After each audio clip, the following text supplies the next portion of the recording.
Oh, good God, what a bunch. I mean, I know hazing is a problem in the Russian army, but Christ.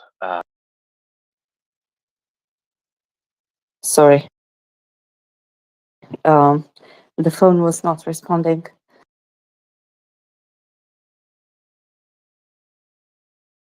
To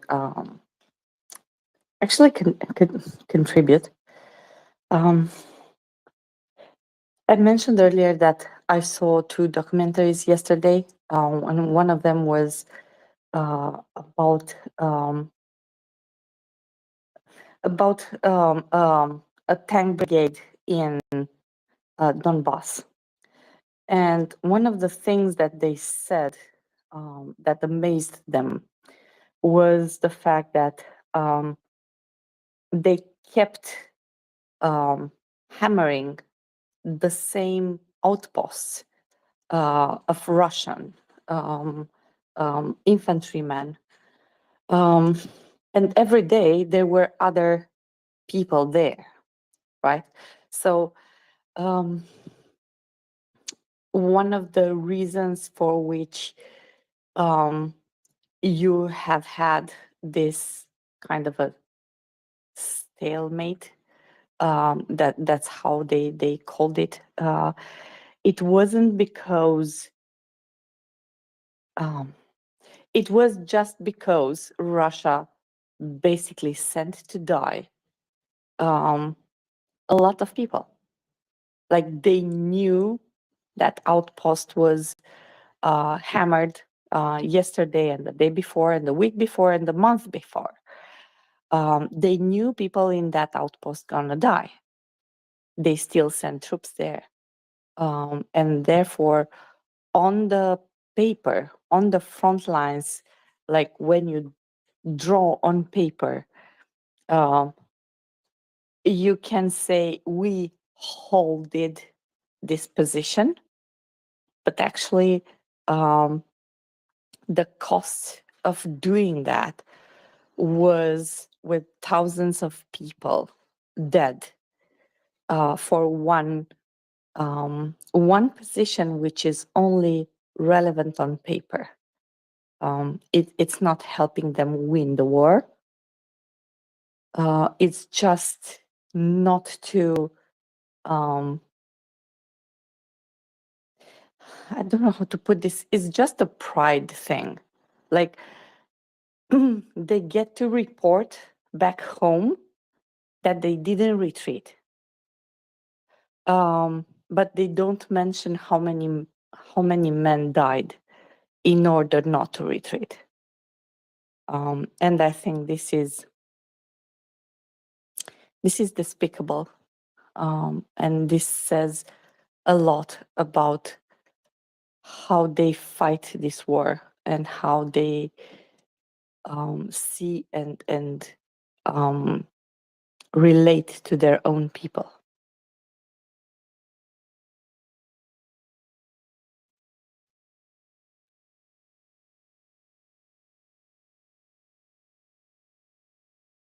I lost him in the middle of that.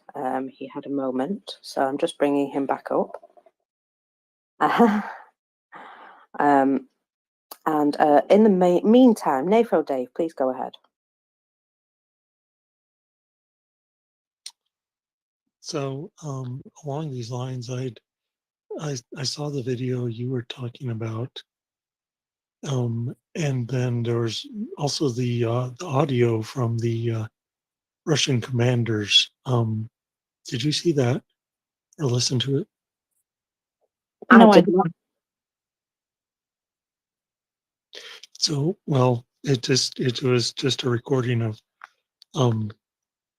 Russian commanders over the radio talking about a certain, a group that they sent out, and they were complaining. They were saying they need to start shooting at this group wasn't moving forward, and so they're going to start shooting at their legs and shooting the dirt around their feet, and to try to get them to move forward.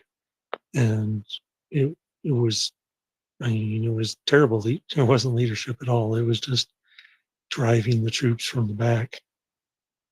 And then there was another uh, audio from a soldier that he said that his group of, this is Russian soldier, so he was in a group of 8, and they got in a armored transport and transported out to their deploy point, and the armored transport is supposed to stay and give them some cover while they situate themselves. But that didn't happen. They opened the doors, kicked them out, and then took off and just left these guys out in the middle of the field. And he was the only survivor of those 8. He said that they immediately came under fire and it was complete chaos, and he was extremely lucky to get out of there.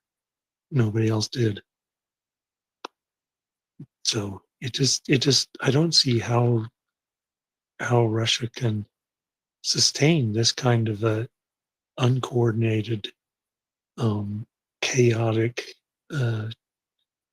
army front for any length of time. And the only thing right now it seems that's keeping them together is that they just have so many men that they can use to fill in the places. Like you said, they have these set points that the Ukrainians are hammering and they kill everybody, so they just send more people to the same place just to maintain a static line. Russia, they don't have an infinite population, despite what they think. So I don't see how long this will be able to be sustained. Maybe only a few months. Well, on that note, Russia are apparently now recruiting or looking to recruit an extra 400,000. And I can see that going down like a lead balloon because everybody pretty much knows what's going on now. Very difficult to hide their losses at this point. And they've got themselves into the situation where people at home know now that this war is, well, for starters, it's being lost, and in quite spectacular fashion. And for seconds, they're missing an awful lot of people. That tends to be quite noticeable, especially if it's a family member. And if you can't get your roof fixed because Igor's dead in Ukraine, then that starts to become a problem for the people back home. And I just have a feeling that there's going to be a struggle to find any more willing men.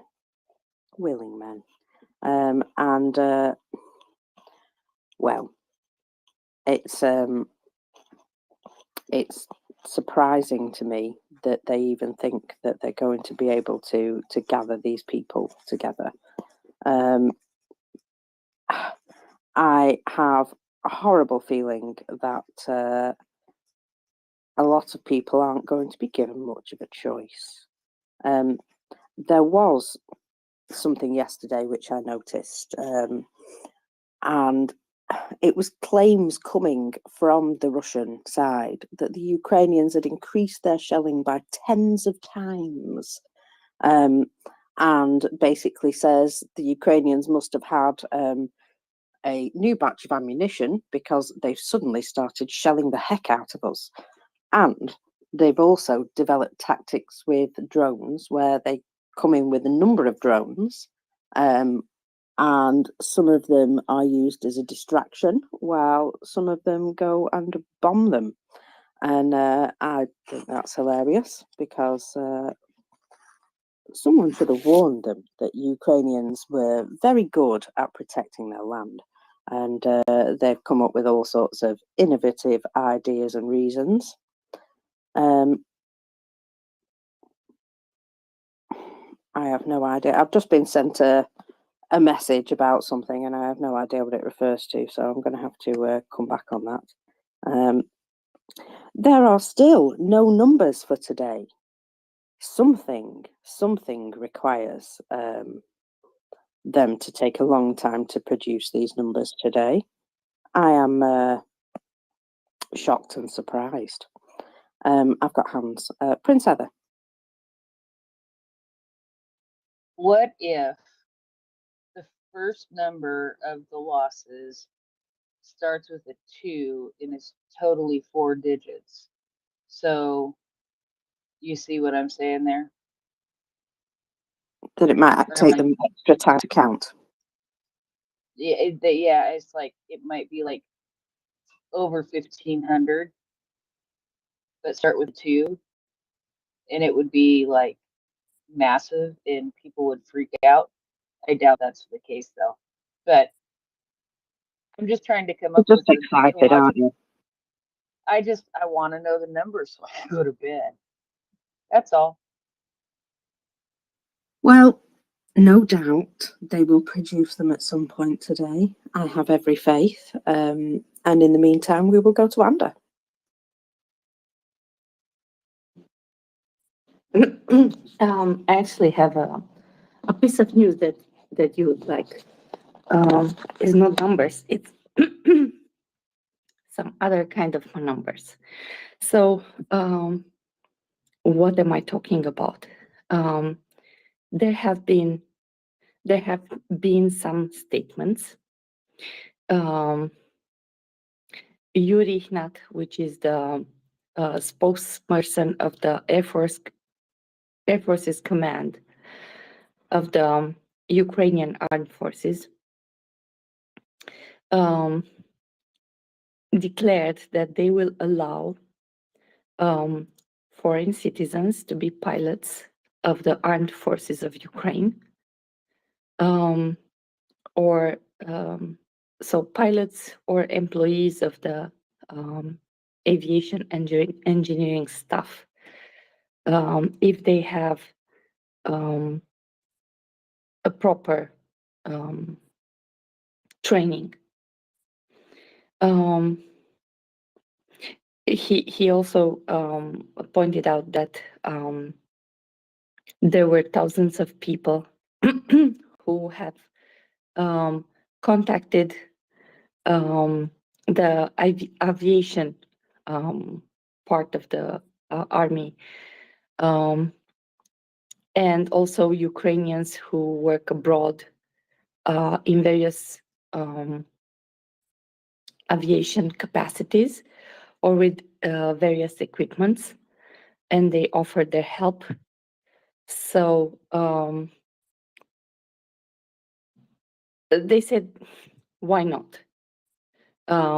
If your trade is to be a pilot or an aviation engineer, why not? You can join the armed forces of Ukraine and become a serviceman in Ukraine, and maybe that Avengers brigade that Axel was talking about, that will actually be a thing pretty soon. You're talking about. Sorry, I had to drop from. Well, I didn't have to, but my app crashed, so hence I'm not in the co-host spot anymore. But I'm going to behave like I am, because I have ideas that are far bigger than my station. So you mean the Avengers? You're talking about Colonel Jeff's concept of the kind of private jobbing Air Force, right? Yes, but in this case, they won't be private. So basically, the armed forces, until now, if I understood correctly, people were not able to join in as a pilot. They were not able to join the Ukrainian air forces. They were, but apparently this particular rule has never changed, but it's been restated recently very clearly that this is the case. That they've never had any particular rules against it, It's just not been done so far.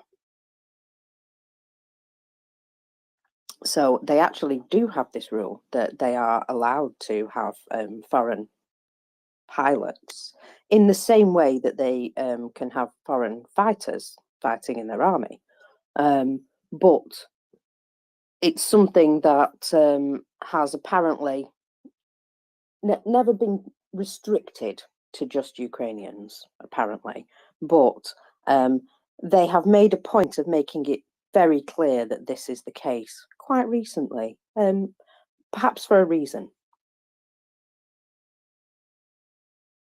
Apologies for jumping in there. No. I'm totally hoping and praying for planes for Ukraine.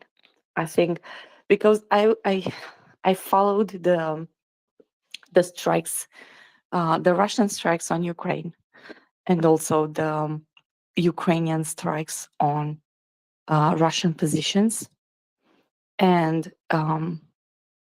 the Ukrainian armed forces even understaffed, under equipped because they are not understaffed. They have a lot. They have pilots. They don't have enough planes for them. They actually help and support the Ukrainian army day in and day out. They obtain tactical gains and destroy tactical objectives in Russian positions, take out Russian positions. And I think it's really important. And it will really help Ukraine going forward. So, yeah. Oh, absolutely will. It's something that we're seeing a lot more talk about it recently. And there was even somebody in the Ukrainian, from Ukraine yesterday. I can't remember his name. I retweeted it. However, he stated that they will get F-16s, but they won't necessarily be piloted by their own pilots. And that guy seemed to have the inside skinny, if you know what I mean. So we shall see. We shall see. Tim, did you want to say anything more on this? Yeah, I mean, I think when it comes to this sort of thing, it's the airframes, right? It's all about the airframes. You think about the standard workhorse on the fighter side of the Ukrainian Air Force is going to be the MiG-29, right? So the kind of F-15 era, 1980s fighter. They're going to be running out of these. Like, not very many of them were built. About 1,600 were built, and they're in service in dribs and drabs all over the world. And Russia have got the bulk of them.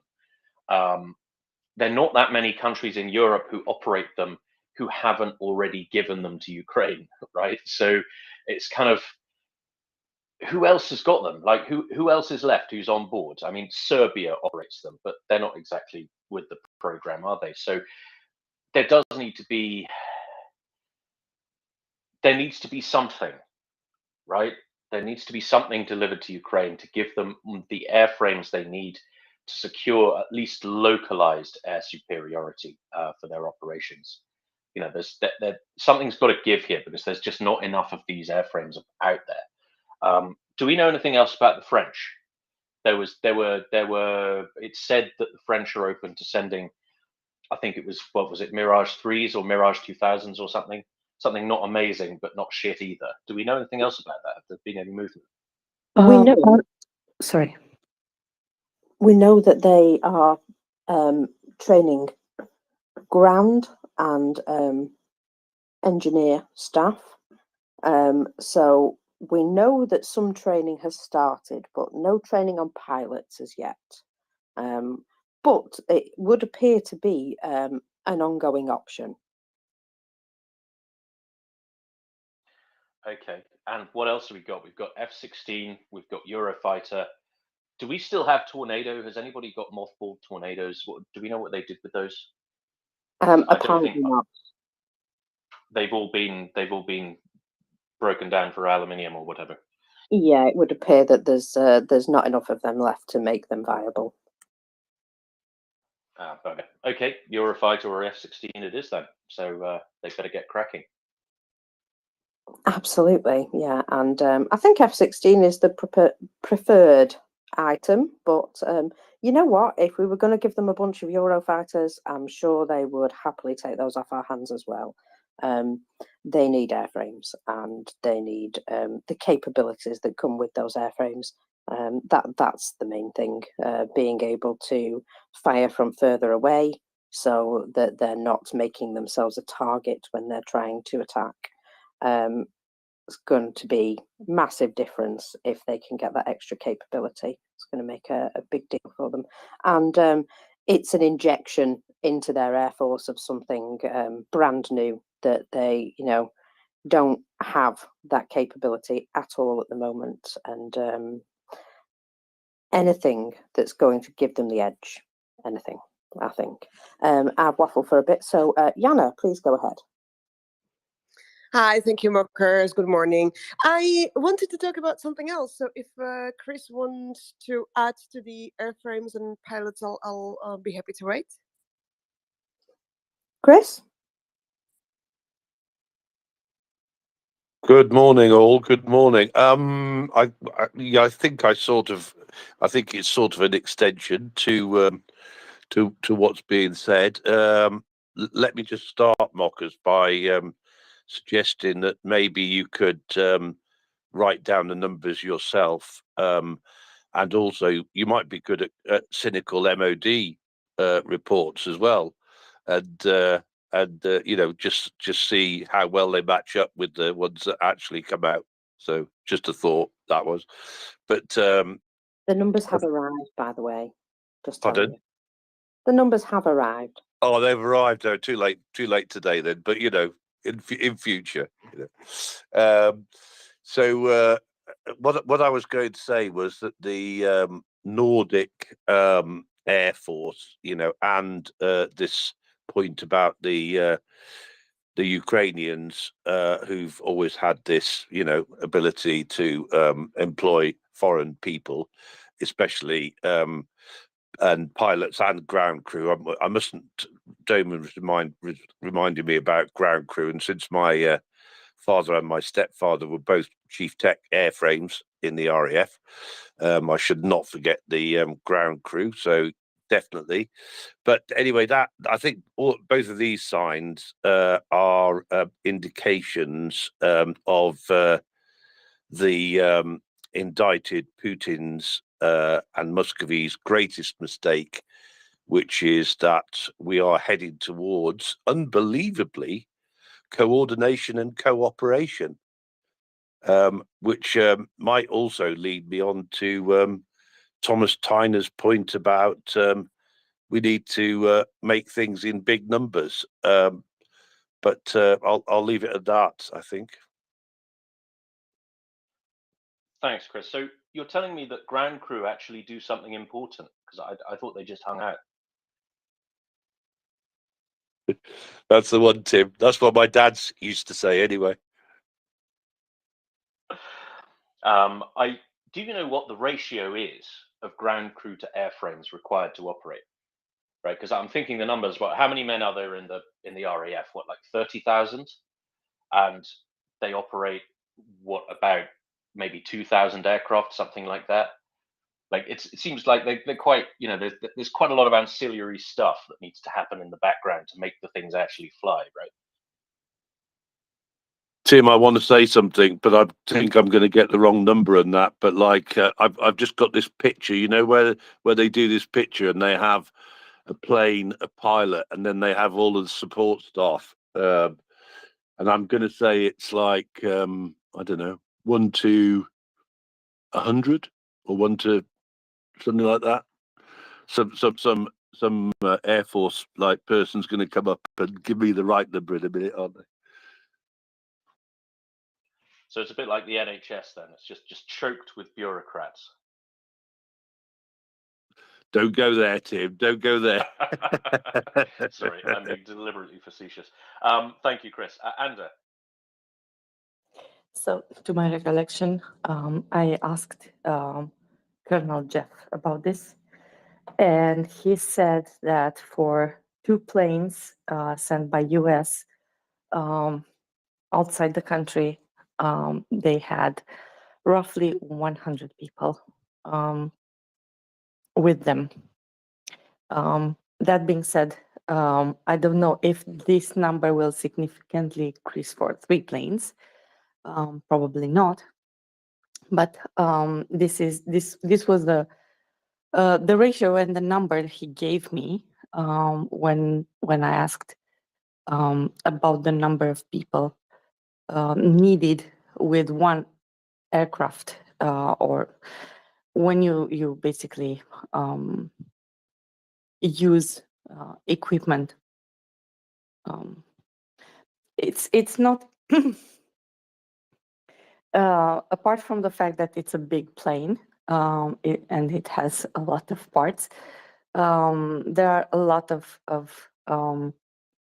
operations to be performed, because if your tank or your Bradley or your Mardar, by the way, I understand that Mardars are already in Ukraine. I missed that part. I just saw that information. Maybe you can talk a bit about that.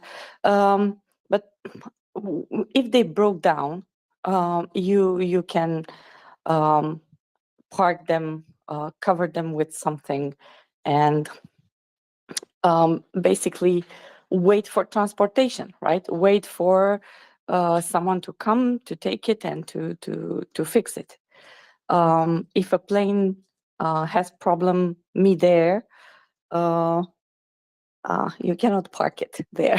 So the laws of gravity function. Therefore, you need to bring it down safely in order to be able to use it again, and also as a pilot to save your life. So it's more important the pilot's life than the plane, but usually they will try the impossible to save the plane if possible. So yeah.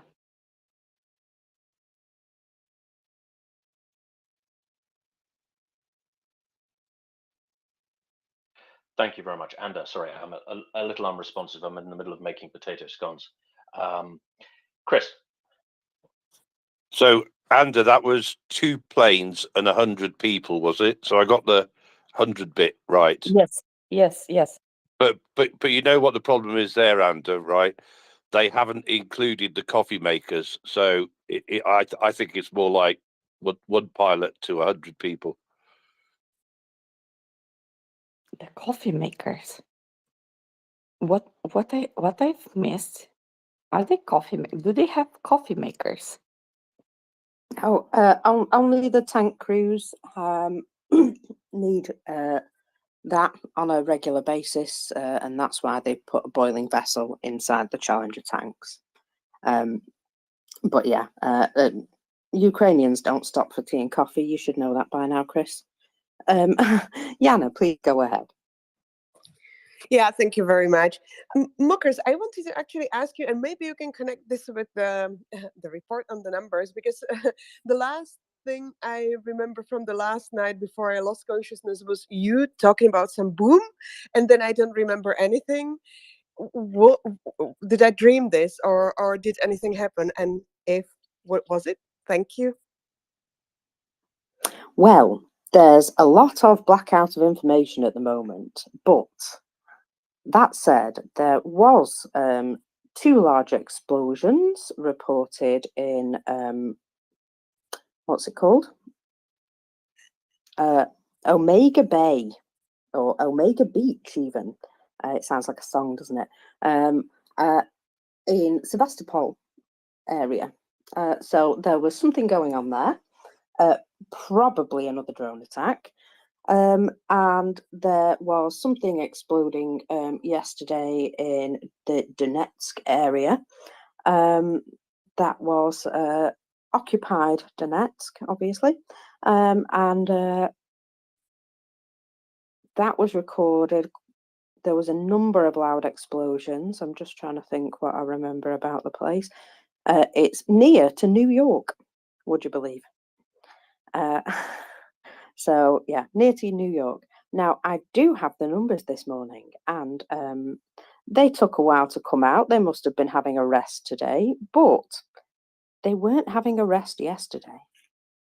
Let's go through them, shall we? So we have 720 liquidated personnel, so that's still up there. 6 tanks, 11 armoured personnel vehicles. Well, this next one I'm quite pleased about because I've never seen this before. So we have 7 artillery systems, but 9, yes, that's right, 9 multiple launch rocket systems. Now, gosh, those things are really nasty. And, well, 9. We have a helicopter as well. I actually don't know where or when that was, but we have a helicopter, 6 UAVs, 19 vehicles and fuel tanks. Now, I think that's going to make Doman very happy. He is very pleased when those are in double figures, so 19. And two more of those special equipment. And looking forward to finding out what they were. So there's the numbers for today. Now, notably, we have hit 169,000. So 169, 890. We're going to hit 170,000 very, very soon. So tomorrow is 170k day. These numbers have been going up like crazy. Since well, for like the last 21 days. When did they hit 100,000? It was just before Christmas, wasn't it? And well, it took them nearly a year to get to that point. And then in the last few months, it's been 3 months. It's been very heavy on the losses for them. Nearly, well, yeah, as of tomorrow, it will be 70k within 3 months. And that's shocking. Just over 3 months. That's shocking. It's almost unbelievable. Almost. But yeah, surprising to me anyway. However, 9 multiple launch rocket systems. Tim, maybe you can tell me how significant that is.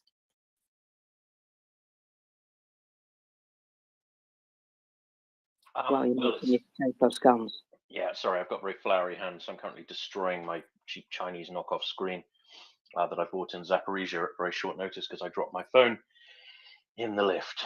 Fun life story. Now, yes, I would say this is fairly significant. This is a system that the Russian military is very heavy on. So a multiple launch rocket system or a multiple rocket system, the Americans get very fussy about this. So if you see CJ come up, he says it's not an MLRS, it's an MRS. An MLRS is a specific system, and an MRS is a generic term for the system. But anyway, MRS. They replaced the kind of heavy artillery that we saw used in the early part of the 20th century. So they are rocket-based. They are heavy, long-range rocket-based things, and so they replaced the kind of the 8 to 15-inch howitzer tendency that you saw in the Great War, basically. Russia's very heavy on these. Russia's very big on artillery. They generally like artillery because they're crap at fighting, so they need to overwhelm the enemy with artillery pieces rather than relying on the quality of their infantry, because they don't have any good infantry anyway.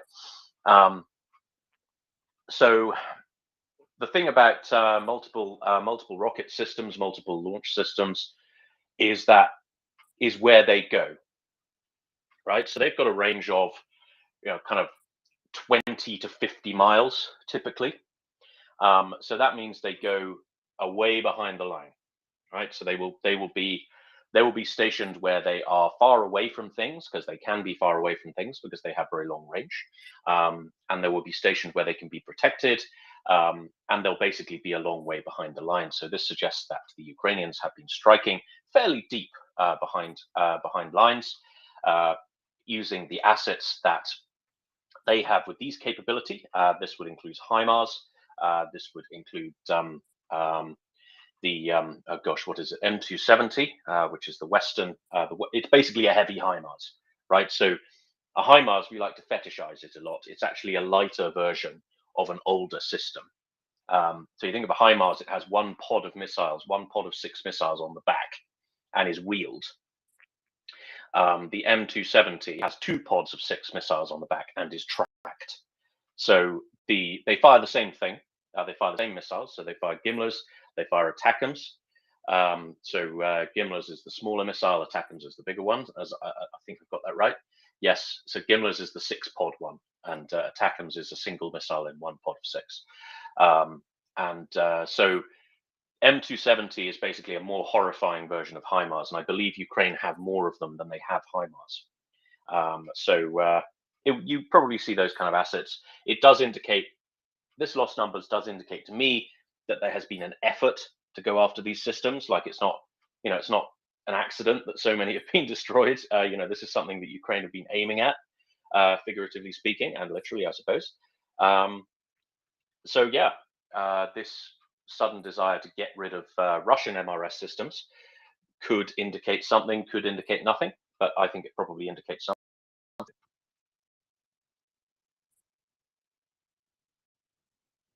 Absolutely. I think it indicates that they got, they got some sort of maybe counter battery fire or something that's absolutely,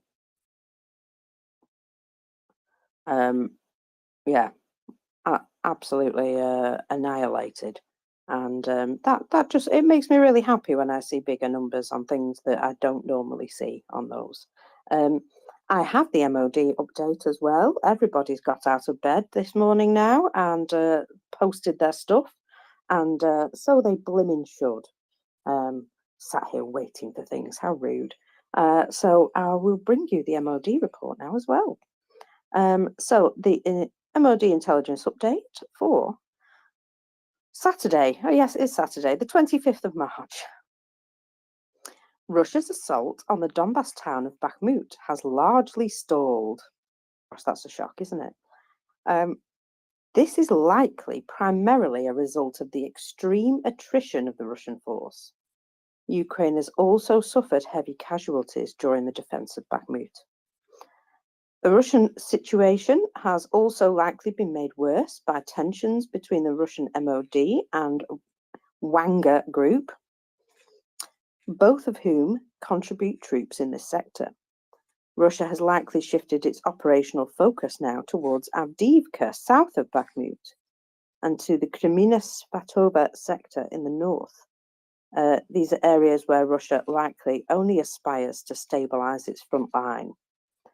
This suggests an overall return to a more defensive operational design after inconclusive results from its attempt to conduct a general offensive, which started in January 23. So a bit like what Budanov himself was saying, that the Russian forces, everyone was saying, when are they going to make this offensive? We're waiting for their offensive. And he said, oh, their offensive started ages ago. It's just that rubbish that you can't tell. Because every time they make any sort of advancement, the next day we take it straight back off them. So, it pretty much alludes to the fact that was, in fact, the complete truth. And that Russia have been making a big attempt to push, and they found themselves wanting. Let's put it that way. The British MOD seem to believe that they are now going back to a more defensive position. I have heard this a number of times now, actually, so I'm willing to believe that there's obviously a point that they've come to. I don't want to really say culmination because we're not there yet. But in some areas, the offensive has culminated and they have found themselves in a situation where they are now actually moving people to strengthen defences rather than continue to push people into offensives. Now, that doesn't mean they're not going to still be having a go at the Avdiivka salient, whatever you want to call it, but it does mean that Bakhmut may actually be stabilising, shall we say, and we might find that it's not the same concern that it's been. Bloke, go ahead. Well, I think the Ukrainian General Staff said that Bakhmut was stabilizing, right? If I'm not mistaken. I can dig up the reference for you, but I think they're fairly confident. But my question was more to Tim and others about the buildup of forces for a counteroffensive and how that would take place.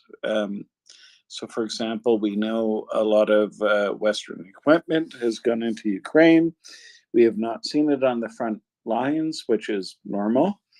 It would be assigned to, specific units, specific brigades, and I would imagine they're training up. So I'm wondering if there's any speculation on that. I'd be particularly interested in hearing what Tim had to say. My speculation is that the Ukrainians are bringing in freshly trained troops. They are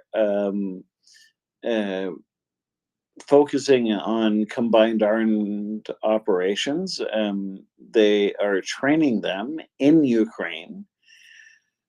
But I'm wondering if they're rotating them or if it would be better to leave them where they are training. Any speculation on that, Tim? Like, any idea what the Ukrainians might be doing with all the NATO trained troops that are returning home with their equipment? Well, I think we can only speculate about this. What the Ukrainians will certainly be doing is trying to confuse everybody. This is something we touched on yesterday morning. Is the importance of deception operations to hide your true intentions from the enemy. This is crucially important when you're about to launch a large assault. Simply because it's very difficult to hide the large concentrations of troops, right? You remember when Russia escalated in 2022, they spent, 6 months building troops up at the border, and everybody noticed, right? And British and American intelligence, the Five Eyes was just saying, hey, look, Russia's about to invade Ukraine. This is happening. And of course, you got, Putin obviously denied it, and all of the tankies said, if Russia invades Ukraine, I'll eat my hat. Oh, wait, they have. Yes, Russia is justified in invading Ukraine, silly twats. So it's very difficult to hide. So what you can expect them to be doing is at least giving the appearance of amassing troops in a place in a place that they're not actually going to attack. And they did this with they did this in Kherson as well, right? So when everybody was expecting the Ukrainian main effort in the autumn of 2022 to be in Kherson Oblast, and it wasn't, right? So they were doing some very, very intense fighting down there, and they were, they were doing all of these, probing attacks, slowly pushing the Russian line back. Russia was slowly withdrawing its units. Everybody thought this was basically Ukraine's main effort, and then suddenly there was a massive offensive up north, and they took an enormous swathe of territory. So we can expect that kind of behavior from the Ukrainian side. we can certainly expect them to be trying to deceive Russia as to their true intentions.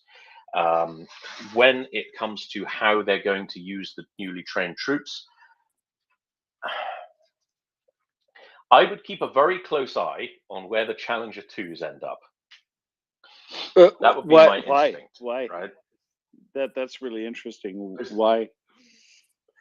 Because these are the heaviest and most capable armored system that the Ukrainians have, right? And they're going to use them where they're going to have the most effect, right? So something that's interesting about this particular war is we haven't seen an enormous number of tank battles. And there's a reason for this. It's because Ukraine doesn't have very many tanks. And they don't have that many crews for them. And so apart from those that they've captured from the Russians, right? Yes, of course, right. But this is not a resource that Ukraine has ever had in abundance. So they've not been using them in tank-on-tank battles that would have a very, very high tank attrition rate. They've been using them more in an infantry support role, and they've been using them as essentially gun platforms in support of infantry assaults. This is because, as I said, number one, they don't have very many of them, and number two, the tanks they do have are Soviet T-72s, which are not desperately effective. Okay, they've got some upgraded ones from the Poles and I believe the Czechs, but these things aren't Challengers, these things aren't Leopards. There's a limit to their capabilities, and above all, their survivability. So what they have with the Western systems, I believe Challenger 2 and if I could just interrupt there for a second, I think that survivability is more important for the Ukrainians than evidently it is for the Russians, right? Absolutely true. Absolutely true. And what they have in Challenger 2 and other Western systems, I'm not sure if the others have arrived yet, I think Leopard may have, is they have a system that is that so comprehensively outclasses anything the Russians can throw at it, short of very heavy anti-tank systems and airstrikes and things like that. It so comprehensively outclasses Russian armor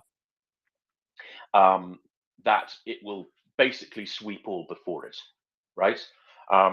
These things, they have better guns, they have way better armor, they're way more survivable. The Leopards, in the case of the Leopards, they are faster. In the case of the Challengers, they are much heavier. And if you stick a squadron of Challengers at the front of a Ukrainian assault, it's going to hurt. Right? It's really going to hurt because they're not, they're going to really struggle to get rid of these things. And so where you see Challengers on the battlefield, to me, that is a combat indicator that's a particularly important AO for the Ukrainians, and that is a place where they will be attacking, right? Because they can use all their T-72s as gun platforms to kind of mark time, but they have Western systems that will be devastatingly effective in an armored assault, and so that's how they're going to use them. That'll be my instinct. Watch where the Challengers go. Watch where they pop up. Watch where their crews go if you can. And how they're distributed as well, right? Yes. That I'm very curious about as well. Absolutely, yes. Does that answer your question, Blake?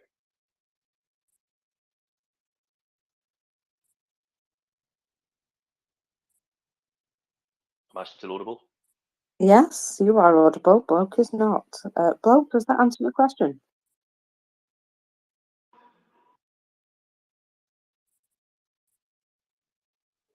I'm going to say yes. Chris has his hand up. Go ahead, Chris. Yes, well, I was just going to say, Tim and Mockers, I tagged you on a wonderfully creative Free the Leopards thread created by I'm gonna probably massacre this, but Soren Herbst, I think his name is. Soren produced a wonderful thread about leopards creeping through Ukraine. So I've got this picture in my mind now of these leopard tanks, creeping around in Ukraine, being able to see further and not being seen, and getting ready to pounce, Tim. So hopefully there's lots of those prowling around. Couldn't agree more. Mockers, would you mind taking over for 5 minutes, please? I'm just frying an egg. Enjoy your egg. I certainly can.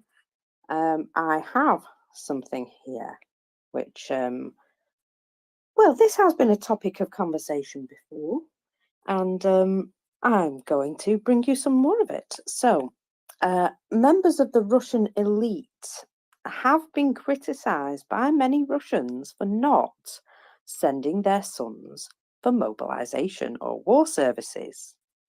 And, well, they've come up with an ingenious solution, would you believe? This is a special unit for the elite little boys, and believe it or not, it serves a very safe distance away from the front. There's a shock and surprise for you. So, the VCHK Telegram channel has published a series of documents documenting what it calls the cronies detachment, called BARS Cascade, which means Bars Cascade. This is commanded by the Duma Deputy Dmitry Sablin, the Deputy Chairman of the State Duma Committee of Defense. So, according to documents, Bars Cascade is for members of Putin's United Russia Party, located on the territory of the new constituent entities of the Russian Federation, i.e. the occupied regions of Ukraine.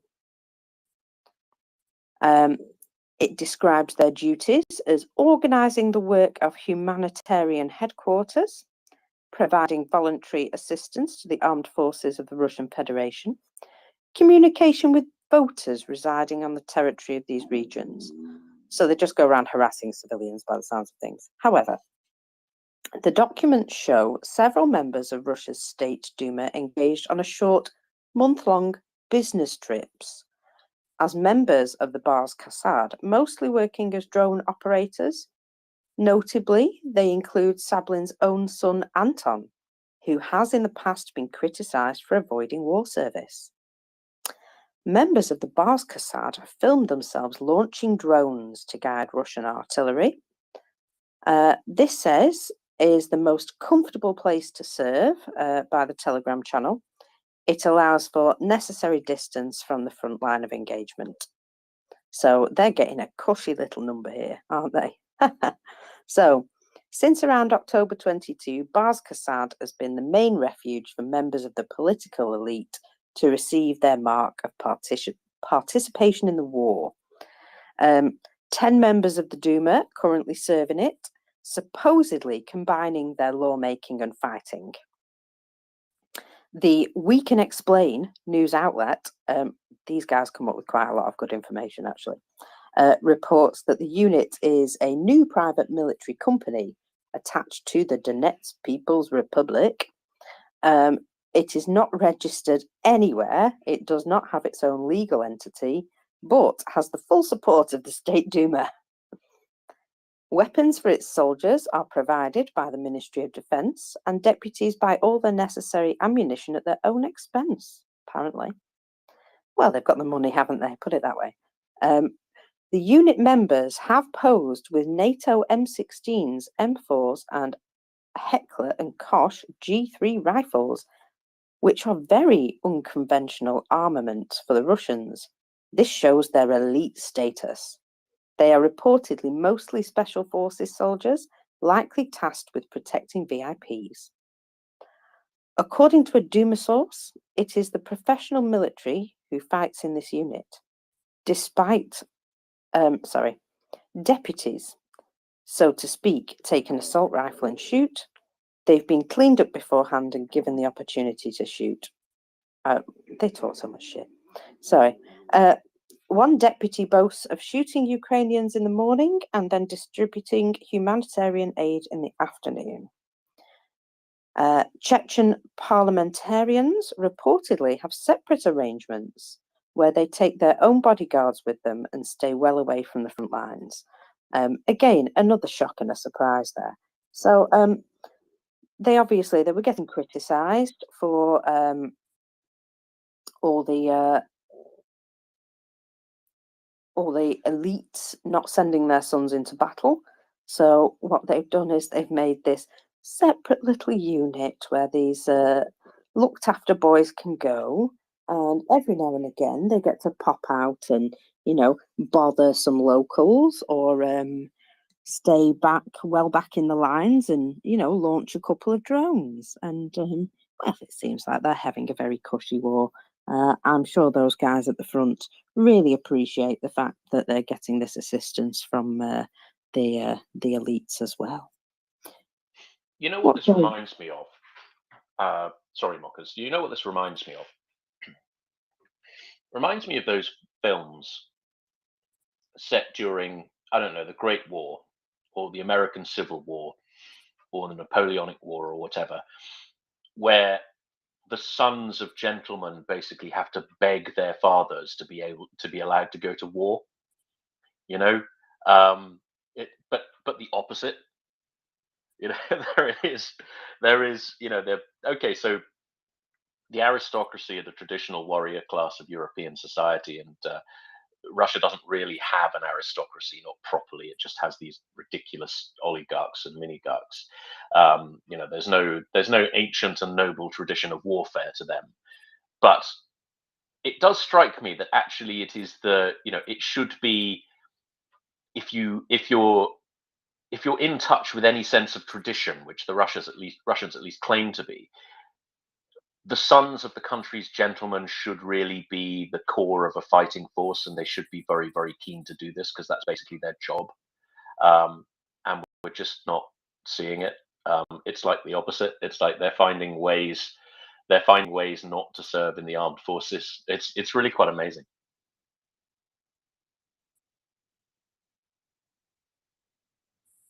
It is, isn't it, how they look after these little boys? There they are, sending all these, even like students, just as they've graduated. Here you go. Here's your conscription. Off you pop. You're no longer any use to us. So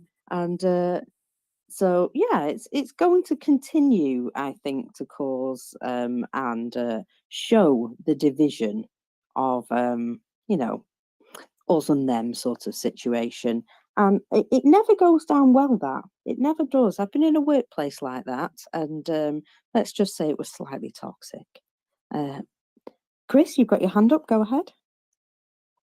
Yeah, 2 words, Mockers: partisans and HIMARS, I think, may come into play. And then, of course, generally, historically, when the masses start to complain about the elite, things happen in Russia and in France.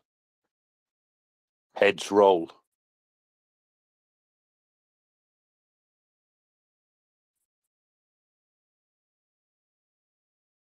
If only the Russians had the ability to protest like the French.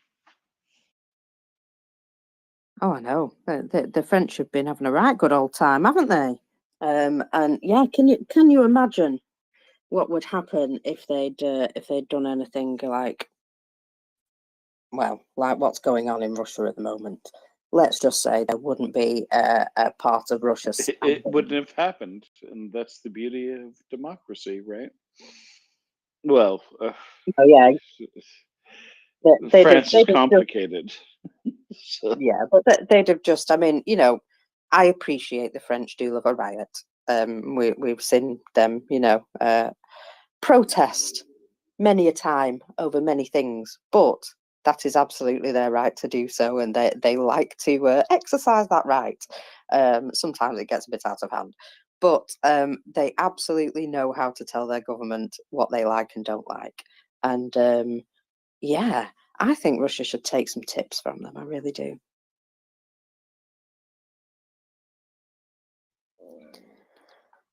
I have a question for Tim if he's finished his eggs.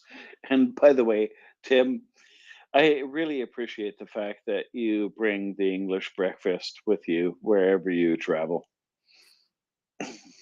you know, not going to give up on that. Eh?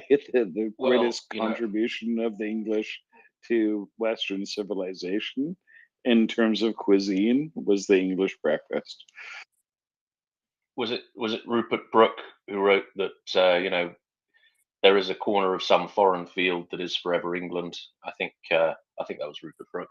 Yeah, the English breakfast is much the same. Wherever it is placed is surely English territory, and wherever you see a can of beans on the shelf in a supermarket, that is English territory. Okay, Um, the can of beans, you go too far, right? Like we'll stop there, right? why Let's do you not get guys carried hate away. beans? I don't get it. I mean, the people who No. gave us poutine. I mean, this In is Quebec, we have beans with breakfast, you know, but it's discreetly placed in a small container at the side and not smothered on the breakfast like you guys do. It's just that's not kosher. But so. I did have So it's more just to expand on that. It's more of a kind of tribute to your participation in imperial politics. You know, you have the symbolic little thing of beans there. well, precisely. We like to, we have the royalty. We respect the royalty, and we'll put a little dollop of English beans just to say that we respect that. It's part of our heritage, but we will not smother it over the eggs. Oh my God. When the beans touch the eggs, that's a catastrophe. That has to be avoided at all costs, You right? need to use the sausage as a breakwater. This is 100%, I'm 100% with you on that, bloke. These two things should never meet on a plate. Oh, we've found a transatlantic agreement. This is fantastic. Great. Oh, right. I'm Let's gratified get on by with that. it, because Den A John's serious just come up. question. Den serious John's come question. up, and he's going to want to talk about fermented fish or something Swedish. So before he does that, let's get to your question. Okay. My question is that would the Ukrainians be, by fixing the Russians in Bakhmut, by heroically holding the line in a defensive posture, be holding all of their troops back, like I said before, training and getting ready for the counteroffensive. And we saw some probing around Zaporizhia. I believe the Ukrainians will strike south. No one knows, right? And I will certainly, if I did know, I wouldn't say. But it would seem to me that that would be the logical thing to do. Russians, being very stupid, have massed a lot of troops around odd places like Crimea, and of course what they're doing in Bakhmut. The Ukrainians have to fix them there and hold them, and then launch a counteroffensive elsewhere. It's the elsewhere I'm wondering about. And what's your best speculation if you feel like talking about it? I think it's south. So, okay. So one of the things that's relevant here is that. Sorry, I'm in my lobby. It's a bit echoey. I'm just going out for a fag and then maybe a cigarette. Okay, so one of the things that's important to remember is that in the Bakhmut AO, it's not a case of troops at the front and troops being held back, right? That's not a discrete group of that's not two discrete groups of men, right? So they have constant rotations in and out of frontline positions. There's a number of reasons for this. Number one is that the rather hastily prepared defenses around Bakhmut, they are not these trenches you see in the World War I textbooks, right? They're not the trenches you see in Blackadder Goes Forth. They are pretty basic, they are kind of muddy lines in the ground for the most part. So you can't really live in them, right? Not in any sustainable way. So what will be happening is that men will be transferred to the front. They will spend a few days there, maybe a week there, and then they will come back and they'll be rotated out.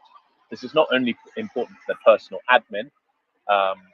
You know, things like trench foot rear their ugly heads when you're fighting. Yes. Wet and cold. Agreed. Sorry, yeah, agreed. Do you think they would be rotating fresh troops out of training into Bakhmut? That's more of my question. Yes. I think it's very, very likely. Simply because, you know, the best training you can get is probably manning a trench in Bakhmut, right? And conducting small unit maneuvers in that AO. If you've completed your trained soldier status, you know, the best experience, and you've done your trade training, such as it is in the Ukraine at the moment, you know, the best experience you can get, really, the best thing you can do to prepare for the upcoming Ukrainian offensive is get some combat experience, and that is to be found in spades in Bakhmut. So I would absolutely think that they are rotating fresh formations in and out of there. Yeah, I would say they're almost certainly doing that. That's what I do. Okay, that makes sense.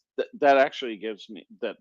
I think that is very hopeful, actually, and it also speaks to the lack of rotation on the Russian side. We've seen evidence that they don't rotate their troops at all.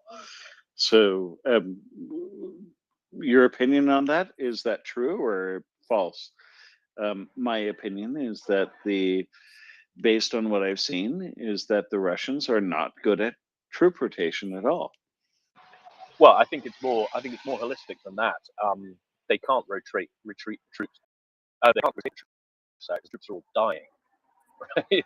So the fresh troops are not being rotated good in. point. They're all getting killed, and they're being used to backfill the skeletons of the BTGs that have just been through the sausage machine. Right? I think that's probably a more realistic picture of what's happening on the Russian side. It's not that they can't do it. It's not that they won't do it. It's they can't do it because everyone's dead. Hopeful. Let's wait for the spring, and I will cede the floor. Absolutely. Den John, a very good morning to you. Good morning. Good morning. Actually, I had my breakfast already and some coffee. And before my question, I just want to give you some culinary history from Sweden, because it was on the topic. So we actually have our own very traditional, quite old. Don't say beans. Don't say beans. Yeah, with beans actually. You know the real beans, white beans in sweet kind of tomato sauce. It's actually already from the Viking period. We take beans, and then you take white bread, or you take rye bread. You say that. You toast it. You cut it in 2 triangles. Put a little bit of butter, and then you pour the beans on top and some fried eggs. I know. Oh, that's how it happened. You invaded England, right? Yes, right. Yes, actually, yeah. Okay. So yeah, you're good. Hang on. Viking beans. Are beans not from South America? Were they not part of the exchange that gave us? Yeah, but we went tomatoes and potatoes and things. Not to Mexico. First. You didn't. Not to Mexico. You didn't.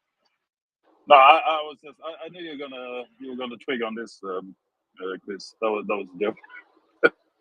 Anyway, so my question: do we have any numbers? Because I've been, trying to find the numbers for yesterday, and I would love to hear Marcus read the numbers, because the way she does it really pleases us, and I'm sure it's pissing off the Russians. Sorry, my language. Marcus has the numbers. Yeah. Go, please. I do indeed. You must have got up a little late because they were a bit late arriving today. However, I do have them for you, and I shall bring them to you now. So we have 720 liquidated personnel, and I can guarantee for you that tomorrow the main number will have hit 170k. We have 6 tanks. We have 11 armoured personnel vehicles. Now, this next one, I'm dead chuffed about. Dead excited. So we've got 7 artillery systems, but 9 MLRS. 9. Now, I've only ever seen them disappear in 1s and 2s before. So 9 is a beautiful, beautiful number. 1 helicopter. Now, I didn't even know that a helicopter went down yesterday. Now, I appreciate I was here most of the day, but I usually do check for these things. And that one's come out of the blue for me. We've got 6 UAVs. Literally. Yeah, and literally out of the blue. You're absolutely right. 19 vehicles and fuel tanks. 19. And if Doman is listening right now, he will be a happy bunny. And 2 special equipment. So whatever they are, special, they're very special. And they will be no longer doing whatever the heck they were doing. And I did see yesterday a video of a zoo park, which is a radar type thingamybobber that, well, I was going to say that the Russians have, but they don't have this one anymore because it's in little bits and pieces. It went boom. So, you know, those are the sorts of things which fall under the classification of special equipment. And we can always check out Oryx and have a little look at what he's discovered on the battlefield as well, or what his team have discovered on the battlefield. So, no doubt more to come, but 9 MLRS, I find that significant. I just think, you know, I've never seen that higher number before, and plenty of fuel trucks and vehicles to make Doman happy there as well. And I see him lurking, and no doubt he will be up to speak to us in a moment as well. Morning, Tim. Yeah.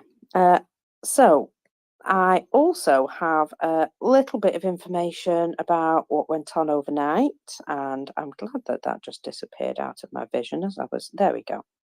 So at night, the Russians launched rockets at the center of Kramatorsk and the industrial area. Now, in this case, there were no injuries, and information is being gathered about the damage. So that is not a lengthy report of damage overnight, and that would seem to suggest that Ukraine had quite a peaceful night, sort of.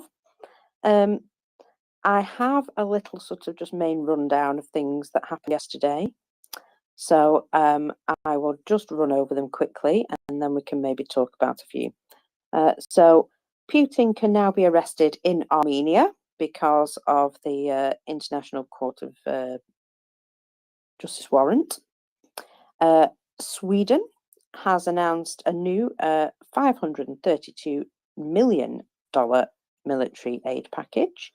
This includes a robot system, 97 air defense systems, Archer artillery systems and ammunition.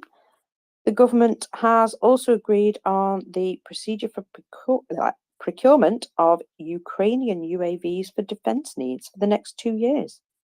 So give and take there. The US Treasury Department has expanded sanctions on Belarus. This includes the largest truck manufacturers, Maz and Belaz. Germany has handed over a new military aid package to Ukraine, which includes 70 MG3 machine guns, 3, I think they're called DAX, engineering vehicles, spare parts for Leopard and Marder, 30 drone detection systems. So that's actually is a lovely package there. Thank you, Germany. Nice package. The EU has supported the creation of an international mechanism for registering Ukraine's losses caused by Russia.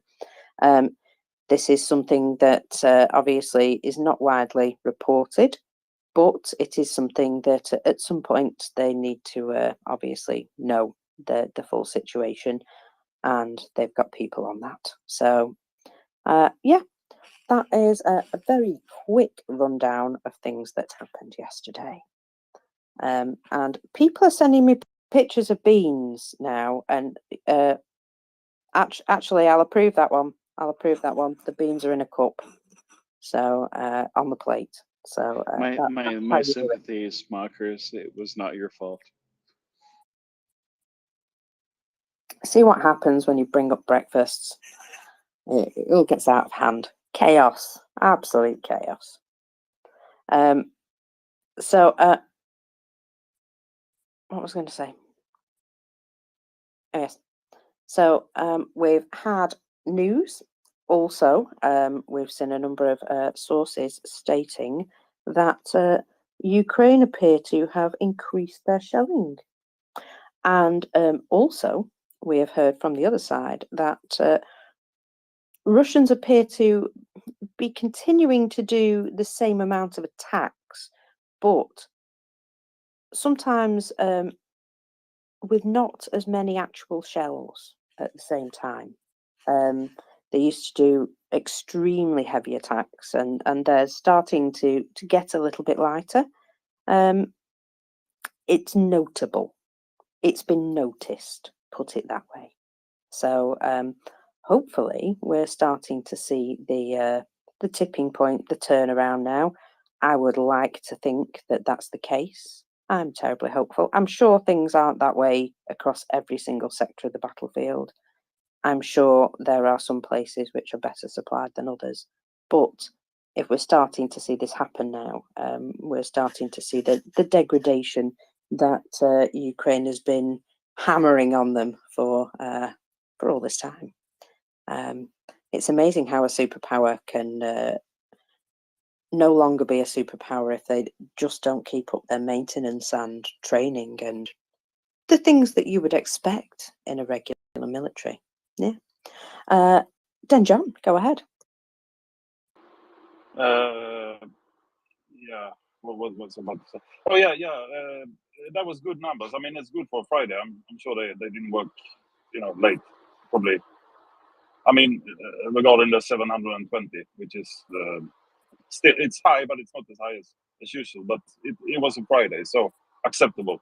And then just regarding these beans again, maybe we should talk about it. But anyway, I used to live in the UK for like 3 or 4 years, so I'm actually I quite enjoy that type of breakfast. But the funny thing in the UK, it's not an English breakfast. It's just breakfast, because it's like in Sweden we don't say no, I'm gonna have a Swedish breakfast. So just to clarify. And then actually my question was there was some talks about that the Abrams tanks would be delivered earlier, before the autumn, whatever was announced before. Has anyone heard anything about that? I have. Yeah, that there has been some change in the decision of what specific variant to deliver, and that will speed the delivery. Now, it still seems rather slow, so I don't have.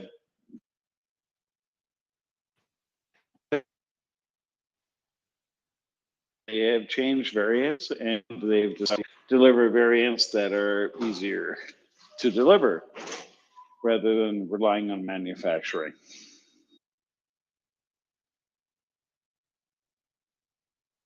You went a tiny bit wonky there, but I think we got that. So yes, I believe they were going to send the M1A2 variant, and they decided to send M1A1 variant with some updates that obviously they've already had. I think that was generally the situation. Bloke, are you just hot micing on me there? Sorry, I'm walking around. Yes, that was. It's a change in variant that will speed the delivery. Yes, correct. I don't have the details on the variants though.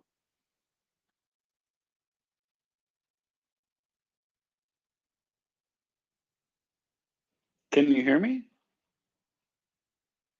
Are you? Oh, I was talking to a closed mic, so don't worry. Yes, I could hear you. I was just waffling away to my cats.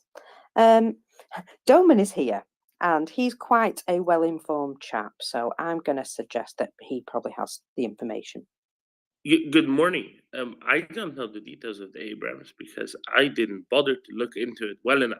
But then, John, you said, it's the number is good for a Saturday morning because they probably didn't worry that late on a Friday. That would be highly atypical. And I can tell you that Saturdays, on average, until now, have been the highest average reporting day in 2023. So not overall, but during the course of this calendar year, absolutely. At an average of 810 reported on Saturdays, a little bit ahead of Tuesdays, where 809 were reported on average. Of course, after today, Saturday is going to take a little bit of a beating and jump down a few spots. Third highest are Fridays at 804, fourth highest Wednesdays at 778, followed by Thursday at 732, Sundays at 721, and last are Mondays at 682, meaning that they do actually do a bit less stuff on Sunday. And I tagged you in this, then, John, and everybody else who wants to find it. Ragnar Gudmundsson does these compilations and publishes them every day. He hasn't done the one for today yet, so you're kind of yesterday's. I don't know what the update will now be for Saturday, but there you go. That is remarkable. Did you keep that in your head or in an Excel spreadsheet that you had ready at this exact moment? No, bloke, I don't. I went to Ragnar's timeline, looked for the most recent thread, looked for the appropriate tweet in the thread, and read off of the infographic because I am capable of that. Well, that makes me feel less inadequate. Thank you.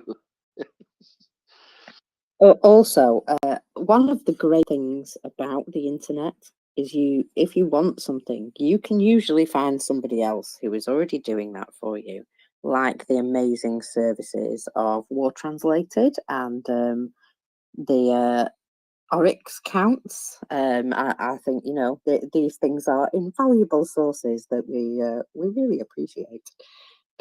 Then John, go ahead. Yeah. Thank you for letting me in. Otherwise, every time you keep talking, I mean, not you only you, Marcus, but every time there's a new discussion after I put my hand up, the topics keep stacking up, and I can hold about 3 before start forgetting. Anyway, so the first one, yes, you're absolutely right, Marcus, about the internet. That was before the MriyaReport, actually. Now you don't need to. You just come here and ask, and someone else has done it for you. So yeah, that's good. And then regarding question to Dorman, this is Ragnar Gudmundsson. Is he Norwegian by any chance, or Icelandic? I'm pretty sure he's of the rotten shark kind of persuasion. Ah, okay. I thought maybe it was Norwegian. Because we found out yesterday that they don't work, so they have time to spend on this kind of thing. And if he's listening, they pretend to work. If he's listening, I hope he heard Jörn yesterday, and I hope he understands it's a joke. And then my real question about, or my comment on the Abrams, because we have heard many of times from our dear George, who was involved in the first Gulf War, that the Abrams model they had at the time, which was in the early 90s, was more than well capable of taking out the T-72s of that era. So I assume even if it's an early Abrams, it would be superior to the T-72s and probably even the T-90s.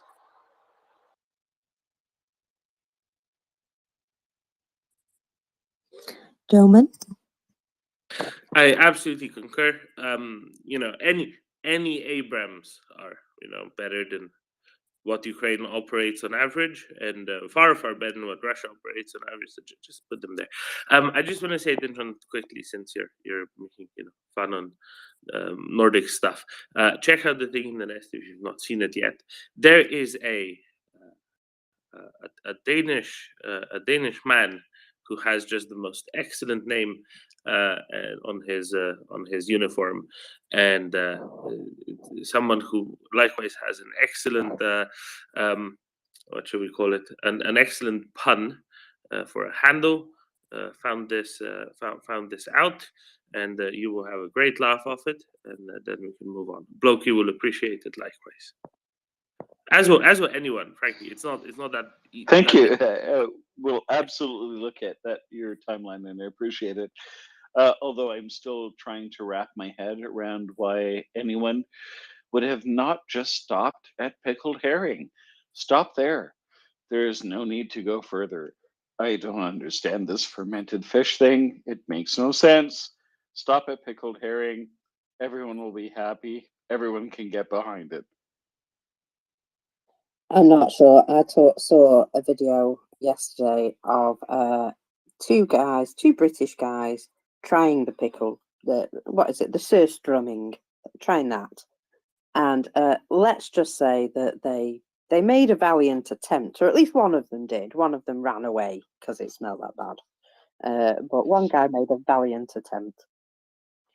They eat it in a stupid way. This is the thing about these videos, right? You're not. Denjon will expand on this, but you're not supposed to open the tin and eat the fish straight out of the tin.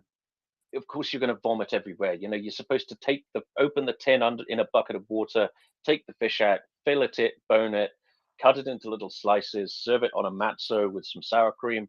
That's how you eat it, right? You don't eat it straight out of the tin like a cat eating tuna. Denjon, am I correct?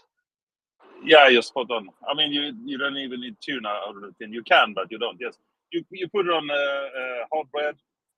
You have slices of cold boiled potatoes and as I said, sour cream. What do you call this? Onion. It's like grass tasting like onion. I don't know what it's called. Spring onion. Chives. Yeah. That's the one. Yes, that's the one. Domin, correct. So you basically completely mask the taste and smell of the fish, and it's only a tiny portion of tiny proportion of the meal is the fish. The rest is carbs basically and some fat. Yeah, so you're right. And to bloke about move on from, or how did you should have stopped the pickled herring. Actually, pickled herring. If you look at the timeline,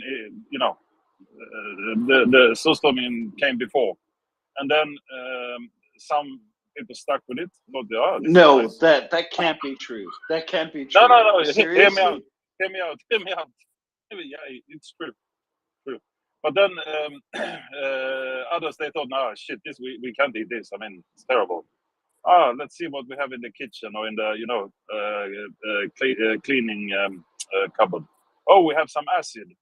Let's pour some acid on it. Maybe it will take away the smell. And acid, is vinegar is kind of acidic. So yeah, some vinegar and then they put some sugar as well, and then you had pickled herring. So yeah, there was some evolution. Out. I would just like to wonder that if you have to eat it in teensy tiny pieces with a number of other things that completely mask its flavour, I'm wondering why eat it. But that I'm just a British person. Marcus, have you seen Bear Grylls? Yeah, I've seen Bear Grylls. Yeah. He's bending over backwards to find protein. That's the most important energy source. So that's why. So a necessity. A necessity. Well, that's okay then, as long as it's a necessity. I was just concerned that you were just wanting to torture yourselves gently. Anywho, Domin, my lovely, I'm sure you will have noticed that there is an exceptionally quiet situation on the battlefield, as in they're not telling us anything. Yesterday there was some sort of additional lockdown on information, and they stopped telling us about the locations of UAV flights coming in and things like that until long after they'd dealt with them. And it would seem that there is an extra crackdown on information. So I can't really tell you an awful lot other than people keep hinting that, and the MOD report as well keeps hinting that the Russians have perhaps now had to withdraw some of their forces from Bakhmut to stabilize other areas, and that perhaps they've stopped pushing in the same amount that they have been in Bakhmut, and perhaps that situation is stabilizing now. I say perhaps about all these things because we hear only rumour.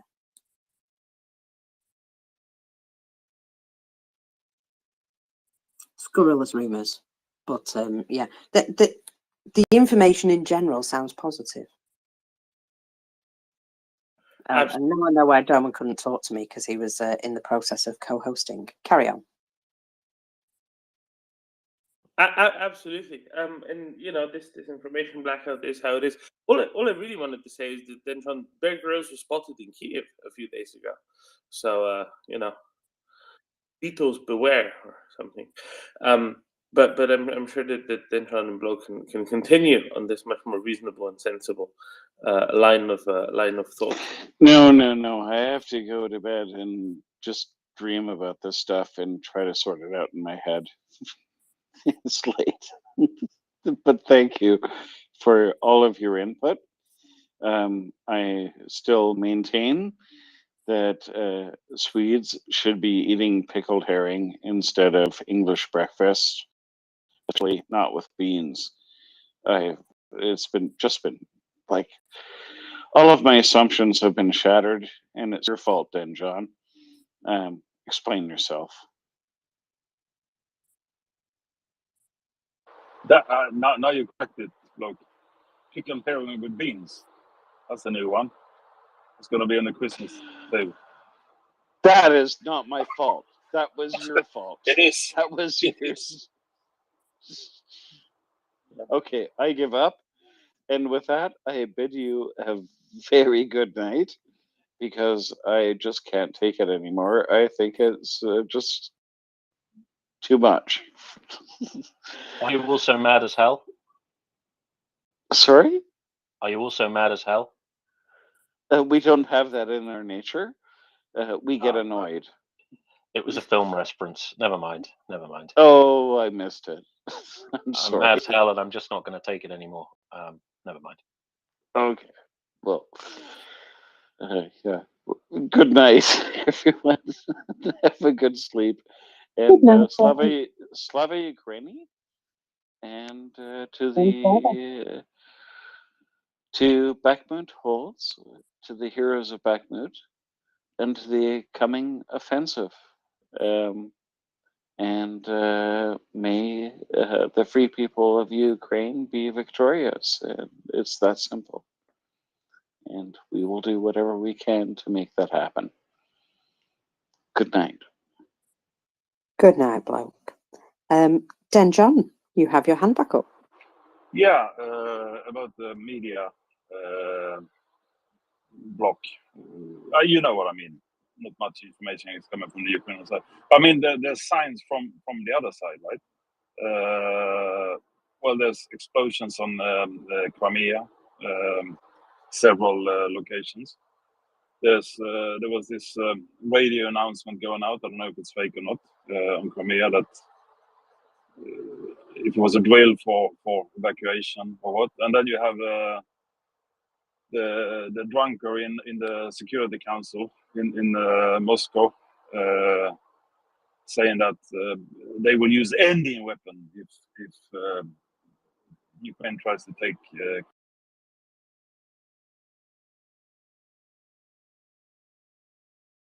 obviously. But we are not. Something is happening. There's panic.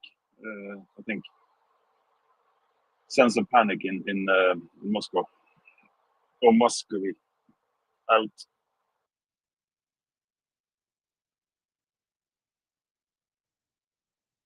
Panic? Of course not. There's definitely no panic. There's never any panic, is there? Not at all. Not at all.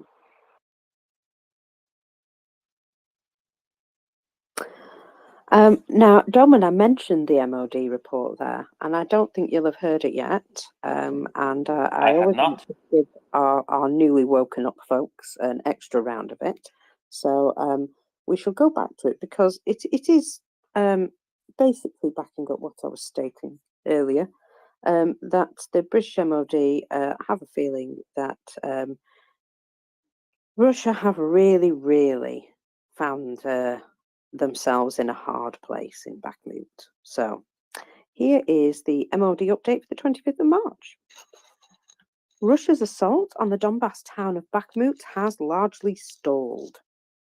This is likely primarily to a result of extreme attrition of the Russian force. Ukraine has also suffered heavy casualties during its defense. The Russian situation has also likely been made worse by tensions between the Russian MOD and the Wagner Group, both of whom contribute troops in the sector.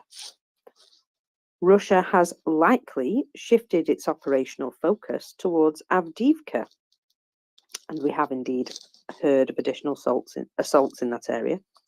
Avdiivka is south of Bakhmut, and also to the Kremina-Svatova sector in the north, areas where Russia likely only aspires to stabilize the front lines.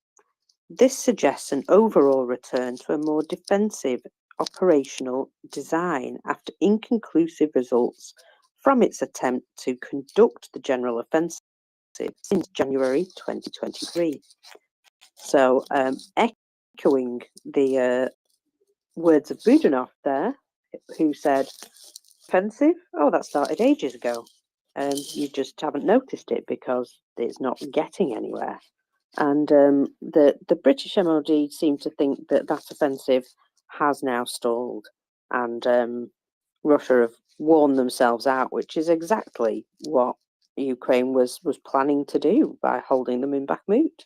So I would say that's looking like a more positive situation for Ukraine. And also, I mean, I know obviously they're not going to stop the fighting. They're not just going to go and like sit in their holes or whatever.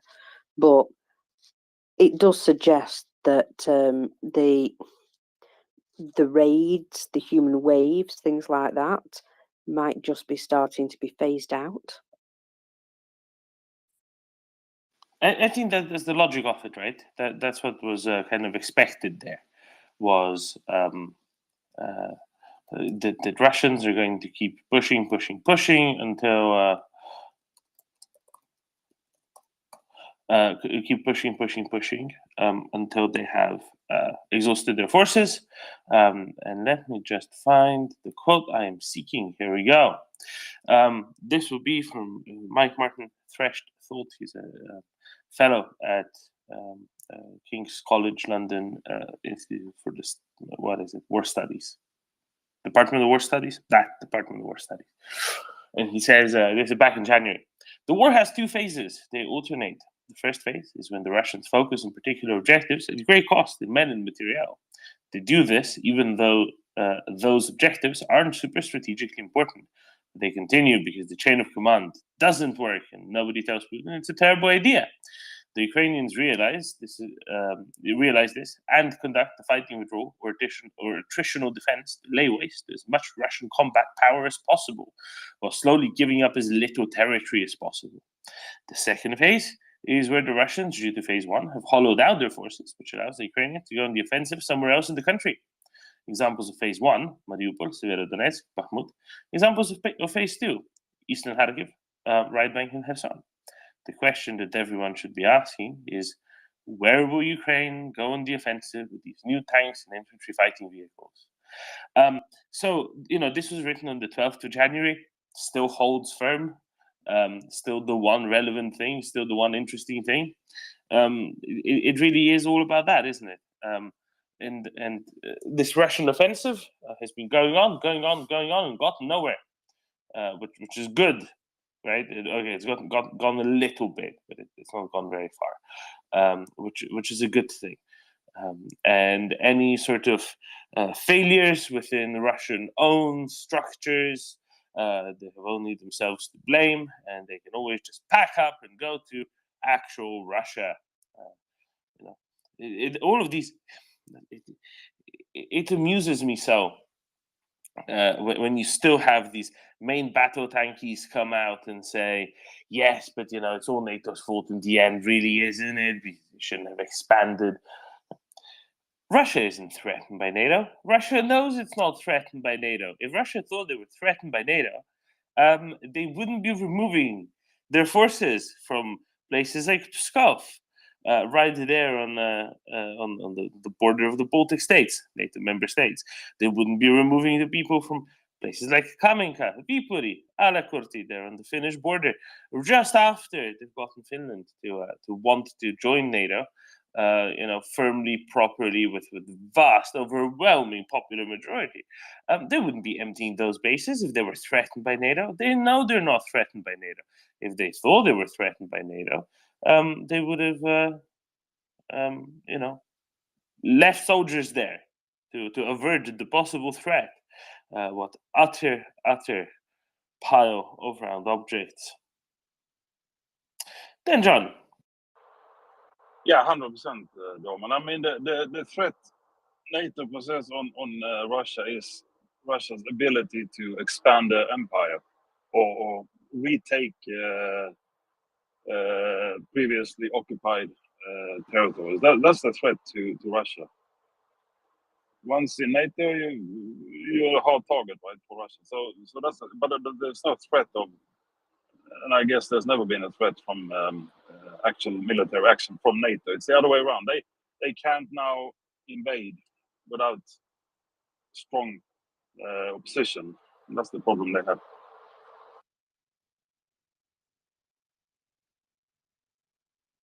Exactly, right. But yes, now we're waiting for phase 2 to kick into gear again.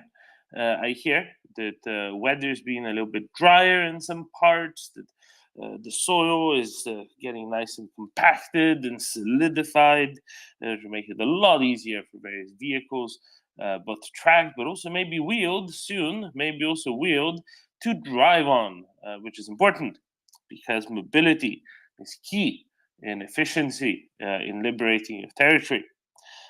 So that's very good. Ukraine is slowly getting more of those engineering vehicles, support vehicles, something that Thomas Steiner, among others, has particularly vociferously advocated for. That is including in the shape of the demining vehicles. They're coming from Finland, the DAX engineering vehicles based on the Leopard 1 chassis that are coming from Germany, announced in the package yesterday. Norway sent a few of these as well. Yesterday we saw AS-90s in the last, finishing up with the final salvo in the training ground somewhere in Old Blighty, and there was also an armored recovery vehicle apparently among them, which I didn't even notice, but I'll trust the army chap who pointed it out to me. So it's building up, and I was hoping I'd hear some cooking comments instead of all this war stuff, but alas, it's slowly coming, and when it all builds up, I'm sure that we will see a push appropriately as expected. The question is, how much do Ukrainians have in them? Do they have one big push set up, or maybe do they have a little bit more? And obviously we have no clue, but with reports of a large number of Ukrainian brigades having been kept away from the fight thus far, preparing for an offensive operation, brigades are complete, not depleted by anything, by any previous fighting, either newly formed or newly reconstituted, reformed, and that have been away from the fight for a little while. That's something that the Russians should be asking themselves. So where will it come? Then, John. Yeah, speaking of recent military packages, well, announcement of them anyway. So now I think there's been,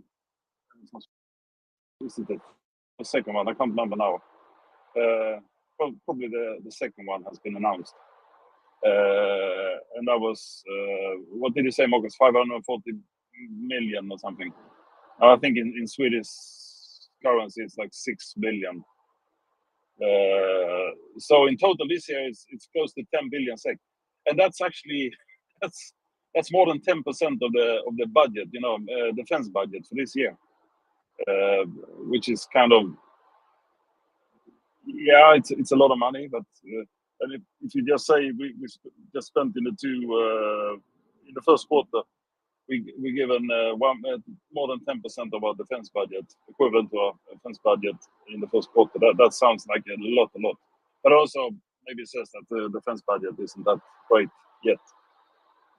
I think I'm right on this. I have to check it out, but it's in that region actually.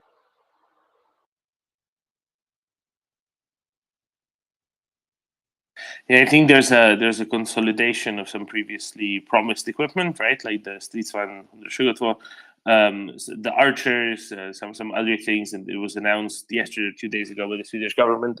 Altogether, it's worth what was it, 590 million euros, something like that, even. And that's what they're now finally actually sending. That it's leaving Sweden. It's not just to be delivered, but it's now being actually delivered, and it has been delivered. So. Good, yeah, good. But the budget for this year is 100 million about euros. So it's slightly up from last year, and then increasing, walking towards the 2%. Oh, I see. Yes, excellent. That's very good.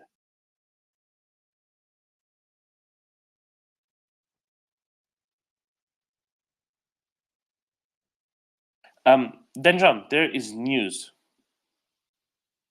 There is news from the Baltic Sea. Tell me. There is a new article out about Nord Stream. And?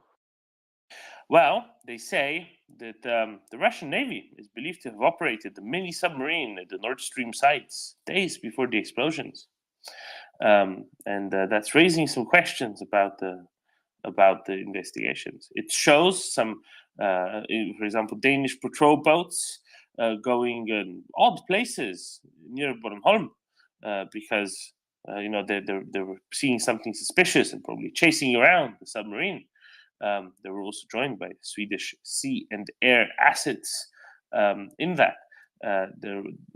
Presumably they were chasing submarines or maybe Russian naval vessels that have gone dark. They cover the various other theories, let's say, but then they do explicitly note, and I quite appreciate this, that it say, however, the theory of a terrorist sailing trip on a private Ukrainian mission has experts shaking their heads. It is not very plausible, they say. There is a lot to be said for a quote false flag operation, end quote, such as for tracks to be found and to conceal the real perpetrators. Most likely, submarines or underwater drones were used, hundreds of kilograms of military explosives. All this speaks of a state actor. It goes a little bit more into detail, but basically says, well, that doesn't fit at all. And 1 week before the explosion, extensive maneuvers of the Russian Baltic Sea Fleet began on September 19th, which could conceivably be used as a cover for the real mission. Frogman of the 313 Spetsnaz Special Forces Unit from the Baltisk base in Kaliningrad also officially moved out to join the maneuvers. And they're the sort of people who are actually trained for these things. Explaining how many submarines could work, how the Russians are, by far the most likely to be a part of this. It notes specifically that September 21st, the evening of September 21st, is the likely point when the Russians have done it, and that this is the most plausible explanation. So there we go. I'm very glad that they've gone through this. It's a pretty long article, but I think it summarizes in a sensible way what is actually known thus far. So there we go. Domin, I'm pretty sure since at least since the 24th of February last year, every single ship, boat on the Baltic Sea has been under surveillance from Sweden, Finland, whoever. Satellites. Yeah, satellites.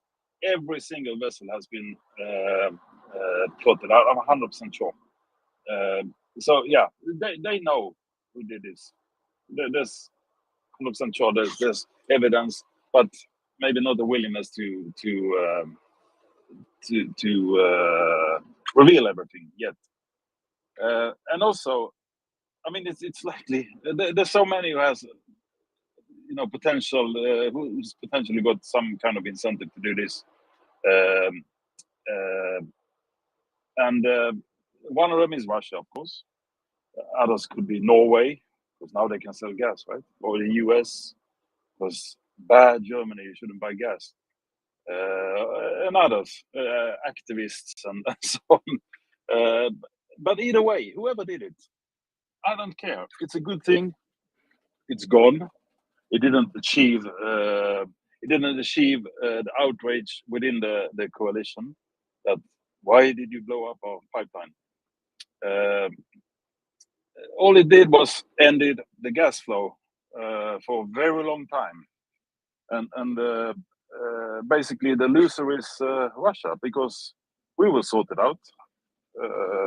Our energy production will be sorted out, and now it's just being done faster than maybe we thought 1 year ago. So the winner is us, and the loser is Russia. Out. But this is the general case, right? You can always, at the end of the day, you can always come to that, because that's how it functions. That's how the world functions. The world doesn't, end up in the long run rewarding mismanagement of natural resources when that's the only thing you have to show for it.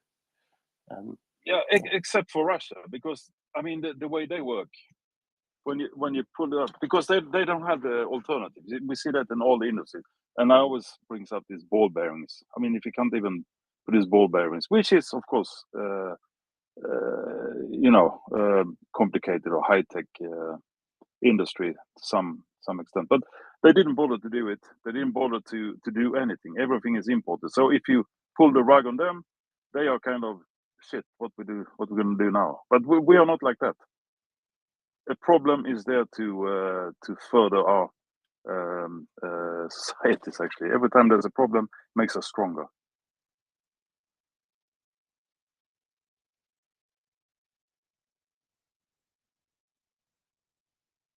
Here. If you'd like to read the article, I've put it in a tweet. It's up in the nest. It should be easily accessible. Yes, it says t-online.de, but no, it is in English, so it should be accessible to everyone, even without having to touch an auto translate or anything like that. So it's a good thing as well, I think. Ironically, one thing that it finishes on is the location and maneuvers of a frigate called Yaroslav Mudry, Yaroslav the Wise, which is a Russian frigate named after a Kievan king, prince, whatever, ruler, which I find kind of amusing in itself. That Yaroslav the Wise, the frigate named after the Kievan ruler, wasn't doing something all that wise in the end at all.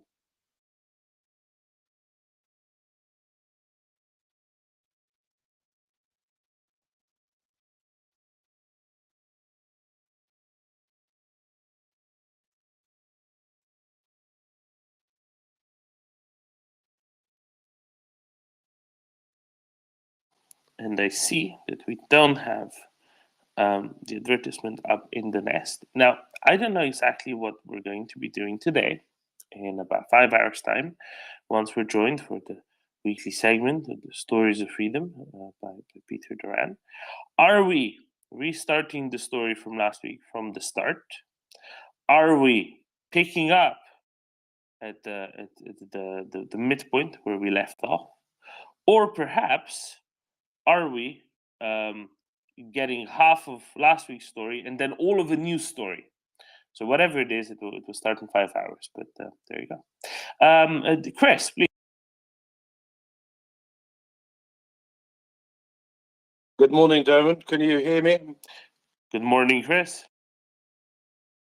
I was just going to say what a wonderful thread that was from Soren Herbst or something like that. Is that the pronunciation? Søren Herbst, yeah. Yeah, cool. Not bad. Yeah, I mean that's a work of art, isn't it? I think it's a work of art. Yeah. AI art, but they look really cool down there. All those prowling leopards, waiting to yeah. Put some time and effort into that, you know, and as I was saying earlier on, it made me think of, you know, leopard tanks doing that in Ukraine. They're prowling around there, aren't they? Seeing long distances, getting ready to strike. 100%, Chris. 100%. This is what we've been waiting for. This is what we've been working towards, right? Exactly. This is what we wanted all along, and now finally it is going to be happening. On the point of leopards, the multi-time, multi-theater war criminal Igor Strelkov-Girkin has claimed already that there are over 100 leopards already in Ukraine, beyond what has even been promised to Ukraine. So he's still, he's still playing from the old hymn sheet, or singing from the old hymn sheet rather than Prigozhin's new one, claiming that yes, there are just absolutely vast quantities of Western equipment in Ukraine, and it is sheer miracle to have the Russian army be able to withstand the onslaught, which is good, because maybe they still will be more willing to just say, we've done well, we'll take it as a moral victory and something off. Chris? Yeah, well, I do like to think and visualize that there are indeed more leopards and challengers and maybe even Abrams in Ukraine than we are led to believe. But that's just me. That's the way I look at things and that. So yeah, I think there's a lot of leaping of leopards and sabering of challengers, and I don't know what Abrams really do, but they're just big and menacing, aren't they? And they roll. Yeah. So and then the other thing I was going to say to you as well was I see Dr. Biljana Lilly has been doing her bit by wearing leopard gear in various places. Did you notice this? I mean, I'm sure she has, and she will be back with us. And I tagged her in that because I remembered how excited she was about Chris, and she will be back here with us in about 3.5 days. 3 days and a bit. Super. Well, we'll look forward to that. And then I was just I'm reading through a bit of a study of the crossing of the Dnipro in the Second World War by when obviously actually the Russians had to cross the Dnipro like the whole length of Ukraine basically. But I did notice in amongst all of this that their initial beachheads, there were about 10 of them. So they managed to cross the Dnipro in about 10 different places. But I also noticed, do you think that like the Russians were like super organized, and that when they did those crossings and they had all of the crossing equipment that you might want? Do you think that would be the case or not? Chris, my World War II history is lacking in that level of detail. However, if Axel's around, I'm sure that he knows these things possibly even better than he knows at the back of his own hand. Well, okay, I can just give you a hint here, right? That some platoons or whatever they were of Russians crossed the Dnipro on rafts made out of old barrels. And I thought, well, sounds familiar.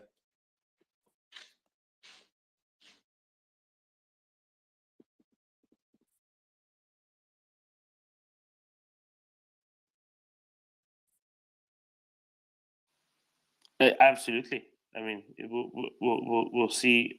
We'll see where this goes. But I think that when Ukrainians push across, if they ever will have to, they'll do it a little bit differently. We'll see how, but definitely a little bit differently. Right. Let's go, Chris. Let's swim up north among the herring and go first to Edward, then to Klaus, and then John. Edward, welcome back. Thank you, Doman. Good morning, everyone. Was some time I was speaking on this space, but I promised Doman, I promised you yesterday to come up this morning, so that's nice. Doman, you know what? Apparently, Kadyrov has been awarded a medal. Have you read that? Sorry, was he awarded the medal, or was he poisoned with heavy metals?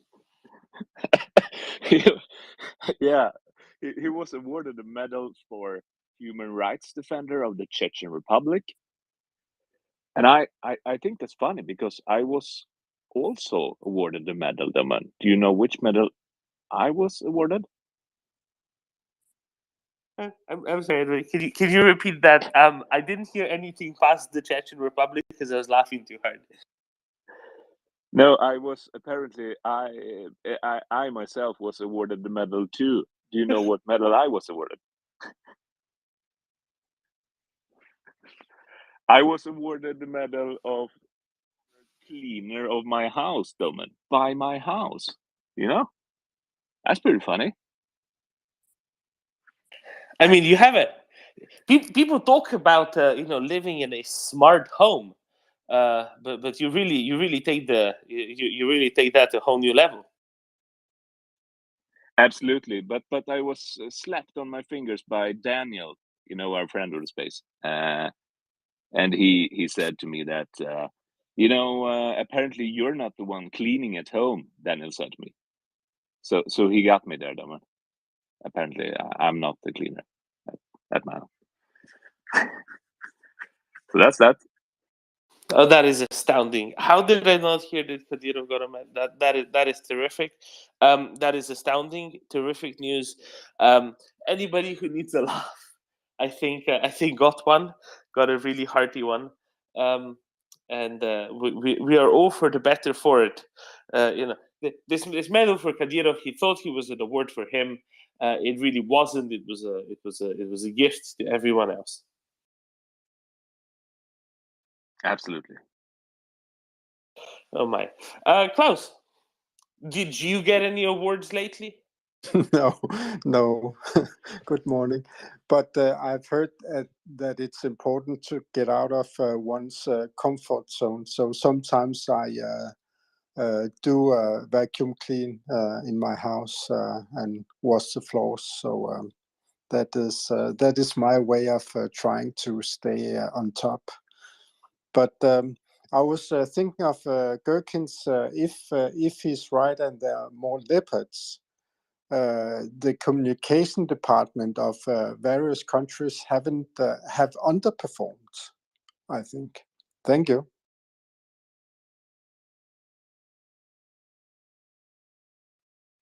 Well, it's kind of like this, right? We've heard many months ago in early September that Russians have already been destroying Bradleys in the field, 6-7 months before he showed up. So Russians are prone to statements like this, at least at some level, which aren't true. Beyond that, I would say, I think it's good. I would consider it a good performance by a communications department of a Western country, or European country, if they didn't go all the way and say about all of the leopards they delivered, or indeed any of the leopards they delivered, because that shows that they do not need to compete for attention, and they can just do their job without competing for attention, and can postpone the announcement until a better time, maybe after the leopards have all done their job. For example, the Finnish defense ministry, they're doing a wonderful job of saying very, very little. Not that it's difficult for them, but it's either way, well done. They're a shining example.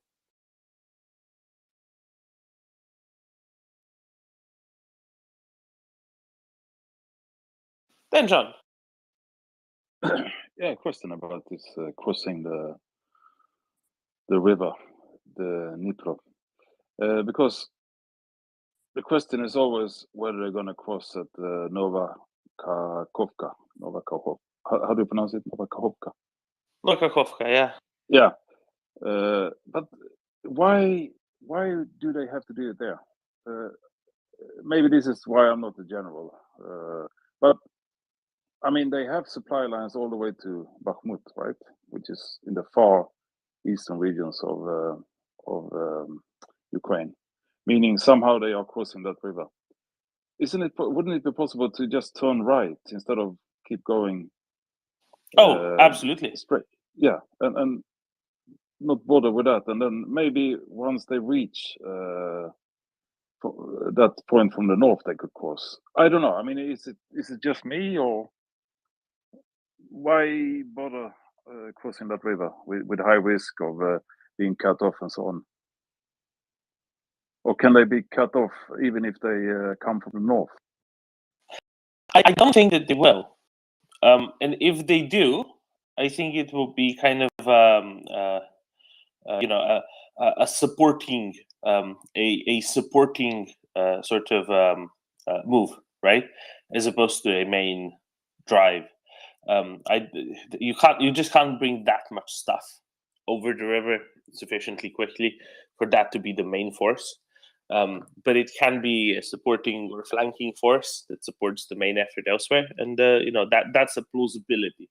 Where I do think that the main push will come, south from Zaporizhia somewhere, or maybe like Yehuda said, and like you suggested here, I think, maybe they'll just push the Russians at Bakhmut back all the way to Luhansk. Who knows? Anything's possible at this point, and that is because there is insufficient information available, and that is by design, right? That isn't accidental, but we'll see exactly which way it goes. I think that the key thing to remember is the liberation of Eastern Kharkiv Oblast. Remember how much was said about the liberation of Eastern Kharkiv Oblast before it happened? Yeah, not much. Nothing, right? It was the place where everybody, crucially the Russians, but also everybody else, more or less least expected the Ukrainians to go.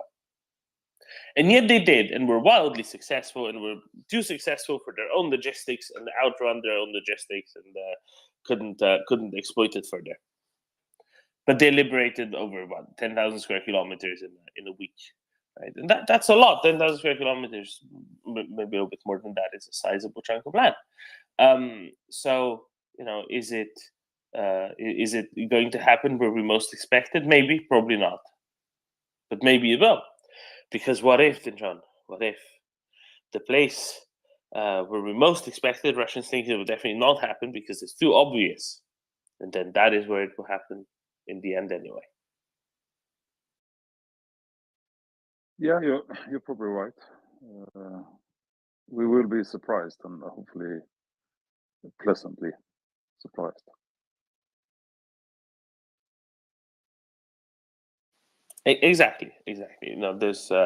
There's space here, I think, for a lot of variety, perhaps. And I'm for one, I'm quite glad that we can be that we can simply trust the Ukrainians to do the sensible thing, whatever the sensible thing happens to be under the circumstances. So that's kind of my big mainline overarching take on all of this.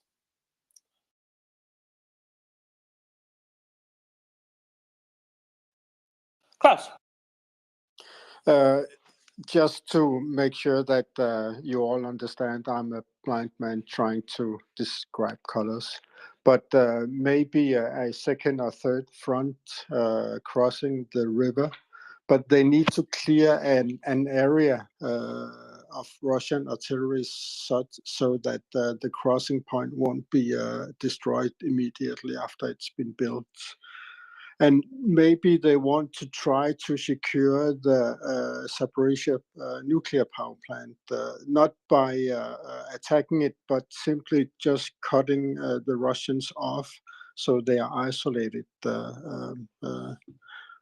And that can be done either by crossing the dam or however they choose to do so. But I'm sure they are so clever, Ukrainian strategists, that we might be surprised when they move forward. Thank you.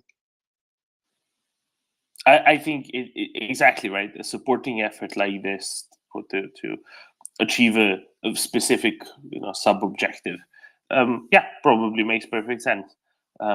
Something along those lines, something along the lines of securing the other side of the dam at Nova Kakhovka. So something like that is very, very plausible. Or maybe a lightning drive to Perekop, to perhaps before the main Russian force gets there, cut them off and limit their ability to retreat if that's what you want to do, right? Something like that. There's a lot of options for why they might want to also cross the river. In principle, push from the north, but also cross the river to do something else as well. And we'll see what happens. I think whatever will happen or won't happen, there will be books written about it. So that's worth remembering, I think. Chris? Yes, Damon, I hear there's a body of a Ukrainian diplomat washed up on the beach of Crimea with all the attack plans in, allegedly. But one thing I was going to say, I'm talking about the Sea Kings and that. I thought I read or heard somewhere that actually there was going to be about 10 Sea Kings. I keep hearing 3. But I'm sure I heard somewhere that they were going to do 10. We were going to give them 10. I don't know, Chris. Were you? Well, I don't know. I don't know whether I imagined that or not. I might have dreamed it, but yeah. Hopefully, anyway. But because 10 is like 10 times 30 soldiers and that, or commandos or whatever they are, parachutists. Parachute regiment type people and that, so that would be a significant force landed somewhere, wouldn't it? Even like 90 is useful. Yeah. See, Chris, this is it, right? Taking a few hundred Ukrainians across on helicopters just to establish a bridgehead, right? That makes sense. We heard yesterday that they're practicing. Mass descent from helicopter on ropes. I forget what the terminology is, but something along these lines, right? Why would they be doing that? Maybe it's to make the Russians think they will do something. Maybe it's because they will actually do something. Probably it's because they actually do something. But where and when? Options abound. Don't forget, Chris, they have a number of their own, transport helicopters, right? They have a number of their own transport helicopters. They've got more from friendly nations elsewhere, the Soviet type helicopters. So they do have a capacity to deploy several hundreds of airborne air mobile troops very quickly if they really need to. Now it's not many thousands, but it is several hundreds all in one go if they really need to, if they really want to. So it's plausible, right? that's a sufficient force to actually secure an area for a time until they can get more people there. And if it's convenient, if it comes in the right space, then it makes perfect sense, right, Chris? Yeah, and Damon, I was trying to write something about that, and I'm sure I heard the other day when this was being discussed a term like, it was something like heliscoping or something like that. Was like basically a term for, when you fly in, like, 30 special forces or something like that, and they deploy from the helicopter. They don't rappel or whatever it is down ropes and that. The helicopter lands or almost lands, and then they all run out. I'm sure somebody said that it was something like heliscoping, they call that, but I couldn't find that anywhere.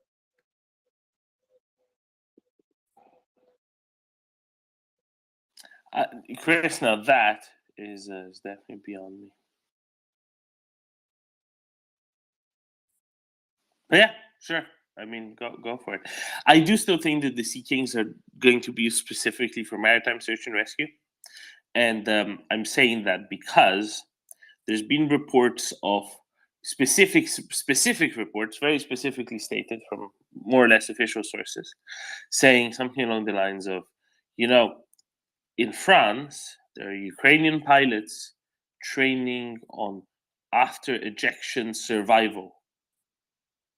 And I was thinking, yeah, that's fair enough. That's a reasonable thing to do. But I thought, you know what? They're probably training the whole survival thing for ejecting over water.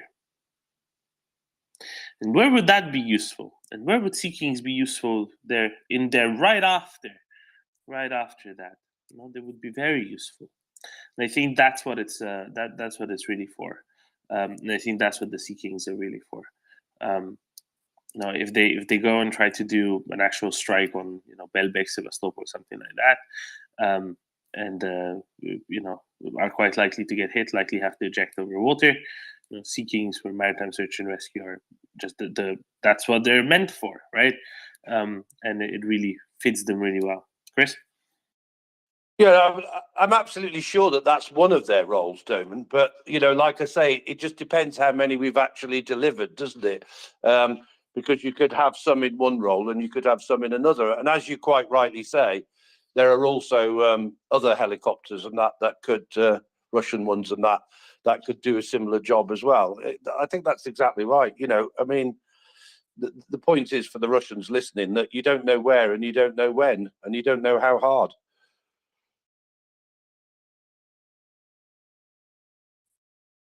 Exactly. Klaus? Maybe that diplomat that had all the secret plans managed to get on the beach, but was unable to cross the trenches. Just a thought.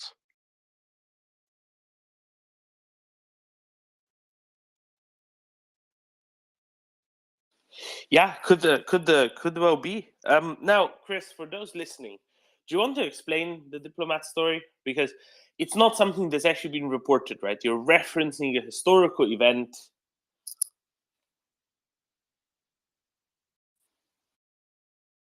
Well, I don't want to explain it in massive detail, Doman, because I can't explain it in massive detail. But what I did, all of this stuff got me thinking about, because obviously we're in a quiet period here when it looks like nothing's happening, right? But as we know, well, some of us know, the period from Operation Dynamo, when unfortunately we had to pull back in the Second World War from France back to the UK in little boats and things. Well, some little boats and that. But the period from there to D-Day was 4 years, I believe, approximately. Right? Now, I'm sure it must have felt to a lot of people that not a lot was happening during that 4 years. But of course, we do know that a lot was happening, wasn't it? Because it's a weird thing about us Westerners, isn't it? That we sort of tend to plan things carefully. and part of all of that plan is deception and misinformation. So yes, so for those that don't know, part of the deception was the fact that a body of, I think it was supposed to be an English diplomat, if I remember correctly, washed up on a beach. I'm gonna say France somewhere, southern France, something like that. Spain. Oh, thank you, thank you, thank you. Well, if you know this story better than me, please go ahead, because I only know the basics of it. Yeah, but yes, and on the body was, or with the body was, I believe, a briefcase and that full of invasion plans. So I said, whoever was speaking then, if they know the story better than I do, please go ahead. But that's the basis of it, Tony. Exactly. This is ahead of the Allied invasion of Sicily, right?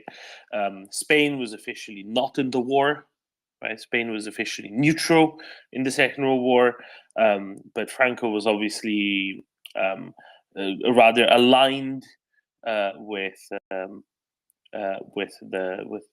Germans and the Italians, because they just helped him, win the Spanish Civil War, among other. But also there were some, let's say, ideological links there, and yeah, there you go. And this is what Chris was referencing, right? He somewhere near Gibraltar, I think he ended up washing up ashore. Gibraltar, obviously being a British base there. Klaus. It was called Operation Mincemeat, and this is from I heard there's an audiobook on Audible which is quite good, where they describe how they had really trouble just finding a body in England, because it's so rigorous process, and they finally managed to get a dead body, but they had to be quick, because if it was supposed to be laying in the ocean, it couldn't rot on land, so they had to be very fast and delivered by a U-boat. So that was quite an achievement, that it actually managed to be washed up on. I think it was found by a fisherman, which alerted the local authorities, which was then alerting the Germans. So they wanted to get hand of all the information that was on that person before the Spanish authorities were obliged to deliver the corpse to the British. So the Germans managed to open the letter without it was supposed to be noticed by the English that the letters were opened and closed again. So that was quite a feat to have the Germans think that there were some plans. But Hitler was always very suspicious, and but in some way it probably influenced how the Germans decided to go on with the war. But as a side note to that, when I was younger, I always thought that, well, why doesn't Gibraltar? Why doesn't the British want to give Gibraltar back to Spain? Because it is in Spain. But when I heard that book about the Second World War, and Spain was a neutral country, Portugal was neutral, Gibraltar was one of the key points of controlling the traffic in and out of the Mediterranean Sea. And in the beginning of the war, the Italian Navy was quite one of the largest navies in the world, actually. So that's when I realized that no matter how minuscule an area seems to be, there is no reason to give it up just to a sign of goodwill, because it can be very important in a future war or tense situation. So Gibraltar will belong to the British Commonwealth unless Spain decides to invade it, and that is not going to happen. Thank you. No, it's the really funny thing with Gibraltar is the fact that it's not a part of Spain massively contributes to the economy of the area in the south of Spain, which is frankly not the most economically vibrant area at the best of times in Andalusia, which is a shame. It's a nice place. It just gets really hot in the summer. But if Gibraltar was a part of Spain, they would have a significantly lesser economic benefit to the nearby parts of the Iberian Peninsula that are Spain. So any suggestions, we want Gibraltar back, are just are populist in the sense that they're uninformed with good old-fashioned economics. So it'd be very silly for them to do so, and that's what they want. Also, there's one more reason why they want. So, yeah.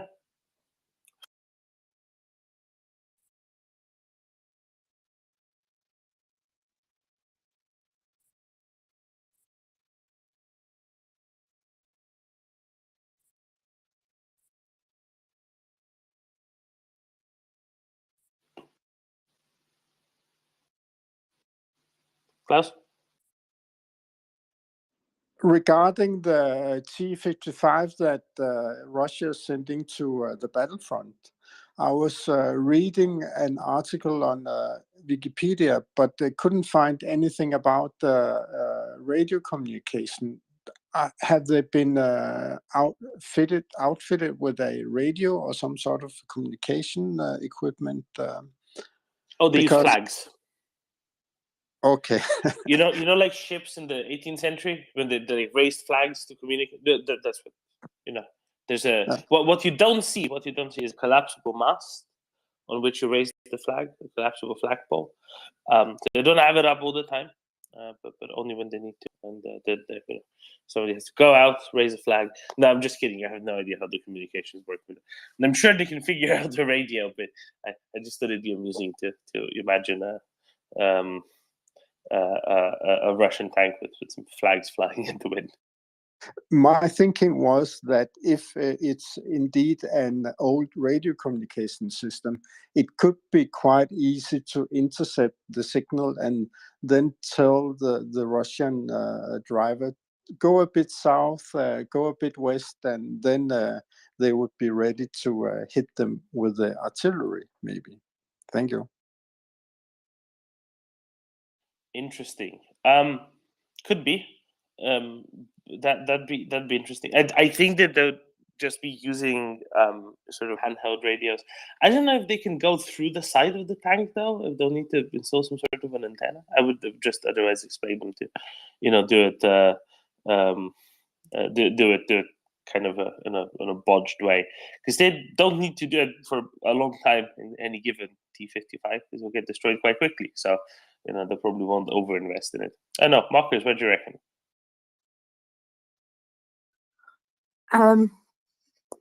No idea. Chris, what do you think? You've got your hand up.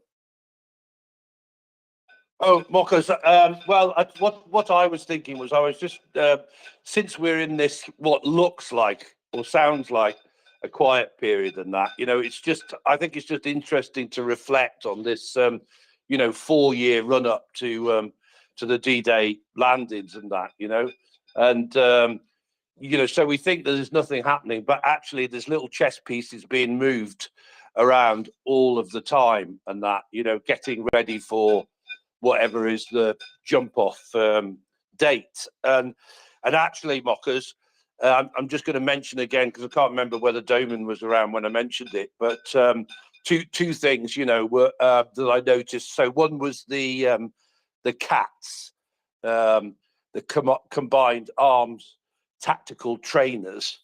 And I need to find out from the former army people here if if any of them have actually ever used the CATS simulators, which basically allow people to, it's like a massive, well, there's two of them actually, but there's a massive warehouse filled full of computers, and people are basically sitting in simulated tanks and armored vehicles and having battles with one another. Oh, sorry, one of my Malamutes wants attention here. So,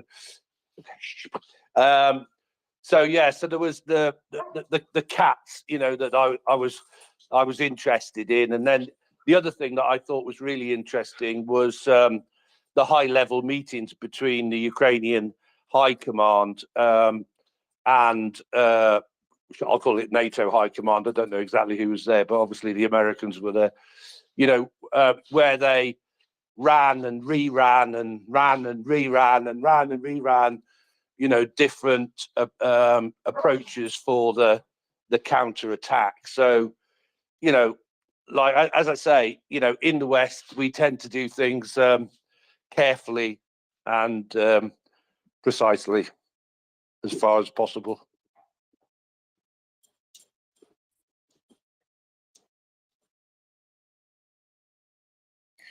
Indeed, there will undoubtedly be a lot of effort going into exactly that, Chris. Absolutely. I'm also got a suggestion, and then John will appreciate this, that the D55 operators, each of them will be issued with a SIM to be able to communicate, to kind of back for the communication. The problem is it's going to be a Sims game, so that probably won't fit in their phones. Marcus. Yes, I was just going to confirm that there very much must be an information lockdown, because my general sort of news ticker thing that keeps me updated, well, let's just say this is the sort of information that I'm getting. I will read you the latest update from my news bar, which does bring me all sorts of things, but this is, well, usually when the British have nothing to say, we talk about the weather, don't we? Weather forecasters, this is what's coming up. Weather forecasters have predicted rain in the capital for the weekend. So the hydraulic services, I'm not going to say their name because I'll get it wrong. The hydraulic services have increased their duty in preparation. The rain is expected to start in the afternoon. To prepare for the predicted precipitation, the hydraulic services have inspected and cleaned all the storm drains in the area that are prone to flooding. There are 91 units of special equipment and tools for such repairing and cleaning, such as motor pumps, hydraulic monitors, and pumping stations. We urge drivers to be cautious on the wet surfaces and maintain a safe speed. So, do you see what's going on there? With we'd just like to bring you some news about the weather. Now, it's not that they've got nothing to say. I actually think they're being a bit sarcastic there and talking about the weather, but Also, Zelensky has publicly stated that a counteroffensive cannot begin until they have everything they need. And, well, he's not lying there, but I don't know. I get the feeling that things are moving behind the scenes that maybe people aren't telling us about, and we probably shouldn't know about right now. And that's fine. But yes, the official line is we cannot possibly start this counteroffensive right now. And that's probably true. They can't right now. I need to find the original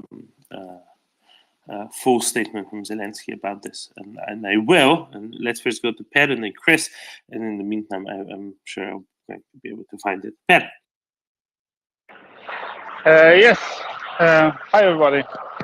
I'm just wondering, or I just wanted to say that, okay, we make fun of the Russians because of their desperation and their old equipment, but we really shouldn't underestimate them. They are very, very dangerous. And I think what they're trying to do is just to buy time. I mean, Russians, they know they're not going to win. So what they will do is just drag this war out, try to exhaust the Ukrainians. Of course, they will bring old equipment. They will try to wear out the Ukrainian army because they have fewer people, fewer soldiers, and they're counting on the West getting tired. So we're laughing, but they might just be buying time. And we really, okay, we should laugh and ridicule them because they are ridiculous, but they're also genocidal and desperate, and also very, very dangerous. And I think the West, I'm afraid they underestimate Russia and ridicule them more than they should be worried. Because they don't, to me, the West doesn't seem worried enough because they're not sending the equipment they should as fast as I should. So this worries me a little bit because, I mean, the Russians are very dangerous. We should never forget that. That's all I wanted to say.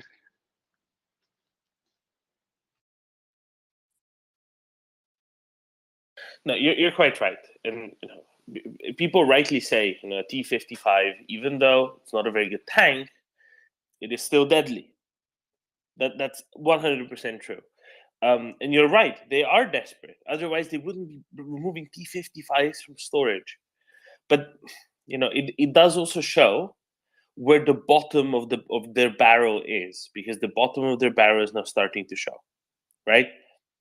The theory of Russia was always, well, they have an infinite supply of manpower, an infinite supply of equipment, and infinite. It's actually not infinite. It's actually finite, and it's actually a lot smaller than everybody thought, because a lot of it was just Potemkin equipment, right? The tens of thousands of tanks parked in Siberia, well, many of them can't really be used as tanks because they can't move or shoot or turn their turrets, or they've just disintegrated into a rust bucket. So a lot of this was always made up. A lot of it was always make believe. A lot of it has been sold off, but hasn't been registered as having been sold off. And now, was it then John that recommended the movie? I didn't get a chance to see it. Yeah, probably never. But this is the way it's going to go. And it's important to recognize that the bottom of the barrel is now showing that there are, now occasionally actually scraping along it. And that's a good thing. That's a good thing because now it can be planned against accordingly. All it needs is a sufficient commitment from Western countries. That's all it needs, because it's now clear, what it needs to be for it to be sufficient, right, Pat? Yeah, but I'm not sure if they are at the bottom of the barrel. I mean, they're getting closer. There's no question about it. No, they're not quite at the bottom yet. There's still some stuff in the barrel, right? But when they scoop, sometimes they now like kind of scrape slightly along the bottom. Like, oh, yeah, I agree with that. But I think we shouldn't underestimate, because they might be buying time, and now with with China they're kind of cozy with each other, but they might be waiting for better equipment coming along. They're stalling for time to get more missiles. All they can do is stall and try to lengthen the war. That's why, and cause as much damage as possible. It's a mafia. It's a terrorist country. It's a terrorist state, and they don't have to completely win to make Ukraine lose. So they can just be there like an infested wound, a cancer mass of cancer, and cause a lot of destruction for decades. They don't have to exactly win, so that's why they need to be crushed immediately. And the West doesn't seem to be understanding this, to me at least. So that's. I have to say I agree. And I think China specifically, their motivation is in dragging things out, right? Because if China drags things out, Russia ends up weaker on the other side, and that benefits China because reasons. Because they get to be more of a monopson after that. There we go. That's going to give me a bonus point for Axel. Yeah, it's a. I think you're right about a lot of this, and you're right about the West not understanding quite enough about Russia just needs to be crushed. It's not that difficult. There is stuff enough to do that, and the quicker you do it, the less stuff you actually need. So I think we are, to a 95+% degree in agreement, Pat. Let's go to Chris, and then to Denjon, and I see Florian connecting as well. Excellent, Chris. Yeah, no, Per makes a great point, and those of us that know the Sun Tzu know that you have to know yourself and you have to know the enemy, and you must not underestimate them or be complacent, right? So we know that. But Doman, I've been listening to the BBC World Service, and I've been watching the announcement section in the Times, and there are some very strange things being said there that could well be code words. I think, could be. I don't know. Could be. So with what Mockers has said, I am predicting that the counterattack will be 5 a.m. tomorrow. And so, and of course, the other thing is, right, that we, the allies of Ukraine, have deliberately misled the Russians into believing that we're not sending that much equipment and there's not that much in Ukraine. So even if it was tomorrow, it wouldn't succeed because we're not ready, right? And yes, well, we need this, breadth of opinion because we want the Russians to be completely confused. Love it, Chris.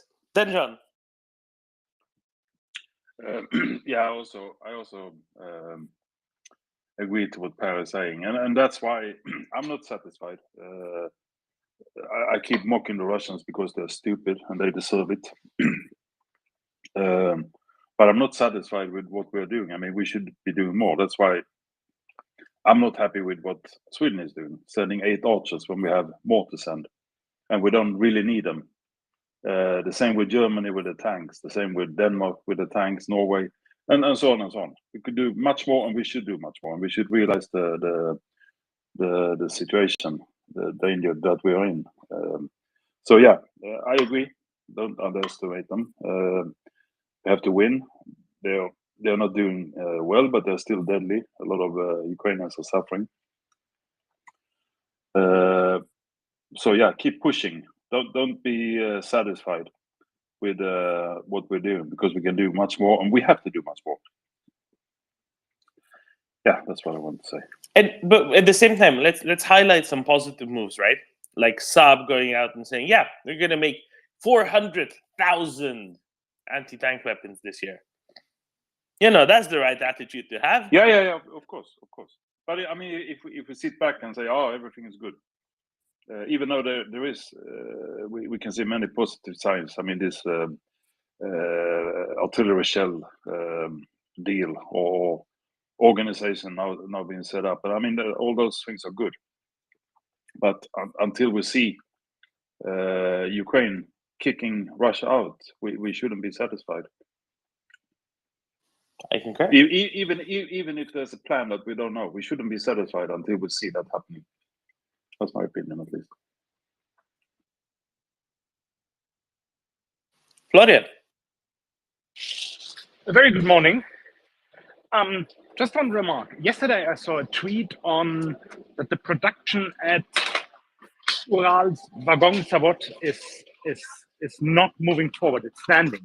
They're only producing half of the mechanical equipment, but they don't screw them together. And the reason is shortage of chips and shortage of thermal sights and that stuff. And that indicates, I don't know if it's true, but if it's true, the stuff from China is not coming. But that's why they are scrapping the barrel. There's almost no new production entering Russian military services. And it was a credible threat that was written on that. I reposted it. And I think that shows that maybe Xi is making the show off in Moscow, but practically they're not helping. It's the same that Huawei has withdrawn from the Russian market. And so China is probably fearing too much losing its Western clients, and that's why it's not all in on the Russian side?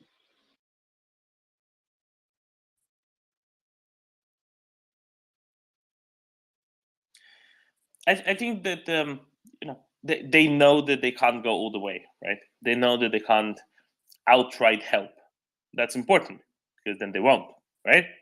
And you're right. The Russians they're producing some shells for tanks, not the shells to shoot, but the shells of tanks, right? But they can't produce the whole thing. Yes. Which is kind of useless then, because the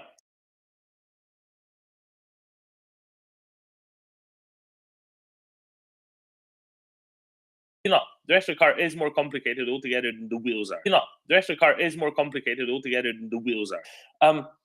So exactly, and yesterday there was 2 days ago, there's an announcement, from Medvedev.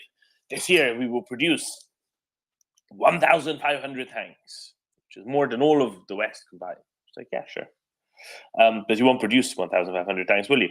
You will produce 50 tanks, and you will resuscitate 1,450 T-62s and T-55s from deep storage, which isn't the same thing. And you will fit them with optics designed in the 80s to go on the tanks from the 60s. Good job. And will they be? They will all have to get destroyed. Sorry, Florian. But where do you get the optics from the 80s? They were manufactured in the time in the GDR and in Riga at the Soviet manufacturing. And if China is not supplying, nobody's building that stuff anymore. China is not supplying any chips or any substitutes or not enough quantities. You send them out with the milky old manual optics and whatever, no aiming computers and so on. I really fail to see how they even can refurbish that now. No, correct. That's what they're doing. They're sending things out. They're sending what do you call it? They're sending tanks out with, indeed, as you call them, manual optics. Absolutely, that's exactly what they're doing. And also, the Soviet chip industry doesn't exist. There's nothing produced in Leningrad anymore, or very little. So the stuff they had in the 80s and 90s also doesn't exist anymore. Yes, and I mean the chip shortage is more marked. I mean, even Vkusno i Tochka, the McDonald's replacement, doesn't have any chips either. Yes. Florian, I put something in the nest, and it will be there in a second. It's just the reference. It's not the direct interview, but Doman will like it. That the man, or one of the men, who has been part and parcel and crucial, absolutely tantamount to the rise of Putin and his cronies, Oleg Deripaska, is quoted that Russia has not achieved any relevant economic growth in the past dozen years, and that Russia would turn into a country of baboons. So Gunny is right. I'm going to read it. Thank you.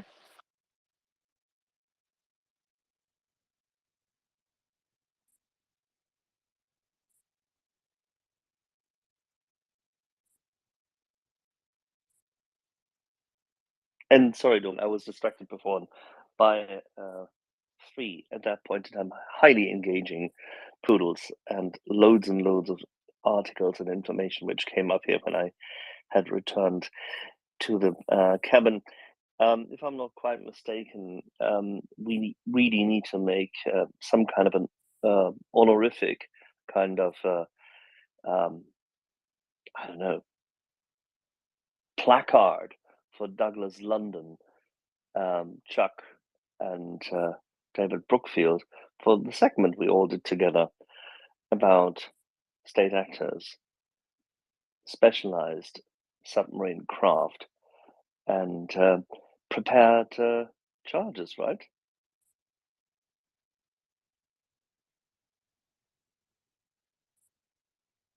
Yeah, I'm fine with that. That's for sure. I think it was obvious to many people. And photograph it. Maybe. Actually, I'm sure you're there on the Baltic. I'm sure you know someone who has a yacht. Apparently, that's all. That's all that you need, right? All that you Uh, need is a pleasure sailing vessel, a pleasure vessel, yes. and a sailing pleasure vessel, and that's literally the extent of it. So why don't you go off, pack the poodles, pick up Tim, and you can go pick up a bit. Be back by dinner. I like your idea, Stillman. It's so funny that it's so simple, right? Takes no preparations, not a few years or anything. No, of course not.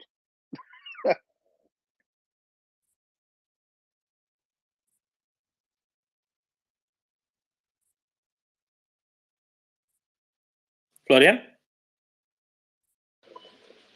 Yeah, a remark on the Nord Stream thing. I wanted to say,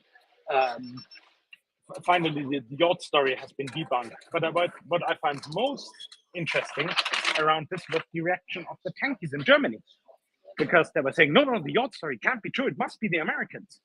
Because for a short while, I started to worry if people then say, oh, maybe if the Ukrainians blow up our pipelines, they shouldn't warrant any support anymore.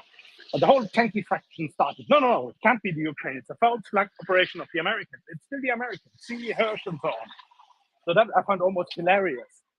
And good that now more information comes out that really shows who's the actor, i.e. Russia, behind that. No, and the Russians did the same thing, right? If you look at Russian state media when the whole yacht report came out, they were like, no, this is impossible. It was the Americans.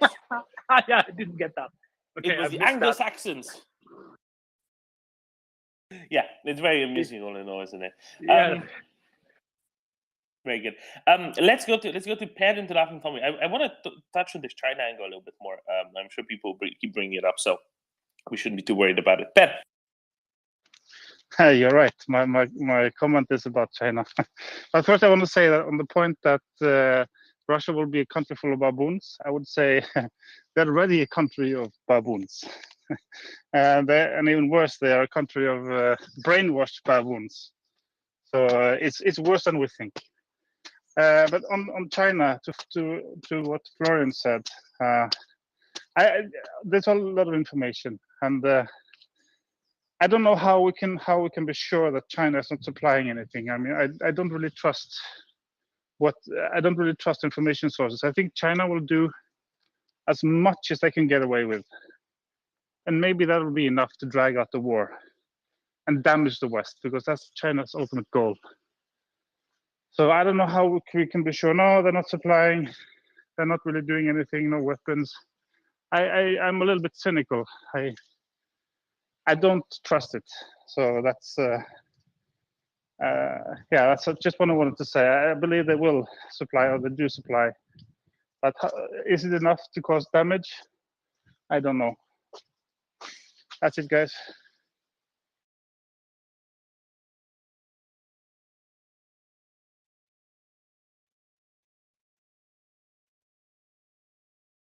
Thank you, Ben. See, it's a question of what and what quantity. A couple of days ago, it also came out that Ukraine bought up the lot of first-person view components, first-person view drone components in China. They're just not available. Russians tried to buy them, just not there, not at all, because Ukrainians bought them all, the whole production, which is good, because what they do is they basically fit this little one-way drone to a grenade, and then they crash it into a Russian position. It works very well, apparently. Works very well. There you go. Let's go to Tommy. Okay, hello everybody. So something interesting to think about the Chinese angle and the opportunities of China to supply Russia. One thing we should remember is that if you look through the kit that the Chinese army has, a lot of it is just imitations of the glorious Russian technology that has proven itself so well in Ukraine. And I like to point out that given the designs that Xi has in the Pacific and in Taiwan, it is very likely that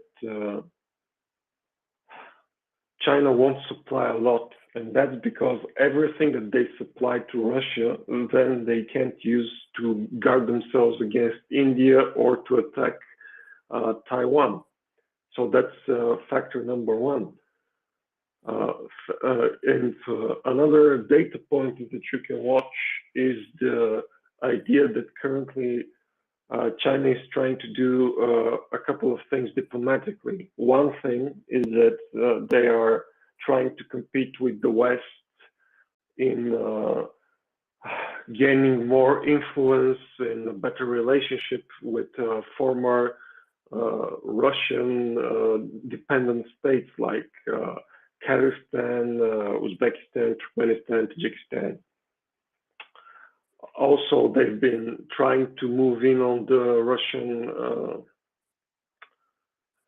what do you call them, on the Russian influence operations in Africa. And finally, there's the Middle East angle. Why is China negotiating all these settlements? Well, they want to try to switch the balance in the region so that the regional threat of Iran has more power and requires more attention from the West.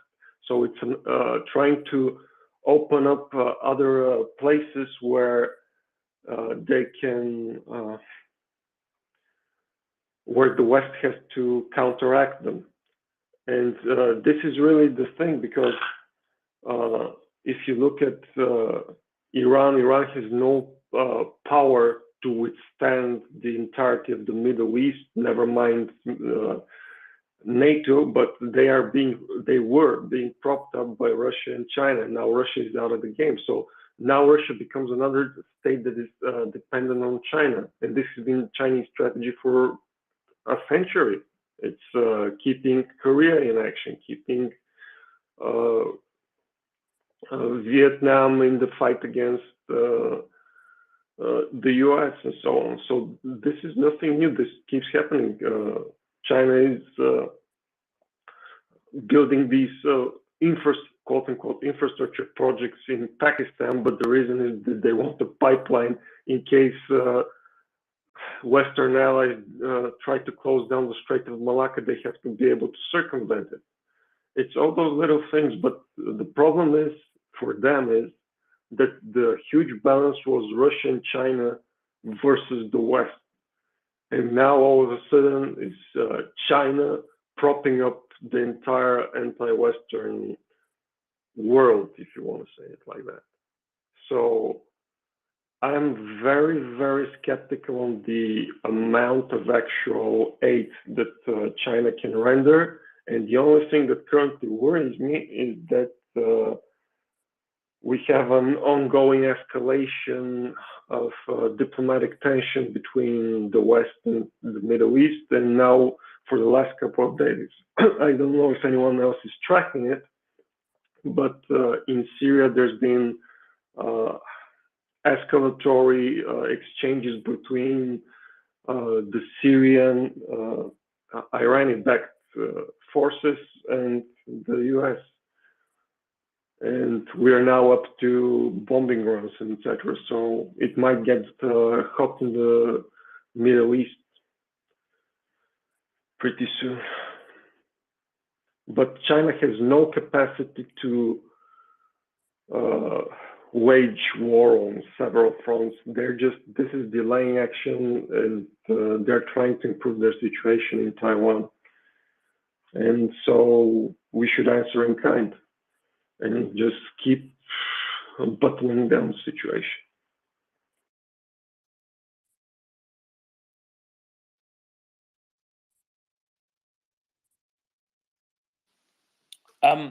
So I think that the Chinese bid is actually quite straightforward. It's all about doing it in a way that maximally benefits them economically, right? And if they get the Russians more tied to them, and it's easier for them to get cheaper stuff later on, that's probably what they want out of it. The rest is more complicated, right? The rest is more complicated. Last and Tommy, quick question. It's a week from the Bulgarian election. But Bulgaria is also one of the few countries that hasn't joined the Joint Procurement of Ammunition Project of the European Defence Agency. Are they waiting for the election, or what do you think? Why do you think they haven't joined it? Oh, they're not waiting for the election. So it's basically the caretaker government is mixed, but the president, who's the one that's been making all the media statements and so on, is very firmly tanky, and about a quarter to a third of the parties that are currently popular are either for non-intervention because of Russian influence, or straight up advocating for not getting involved against Russia, with that is a historical friend of Bulgaria. So that's the one factor. As far as the election is there, the problem is that we're in political deadlock, because although 60% of the parties are pro-Western, each of the major parties, the old corrupt guys, have about 25%. The new liberal movements have 25%. Then the pro-Turkish party has about 13%, and then the rest are either tankies, or either straight out tankies, or just vatniks. But the problem is that none of the parties are going to be willing to work with each other. So what I'm predicting is that we're just going to have another deadlock. But the good thing about that, if you can call it a good thing, is that at least the pro-Western parties, like in the last working session of parliament, would be able to push out some legislation, because we had legislation that said that we should offer military help to Ukraine. And now the caretaker government and the president are trying to push the thesis that that legislative obligation was fulfilled because help was provided once. And further help would be detrimental to the security of the state, which is total round objects. But we'll see.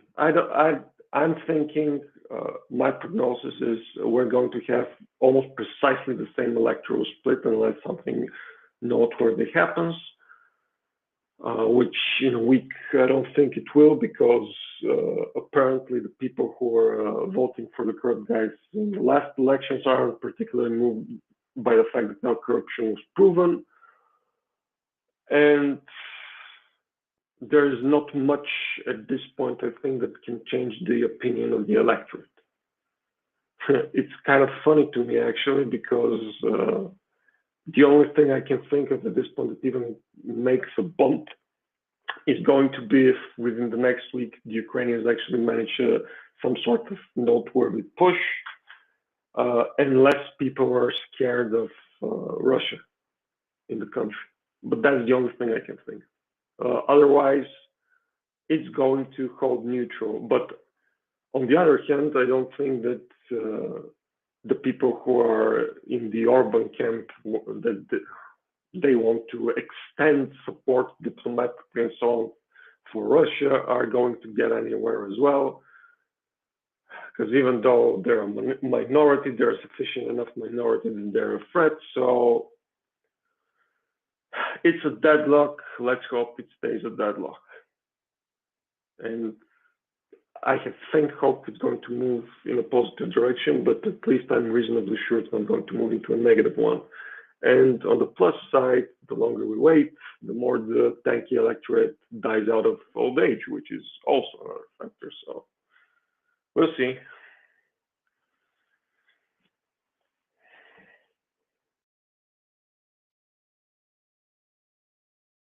We shall see indeed. We shall see indeed. Let's go to Chris, and then I have some more details on that Nordic Air Force that I'm quite happy to share with all of you. There's a 1-page unclassified document signed by all the commanders of the 4 Nordic air forces that are joining up, and we can kind of work through it and see what they're really doing this for, and it's pretty cool. Chris. Yes, Damon. Well, I think that I said that earlier this morning, and that Nordic Air Force aligned with the Ukrainians, and of course just restating that they can allow pilots and ground crew to join the Ukrainian Air Force, and that is all great news and that. But so I look forward to that discussion. But the what I was going to say, I don't know whether you were there or not, Doman. You might have been in the background. I think Mockers was there when we had a early morning session with Jingu the other morning. I don't know whether you were listening to that in the background. You might have been, were you?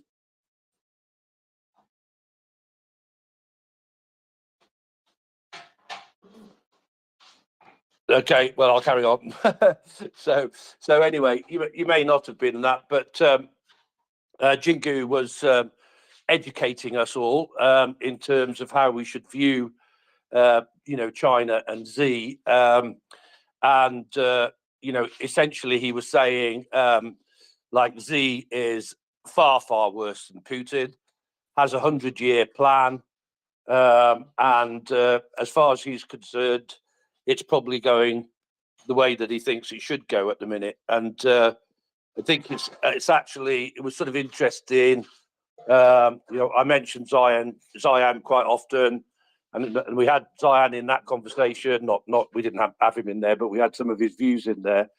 So of course he will say that unfortunately there is a risk, that the Middle East and China will kick off after this, and that China feels that it might have to do what it needs to do in 3 years, and Xi is prepared to press the nuclear button and all sorts of other scary things, But the sort of amusing picture that I had in my mind was of Xi and Putin, going behind closed doors, where Putin is a child compared to Xi, and Xi gave him a right good bollocking. Basically said, well, you've really messed here, haven't you, mate? And you've really shown us up. This is not particularly how the 100-year plan was supposed to go. But, however, we have actually seen how the world reacts and that, so we have gained something from it, and that. So, okay, hey ho. And so I agree with people. I don't actually think that Xi is going to do much apart from look to take advantage of Russia. I don't think he's going to do much at the minute. That's just my humble view. And I look forward to the Air Force discussion. Thank you, Chris. Denjon, jump in. Yeah, before the Air Force thing. Actually, now there's an official name to it. It's going to be called the Nordic Air Force Operations. They're still looking for an acronym, but it's coming, I'm sure.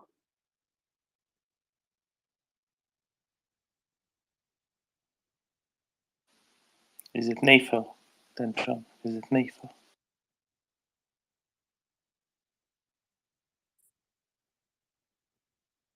People thought they were backed by Americans, but no, it was all this time. It was the dogs were feasting on herring. Yeah, but there is another. I mean, the runner-up is actually the Nordic Air Defense, which could be made short to NORAD.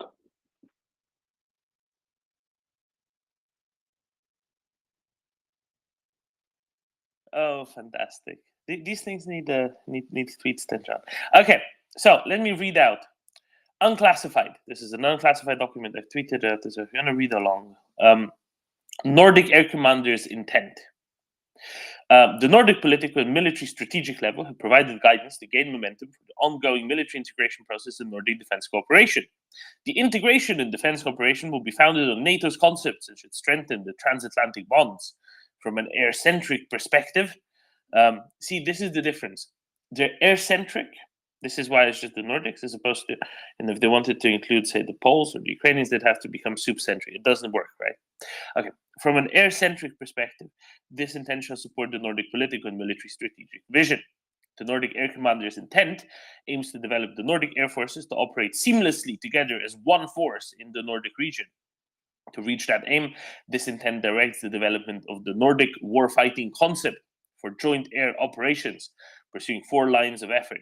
1, integrated air command and control, air operations planning and execution. 2, flexible and resilient air basing. 3, shared air situation awareness. 4, common air education, training, and exercises. Okay, so basically, their command and control will talk to each other. All of the stuff will be joined at that level. Flexible and resilient air basing means that all of them should be able to operate from all the airfields in all the countries, or a large number of airfields in all the countries. So in case, in 30 years' time, Russia attacks and they blow up a bunch of airfields, there are other airfields available in other countries. Not just airfields, but all of the maintenance, supplies, ability to sustain operations from any of the airfields, even if it's a different type or from a different country. Shared air situation awareness, that basically says joint radar picture, right? That's probably the simplified version. Kind of like NORAD, John. Common air education, training, and exercises, that's pretty self-explanatory. The concept should be developed utilizing NATO methodology and comprises the major delivery of the currently ongoing work to bolster all the existing efforts within the Nordic air cooperation. In the medium term, efforts shall revolve around preparing for, conducting, and assessing Nordic response from an air perspective, putting emphasis on the Nordic digital and semi-distributed AOC. And AOC is, I think, Air Operation Control, I think. Maybe something else. Development steps, whatever that is. On the horizon, long-term permanent solutions to fulfill this intense aim shall be determined and established, signed by all 4 commanders of the air forces, including the Danish Major General Jan Dam. He prefers to go by the shortened version, JDAM. That's just what it is. I can see. They say that your name sometimes determines your career. If somebody's called Miller, for example, they're more likely to go into the grain processing business than if they weren't, right? But I guess we know how he ended up in this. I think we know. Alan Brewer became a journalist. Yeah, but what's his hobby?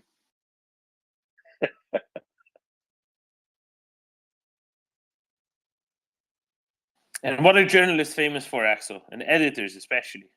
Drinking large quantities of coffee, brew. It makes perfect sense. Very good escape, Joe. Very good escape, Owen.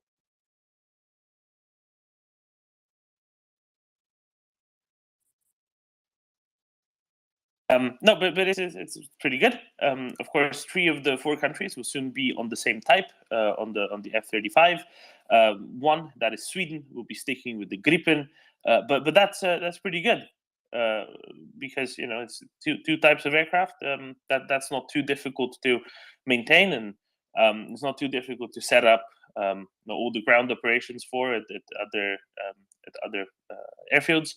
I guess they'll make sure that all the F-35s are not just interoperable, but you could have a Norwegian pilot jump into an F-35 from Denmark or Finland, and have the same layout of everything. If there might be any differences, otherwise they'll probably make sure that there won't be any differences, just so that they can maximize utilization in a time of need.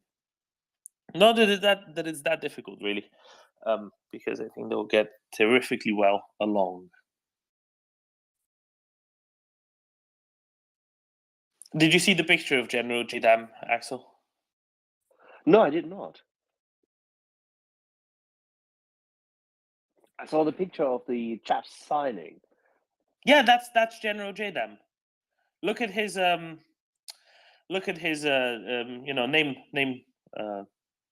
tag or whatever. What do you call that on a uniform? Is it a name tag? Patch. Patch. There we go. Name patch. Yeah, it's a name tag, but it's essentially by now they are all patched. They're Velcro. Let's have a look. Yeah, no, it's his name is Jan Dam. It's JDAM. It's fantastic. We had tags in the 80s. Oh yeah, no, sorry, I saw that photo. I think you posted it earlier. It's a bit of a strange angle, but yeah, no, I just didn't look at his name. He looks like a proper happy man.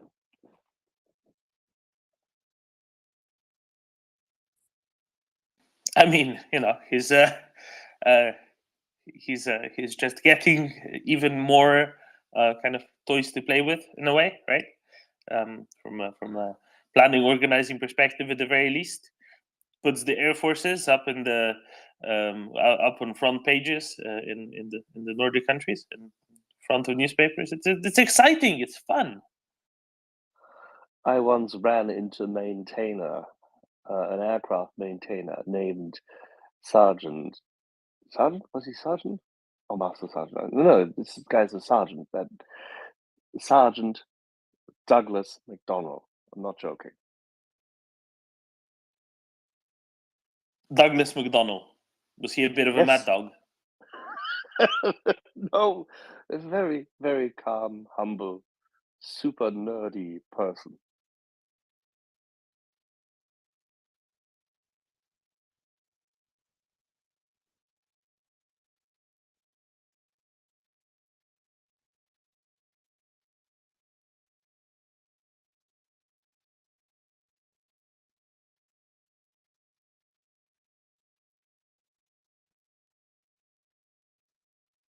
So, by the way, in the meantime, because Louis and I have not been able to talk, we have not yet created a plaque for Douglas, Chuck, David, and dare I say it myself in the subheading of it for pointing out the right thing. Have we said this already in the last 30 minutes, Norman?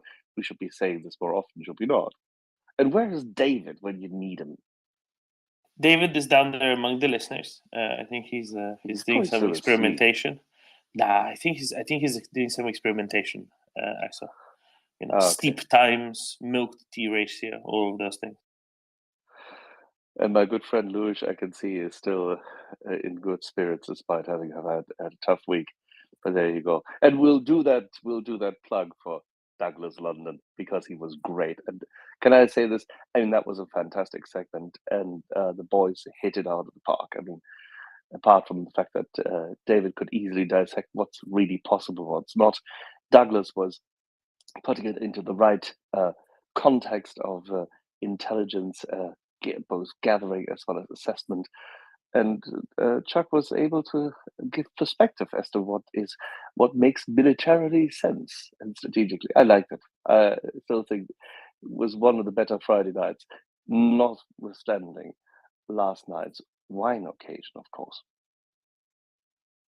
Yeah, I thought of this whole setup. I got Alan to play along perfectly. We designed everything, set it up for Nick, and then Nick wasn't listening as we went through our 2-minute show and tell. And then it went haywire, right? People enjoyed it too much. That was great. It was so perfectly set up to talk about some very boring administrative bureaucracy, and then it just span out of control. The good thing is that we can still talk about the Ukrainian wine industry because it will certainly be part and parcel of the strategy of repopulating both Crimea as well as certain parts of Odessa. And it will have a huge impact on how tourists in the future will perceive the whole Black Sea region of Ukraine. Oh, absolutely, undoubtedly. And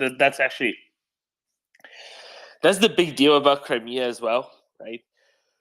People don't think of this, but again, as I mentioned yesterday, back around 1900 sometime. You know, people think of the Judgment of Paris in 1973, when the Californian wines kind of matched the French wines, even beat them. You know, both Cabs and Chardonnays.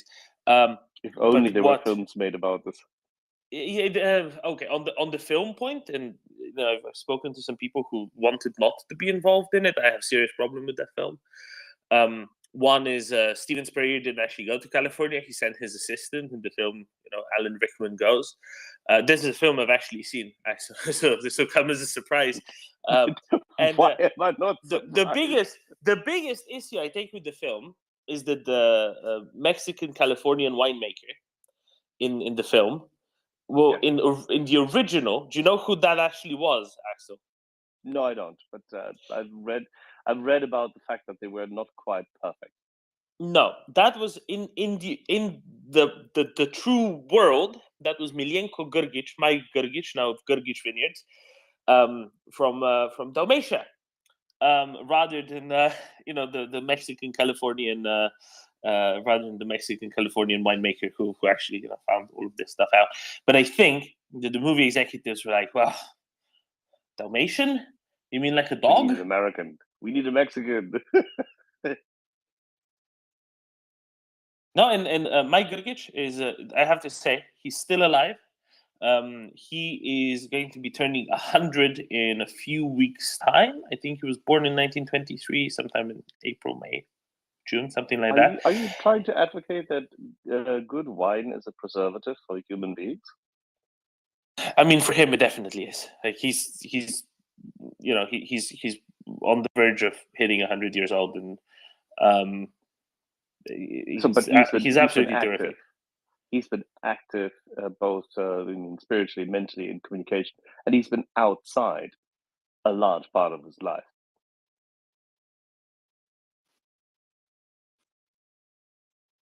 If my mute button were better, I would have responded more quickly. Yeah, for sure. And he's a terrific guy, excellent winemaker, really advanced the industry within California. He was, you know, not necessarily one of the most prolific, but certainly one of the more important winemakers for the development of California. But what I wanted to say is, let's cast this aside.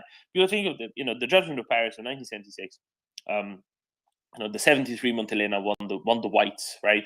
And then the reds was a Stag's Leap that won, I think, whatever it was. But besides the point, 75 years earlier, there was a previous Judgment in Paris, a sparkling wine exhibition, where Prince Lev Golitsyn and his Novi Svet sparkling wine from Crimea won against all of the champagnes and the like. And people don't know this. People don't think about this because, of course, you know, they were expropriated after the October Revolution. Things were redesigned somewhat, right? Initially, wine, and especially sparkling wine, was thought to be too bourgeois, to whatever.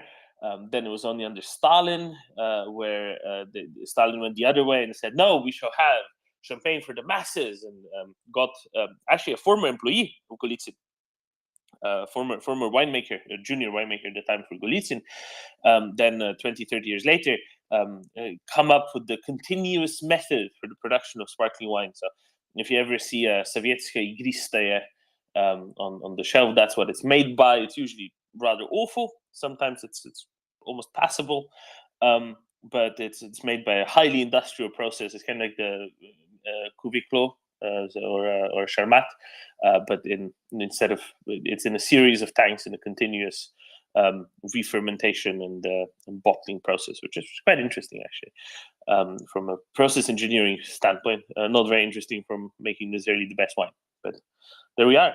You know, not just sparkling wine, of course, fortified wines as well. I've never had enough of it, actually, to get anything like a headache from it. I've only had Sovietskaya Igristaya 3 times in my life. Every time it was a very small quantity. And by very small, I mean, you know, under a deciliter on each occasion, and therefore not nearly enough to give me anything like a headache. And not that I really wanted more. I can tell you, 2 glasses of it already makes you feel like a headache, and that you really need to abstain from it.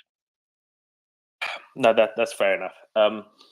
But yeah, if you'd allow, I'd like to go to Wardoga because I think Wardoga has a comment on the Ukrainian wine industry, and then we can shift away from the topic rather than to boomerang back to it with David and Mockers.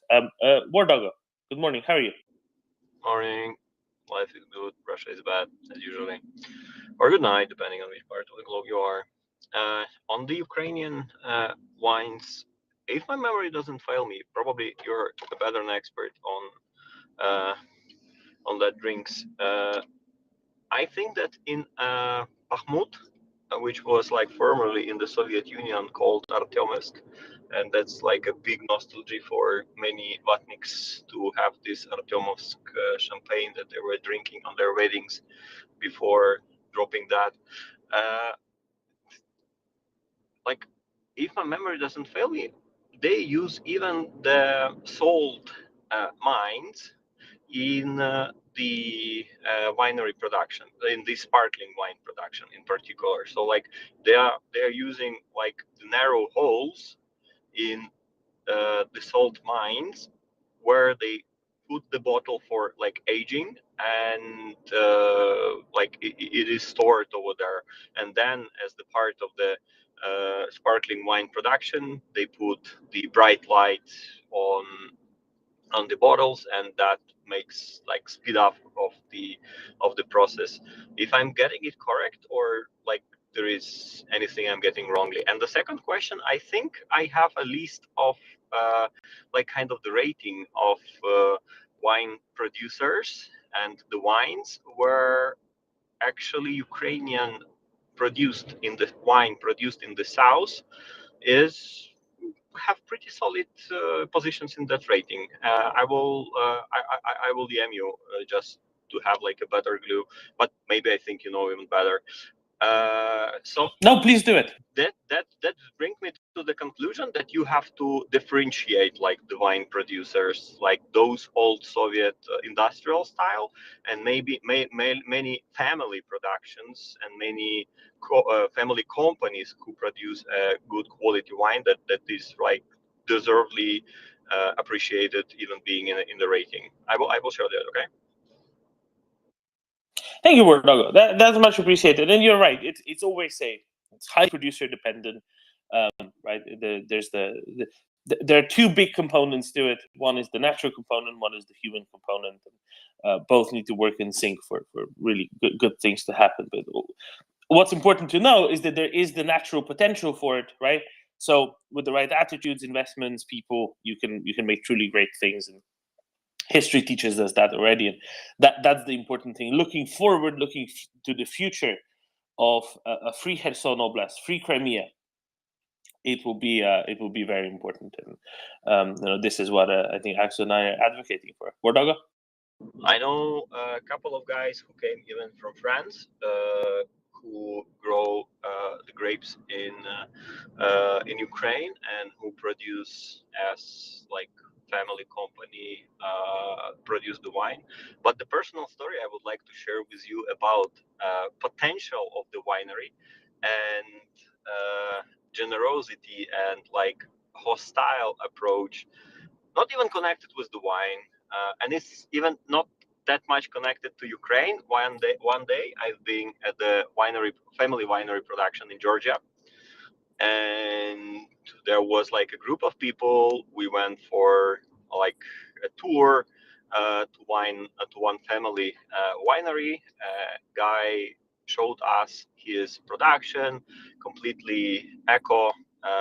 He was like using these big tanks that are digged in the ground, and he uses wooden, how to call it, wooden filters to filter the wine, and like a lot of interesting things that you not like necessarily find in a modern winery production. We were excited, like it was like a couple of hours. He was excited. He was like really excited, explaining about his winery, how he's exporting to different countries, overseas as well. And like the tour was coming to an end, we said thank you so much, goodbye. The part which was paid for as a tour have ended, and we were already going back to our cars. And the guy, his name was Yago, I think, if my memory doesn't fail me, because it was like many years ago. He was like, "But apologize. I mean, it seems to be that you are trying to leave, right? But I mean, if you do that, you will be sure that you will offend me in the worst possible manner, and be sure that you will never be hosted here again if you do so. That's why my mom and myself, we are inviting you for a short, how to call it, pretty humble table that we have made upstairs. And if you spend with us like 15 minutes having a little bit of food with us that we would like to share with you, we will be extremely happy. Just to give you an imagination about the humble table that they have prepared, if you try, it could be fitted like, I don't know, probably 2 platoon or even a couple of brigades with that humble table. And this kind of generosity from people who are, they're not rich, but in the evening we were drinking with the owner his home produced cha-cha. And like, for you to have a good impression, Georgians drink, when they drink cha-cha, is more like, how to call it, is a kind of the hooliganship, you know. They drink wine like the usual drink during taking meal, but they drink cha-cha as a kind of hooliganship they do when everybody is going to sleep. And now the party starts. I mean, I was barely speaking, to be honest. My head was clean, my legs didn't move, and that was the great experience I had from humble people being so hostile.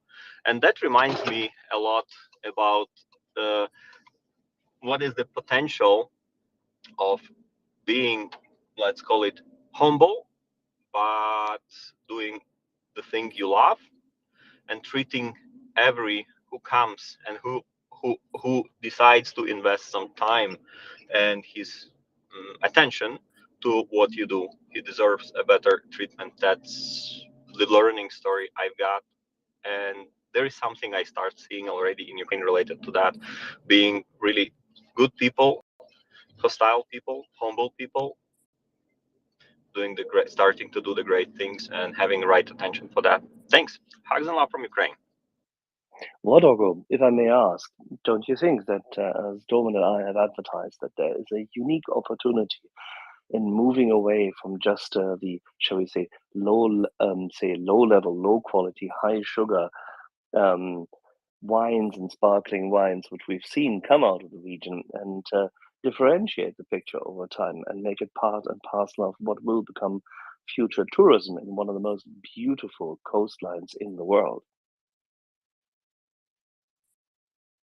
Yeah, that's true, and you are not alone in that. I have a couple of friends who are related to the legislation, who are putting all of their efforts to advertise Ukrainian efforts, not the product, but the efforts, and to deregulate it in the best possible manner, that the market starts blossoming in the best positive manner, promoting this kind this kind of industry that has fantastic potential and capacity in Ukraine, promote itself by showing that Ukrainians are capable to do a good wine, which is the case, which was unfortunately through the long time ruined by like Soviet mass production that was horrible. I mean, the Hacienda Agricola, the associations of, or the farming associations of all the Mediterranean countries, but be it in this case Italy, certain parts of France, certain parts of Spain, have shown the way that smaller farmers and say smaller vintners can aggregate their resources, pool them, and work together to have slightly more, say, scale, which they will need for the related capital investment. I think if you put this, and I did this yesterday in a discussion about the association banking system just as well. If you put this into perspective with the hromades and the decentralization of power, there's a good argument to be made that Ukraine can benefit from utilizing such from the ground up decentralized structures quite easily. Not easily, sorry, apologies, I need to correct that. Without much of a legalistic hassle, and at the same time making it amenable to those people who have come back from war, who have come out of this invasion, come out victorious, and are proud of where they are from and who they are in their area, without being crowded out by massive high capacity investment, but partnering up with them. Because even and Doma can talk about this, I think, until the kazoo, but we're going to spare Marcus and David from this. Even in countries such as France and also in northern Italy, you can see that in certain regions, the partnership between those who run bottling facilities and those who run large silos and the likes, and the vintners actually does work. You can cooperate on these matters. You don't have to create a massive, high capital intensive, large investor scale driven and therefore crowding out farmers structure. It is actually doable from the ground up and then becomes significantly more resilient. What say you, Dorman? Oh, absolutely. That was well timed. Absolutely. Senior management. Maybe. Actually, I completely agree. There's a lot of potential, and doing things right and smart can make them a lot more economically sustainable as well, and especially when starting up from maybe an iffy base, because you are in a newly liberated territory where everything's been turned upside down, especially in areas that have been under occupation for almost a decade at the point of liberation. It will be important to do things in a very smart, very right way, because but there's excellent potential for it, and that's what really that's the underpinning of everything. Yeah. Let's pin this, and we'll come back to it. Pin it on a pipeline. Exactly. Let's talk about wine in those regions from a little bit more educated perspective in the near future, when we can pool our resources together, especially in regard to water and the like. But I don't know. I think Marcus, David, you seem to be having a lot of stuff going on, so please. Well, I'll add in. I actually wanted to say I thought it was a wonderful film. I didn't put my hand up for anything else, but to say I really liked it, and I also liked was it Sliding? Do you mean Sideways? That's the one. It's got an S in it and an I, so I was close. So does David. So does something also has an H and a T. Yes, exactly. I was close. That's all that counts. Okay. But you were spot on when it came to last week's Friday's session with Douglas London and Chuck, if I may say. I just want to highlight this, and this is why we called upon you earlier, because funny enough, this yachting thing has been finally completely dismembered, and there's more and more data coming out that there were prepared charges right from the get-go, or from a few years ago. Did we talk about this? There was a mini submarine specialist craft. Did we talk about it? And it seems to be all done by a state actor. We did talk about this, Watson, did we not? We did on several occasions. I mean, no doubt I'm still going to get some DMs from people saying, but it's easy to do. There's loads of people could do it. I mean, there just aren't, right? There's a real difference between. David, sorry. Can you put it this way? There are maybe 15 steps that need to be done, right, in order to do this.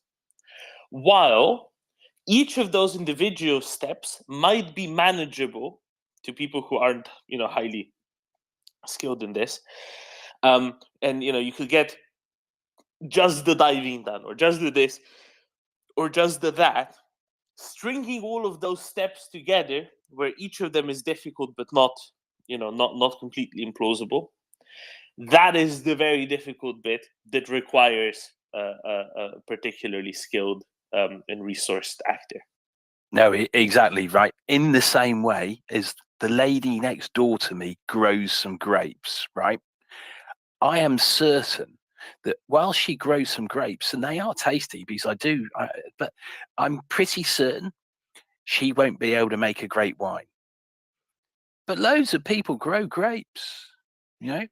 It's that anything that requires lots of skill and has many points of failure, right? There's so many places where it could fail, and there's so many places where the story failed anyway, right?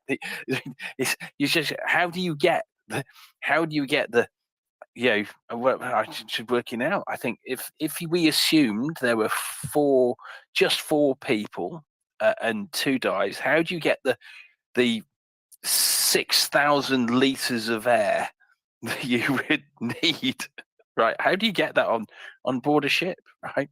That isn't a super tanker. What? You need air to do such dive? Yeah, no. David, say it isn't so.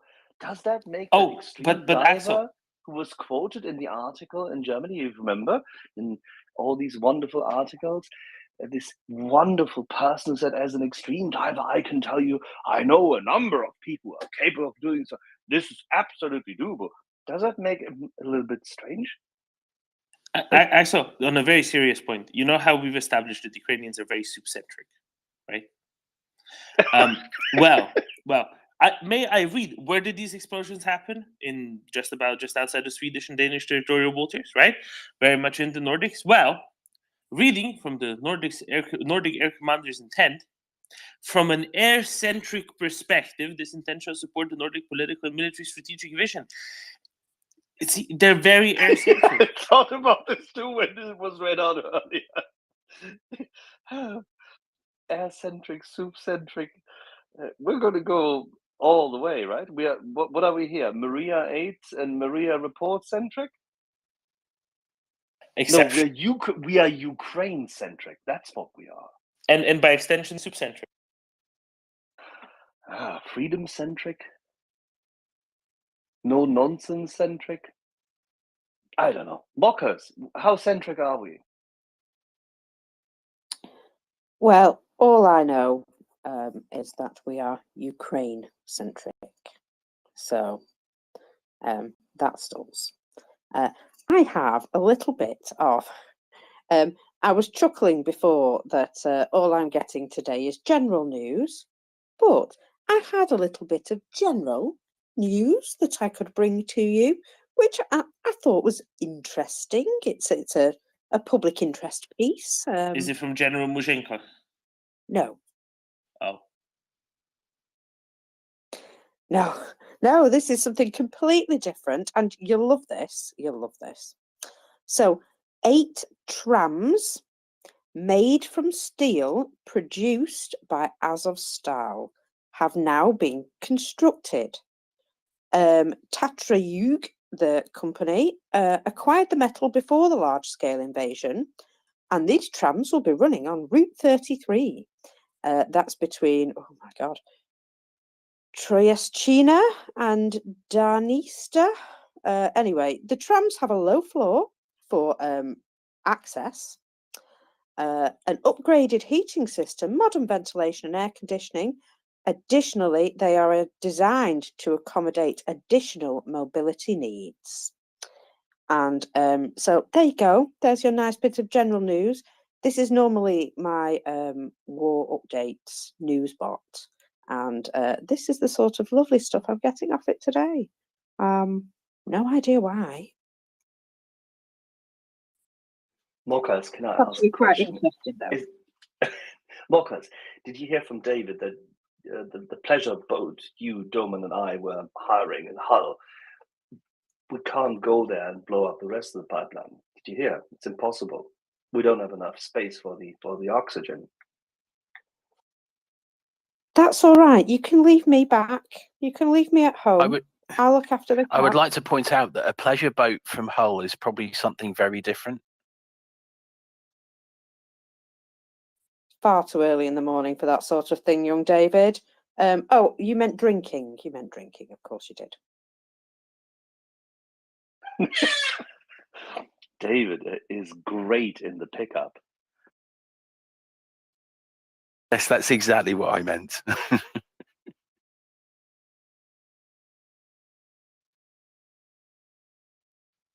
But David, if you could have a quick look at the article specifically as it was published, I mean, it's an interesting read, and you'll have a chuckle. I will do. Is it in the nest? I think we have it still here. What's it? Yeah, you can. It is, but yeah, David, third- I have messaged the link to it to you, so you will easily find it. Oh, you're wonderful, wonderful. I will good. I'll do that now. Your great German language capabilities, David, you can easily read it. So, Axel, the version, the link I sent is already in English because they knew that this would be a general interest, and they published it in both German and English in parallel. Yeah, it's just that their English is really terrifying. It's fine. It's better than if a computer translates it. Now, it's fine for the purposes of communication. It won't, win any prizes for artistic flair, but that's fine. Well, okay. I'll then later when David has gone through it, I'll give him a few pointers as to how ambiguous and silly the German language part is.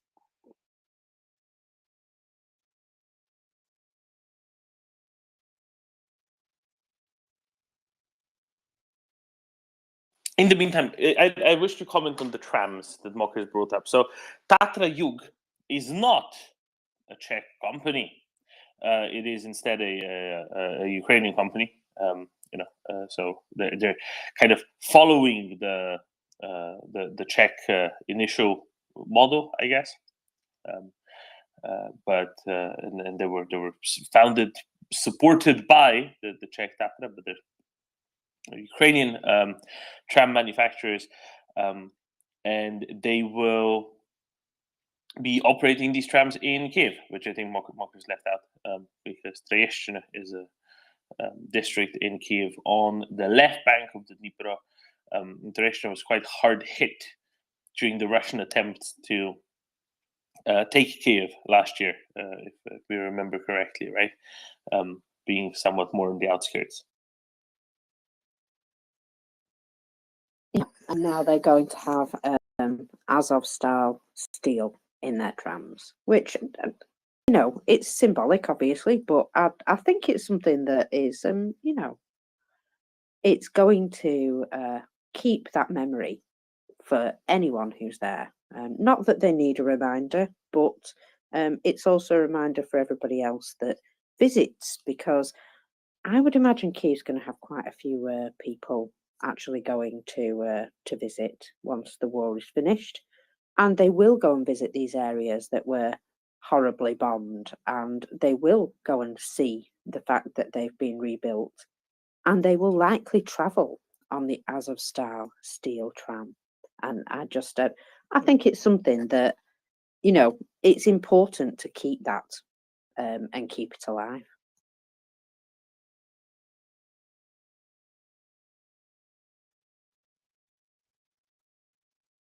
Absolutely, and that is indeed what they're doing and what they're up to.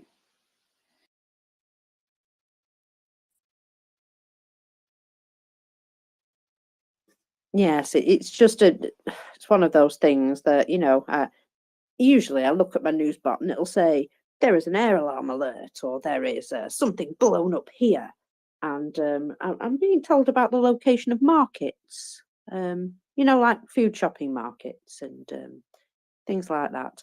Every now and again, we get a little word from Bakhmut, basically saying our defenders are doing extraordinary things in Bakhmut. And, well, that's as much information as I have.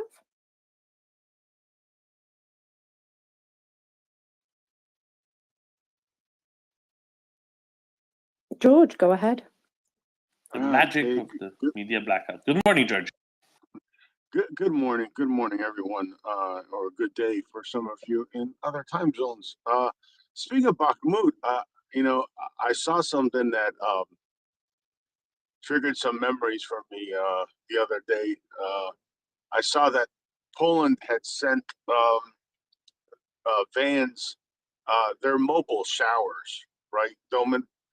Their trucks, and they look like the back has like a it's a van, and what it does is usually those side panels expand out, and what you do is you connect a water source to this thing. It heats up the water. It has a pump. It pressurizes the water, and then what happens is inside you have a bunch of shower nozzles, and kind of works like a human car wash, right? You go from nozzle to nozzle, and you get like a hot shower, and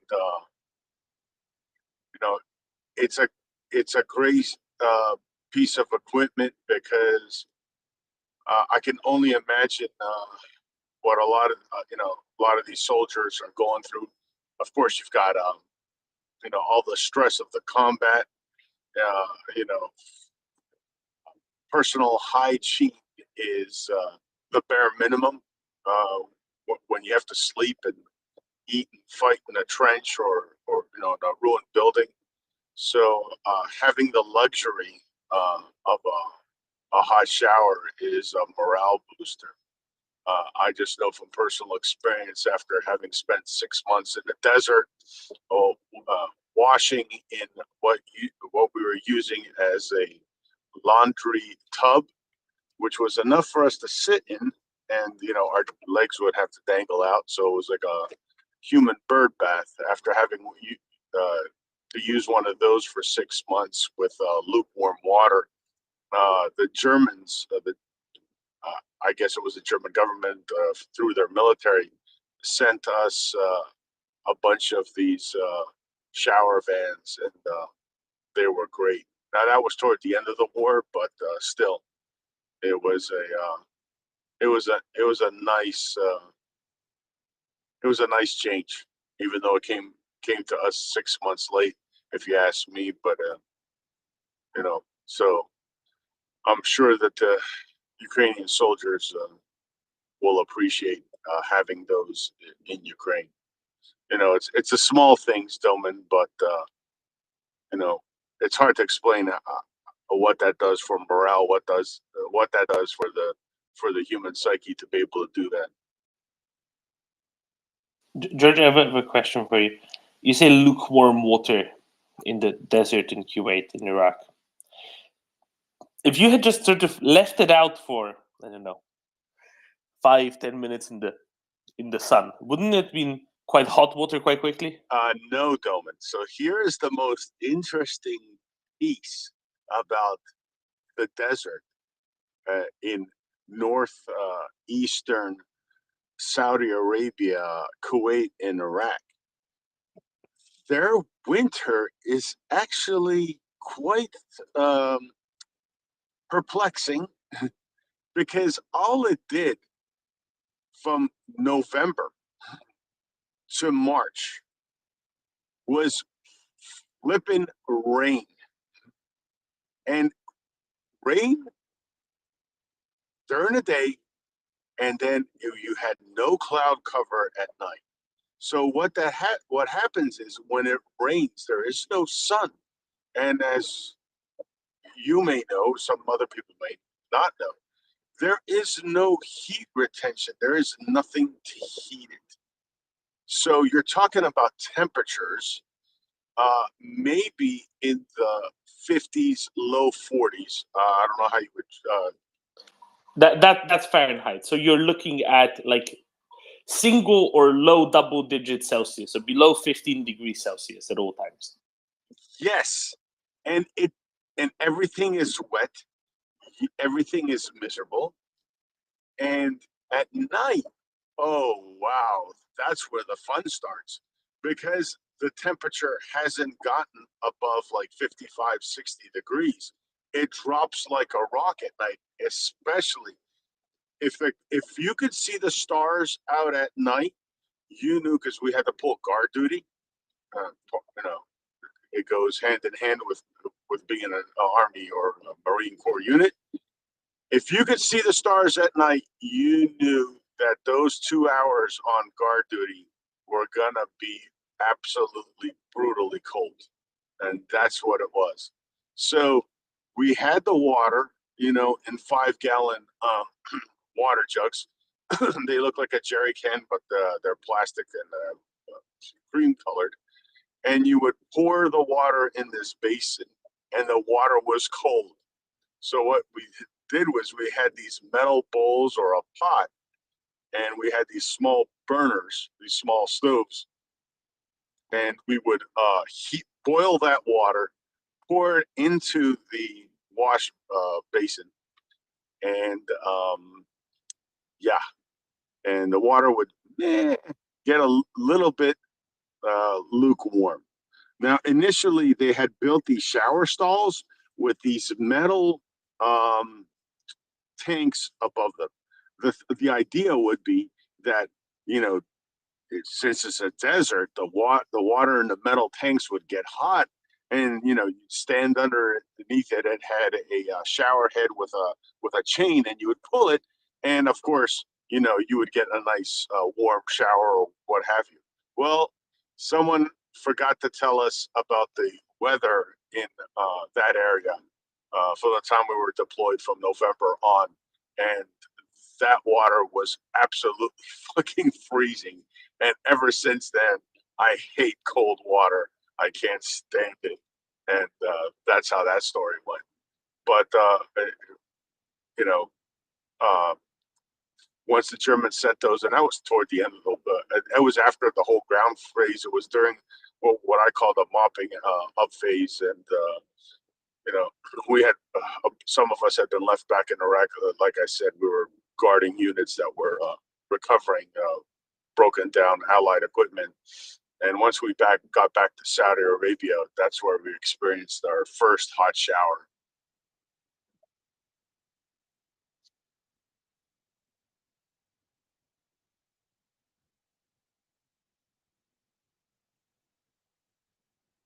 So George, when I first read about just how cold that particular winter was in the area, that was the one time in my life that I almost started thinking, you know what, maybe those conspiracy theories about Americans having weather changing machines might actually be true.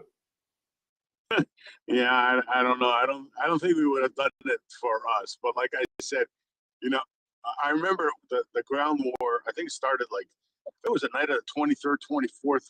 I might be mistaken, but I think it was the 23rd, 24th. It was rainy. It was cold. It was raining. It was that miserable type weather. So yeah, and that's how it had been. And then what happened was toward the middle of March, which was really weird. That's when the rain started subsiding. Actually, grass, like there was blades of grass growing in that. It was crazy. It was the craziest scene. But then it rapidly got hot, burned all that up, and that's where the critters that we hadn't seen until then started coming out, and that's when I was like, okay, it's time for us to get the hell out of here. Let's just leave it at that. We were starting to experience, we started getting house pets we didn't want inside our tents. Let's put it that way. And that was like, okay, we got to go now.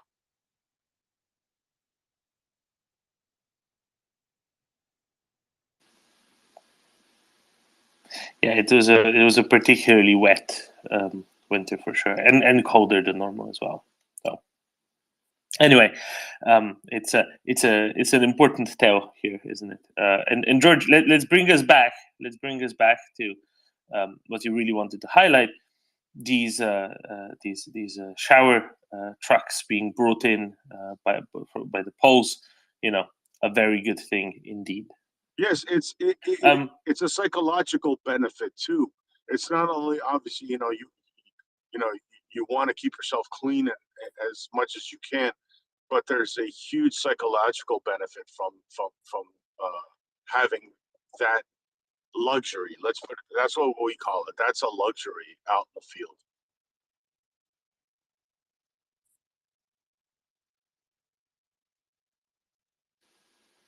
Yeah, exactly. Chris, I'm sure that you have a tale. Well, I sort of do actually, but George, will you forgive me if I laugh, mate? You know, that's hopefully you could laugh as well now when you look back on it and Oh that, yeah, you know. But I that's still have a picture of me sitting in that bloody tub, and I look at it once, you know, and I laugh, and I'm like, Jesus, you know, we're talking over 30 years ago, and I'm like, where the hell was I? What the hell was going on in my life at the time? I find it amusing myself, so go ahead and laugh. I mean, I won't begrudge you. That's exactly what I'm about to tell you is 30 years ago as well. So what was I going to say? Yeah, actually, I was just going to say, if I remember correctly, you know, the story of Bravo 20, is it Bravo 20? Is that what it is? The special forces, the guys that were special forces that were lost in, I think that was the Iraq War, wasn't it? And I sort of remember them suffering from hypothermia as well. So, Chris, it was Bravo 20 and the one that got away, the two books, right? One about Chris Ryan. Okay, thanks, David. Yeah, that's right. Yeah, and I'm right, aren't I? You know that one of their biggest problems was the snowstorm that nearly did for them. Yeah. Okay, thanks. I thought I wasn't going completely mad. Yeah, no, I was going to say I don't know whether people know, but when I was in the Navy, I did one of the round the world races. So basically, I raced a yacht from Australia back to the UK as part of the Joint Services team. So that was sort of the worst time that I had really as a sailor, you know, because I wouldn't have been a submariner. But where something like this would have happened. But actually, so we basically came across the Southern Ocean from Australia around Cape Horn and then back up to the UK, and we didn't have a shower for 7 weeks. But when we got up to sort of like the equator, we used to put some water into one of the wells on the yacht and that basically, and we would have what we called a bird bath. So, so as you were sailing along, you would see one of the crew. There was like 18 of us, so you'd see one of the crew having a bird bath in the yacht.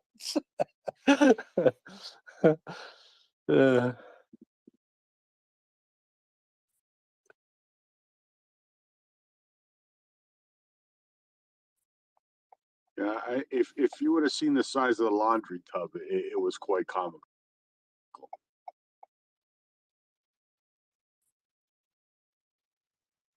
Yeah, well, it always is. Looking back 30 years, isn't it, George? You know, but it is, and you know, and that's why I feel for these, you know, I feel for these people out there, you know, because you know, not obviously they're you know, you got the devil tugging at your, you know, at you every second of the day, you know, as we say, because you're obviously in immediate harm's way, and then you know you have to deal with the hygiene stuff, all that stuff, and you know it can get quite miserable, and after a while that you know that can exacerbate fraying on your nerves. So that's why I was really happy to see that one of those vans was going to be sent out to the Bakhmut area, and hopefully they can rotate some of these units back.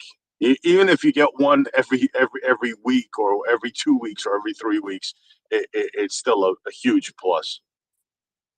Yeah, and I don't know whether you saw this, George, right? But I can't remember. I saw it, you know, a few weeks ago or something like that. There was a guy that was taking a fish and chip van down there to just behind the front lines as well. And I believe that they have, you know, other sort of like takeaway vans turning up, right? And as you quite rightly said, George, right? You know, you can't underestimate, can you, the psychological, you know, value of that, you know, of I don't know, you know, going back and having burger and chips, or going back and having fish and chips, or whatever it is. I mean, man, that's like, you know, a real morale booster, isn't it? It's funny you said that, because that is what, I know it sounds crazy, but those are the little things that stick with you the best. Like that type of meat, like that type of meal. Like we were eating these god awful MREs, and they were god awful at the time. But you know, I do remember like some of the few like meals that we got, you know, that weren't like army meals that we got to partake in. So yeah, those are the things that definitely help. It's a psychological thing, but man, it is a morale booster, and that's what we're talking about. Well, you took the words out of my mouth there, actually, George. Right? Because the yacht that I was on was joint services, so it was Army, Navy, and Air Forces, right? And unfortunately, we had to do the whole thing on MRE as well. So, but back then, that was cans of MRE, right? So we did have, yeah. So perhaps it was in your day as well, was it? Did you have cans? I don't know whether the Americans would have had cans. No, Anyway, it was bags. It was okay, but George, I think I might like strike a chord with you here, right? You know, so basically the MREs were like, you know, one different meal every day, right, for 7 days, and then you rotated, yeah, and so then you started again, yeah. Yeah, so that's what we had anyway, right? So, you know, we used to have like our favorites and our unfavorites. And so of course we saw, you know, this menu coming round, and there were things that we dreaded.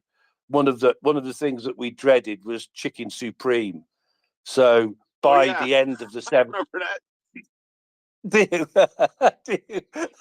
yeah. So, but fortunately, we had people that seemed to get more and more inventive as chefs, right? We couldn't do it, you know, certain times, but like when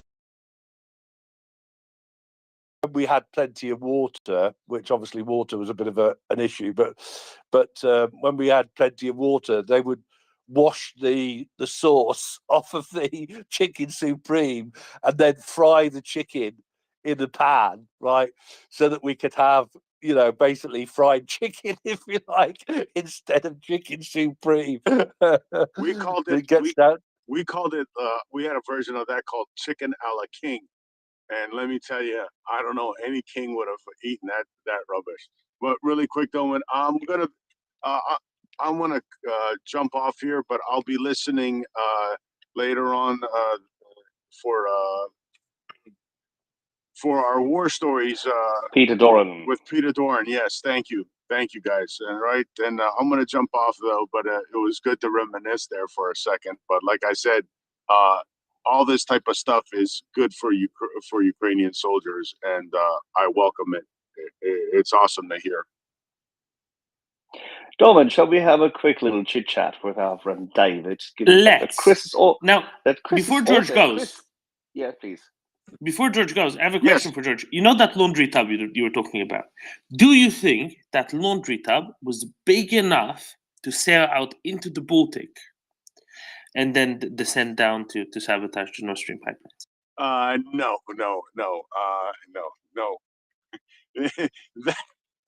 I mean, I gotta find a laundry tub that's about the same size, and I'll take a picture and I'll send it to you, and then you'll see how comical that must have been, having a grown ass, you know, guys trying to sit in there and wash up in it.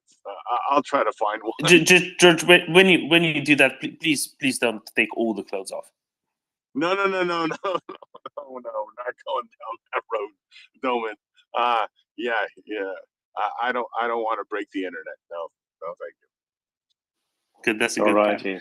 See, Axel, wasn't this a perfect segue? Gentlemen, shall we have? No, that was perfect. A laundry tub would never do it. Then again, no yacht, no laundry tub, no pleasure boat from Hull. David, can you walk us through? What did they find out? You're too David, far can you away, come a David. bit closer? Yes, I'm moving my Okay. microphone back. Yes, I think they found out that it was almost exactly as to the way we said it was going to happen, right? Being proven right is nice occasionally, but then other times it's infuriating because you're thinking I shouldn't have to spend my time the whole time explaining that the illogical and the rest of it is illogical, because the only option was in actual fact how it was going to be explained, right? It's the first time I think I've seen the boat, right? It's a teeny weeny boat. How are you going to get 6,000 liters of cylinders on that thing? You don't. You just go down to activate what you have pre-positioned. Yes, that's it. That's the other one. Yes. Oh dear. Yeah. Because a Ask few away. years earlier, because what is not covered in the article and can't be covered in the article, but what we did review briefly was the research done by other Danes and other Norwegians in the past about what had happened 8 and 5 years prior to those locations where then at least one of the explosions took place, that there were specifically the same ships yet again, which later on participated in the build-out of Nord Stream 2, were circulating around those areas where later on the explosions took place. And Mr. Putin is the one who then a few days ago, Dorman, we need to dig out the interview where he said it, highlighted that there were more explosives. There were unexploded ordnance pieces. Yes, of course there were. And the reason why he knows that is that his own people told him that not all went off. But David, could you walk us through what's in the article and why it matters and how they've done it and what we know about the satellite imagery and the likes? Yeah. Okay. So there's several ships are involved. There's a mini rescue type submarine involved. Yeah, let me go back to the article. I mean, I just read it and I went in my mind. I ticked off stuff. I just went, here you are. Yeah, that's pretty much what you would expect. I mean, the thing is that when we talked about it, we went. The whole thing was there would be you would need a lot of coordination from someone with substantial resources, right? So let's just say, for argument's sake, we say it's the Russians. Russians have their spy trawlers. They have their mini submarines, and they have other things. They also have these guys called Spetsnaz, and some of them are involved in underwater operations, right? So. Just a week before, or what is it? Yeah, I think it's a week before all this happened, or maybe 8 or 9 days. They all set out to the pre-planned positions, didn't they? Right, and turned off their beacons. Went and did their thing, right? However they did it, whether that was a diver or whether that was the submersible, we don't know. Someone somewhere may sell his story for a large amount of money, saying what it is. But yeah, it's going to be a tough one to get me to talk about this a long time, because it's just to me it's just so obvious. And I'm just repeating all the things we've said before. So maybe ask me questions. That would be better. Oh, that's fine. I mean, so the interesting part is, of course, that both the frigate as well as the corvette and the special purpose ship, the SS-750, all of them are stationed in occupied Königsberg or Baltisk of Kaliningrad. and all of them have been around on regular occasions. The Moodry was actually, I think the Moodry is the one, or no, yeah, the Moodry was the one, which even a month earlier was on station to test how we would react. They timed, and they had to time, when there was an overlap, albeit that they must have known that satellite imagery would be taken. They had a bit of better weather for their operation in the darkness of night, but still, they had to get there in order to support their tugboats. Now, an operation like that, how well does it have to be planned to be on time within the sea and being ready there? Can you I mean, it's getting anyone anywhere, right? As anyone's they've tried to get their family to get somewhere at the right time is a tough thing. Then take a 5,000 ton boat or something like that, or a ship. Sorry, Gunny, if you're listening, and several of them, hundreds of miles away.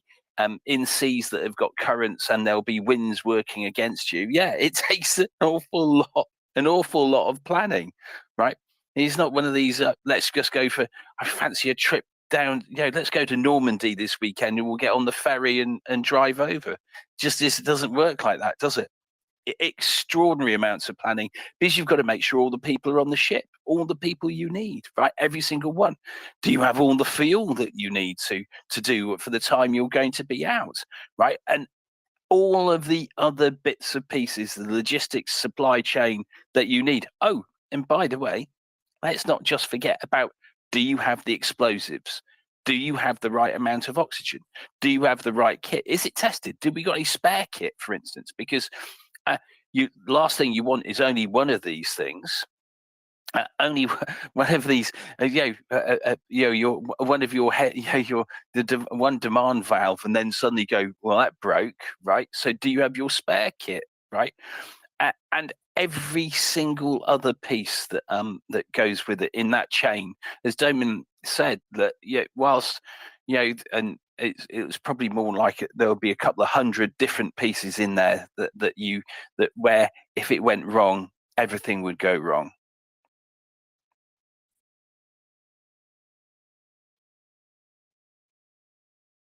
Now, you don't go out with a frigate and 2 corvettes unless you have a specific purpose. Now, we established that they've planned for it. Now, how did they go about it?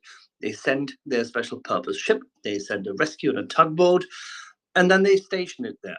So, people go into that little mini sub, then they dive down. What do they find?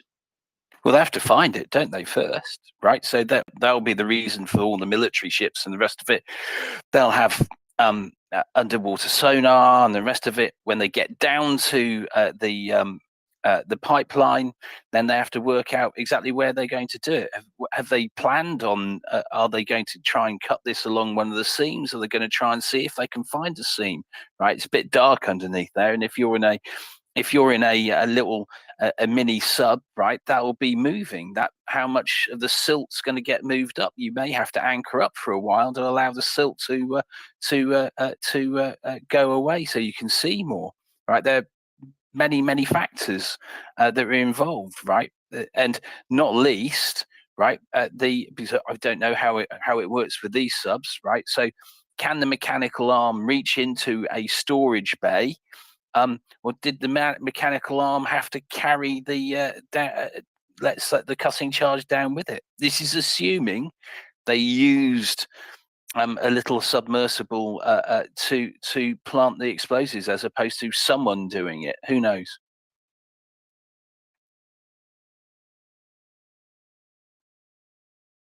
So it seems what more if they were already there? Yeah, exactly. It seems more likely that they were already there, right? Given the Danish photo, which indicates that one cylinder, which seemingly has not fulfilled its function, has been found in one of those locations close by. So is that, I mean, that cylinder, that thing that they've got, right? So are they saying that's a bit of shaped charge now, are they? I mean, it's been there for a long time. They're not saying it. They're not saying it, but how is the invitation from the Danish government to Nord Stream 2 acting Gesellschaft or whatever it is? What does it sound like? It sounds like No, you're a parent of an 8-year-old who's just broken something in the root cellar, right? Broken, you know, dumped a football into it and broken a bunch of jars of pickled cabbage and gherkins and whatnot. Except for shape charges aren't Johnny, cylinder though, are they? Come here and help me clean this up. You know, there must have been an awful earthquake or something. No, like I know that you did it. You know that I know that you did it. But let's play this game of you know, you coming cleaning up your mess now. I don't know what it is, David. What else could it be? Could just be something that someone chucked over the edge, which is what I think. As I said, I mean, 2 miles out of Plymouth Sound, I found a car door. In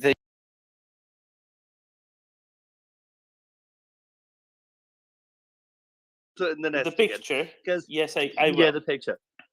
Thank you very much, David. Let's assume that cylinder is, as it seems, very thin specialty steel. Okay. And let's assume that the rumor is not untrue, that it has been there for a little while longer. I guarantee you it's been there a long time because it's got stuff attached to it, right? Yes, exactly. It's stuff which doesn't grow in a few days or in a few weeks or even in a few months. So let's assume that cylinder, which by the way seemingly is stuck with a somewhat fastening pylon down into the ground on purpose in a specific distance to the pipeline. Now, you would have to explain to people as to why it may make sense to have something explode right next to a pipeline and how that could work. We could talk about, for example, the wonderful magnetic tank mines the Germans have delivered to the Ukrainians. Think about those and how they look. Oh no! Look, so listen. So the thing is that what I'm saying is, so it's entirely possible that piece of pipe, let's call it what it looks like, a piece of pipe, could very easily have been knocked into the side of the seabed as to be used as an anchor, right? What I'm saying is, I don't think it. I mean, I'd be very interested if they go, yeah, we found explosives in there. I'd be very, very interested, because guess what, right? The cylinders aren't your typical shape of a shaped charge. The reason why they're called a shaped charge is because they have a shape other than just being a cylinder, right? If it was in a cylinder, it would just be an explosive charge. Cylinder's a shape? Yes, I know, but it's not the right shape. The thing is, shaped charges are a V shape. And the V, would be I'm trying to, how would I describe it? So so let me explain it. So the V, right, the base of the pyramid of that V would be towards where the thing you're trying to cut to be, right?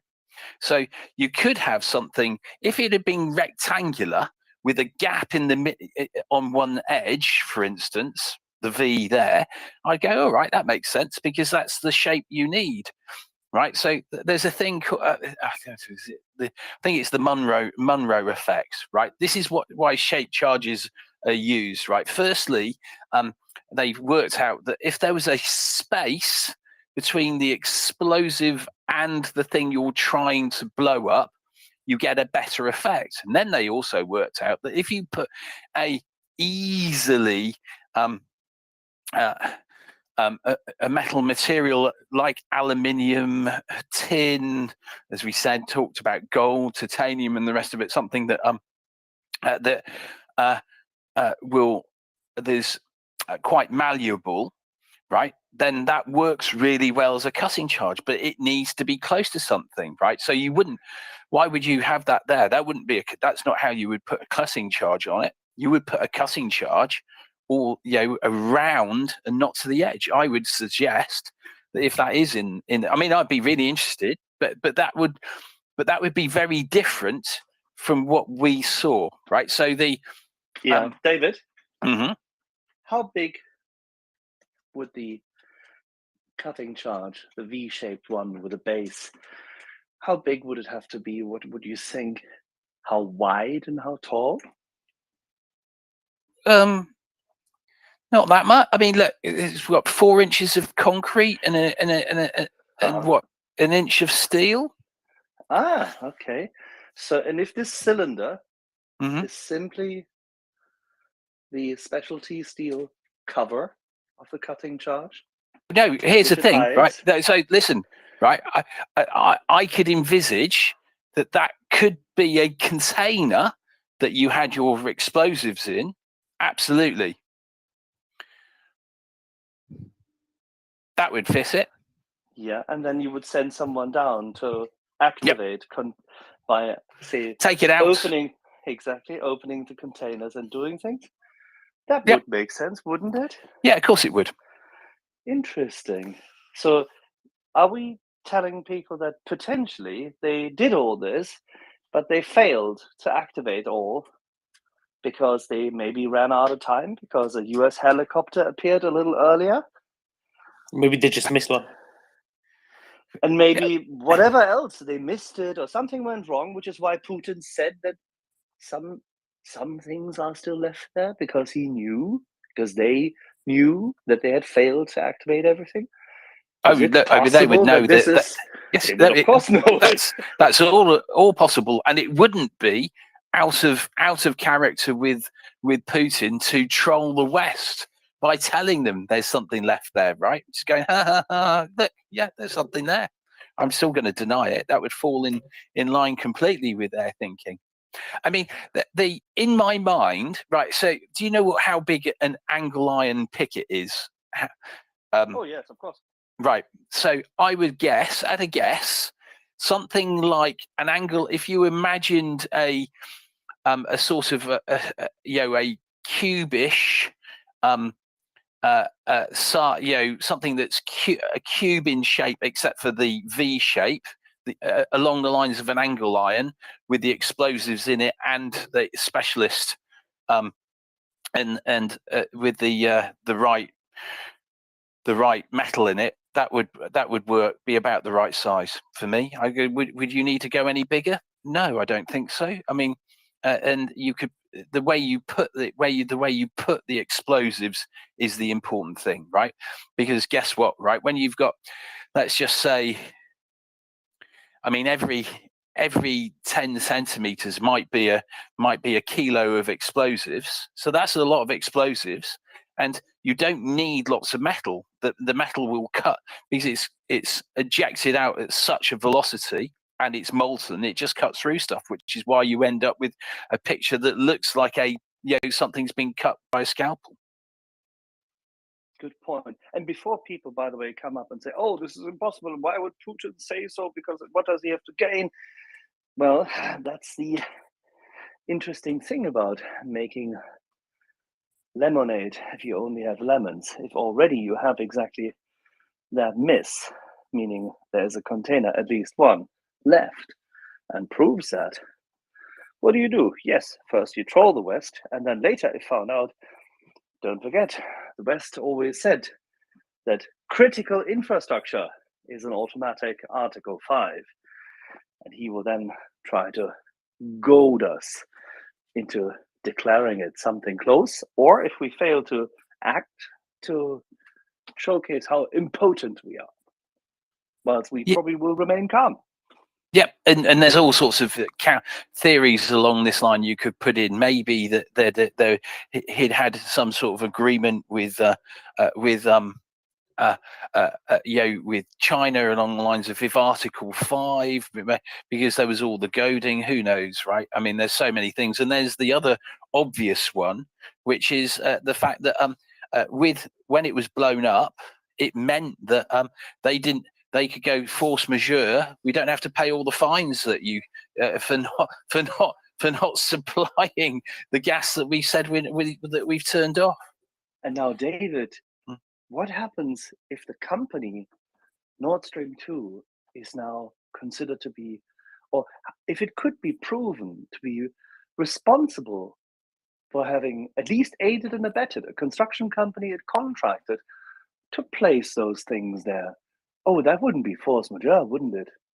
Well, No, in it such wouldn't. instance, yeah, it wouldn't. And what would you do in order to get this cleared? You would probably have to publicly ask them for a statement, would you not? Exactly. Oh God, Doman, what did the Danish government do? Kill off lots of minks. Right. Minkies.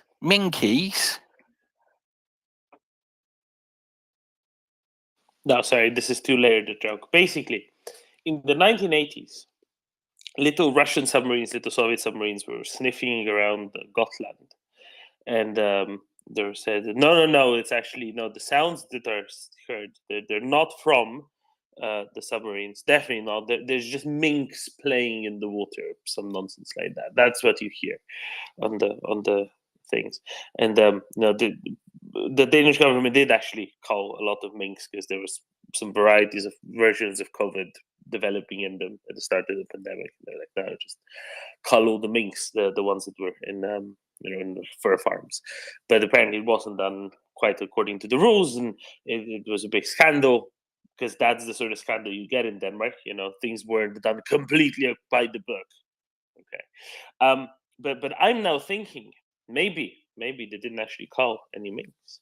Maybe they spent all that money on a super secret operation to destroy lots of Russian submarines, and they just codenamed them minks because of what the Russian submarines were in the Swedish media in the 1980s.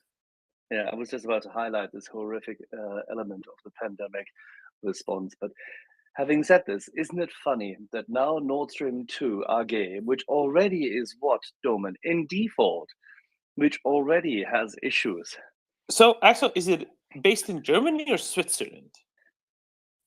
Switzerland. I thought Switzerland, right? Okay. Yeah, Switzerland. Of course, there are also operations, or were operations of it in Germany and the likes, Germania, whatnot, all that kind of stuff. But still, the interesting thing is that it is in Switzerland.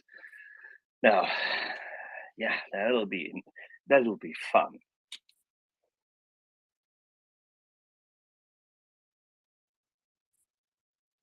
Now I've finally got it, Doman. I was there. I was stupidly thinking minky whales, but you meant minks, as in mink fur coats, didn't you? Yes.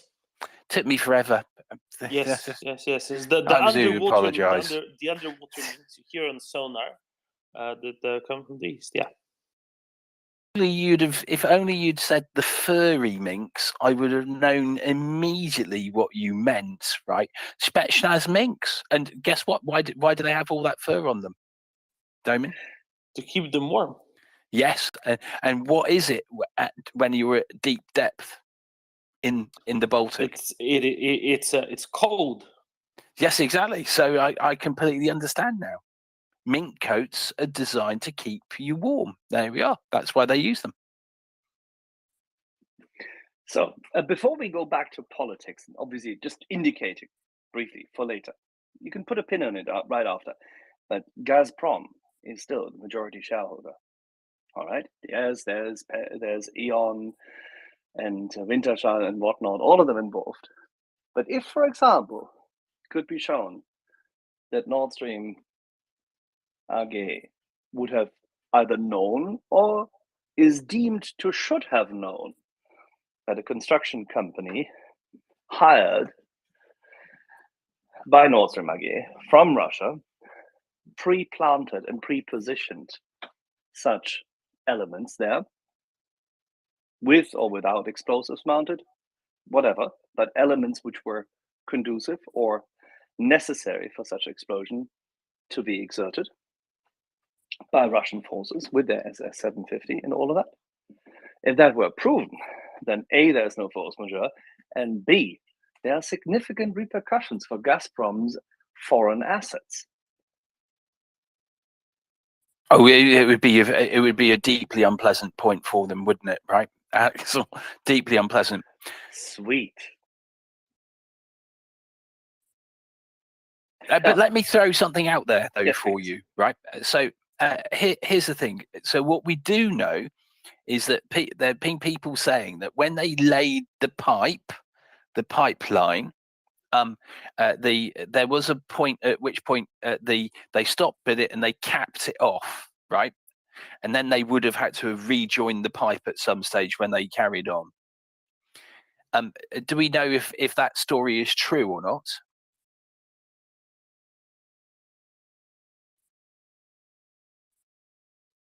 Let's just assume it's true, right? Let me give you an alternative that someone will try and push.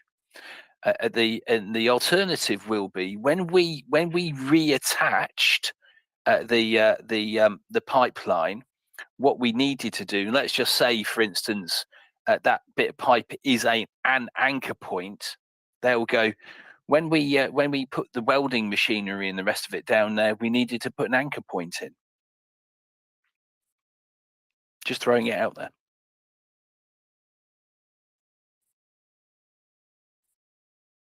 Do they look like anchor points to you?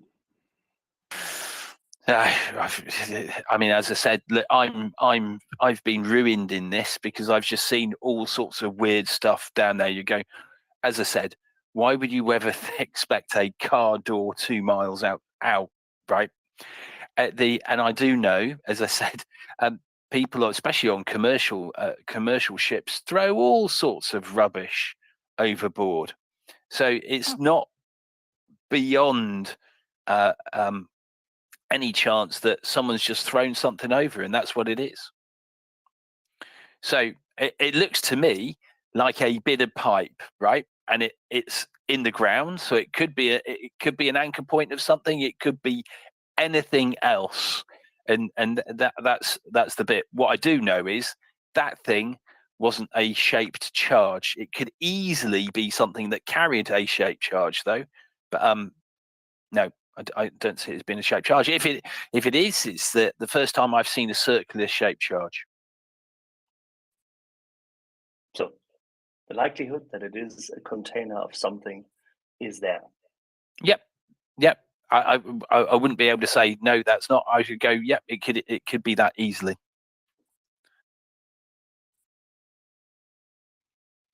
We'll find out.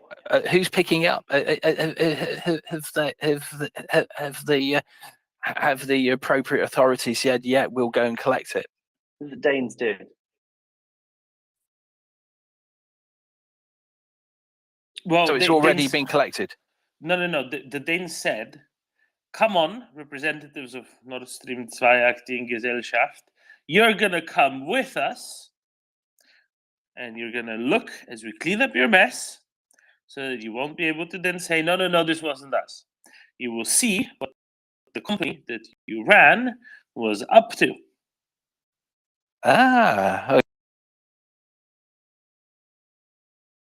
Okay. Right? You broke all of those jars of pickles and jam in the basement. You're going to come with us and you're going to be looking at it being cleaned up. So you'll know exactly how much trouble you're in. And David, we do not know what they measured, how they measured it, what they tested, and what kind of nice, nifty little submarines now have been down there to test and check it. We also do not know whether this actually is the only one. Don't forget, Mr. Putin spoke in plural. He said, more explosives. All right. They show one photo. Yep. And that's the thing they've done, right? They've consistently not shown the pictures from the other areas as well, right? So it's obvious that there's when I say obvious that so it could easily be more down there. You would expect by now, though, that whole pipeline would have been checked, though, right?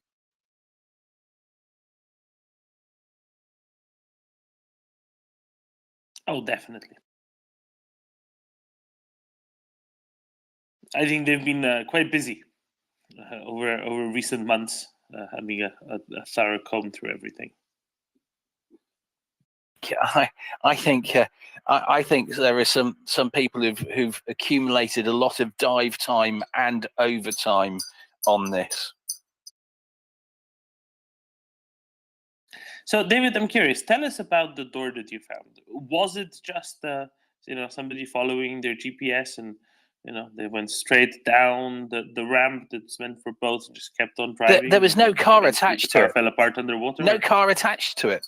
I mean, who knows? Maybe. I mean, because it's outside Plymouth. Just maybe it was a case of a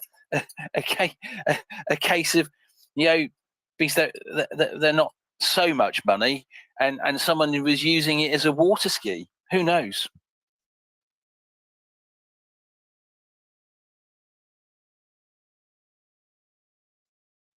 The locals have gone to the local scrapyard. Okay, you know what? I know what we can do with this car door. Let's go make it as a water ski. And Gunny will attest to this. That wouldn't be something that that wouldn't be inconceivable for someone to be thinking if they're from Plymouth. If anyone's from Plymouth, I'm sorry.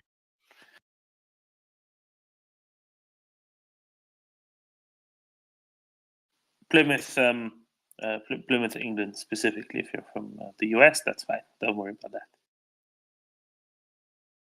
I mean, maybe they're the same in Plymouth in the US as well. Well, which one? They probably had like 24 of them. David, let's talk about how hard is it? How hard is it to operate in conditions that far below the sea? Is the visibility usually good there, or does it tend to be on a silty sea floor? Does it tend to be very hard to see things, see what you're doing? Does that impede operations additionally? Yeah. They're less than ideal, right? So there are on YouTube, you can see and the rest of it out in Indonesia and places like that, and it's really light and sunny, and the guy's only got a little bit of a wetsuit. It's tough down there, if it's. I know some people are saying, oh, it's 4 degrees, but you go through a bit that might be, at 1 degree, 4 degrees, right? It's really, really cold, right? Very hard to see. You've got all the lights every time you move. That's just depending on how you're doing it, right? You're likely to be walking, right, as opposed to finning. Right, maybe you might be finning, but it'd be easier if you were walking, right? So every time you move, you stir up a lot of silt, and it becomes very, very difficult for you to see. I many years ago nearly cut my hand off doing some cutting. So incredibly cold conditions, and no gloves. It was very, very cold, and there's this thing called Kerry cable. I can't remember what it probably cuts at maybe 1,500 degrees or something like that. It's steel cable that encased in the plastic around it, and what it is, there's a bore in it, and they push oxygen through it, because if you supply enough oxygen to something, you can pretty much burn anything. And you use it to cut stuff, right? So there I was cutting away. My hands have become very, very cold, and despite the fact that it's 1,500 degrees, it doesn't heat up the sea next to you, right? And it was just one of those things. There was an awful lot of silt coming up, and luckily for me, I moved it away to see what I could see, and I went, oh, that's getting very close to my hand. Health and safety in those days wasn't the same as it would be now, right? So yeah, it's you could lose all sensation with your hands. Sometimes you don't get the opportunity to be using gloves, right? It depends on what you're trying to do. So yeah, tough conditions down there. Easy for you to kick up a lot of silt so you can't see what you're doing. Very easy. And cold. Some people, say it's 4 degrees.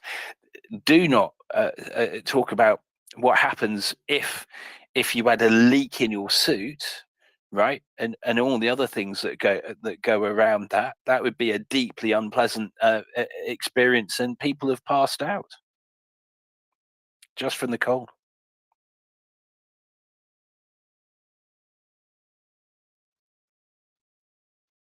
Klaus? It's very entertaining is not the right word, David, but this is my. I don't know enough about the English language to have the right word, but it's very good that we hear these stories that people have experienced during their lifetime. What I find a bit distressing about this story that was souped together is some people tend to believe more in these conspiratorial theories about what really happened down there. So that's I did read a link to an article, but I never bothered to read the article itself because I dismissed it myself that it could be non-state actors. So I never delved into these articles, but I discussed with someone read it, and they say, "Oh, but it is a serious newspaper that is writing this, and they have done their research." And I just answered that, well, these acts do require some sort of capability, which in the end is only a state actor can have. So that was, but very worrying that people jump on these lesser credible stories. Thank you. Oh, look, right here. It always amazes me that people are prepared to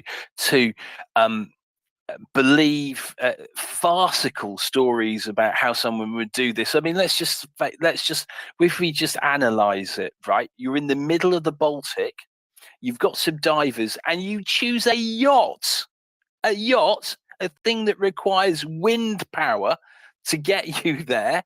And how do you even stay in the same position? I mean, it's just I mean, if that didn't tell everyone that it was just all a pack of lies and nonsense, that one fact, a wind-powered yacht was used. And then David, they're just that good. Yes, they are. There's wind power. It's the way forward, isn't it? And guess what? That you know why they would want to be using a yacht as well? Wind power. Because they want to be green. Yeah, that was my. I was going to say that. David, they need to compensate for all the methane that they'll release, right? By not polluting additionally. It's obvious, really. I mean, how can you not see that it's definitely that? No. George, have you found your laundry tub yet? No, I don't have access to my laundry tub right now. No, you know, this whole yacht thing is just absolutely. Even if it was a flippin' powered yacht, you're talking about the Baltic. You're not, you're not talking about like, you're going to cross into like. It's not the Aegean, is it? Right? No, it's the Baltic. Okay, maybe I'm insane, but I've gone out maybe 30 miles, let's say maybe 50 kilometers out into the Atlantic to go fishing. But that's because we knew that day that the weather forecast was going to be okay. There wasn't much of a sea out there. But you're talking about the Baltic. And the water temperature in the Baltic at this time, like, what are you, like, just think of the fact that you're talking about you're out in the open sea. You're talking about water temperatures that I'm sure are not the Aegean, like Doman, or the Adriatic. And you're talking about guys diving to what's the depth, David? 80 meters, 85 meters. Yeah. So we're talking 250, 270 feet, somewhere in that realm. And that's a straight shot down, right? Because what happens, David, as as currents take that line. Okay, so you drop that line.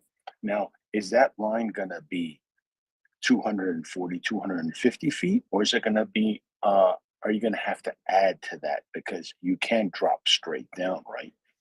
You've got And you also have these thing called waves, right? exactly, and that you have to somehow moor your boat right at that position. So you've got to moor the boat. You've got to make sure that the boat doesn't drift. And you've got how many? What did we last time we spoke? You guys were speaking about this. How many tons of bloody equipment you need to be able to put on this boat to pull this off? Just in fairness, not sure about. I mean, it would be heavy, but I'm just throwing it out there. It's just carrying air. Yeah, but those cylinders don't. Those cylinders weigh some weight. And how many cylinders were we talking about? 6,000 liters of cylinders. And so break that down for us. How many cylinders are we talking about? Is that 300? How many? Well, so let's just say you used 50-liter cylinders. Okay. So it's 120. Yeah, so it's easy. If you use, but 50. diving on a 50-liter cylinder isn't easy either, right? So there might be 20. Sure. They could be 20. Would still be You're talking about 300 cylinders, right? Where the hell are you going to put these? How big is this boat? How big is this yacht going to be? It was an 18-meter. It was how big? Come on, man. This is like farcical. This is in a James Bond movie where Dr. Blofeld has like a $100 million yacht to put out there. I mean, Jesus Christ. But who's got? You're not gonna. I'm going to interrupt you here. No one's gonna rent you that boat, David. No one's gonna rent it to you. No, and here's the thing: how do you not damage it? But listen, I know how they've did it. Have you seen The Abyss? Yes. Well, in The Abyss, they had this special top secret liquid oxygen, right? And they used that. It was liquid oxygen. That's what it was. Yes. I forgot about that. And that was made was that made in the bio labs or was that made in the NAFO labs? I mean, could very well. It I'm was. It's a joint sorry, George. operation, wasn't it? But I don't think that the Nordic Air Force operations had anything to do with it. I heard Chef Zhenya was working on an oxygenated soup. Maybe they used the liquid oxygenated soup, David. that's it. They got a good lunch at the same time as doing their mission. That's what it is.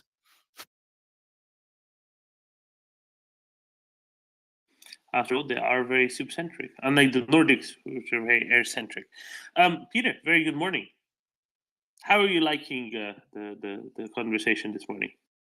I have been following Nord Stream. Yeah, I've been following the Nord Stream conversation very closely. I just wanted to pop in to do a quick tech test to make sure I could still access Twitter Spaces after last week's technical Twitter debacle. But it looks like things are going well this morning. And Doman, I'm going to be back at 10 a.m. Eastern, which looks like a little bit more than 2 hours from now. Get your coffee brewing, get ready, settle in. And what we're going to do is a back-to-back double episode. So we have two parts to this week's Story of Freedom. We're going to do both just so that everyone can listen, and then we'll have the full Operation Vengeance episode loaded up so people can binge and stream at their leisure. Well, and we've already dissected Nord Stream now, 4 times, but each and every time there's a new little gadget and a new little nugget coming out. I wish I could say that we could rely on. I'm sorry, Axel. My glitch. Can you hear it? Mute you. Yes, you can. No worries. Peter, Rely on was the last. I wish we could rely on these wonderful serious journalists from The Guardian, Die Zeit, and Süddeutsche, and the likes, and the German ARD, as well as, of course, Wall Street Journal and the New York Times. So much more than on a quick release of basic data, which seemingly one person at T-Online, of all places, managed to gather together by simply talking to the officials in Denmark, Sweden, and America. It's stunning, isn't it? Who would have thought that speaking to people and asking the right questions would ever get you in the right direction? Inconceivable. Peter, is that how the new form of journalism is done? I don't know, but I can say I think the MriyaReport has done pretty well on this story. David, you have been great. Chuck has been great, and that's what we've been doing. David, you're spot on. We've just been. Oh, well, thank you very much. But I want you to mark me against Chuck. Does Chuck get a 9 and I get a 9.1? I think it's going to be equal there. But think about what we've done, though. We've been very clear about what we knew and what we didn't know. We've been very clear about what the facts were and what speculation was. And just based on what we knew from the open source, drawing in expertise of people like yourself, David, Chuck, others, we were able to assemble a very clear, as clear of a picture as possible. And it led us to the conclusion, state actor. And we sorted through these kinds of issues. We never really, my view has always been, it has been Russia. I've been very clear on that. I'm willing to be proven wrong, but for now, I continue to maintain state actor, all signs point to Russia. And so I think throughout this experience, it is a testament to how the MriyaReport is so effective at separating the signal from the noise, making sure that people are informed and pushing back on Russian lies. So, I'm going to be tracking this as well, but kudos to the MriyaReport for its approach to this very complex problem. And I think it reflects very well on this community and this space. Yeah, and Peter, the funny thing is nobody could rent an SS-750 and this kind of little submersible, and nobody could years ago pre-position ships which could allow for the construction of pre-positioned explosives other than a state actor. But who would have had an interest? Peter, of all people, Nord Stream 2, owned 51% by Gazprom. It must be Switzerland, right? Yeah, Switzerland, exactly. Or who knows, Liechtenstein has been really making some aggressive geopolitical moves these days. Good point, Axel. But if I could just add in onto that, one thing to remember, and it's just kind of been my approach recently. Last night, I gave a speech to the Heritage Foundation here in Washington, a very prominent think tank.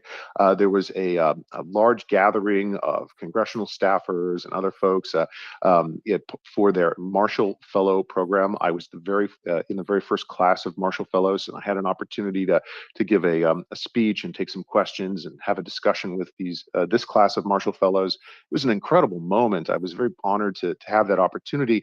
But the topic was understanding Russia. And I tried to unpack some of the complexities about Russia for this wonderful group. And, it continues to strike me that whenever Russia says A, flip that A upside down. And that's probably the truth, right? So whatever they say, it's probably the opposite of what the Kremlin is saying. So when we had the Nord Stream 2 explosions, when we had this event occur, and Russia immediately started pointing fingers everywhere else, that was an indication to me the true culprit was probably much closer to the Kremlin. And I guess most of us would have just gone, it's the Kremlin. Who else could it be? Why all the other things that you go into this and you go, well, why would Germany blow it themselves? That's one of the conspiracies, right? Why would America do it? Why would all the other bits and pieces? The only option when you think about it logically is the Kremlin, isn't it? And what, Peter, do you get if you turn an A around? A V. A V will, yeah, exactly. David, how is your shape charge formed? How does it look like? It's a V. Oh God, now we're in conspiracy theory land. Okay, I'm going to tip the hat. I'm going to bow out. I'll let you guys continue. 2 hours from now, give or take. Get your coffee ready, and we will continue with our incredible story of freedom about Operation Yamamoto and the white knuckle mission to take down Japan's admiral and shorten the war.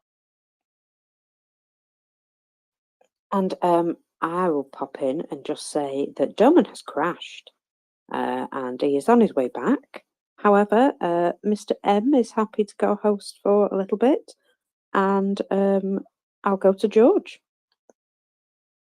Yeah, I wish if Peter's still on, today, Dillman, would have been a great day to do a story on the fledgling Greek independence movement against the Ottoman Empire, since today is Greek Independence Day, March 25th. So that would have been a very nice story of freedom. Maybe Peter can do one next week, because here was a very small country, not even an occupied country, and the fight for freedom had started many years before March 25th. It was 1821, and there was a semi-autonomous region in the southern parts of Greece, and very tribal, and with some outside help, they decided that the time was ripe for them to overthrow the Ottoman Empire, at least liberate their country. Now, really quick, in the southern part of Greece, in Mani, they always regarded themselves as free, because the Ottomans had no occupation forces in that part of the country. So, a lot of those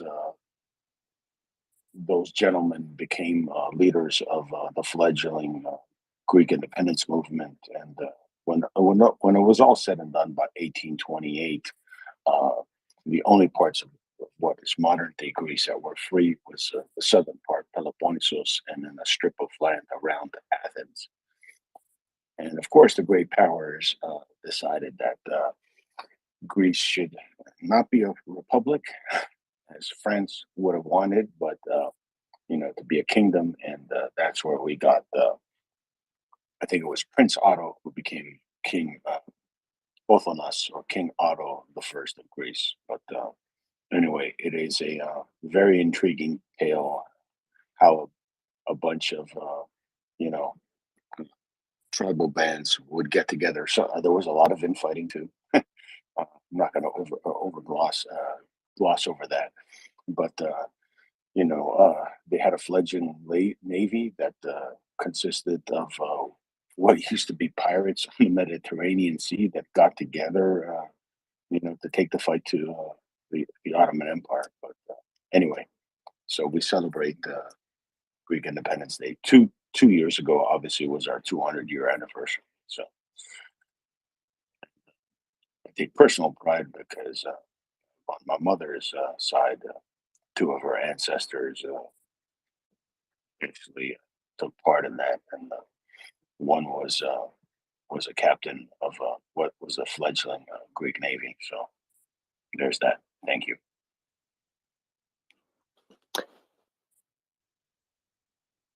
I believe it is also Belarus Independence Day today. Apparently, it's forbidden to celebrate it, however, in Belarus. Sorry, Mr. M, I just had to jump in and say that. No worries, no worries. It's all good, Marcus. Doesn't matter. Klaus, you have your hand up. By the way, George, good story. I didn't know that. Nice to know. Now you see, we learn every day. Yeah, it's a quite.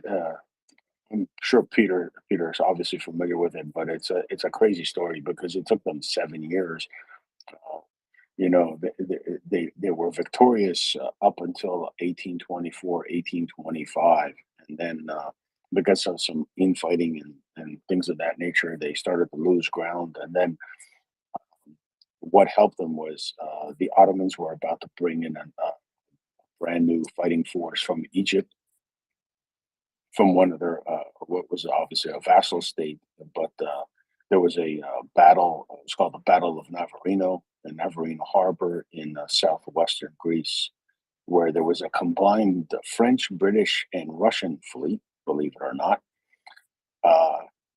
were there. I forget exactly why they were sent, but anyway, what happened was a quick battle ensued, and the Ottoman fleet was pretty much evaporated before their commander's eyes. And actually, if you're a diving person like David, you can actually go and dive that area. You have to get a license, but there are still remnants of Ottoman galleys that are still in the waters there. Yeah, funnily enough, Georgia, I was never that keen on going down and looking at fishes.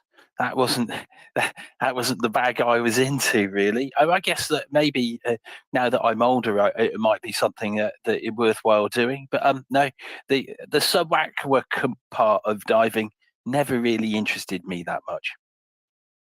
But I could see that it would be really beautiful, and you do see some really beautiful imagery that comes out of people when they've done their underwater dives. Let's go to Klaus.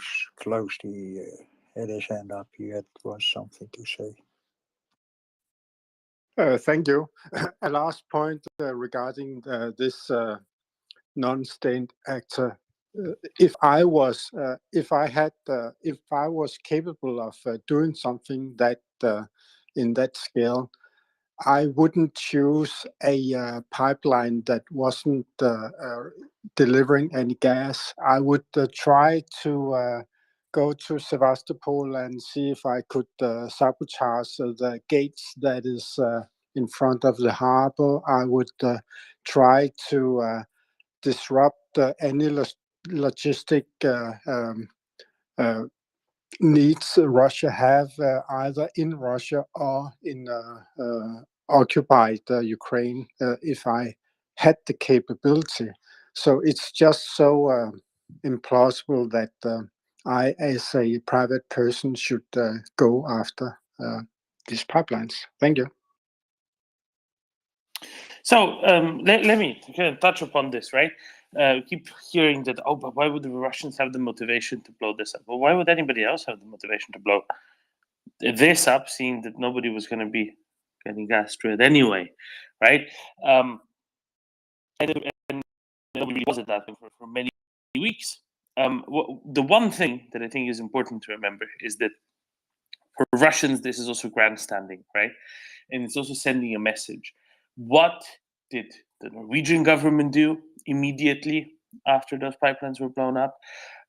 What did the Polish government do? What did the Danish government do?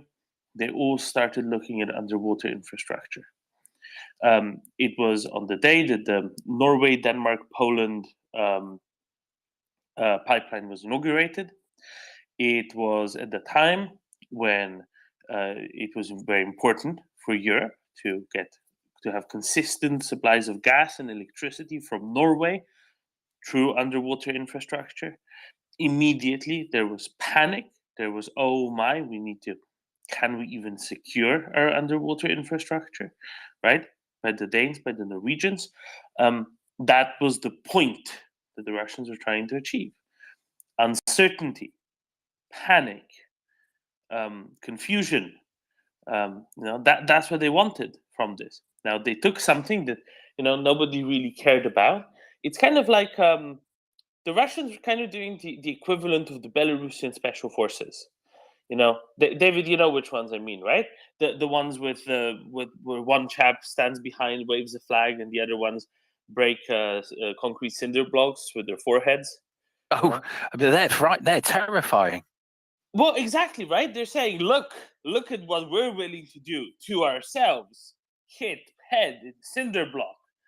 Imagine what we do, what we'll do to you if we'll come if you come close to us, right? Like we crash head and cinder block. we will also crash head in your head, and imagine, whose head will be more ready for it. That's basically what the Russians did, messaging-wise, by blowing up Nord Stream. Right? We're happy to blow this up. We can show we can do it. That's the whole point of it. It's that lizard, isn't it? Makes itself look bigger. Yeah, there you go. Easy, simple as that. Really simple as that. So we can just really leave it at that. But I know that we won't quite. Jens, you can back me up on some of the things I said about the Danish-Norwegian response, right? Right. I just wanted to raise my hand and say what Doman said. But whenever the subject comes up, I always think, who is the slighted party? That doesn't seem to be any victim, because Nord Stream 2, I think, was it Scholz and Biden who killed it on the eve of the invasion. It was basically one of the first reactions to the full-scale invasion. And then Russia more or less suicided Nord Stream 1 because they demonstrated that it was completely unreliable, and then they shut it down. And whenever this comes up, as Doman says, that it seemed to be a victimless crime, but it made the neighboring or North Europe worry about their perceived potential threat. So it just seemed to me that the only motive for blowing up a defunct or a dead pipeline was to cause other people to worry about it could happen to them. And as Putin said itself, it's clearly a state actor, and there may or may not be other bombs other places, so you should maybe continue to worry. And I also think that when we see the pipeline was kind of part of Germany's energy infrastructure, although it had been shut down. I always think, how would Duda have reacted if the Baltic line had been the target and had been blown up? So I think Poland would maybe have reacted more strongly than Nord Stream company, who apparently, it doesn't seem like no one really cares about it. Yeah, there you go. Right, that's what it was. It was the cinder block in front of the head of the Belarusian special forces, whatever he is. Right, that's exactly what it was.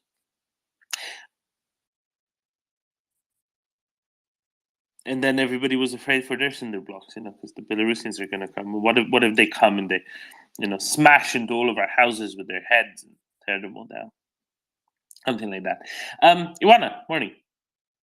Afternoon, whatever. Good morning. Yeah, basically you said, and Jens, what I wanted to say, the context is important. So it was the day of inauguration of the Norway pipeline. And also, if we remember, it was the period in which all the newspapers talked about the failed mobilization and the failed military efforts in Russia. And I think they, I'm sure that Russia did it, and I think they achieved multiple goals with this. They changed the newspaper titles, diverting the interests from their failures. They made, as you said, Europeans fear what else they can do, hitting other pipelines or underwater electricity or internet cables and so on. And they create another opportunity for propaganda, for people to say, look what they did to us. Everybody is against us. They blowed up our pipe. And in fact, it wasn't Russian, the pipeline. It brought gas from Russia to Germany, but the ownership of the pipeline is not Russian. So it wasn't their pipeline. And Nord Stream 1, the flux of gas was stopped. Nord Stream 2 didn't begin yet. So basically, they gain something else from this, because as I understood, they could claim force majeure and say that they cannot deliver according to the contract, which they already did not deliver. So it was this also. So, and again about the talk with the Andromeda yacht, and it was a 50-feet yacht with a thick deck, used for a heavy operation with hundreds of cylinders of oxygen and so on. It's kind of strange. And again, it wasn't just one explosion. If I remember well, we were talking about 3 explosions in 3 different places. So to think that 6 persons on a yacht managed to do 3 explosions in 3 different places, it's unbelievable. So it's clearly that it was a state actor, or at least a major operation by, well, somebody who is very good at doing things underwater. Ivana, David, George, I think I figured it out. It was the yacht, but it wasn't the Andromeda. It was the Mary Poppins yacht. Or the, how do you say, the Dutch flying? The Flying Dutchman. I Flying just Dutchman. wanted to say that, Joanna. Yeah. The Flying Dutchman. It disappears completely and then it rises up again. It's just like magic. Yeah, but Joanna, we're very glad that you and everybody else agrees with Doug, Chuck, David, and myself that this evidently was a shaped charge for publication and a shaped charge to wreak havoc on the political sphere only. And everything else follows from there. Now, the question really is, can we hold Nord Stream 2 and therefore Gazprom liable and make their life difficult? And can we just debunk it? I think this is the whole process. That's what we're up for. But then again, we've been doing this now for 2 hours again.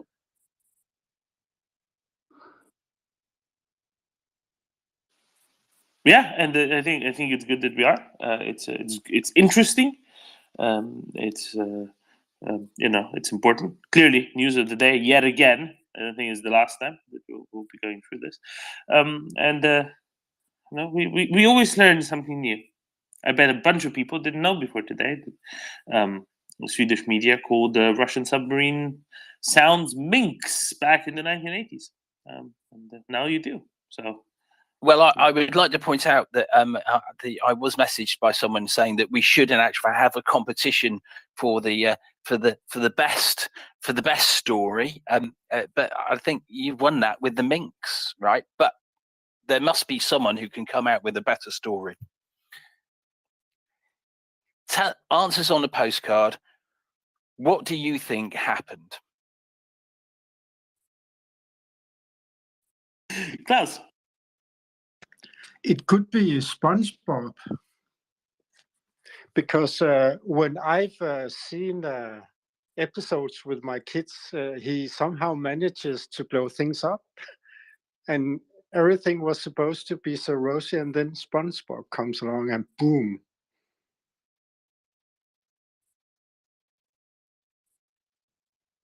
David, have you ever met SpongeBob? I mean, you spent a lot of time on the seafloor. No. See, here's the thing. I've never been able to do any I've never been able to do any diving because guess what? Right, there was no water. SpongeBob had taken it. David, I figured it out. I figured the mystery of the car door. Go on. Well, now I know whose car it was. It's SpongeBob's.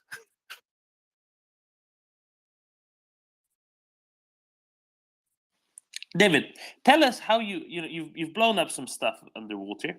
You can tell us some of the work that goes into the preparation and execution of blowing something up underwater. How does that sound?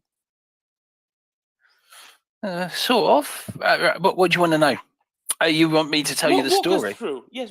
I wanted to tell us a story of blowing something up underwater. In all of the logistics details that goes into that. So look, it depends on what you want to do, because of course, right, So we've been talking about shape charges, cutting charges. You don't have to use a cutting charge. You can just use more explosives, right?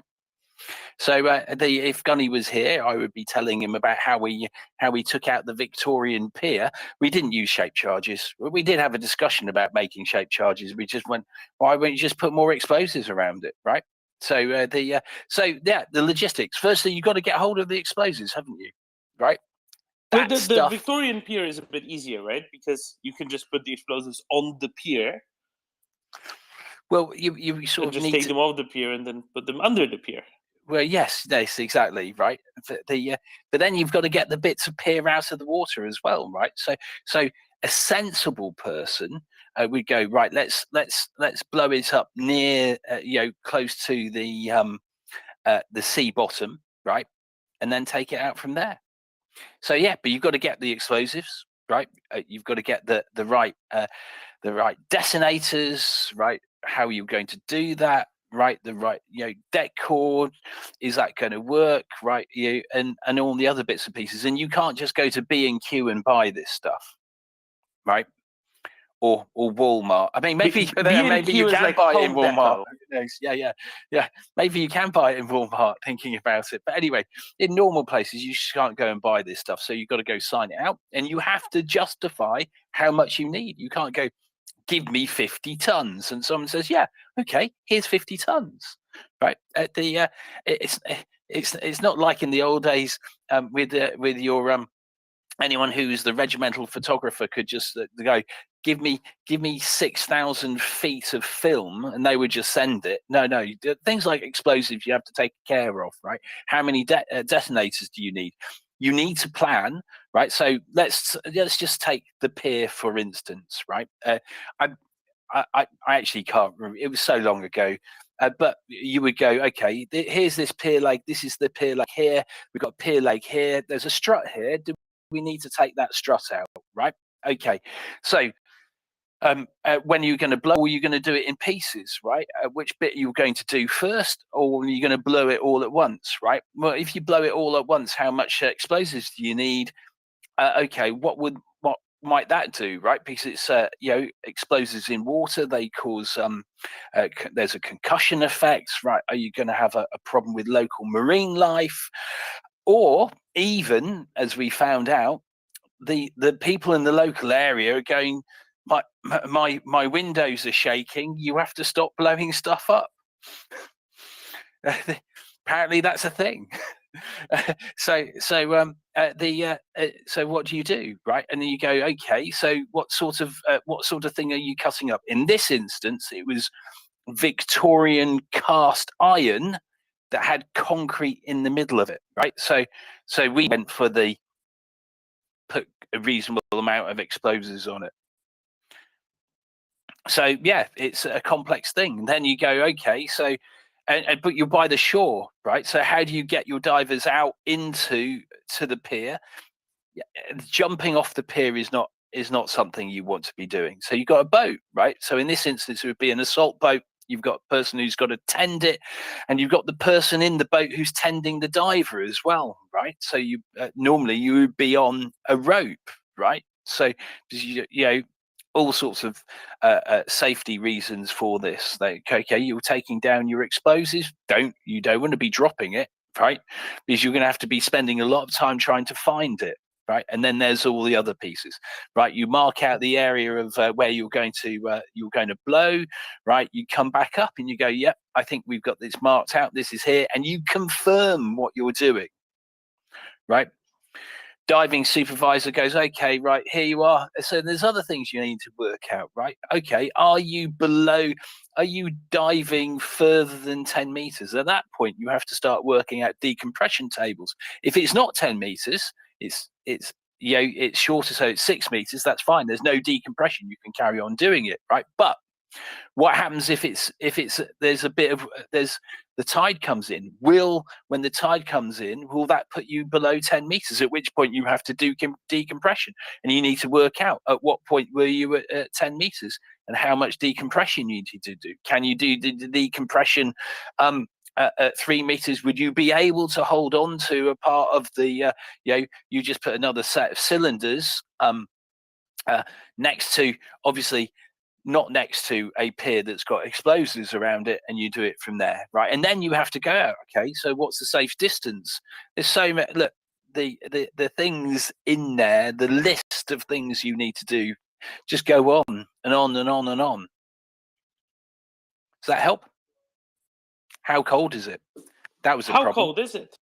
It was quite chilly. I mean, look, it's probably I think we did. It was winter. I think it was probably about 9 or 10 degrees, right? But I remember it because I did have a leak in my suit because we diving in a dry suit, etc., and that is a deeply unpleasant experience. And dry suits leak, right? And everyone needs to remember these things. So yeah, and then you've got the question: when you've blown it up, how do you can't just leave? Do you just leave it on the bottom? We didn't, because it's a potential risk. So we then had to dispose of said materials, the cast iron. How do you get that out? In this case, they didn't bother with that. No, they didn't. I mean, which I have to go was a bit little. No, all those things. I mean, in our right, there's the other aspect. So if you were lifting something, you've got your lifting bags, right? We know that a cubic meter of air will lift a ton on the surface, towards the surface, right? How much air do you need, right? And then you've got to go all those cylinders because you've got to fill the bag, haven't you, right? So you've got to attach that to, let's say it's a 2-ton piece of a cast iron. You've got to lift that up. It only needs to lift up a little bit, and then you've got have you attached something? Is there a rope attached to it so you can drag it out through the through the sand or the shingle or something along those lines, right? Is the tractor is that strong enough to carry it out, right? The list goes on, right? Maybe I can't remember. I think we might have attached stuff, so you can use underwater explosive bolt guns. So you put a bolt into it, attach something to that. Depends on what you want to do.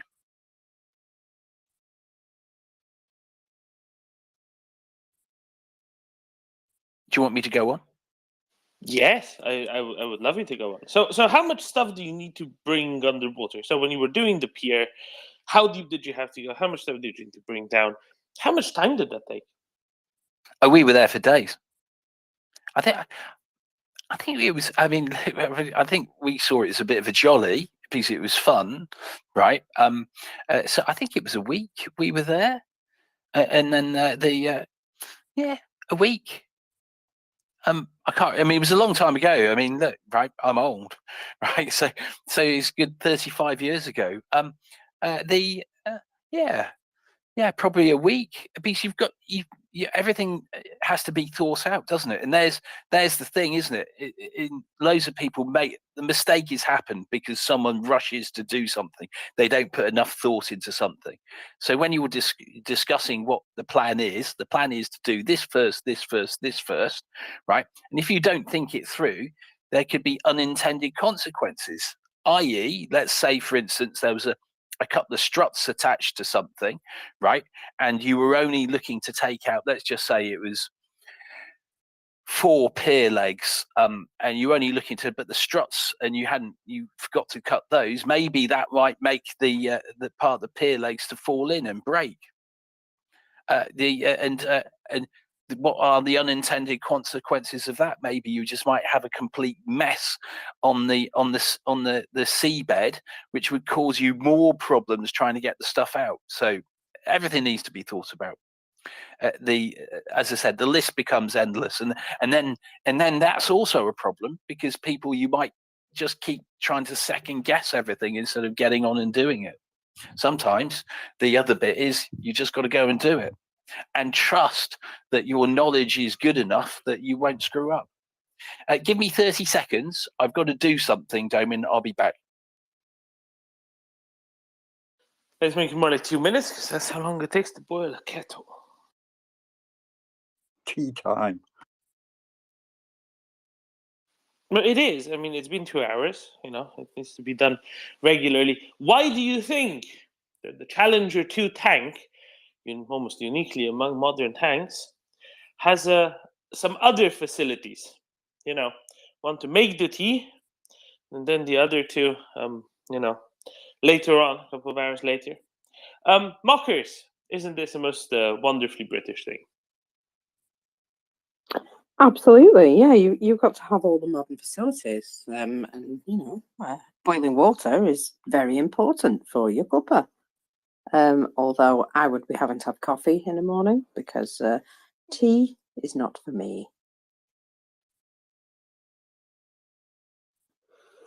I have a little something that I can bring to you if you'd like. Yes, please. Let's do it. It is a sorry tale of woe from Chris O'Wiki. I just love his thread so much.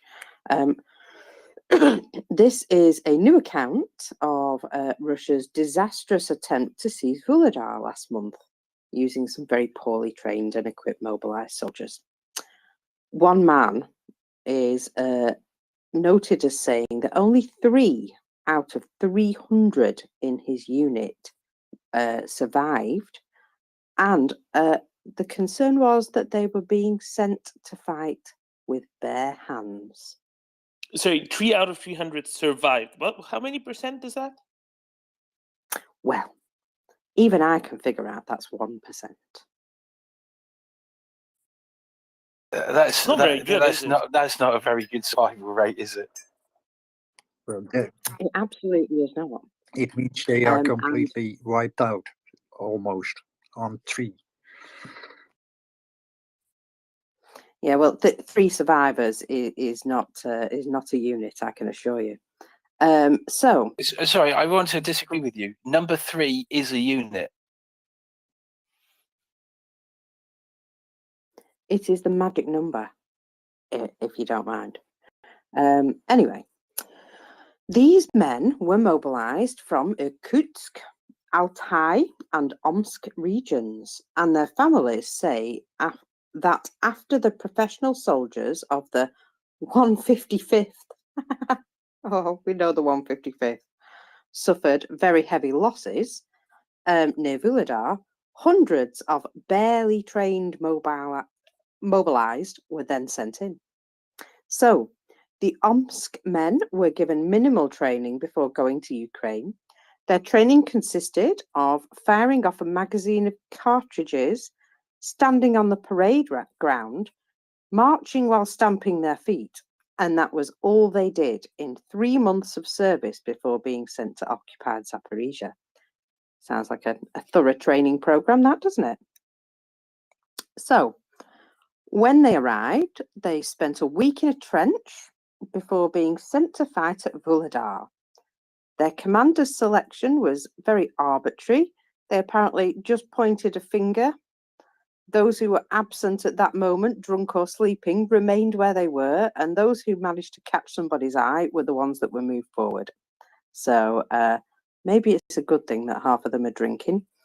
The fighting took place in an area known as the Vuhledar Dachas, 2 groups of holiday cottages, probably not worth visiting right now, south of Vuhledar itself.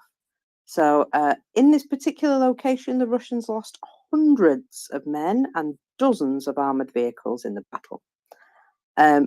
We saw many videos of how chaotic the battle was, with literally unarmed or barely armed men advancing against heavily fortified and well-defended Ukrainian positions.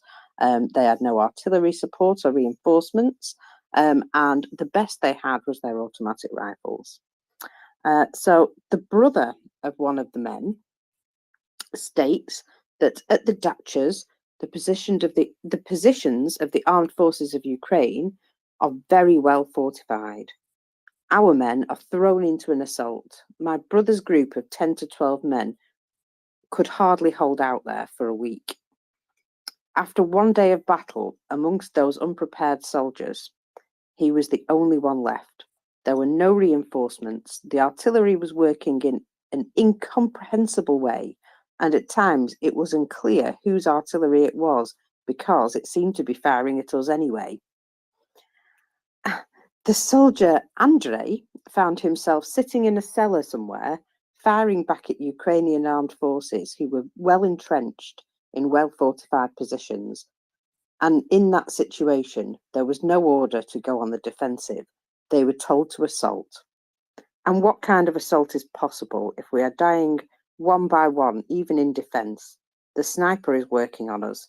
There are no fewer Ukrainians. Where and what can we assault? So he sounds as though he was having a bad day there, yeah?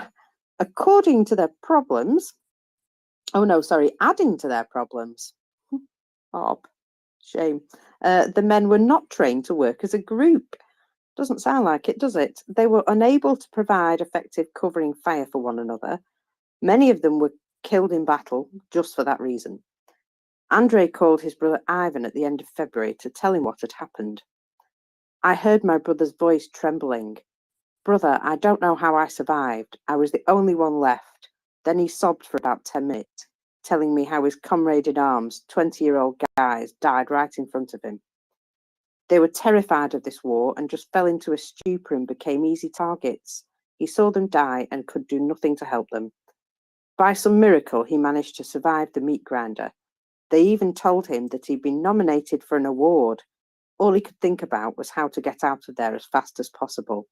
Why do I have to die in someone else's land?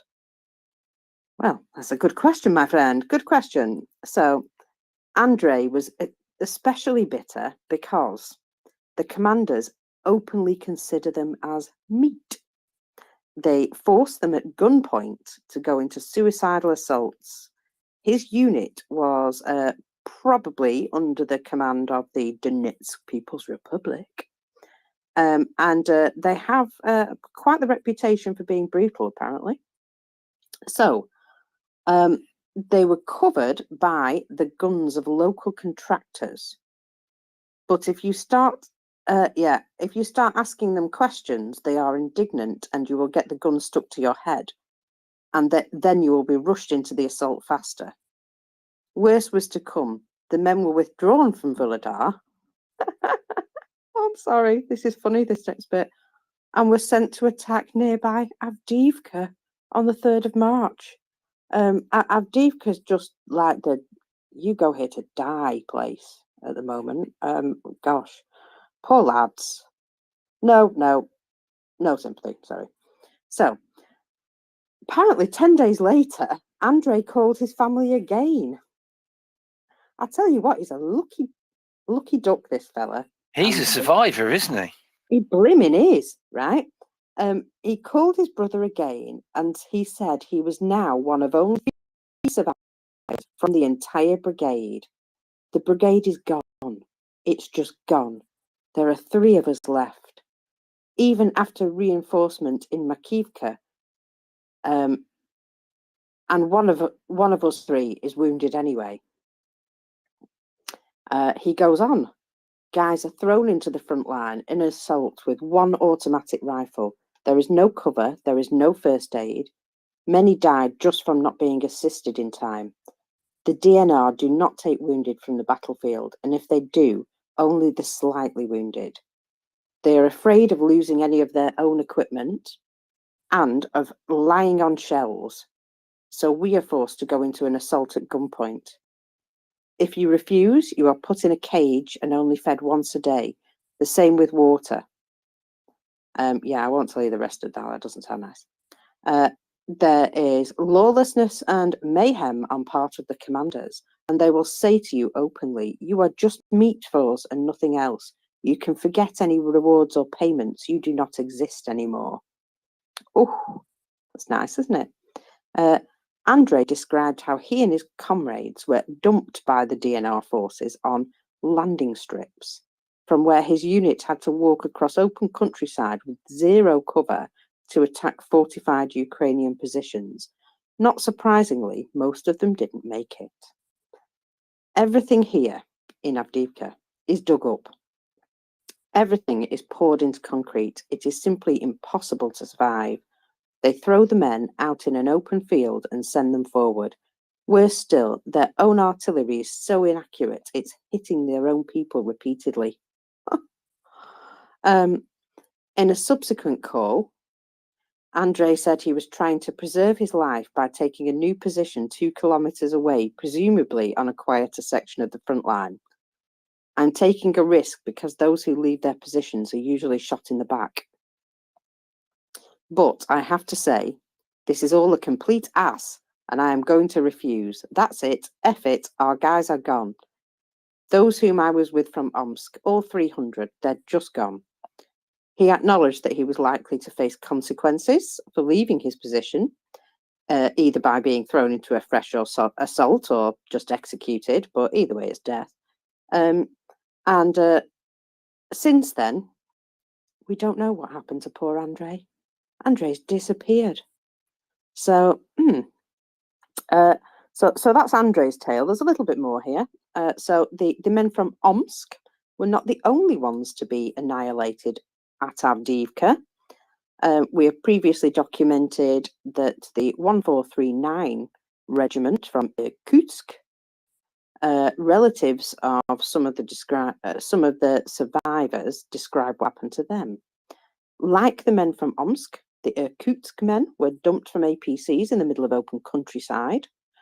One wife tells on the 1st of March, early in the morning, their battalion of 25 men were brought in by the DNR troops on 2 APCs, literally kicked out in an open field, and then the APCs drove away and left them there.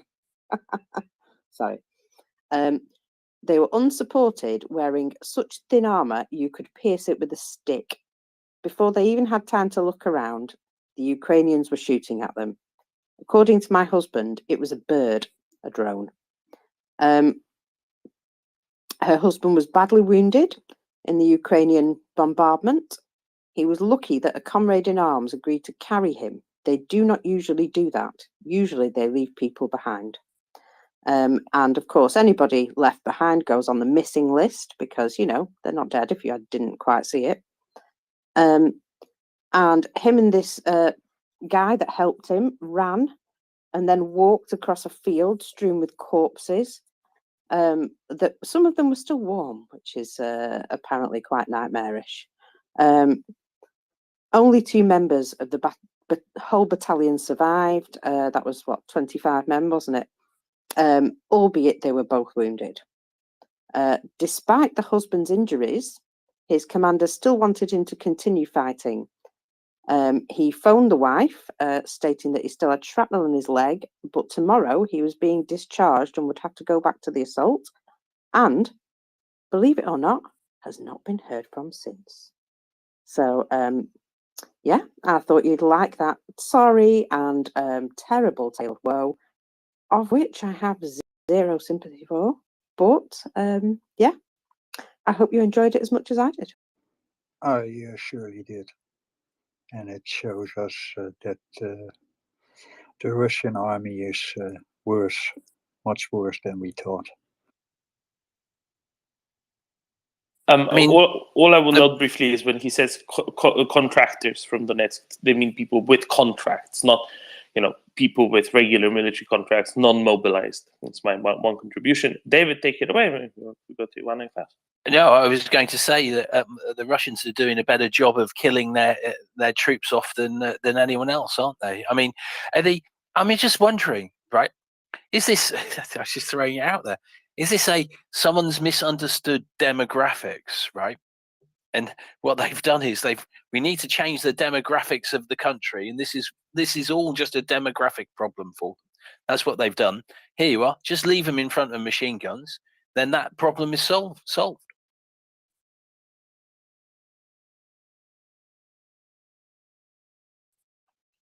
No? I mean, in a way, you know, you solve the problem of having to have demographics, I guess. Ioana. Yes, so you almost pity them, isn't it? You didn't want any human being to be subjected to this. I don't know, they are mobilized, they are conscripts. I don't think they are volunteers, so they are not there by their own willing. So yeah, it's hard. I can't even watch the drones and the videos and the artillery. It's inhuman what is happening. But again, it's Russia doing this. I take two things from this article. One, they are trained to work stamping their feet. I think this really helps in a battlefield. And second, the wives and the friends and the brothers still can contact them, even if it's hard, and word get to Russia. So I wonder if the wife has not neighbors, sisters, friends, the brothers maybe have some other friends. I wonder if in Russia people don't know much more than we think they do. And I wonder if this will, I don't know, lead to something, because I have seen this morning there is a new Bloomberg article that they are trying to mobilize another 400,000 men, and until now they mobilized how many? 300,000 maybe, and we know how that was going on. So a new mobilization, I don't know. What do you think about it? New mobilization. There never has been an old mobilization yet for there to be a new mobilization. A There's new a wave. constant, exactly. A new wave. I don't think they'll do it as a big wave again because it leads to too much disruption. You know, people might start protesting, whatever. But they keep doing it a little bit by little bit, and they can actually absorb those as well. That's important. When they did the big wave, they didn't have the logistics ready to absorb hundreds of thousands of people all at once. That's why it was such a mess. But if they do, a little bit every day, they can actually process them. So that's why I don't think there will be a big wave announced as well. Maybe it will be announced, but it won't really happen. That'll be quite interesting to see. I don't know. What do you think about it? I don't know if they are desperate enough. Yes, they may announce and they may do something big, patriotic, some mobilization where we have seen that they had advertising. They are trying to incentivize people to get mobilized and so on. But I think your idea, well, your theory is better to do it little by little in order to assimilate them. And unfortunately, they still have a lot of people. Not 70 millions, as propaganda says, because that would mean everybody from the babies to the old people dying in their beds or something like this. But there is still potential, and this is, we have to admit this. There is still potential to reach 1 million or maybe even 2 million if they get really, really hard on mobilization. But I don't think they want, and I don't think they can sustain it. So even if they say, yeah, we can do it, I doubt that they can sustain it and they can train them. Apparently, they left the the training sites in Belarus. I guess they got the Belarusians exhausted with their trainings. I don't know where they will train them, feed them, equip them, and transport them, because we have seen that they have issues with logistics. So yeah, even if in theory it's possible to mobilize a lot, even if in theory it might work, in practice I really doubt that it could work.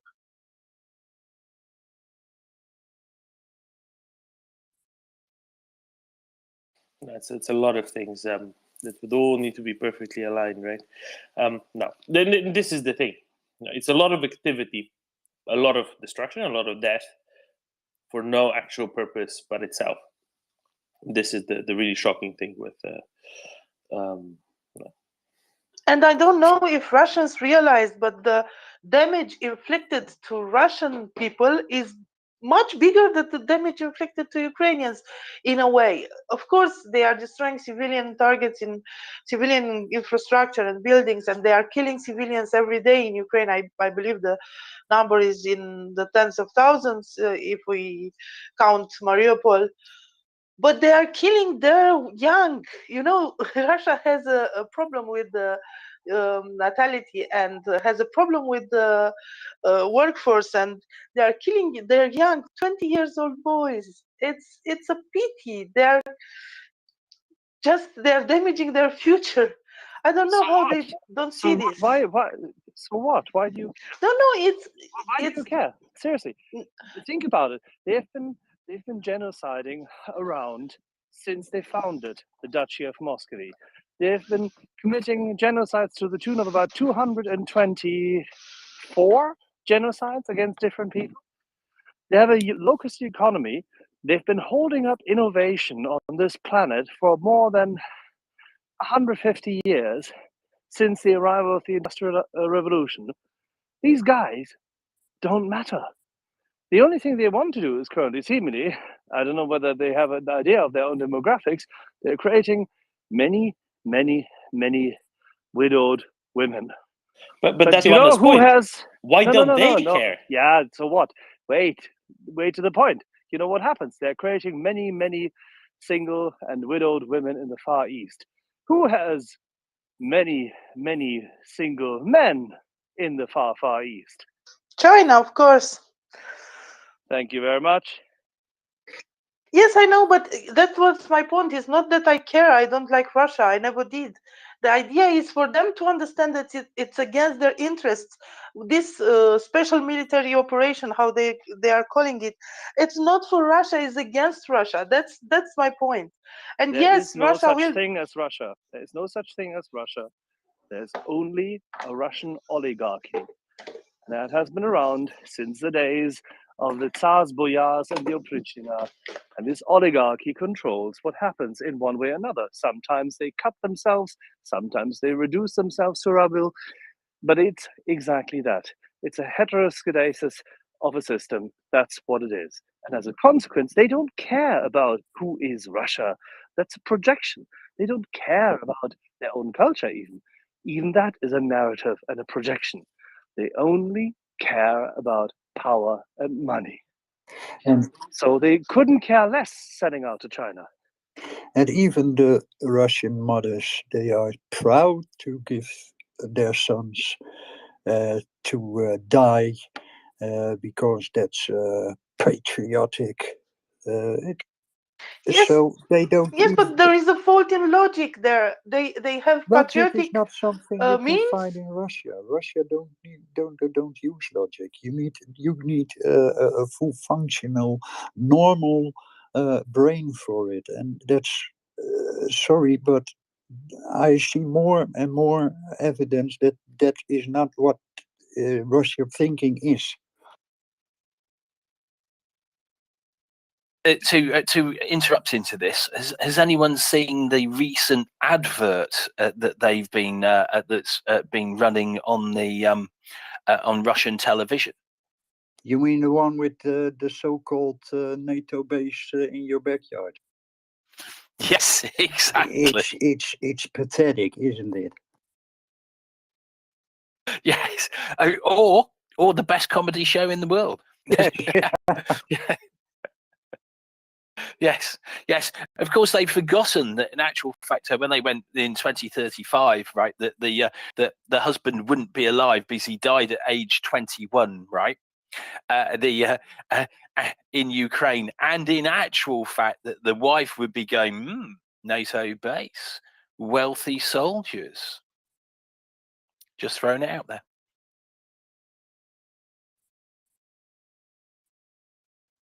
Sorry, but Joanna, it's all fair. I completely agree with your point. If logic were to be had, they should go about it differently.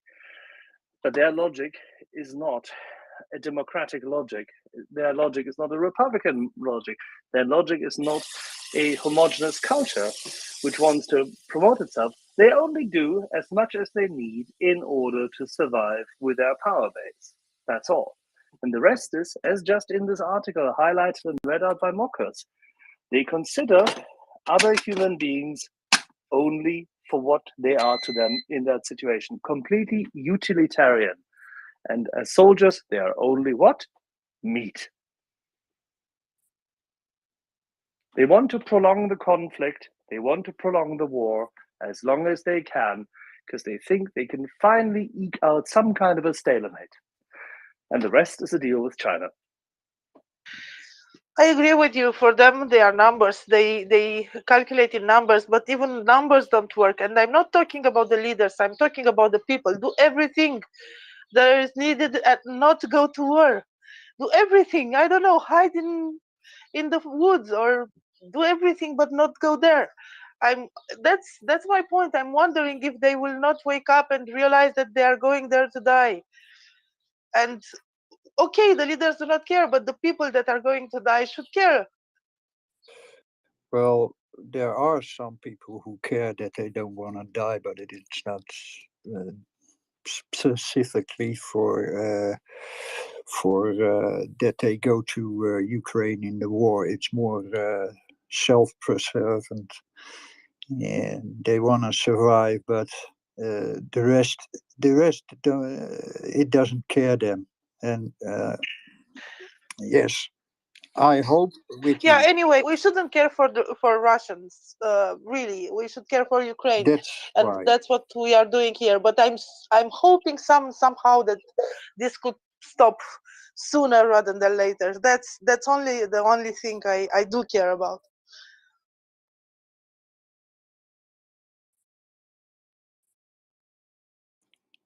Okay, we have also some hands up. Let's go to Klaus, then Robert and Chris. Thank you. I was going to say that the person in the story, Soldier, was a lucky loser, but since he's now gone, it does not seem to be the case any longer. Thank you. Robert. Hello. I think it's the most unproductive thing to second guess how the Russian spirit works, how the Russian mind works. I think people who lived in the Soviet Union might know and might have good information about it, but I think anyone else attributes things to like logic and economic sense and desires to improve their like human development situation and education and all that. All these are very speculative. The war has been going on for over 1 year, and it was clear after a few months that they are not going to achieve their strategic objectives. So it's totally futile to even grasp for hope that somebody somewhere in Russia will have a rational thought and somehow or there's going to be like a revolution. Like there's nothing of the sort. We would know about it. So I think the best is to entertain the possibility that it's going to be, they will still produce a continuous stream of mobilized folks, and they are not going to be well trained, but there's like artillery and all that. It's like let's forget about the thought that there was like enough dead people returning to Russia and then that they can talk to their relatives. I think they know it's everyone. Like maybe they are just like resigned to it and cynical about it, and I don't think they are stupid. I think there's a lot of very smart people. I think the people understand this. It's just that's not how it works. A good opponent is not ascribing their own thoughts to the enemy. There could be a Netherlands. They have so much oil. There could be with peace and proper trade, etc.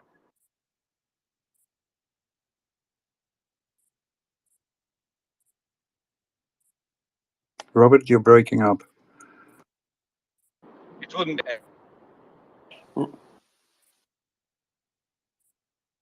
I think that Robert is probably in the magical world of the German Autobahn. Certainly sounds like it, or indeed doesn't.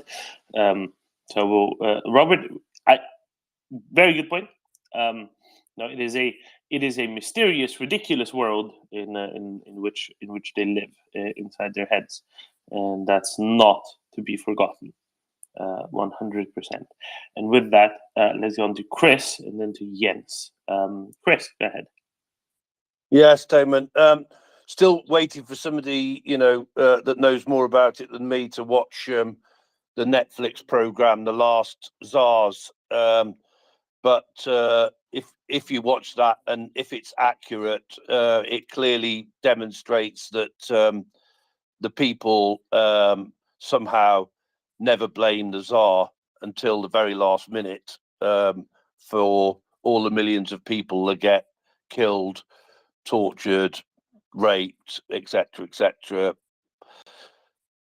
You know, I don't know what to say. 100 years at least thinking the same way, unlikely to be changed in the short term.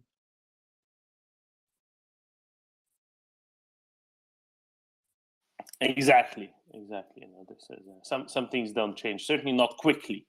You know, in the sometime before the heat death of the universe. Sure, it's a long time away. Jens. Yeah. Early on, I stumbled across a tiny YouTube channel that released daily intercepted conversations from Russian soldiers. I think they have released like 600 snippets or so.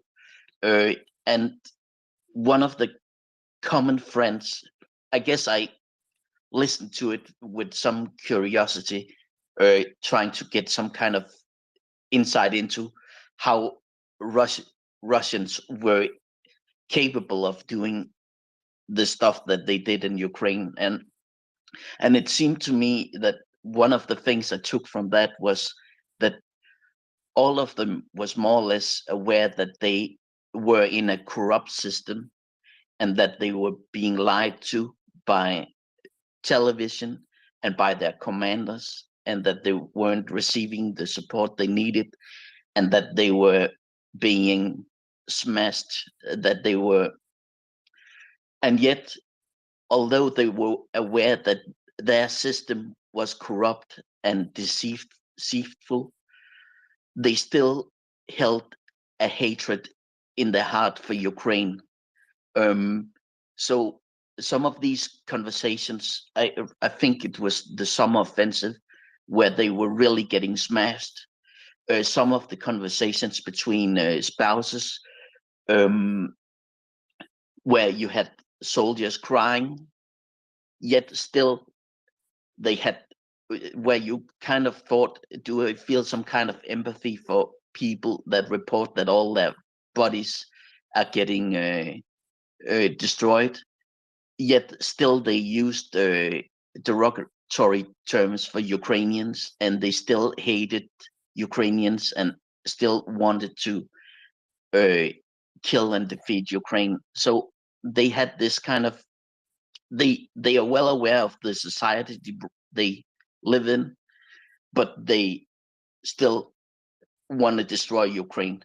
I don't know if it's jealousy or whatever it is, but it seems that they are self-aware, but doesn't mind destroying other societies.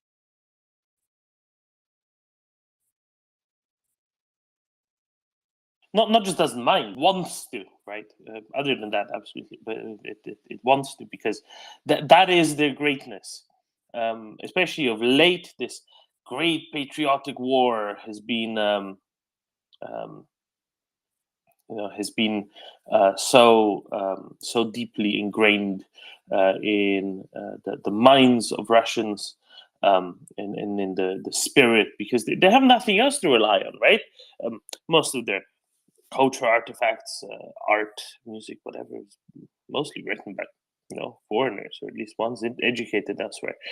It's at very least based on foreign traditions. It doesn't come really from within. I don't know if it's because if you're in some kind of authoritarian hierarchy, as long as you're not on the very bottom, at least you have someone else to step on. I don't know. And not just that, it's not just someone else to step on. It is the greatness, because you deserve it, because you're from representative of the great empire. David? Yes. So whilst when Jens talked about the channel he saw this, I thought I would give a shout out to Ukrainian Rick, who is dubbing these interviews. Right, he's got a YouTube channel. He's on Twitter. Ukrainian Rick. He to make it easier, so you're not having to read subtitles. The rest of it, he's dubbed them, and he's got a little YouTube channel. I thought it'd be well worth it. He gets it, and he gets the tone quite right as to what's being said. Quite a useful watch. But eventually I had to disconnect from this channel because it was just it felt like the more I understood them, the less I understood them. It felt like if somebody asks you for advice and you give them sound advice and they reject it, then it's just frustrating. So I just felt like if Russia don't care for their own soldiers, I don't really feel like I have to. I think I'd rather care for Ukrainians who are Russians are fighting to destroy something while Ukrainians are fighting to preserve themselves. So as much as I think that what Russia is doing to the old soldiers is outrageous, still they are still, Russian soldiers are carrying weapons in Ukraine, not to make Ukrainian friends, but to destroy Ukrainians. So I have to reserve my sympathy and empathy for, the people that are fighting for something good. Oh, I completely agree about that. But it's useful watching. If anyone hasn't watched these things, it's quite useful for them to watch.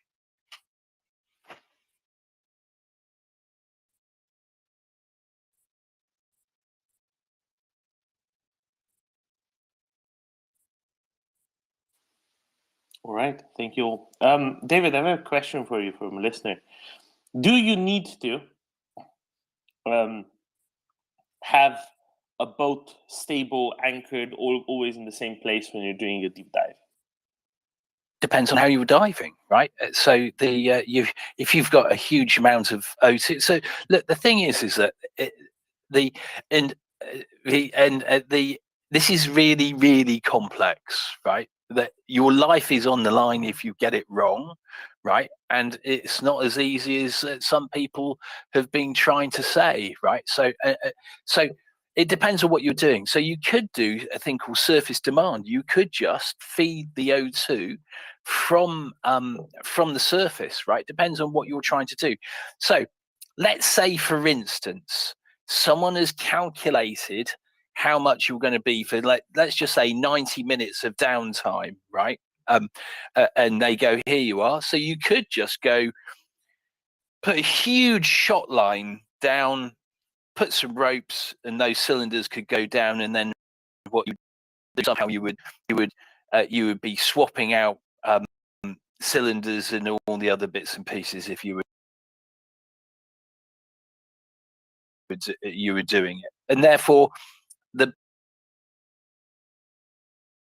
and so why would it disappear? And so what would it disappear off for an hour and a half? I mean, it's just the thing to remember is people like being alive. They don't want to die, right? And therefore they're going to do all the things that will keep them safe, right? So if you're in the middle of the Baltic, let's just think it this way, right? Let's just say the boat disappears, right? How does it come back to the exact spot? Okay, it's got GPS and the rest of it, right? But what happens? Something has happened in the meantime. What happens to you then, right? What happens if you become detached from your rope and you disappear somewhere? Because let's face it, you're not doing this in a fluorescent jacket, are you? Right? And you disappear somewhere off into the Baltic, right? How are they ever going to find you? The chances of finding someone in the sea, despite what Hollywood will tell you, are very, very slim, So it's all down to if you want to carry on living. I said it'd be really, really simple if they were ISIS suicide divers, right? But they're not. You know, if they were ISIS suicide divers, you don't even need to give them all that air, do you? Just give them the amount they need to complete the job. They don't need to come back up. They're going to stay there.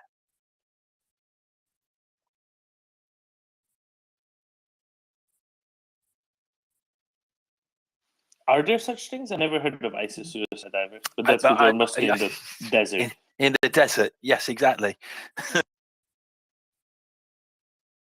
So I just don't want to miss out if they are a thing, because I'd like to know if they are a thing.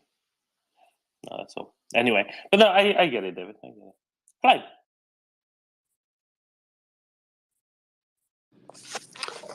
Did you say me? Sorry. Yeah, go ahead, Craig. Yeah, as long as you're talking about recommended shows to watch, a military historian friend of mine at Johns Hopkins, recommended this series called Occupied. That is a Norwegian series. So I'm watching it with subtitles because I don't speak Norwegian, obviously, but barely speak good English. So, but anyway, I'm just starting it, but it's kind of fascinating. And he says that it sort of paints a pretty good picture of how Russia operates in other countries. So it's on Netflix. It's called Occupied. Anyway, I don't know if anybody here has ever heard of it. So. Yep.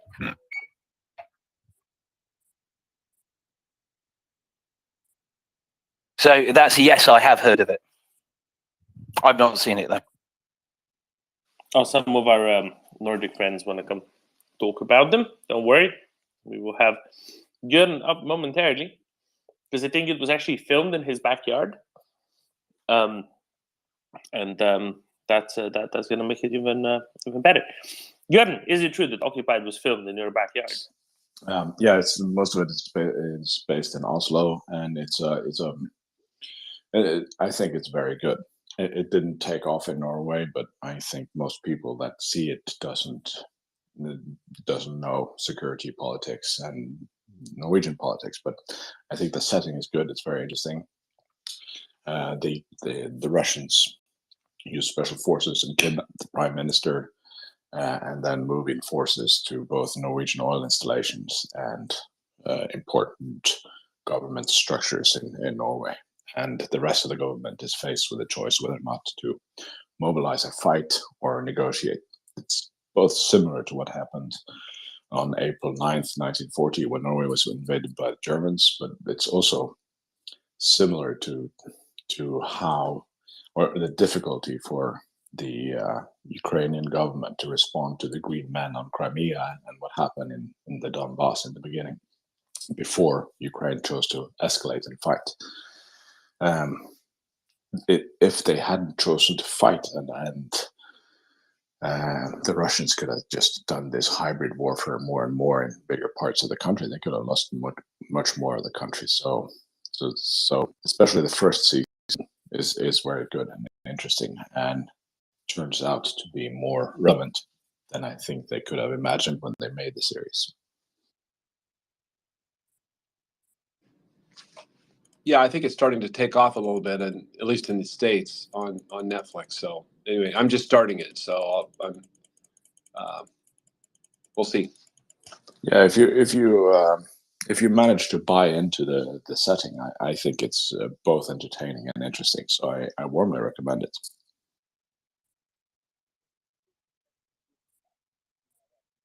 Very good. Thank you, Jörn. Let's go to Danny, and then Jörn, I have a question for you about the Nordic Air Force. Danny, go ahead. Hello. I was just going to bring up the point that some tankies bring up regarding Nord Stream and saying that, oh, why would Russia blow up their own pipeline? And secondly, after that, they would say, but why would Russia lie about an incident involving their own infrastructure?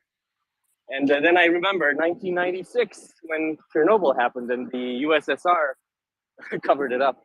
Although it was clear to all of the agencies around Europe that had sensors that nuclear incident had happened in the region, and they still tried to masquerade and makirovka and bury that huge incident that had very wide repercussions.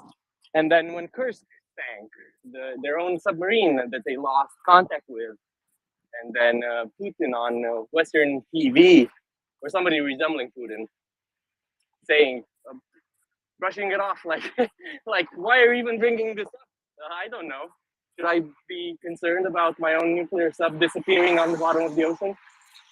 And then when mothers of the people that sank along with the submarine, so mothers of the crew, on live TV talking about it, being injected in the neck on live TV for everyone to see, so they would be silenced.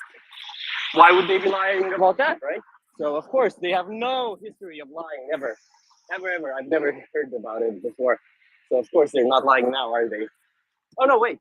They lied about everything, and they continue to do it, and we continue to have people believe them or conveniently agree with them because it matches their own interests. So I don't even know if we need to rely on anything else apart from their history of doing stuff like that. Whenever it benefits them, let's not forget, sometimes it doesn't need to directly benefit them. The fact that we're asking questions and we are unsure of what happened equals we don't know what happened, right?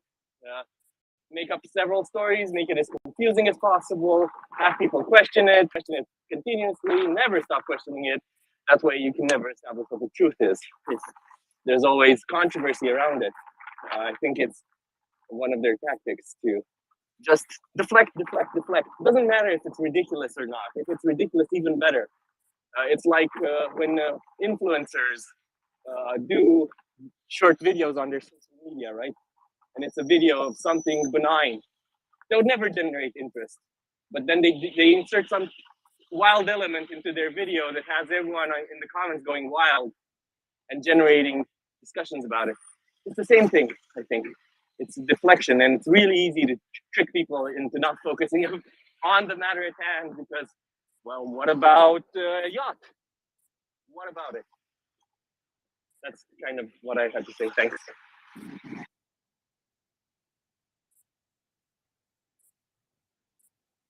Thanks, Danny.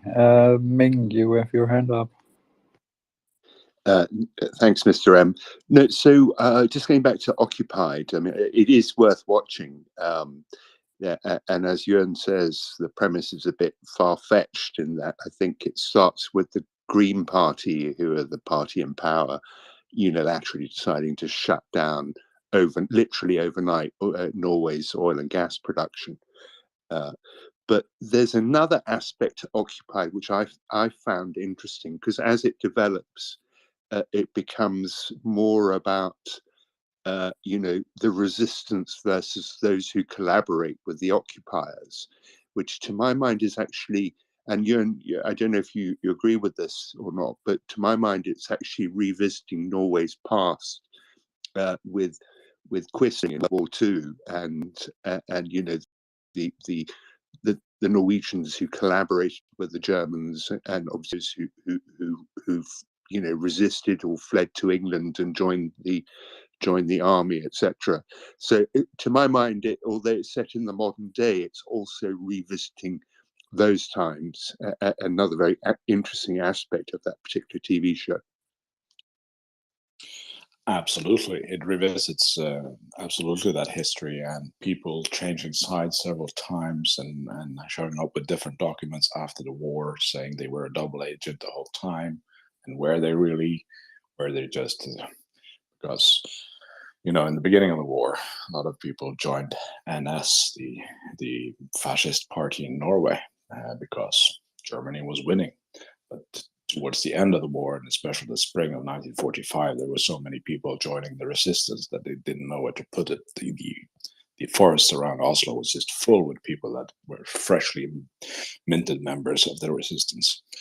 So it's very relevant to that. And you have people that are very anti the Russian occupations in the series, but then they suddenly get power and they have ambitions, and so the psychology of being under occupation is always also in there, and I think it's quite interesting and quite well made. And yeah, the premise of the series is a bit far-fetched, but still, energy crisis in Europe is relevant.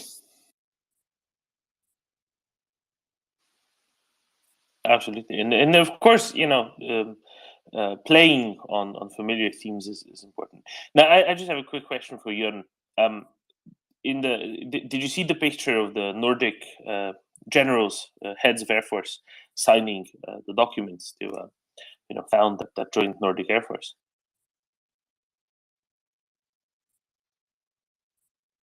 No? Okay. Then I trust you don't know the name of the head of the Danish Air Force. His name is Major General Jan Dam. His name is literally General J. Dam. J. Dam, that's brilliant.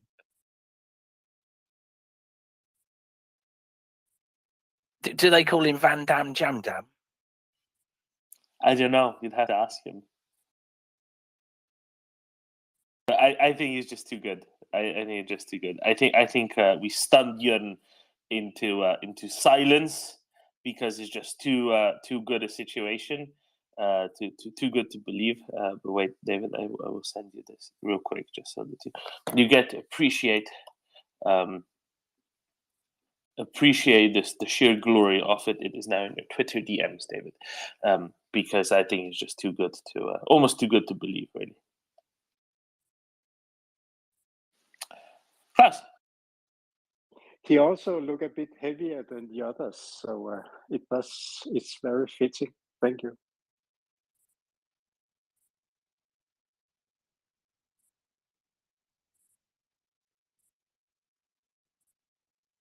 Yeah, air-to-ground bombs tend to be a little bit more, right? More volumetrically fulfilled, whereas the air-to-air missiles, they need to fly through the air for a much longer time. They tend to be more skinny. But I think he's probably in absolutely fantastic shape. I have no doubt about it. So if you wanted to crash somebody's skull in, he could, just like the eponymous munition. Klaus? Yeah, that's true. Regarding the people that cooperated with the Germans during the war, the same happened in Denmark, where in the beginning of the war, many people were just, well, they look like they're winning the war, and only lately, during the Second World War, many people began to actively fight the Germans. And we see many people here in our society that would willingly help the Russians if we did see an invasion, unfortunately. I have distant relatives that are pro-Putin that would gladly help a Russian invasion force by administrative work, looking out and see who to hold back, and that's very disturbing for me, at least, that the people are willing to help in such a case. Thank you. Nick. Klaus, I'm interested that you say that. Why? What would be their motivation if they've expressed that? Is it because they think Putin would come and get rid of all the gays or the Muslims or the degenerates, or what would be their line of reasoning, or would it simply be, do you think, for their own kind of self-preservation? You make it sound like these people are quite enthusiastic about the prospect, and I'm wondering what in all of our societies we have authoritarian people who think the world is going to the dogs, but I wonder what if they've said it, the people that you're talking about, what you think their motivation would be for that. It's because they have bought into the Russian narrative that the Maidan revolution wasn't the Ukrainian people, but there were CIA that was behind it. Well, that might be the case, but why would they then be in favor of a Russian takeover of Denmark? That's quite a stretch. How do they feel that Denmark would be improved by being run, by presumably a puppet regime taking orders directly from the Russian from Moscow? No. What I meant was in the case of a Russian invasion, they would actively help contact an occupying force and say that they would be glad to help, just like we've seen in Ukraine, where some have actively tried to help the occupiers. So it's not that they are trying to actively change the government and inflict a revolution by any means. Not that, but if the opportunity came, they would happily assist. Okay. I mean, I sort of understand why there are some people in Ukraine, physically located in Ukraine, who, for historical reasons, might feel, closer to Russia. I just find it difficult to imagine that when these people turn up in your country with tanks who don't speak your language, that all of a sudden people suddenly go, oh yes, that's great. I definitely want to be occupied by these people who don't speak my language. And normally that would involve, you would kind of say, okay, well, it's true that they don't speak our language, but we prefer them to our own speakers because, some political aspect. And the fact that the CIA was behind Maidan doesn't seem to me to be the kind of thing that would make most people go, therefore, I am happy for, my country to be occupied by people who, speak Russian. But I'm trying to work out what the, if these people have said something like, oh well, yeah, but let's get Putin in, I hate the gays or I hate the Muslims or whatever it is, then then at least there's some kind of political angle to it. That was kind of what I was getting at. Yeah, it's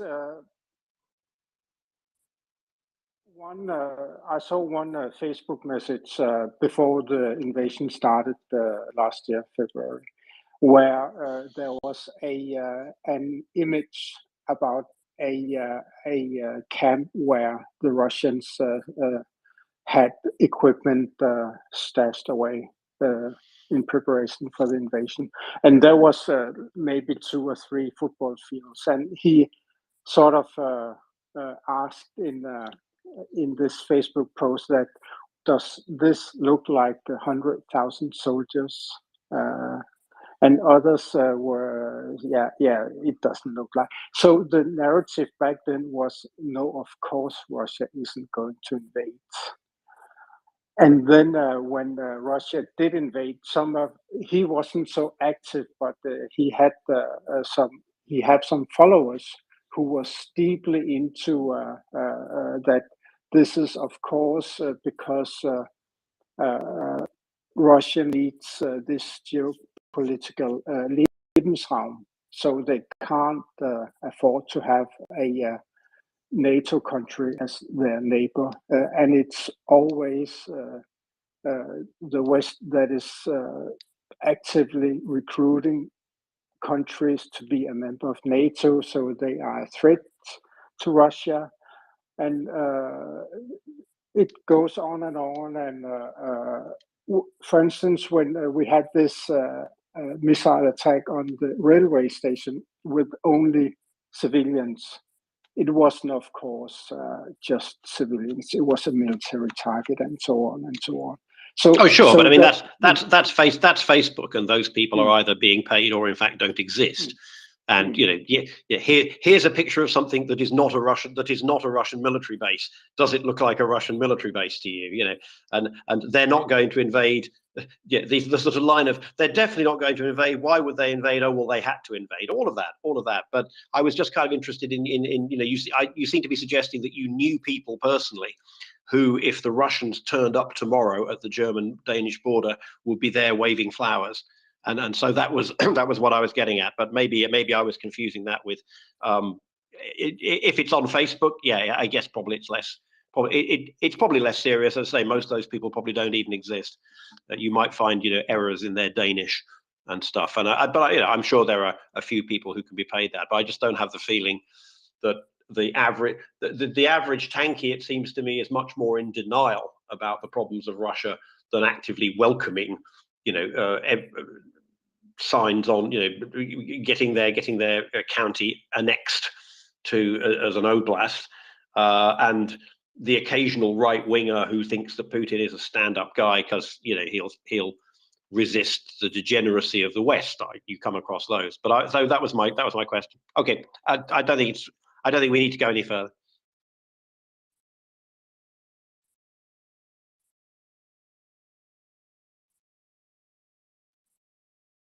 Jens. Yeah, I guess I wanted to say that I think that any of us we are all from different countries, and if we go look at how our own domestic politics are debated on social media, it's easy to get concerned. And I think in every society there are opportunists, and in every, also when we see invasions, there are always opportunists and collaborators. Just like in every society there's crime and there's corruption, but I will say that when it comes to distant relatives, I think everyone has distant relatives that I just recommend you can also block them.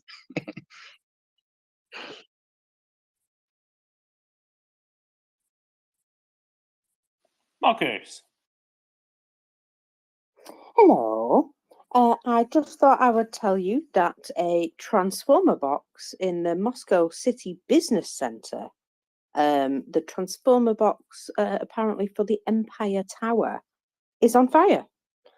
So probably not doing a lot of business there today.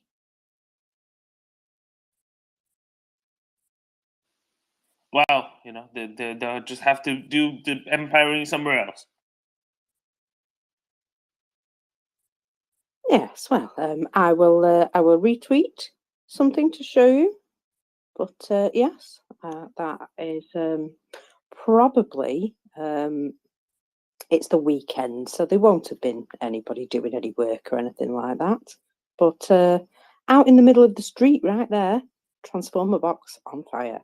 And well, I can only imagine whatever happened must have been an accident, a smoking accident, obviously. Must have been. These things just happen, right? Yeah. Yeah, sorry, I've had to deal with children when you called on me earlier. But first, to the potential collaborators, I think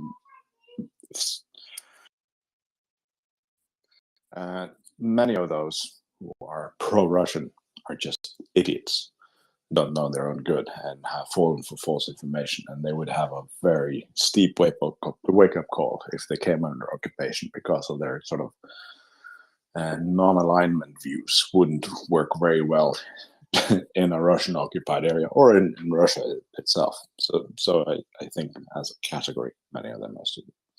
When it comes to the joint air force, we do actually have a joint airline between the companies, Scandinavian Air Systems, SAS, who has been co-owned by the Danish, Swedish, and Norwegian governments.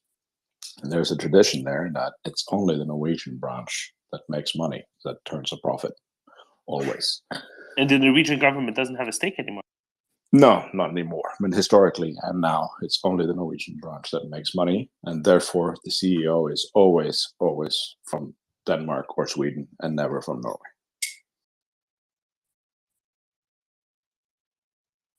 Nick? Have we had the comments of the Ukrainian Parliament Commissioner for Human Rights?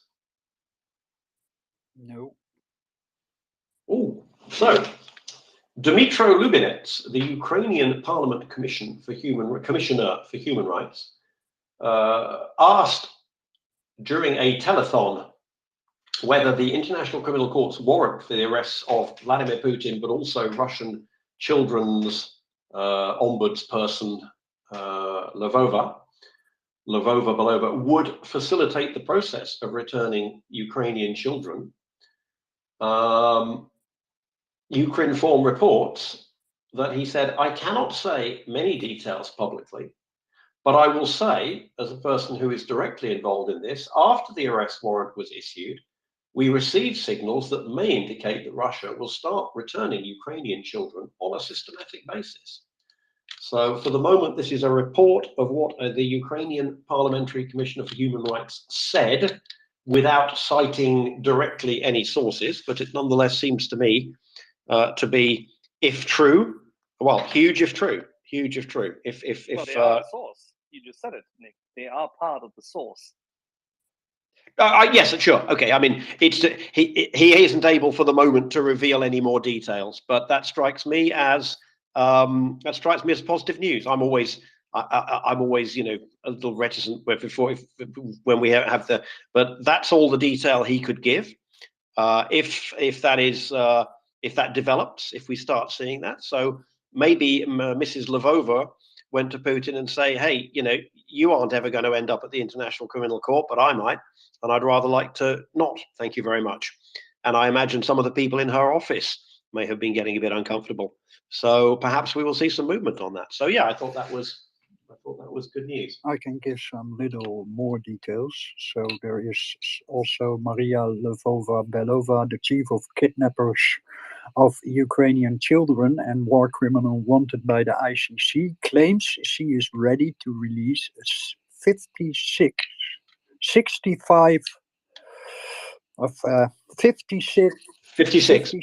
children from Russian captivity. And there are still 13,000 Ukrainian children hostage in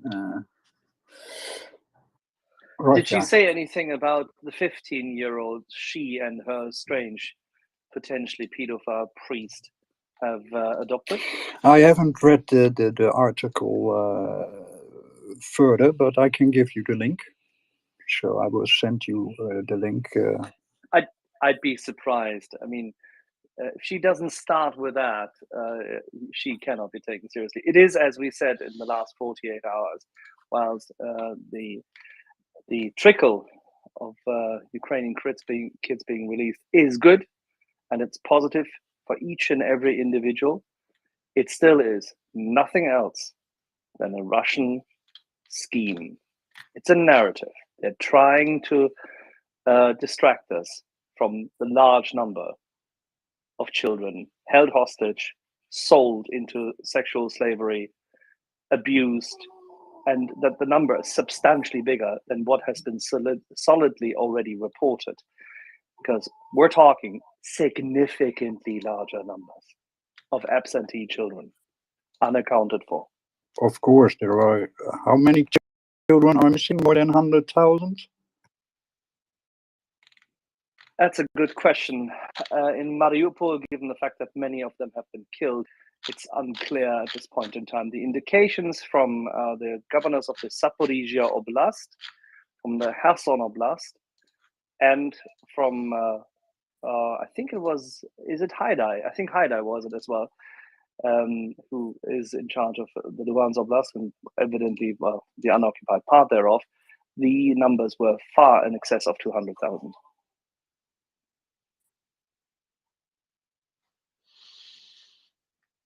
Because children go to the age of 18. Yes, of course. We have George and we have Tom. Yeah, really quick, Axel. Yeah, so the former Greek consulate of Mariupol, you know, the estimates vary, but somewhere between 60 and 80,000 children could be missing from Mariupol. And like you said, that takes individuals up to 18 years old. So that is a significant number when you add it all to the other ones. So estimates of what range between 300 to 400,000, and that is obviously not out of the ballpark when you look at the numbers of the populations of these areas before the war started. And Yes. you just have to look. Kherson, Melitopol, everything. Yes. Then If you just the look at children of the Tatar in occupied Crimea, who in the last 18 months have been taken away forcibly. Yeah, so one of the ways to find out like what numbers we're actually dealing with before the war, and someone had posted it, and I've looked for it and I can't remember it. And if somebody knows that's listening, please repost the link or something. There was a number of registered children, and this is just obviously between the ages of 5 and 17 in school prior to the war. That would give you obviously not the ones under 5, but at least give you that registered number of children in school. That would give you a good idea of what the numbers were before the war, and you could work from there. But 300 to 400,000 is not a number out of the realm of possibilities right now, considering how many are just missing out of just one city. Yes, and the official number is very low. It's 16,221. So that's only that they really know. So just like And those and Mr. M, those numbers are, I believe, correct me if I'm wrong, Axel, those numbers are coming, from what I understand, from areas that have been liberated where people have Yes. put in official claims, right? Yes, This exactly. does- These are yes, numbers exactly. That's why the which numbers are so which low. are confirmed. Albeit it's not just areas liberated. There's also the number from I think it is not the consular in Mariupol, but the guy who organized. Oh God, was it the deputy mayor? Doman, correct me. I think it's the deputy mayor of Mariupol who then helped organize bus loads of children and women to get out of Mariupol. Some of the buses were then actually redirected into Russia, and they had the passenger lists of the children on those buses, and they had the lists of the children waiting in those residential areas, still at Exactly. that point in time free, and then these residential areas were occupied respectively. The buses and the people were just simply abducted. So they're either dead or they're missing. I have another number that is a huge number. More than 700,000 Ukrainian children have reportedly been taken by Russia. Only 307 have returned. Where's that from? iNewsCo. I will give you the link. Okay, give us the link, and in the meantime, let's say hi to our friend and fellow Sherlock Watson diver, Chuck Farrer. Hello. Hello, Axel. Good morning, everyone. Good morning. How are you all this morning? I think I missed all the great fun over this morning in Europe. 2.5 hours of diving already with David and the likes, and the only thing which we were missing was obviously the completion of that, say, investigative panel, including Doug. And I understand that Doug is busy at the morning, but he already commented on the document and the article. So what say you, Chuck? Isn't that funny that maybe pre-positioned, maybe a submersible specialist craft, and quite likely a state actor? Where did we hear this before? Wow, it is exactly what we heard before. And reading the article, I was very glad that I didn't shoot my mouth off more or less than I did. I think one of the big takeaways from the article was this. Doug and I both said at the time of our wonderful debrief that NATO knew precisely exactly what Russian ships were where, when they left the dock, when they returned. And I recall saying explicitly that NATO even knew some of the unit numbers of people who embarked on those ships. And lo and behold, in the article, it says the 313th Spetsnaz Special Forces Unit from Baltiysk was on the ships, and they are the analog of U.S. Navy SEALs. Who could have expected that? Who possibly could have expected it, Chuck, eh? You don't have a pipeline sabotage without some insufferable frogmen riding along with you, I guess. And it was not a yacht. Chuck, how could that be? Unbelievable. Not a yacht. And this little Danish cylinder, which evidently has sufficient amount of maritime life attached to it, which has grown there for anywhere between 5 to 8 years, according to the Danes, and according to a good amount of people who understand water and maritime life a bit, having seen the photo from the Danes.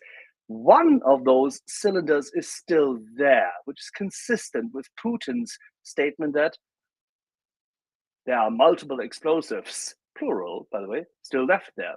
So one is there, and the Danish government is asking Nord Stream to come and have a little look-see.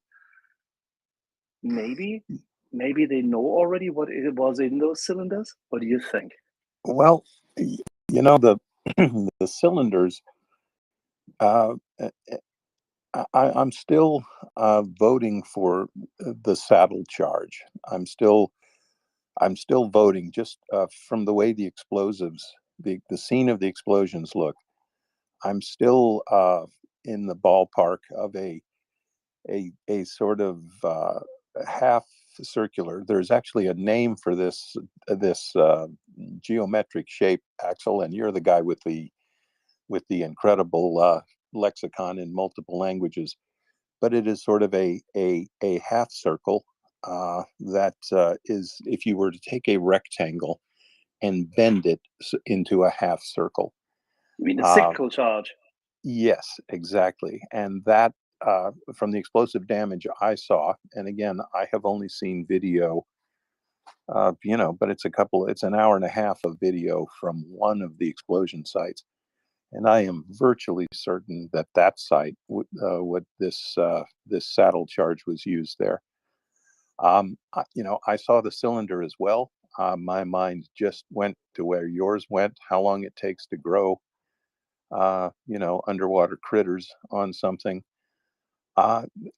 If that cylinder were filled with, say, C4, and it were sealed, you wouldn't want to leave C4 in contact with seawater for a very long time. Although I have left it in contact with seawater for a week, and it still went off.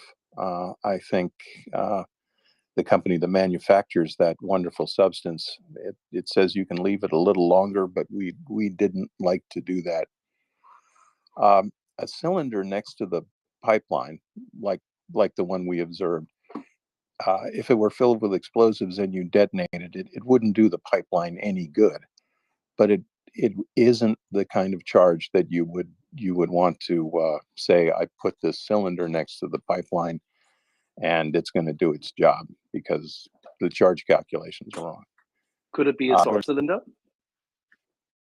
Oh, please go ahead, Axel. No, David and I were discussing it. Could it be a storage cylinder?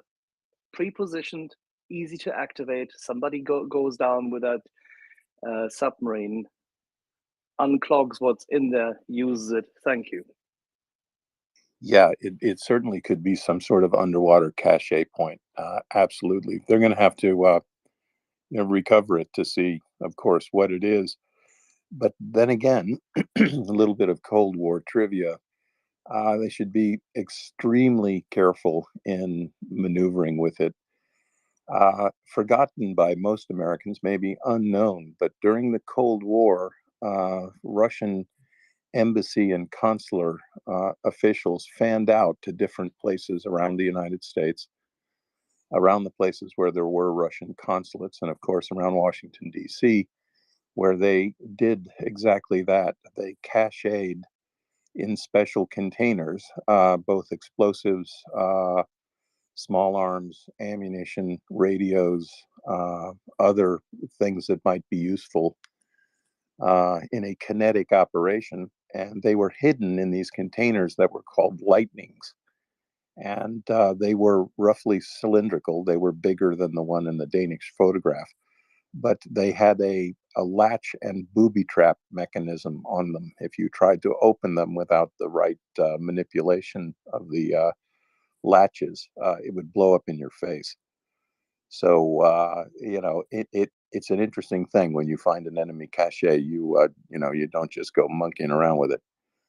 But I also think, and Doug and I said too at the time, all this rigmarole with the Andromeda and Ukrainian saboteurs and false flag and sailboats. I said, all of this stuff, as Doug did, all this stuff will go away when NATO releases definitive information about what Russian ship sailed, when it sailed, where it was, and what were the capabilities of this vessel. So Putin's story is getting a little thin, I think.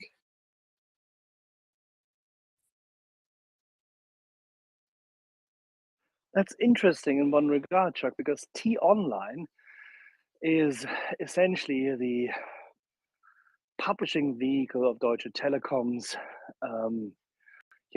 ticker service.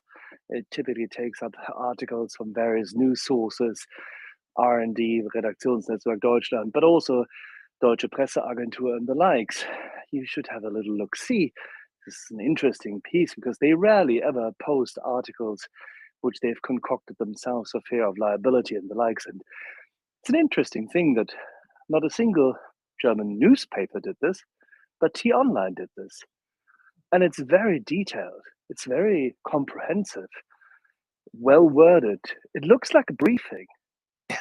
CDF was the other one, Axel. I think that they got it from CDF. Well, ZDF hasn't researched anything in that regard because they were not part of the original organization.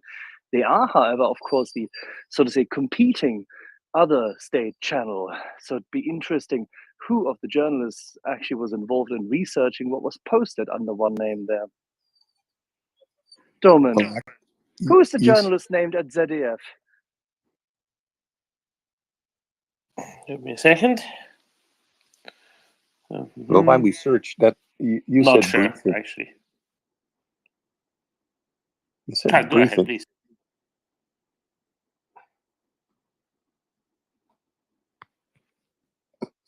Go ahead, Chuck.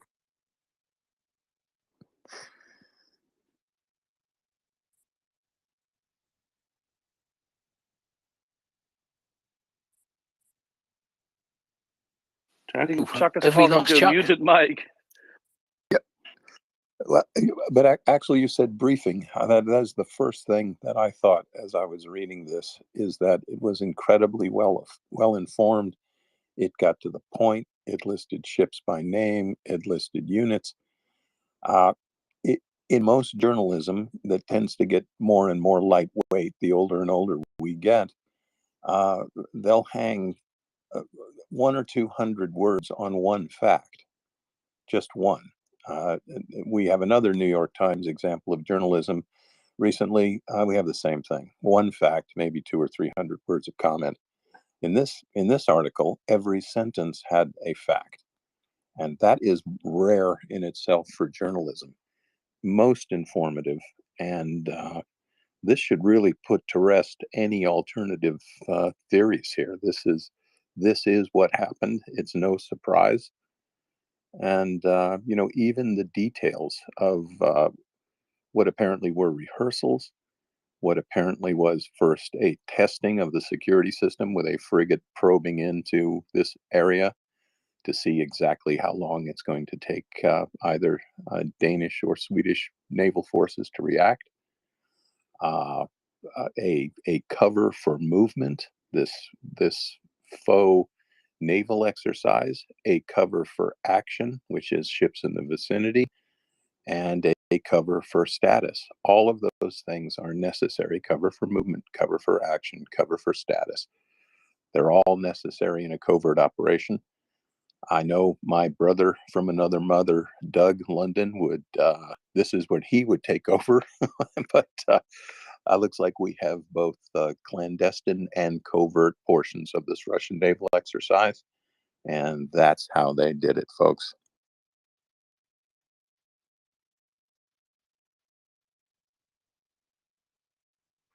You have no idea how happy Dorman, David, and I were this morning. David. Oh, I was going to add to what Chuck was saying, basically. So when I read it, it read like a report that someone's just made sanitized, right? And made it a bit more readable. I said all the information you needed was there, wasn't it? Right. And if it helps, when Axel first showed me that, call it a piece of pipe, because that's what we were, I immediately thought, well, that wasn't the explosive that we've seen used, right? Because it's not a shaped charge, right? What is it? But my immediate thought was, Chuck, you know what? So it could easily be someone who's just thrown something over the side of a ship, right? And we know that people throw things over the side of the ship all the time. However, my next thought was, when they were saying people are going out to look at it, is saying, I'd want to be very, very careful about how I was doing that, because if it was someone who's chucked something in there, right, as in there was an explosive device down there, you don't want to be fiddling with it, do you? Absolutely. And, I looked at that thing and, otherwise it's a piece of junk. But what's unusual to me is it landed upright. So I've seen a lot of junk on the seafloor, and, landing upright is a 1 in 100 shot. And then the fact that it is right next to a pipeline, that's another sort of unusual way for this thing to have landed and a place for it to land. So it definitely needs some examination. Yeah, and when we talked it through, Chuck, we were saying that look, it could be so many things. It could be a piece of pipe that someone's placed into it to use as an anchor point. There are so many things, but the bit that in my mind was, it certainly isn't a shaped charge, right? So those well-known circular shaped charges, right? Yeah, exactly, right. The other thing that you and I remember from our days, but most people don't. Well, how could they learn it? If you have a flat piece of steel and you put a flat piece of plastic explosive against it and set it off, it doesn't do anything. Remarkably, despite all the action movies you've seen, including jelly bombs and Saving Private Ryan, if it's a flat piece of plastic explosive and you throw it on a flat piece of armor, you'll get the attention of the people on the other side, but it won't penetrate it. So, and there's one more moving part in this brief that I noticed immediately, and I can explain, I think. This briefing, this article, I should say, it mentions the position of almost every Russian vessel in these covered naval exercises. It mentions critically the presence of SS-750 submarine rescue vessel. What it doesn't say is where Russian submarines were.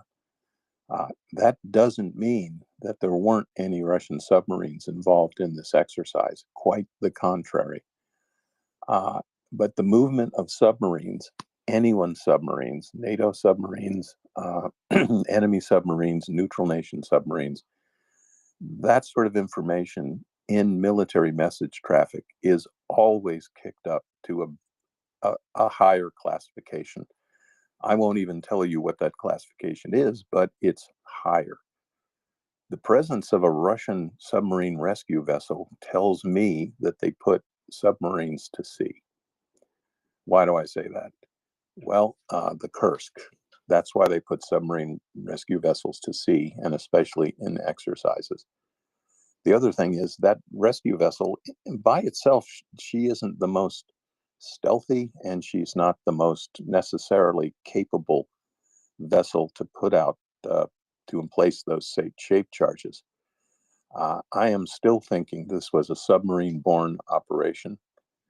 It may have been done by remotely operated vehicles underwater, but Occam's razor tells me that getting a cantankerous Russian-made ROV to work the first time perfectly when you want it is probably not a 100% solution.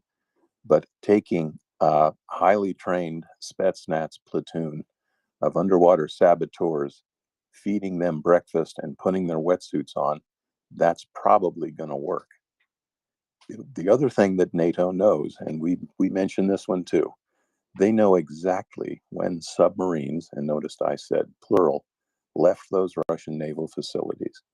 Then they know exactly when they came back, and they also know how many people boarded that submarine before it left and how many people got off it. So that puts this in a little sharper focus too, I think.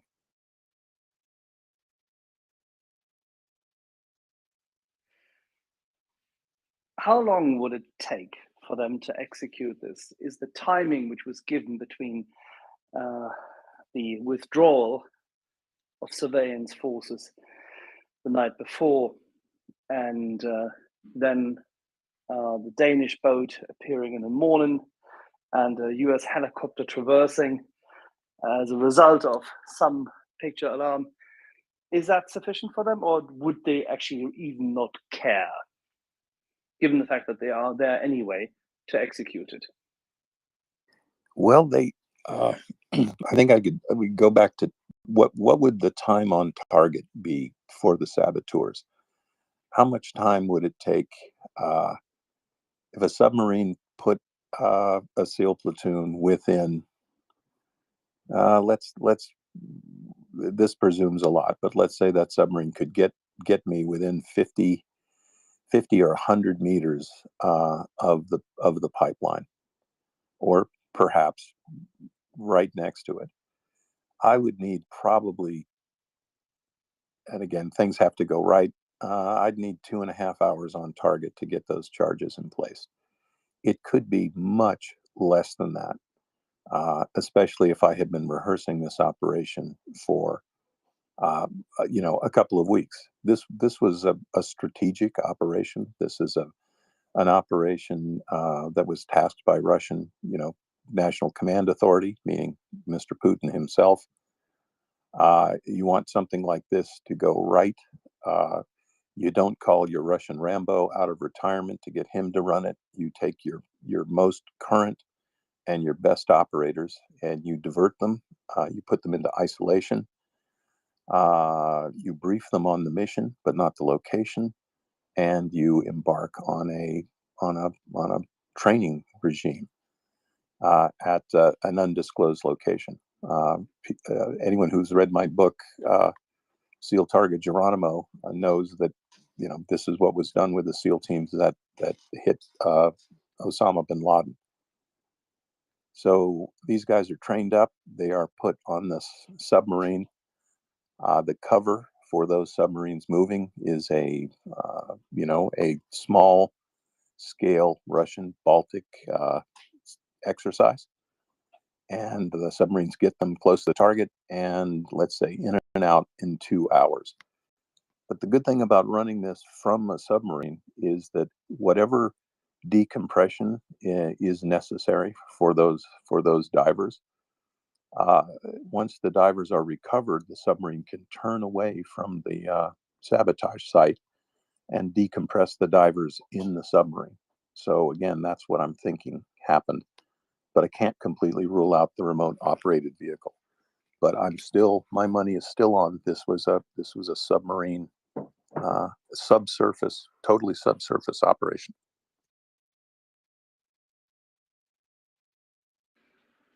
Well, Doman, shall we ask our friends Jörn and Will, who've both got their hands up, and then we'll turn back to a couple of more of these items which David, Chuck, Doug, and I had discussed with you before. Who had their hand up first? I'm not sure, Doman. Jorn. Yeah, I'd forgotten that I put my hand up, but my comment was just to this report in the media, and I think we've seen a lot of those. and it's become quite easy to spot when somebody has briefed a journalist. We had the case in Norway with one of the sort of major newspapers that has quit doing investigative journalism, and suddenly they had an article that almost took down the status of every Norwegian F-16, and that has not been public anywhere near that detail before. And all of a sudden, they just described every single one of them and let the world know how many F-16s that were ready to go to Ukraine. And so sometimes there are obviously people that want some information to come out, and the journalist doesn't even do the work to try to hide it. It just reads as a report.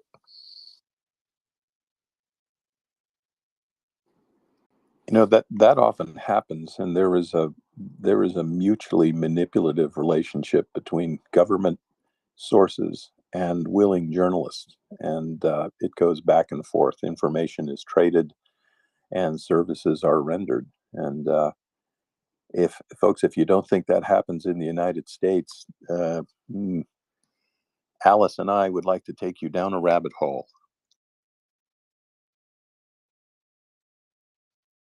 Yeah, absolutely, and that's just not within the field of security. I worked with PR and media for 15 years, and that's absolutely how we do it in basically every field when you work with PR. It's just the way the system works. The journalists want some clicks, and you want the message out, and you find some common ground. Whoever thought it wasn't like the Boston Globe or something? It isn't. It's not so much a vocation; it's more of a profession, I guess. Journalism. Yeah, we discussed it earlier, and when Peter Doran had joined us earlier, he's back just now. It seems very funky if you contrast what we just discussed, what can only be described as a, say, updated or, say, rejigged briefing, is so different from all the other articles which we've read on that topic. It is so completely different because it's not a narrative, with a few exceptions in the first couple of opening paragraphs, so to say, to frame the context, but everything else thereafter is a staccato of facts.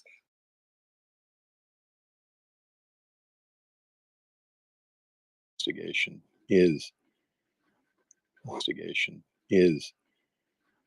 who rented that sailboat? Who were they really? Because this now, all the Andromeda nonsense, and it remains nonsense, folks. But what's interesting is it absolutely reeks of not so much a false flag, because that a false flag would be much more elegantly framed, but it certainly seems like a red herring, and what Doug would call chicken feed, meaning extraneous, not valuable intelligence information, which is designed, of course, to divert your enemy's investigations and confuse the picture. And in this competitive journalistic environment that we have in the West, just to get people to go down a rabbit hole is so important. And if you can get someone who was once a very and well-considered journalist, if you can get them to bite on some of this nonsense and get it above the fold on the first page, it's mission accomplished if you're an information warrior. And two operations went well. The sabotage went well, and the information operation was going well until this morning. Well, can I compliment you really fast here? Because you were not with us earlier, but I was saying some very nice things about you and also about David on this space. And I will echo and reiterate my compliment, because it's why this community is just so important.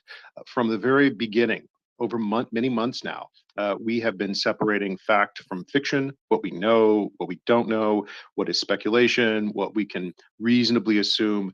And the expertise of folks like yourself and David and others who have shared what they know, what their experience has told them, has helped me understand what's happening. And I owe you a deep debt of gratitude. And it does, everything you said about intelligence right now does take me back to when I was a grad student at Georgetown. I was taking a class on country risk analysis. Cool class. The guy who was teaching it was from the Department of Defense. And he started the entire semester by taking a bunch of Sharpies, different colors, and drawing a bunch of dots on the whiteboard for the classroom. And he turns around to the class and he says, "This is intelligence. When you get intelligence, you're going to see tons of unconnected dots. And you can connect these dots any way you wish, but only one of those connections is true." And so the key to sifting through information is to look at things, always skeptically, but try and understand how these dots fit together, how the intelligence fits together. And using open source intelligence, like we've been doing, Chuck, you have done an amazing job to help us in this community, as well as David and others, to really understand what could have been happening, what was fact, what was fiction, what we knew, and what we didn't know. So tip of the hat to you, sir. Well, thanks so much. And I'm very glad you got to take that course, because I remember some of my education as a young spook, and sort of these scales falling from my eyes. A lot of times I thought, look, if I'm reading it in the Washington Post or the New York Times, it's probably true. But these days, and actually for the last 30 years or so, I know that's not true. I'm not a conspiracy guy at all. I am, instead of conspiracy theory, folks, let's from now on call it plausibility theory. Because, in the case of this Nord Stream pipeline, it takes a lot of resources to pull off something like this. James Bond supervillain. So there were probably 10 or 15 super empowered individuals in the world who could have done this. You can name fill in the billionaire, but why would they? And it's one thing to rent a drill ship and get together a team of saturation divers and somehow get your hands on some plastic explosives and have somebody teach you how to make a linear shape charge. I mean, all that stuff's, it's not impossible.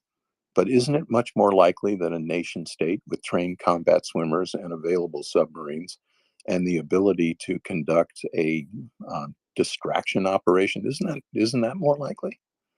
So those are always the things. And whenever you hear something from an official, always, or unofficial, social media, statement of a government, always think, who is telling me this and what do they want me to think?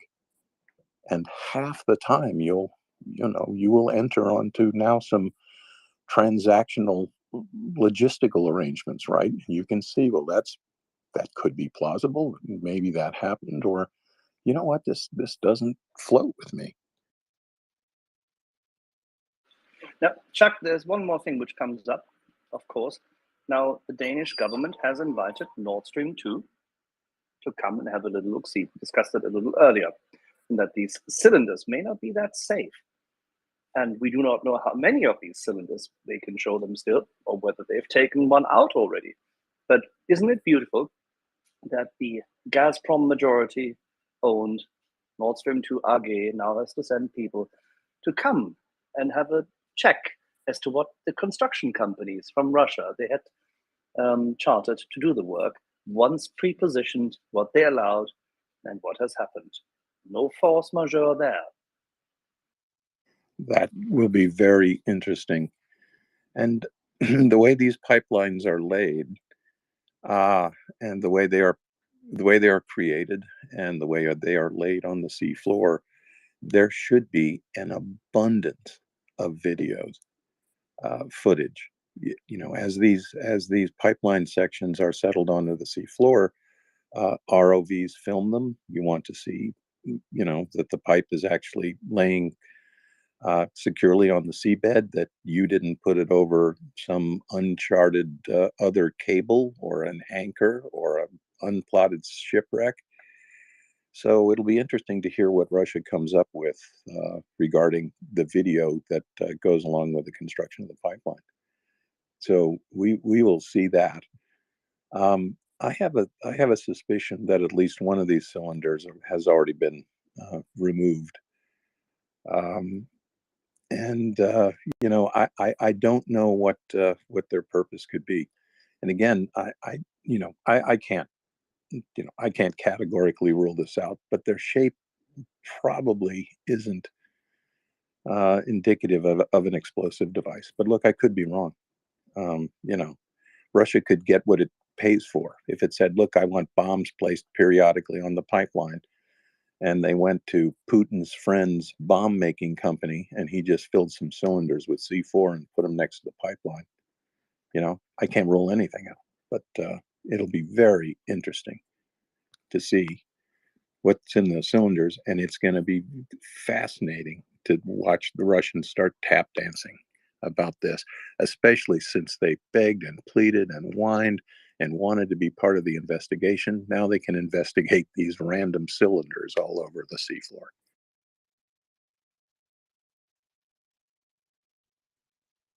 All right, Doman, are we going to do a story of freedom? I think we're well overdue already for this week's Story of Freedom. All I want to say is there will be more of this, will there not, at 10 p.m. Eastern. Is that right, Chuck? Yes, and Peter, many apologies. I have to admit that I just got up, so I owe you 10 minutes, my friend, and I will be listening. And thank you so much for everything you do. I love listening to you on these mornings, and I'll talk to everybody later. And thank you, Peter, for your patience and kindness. No, thank you, Chuck. And can I just say the Saturday Night Fever motif with you made me laugh. I laughed probably too much when I saw that. I absolutely loved it. So tip of the hat to you. Thank you. And I cried a little when I saw it. But no. All righty.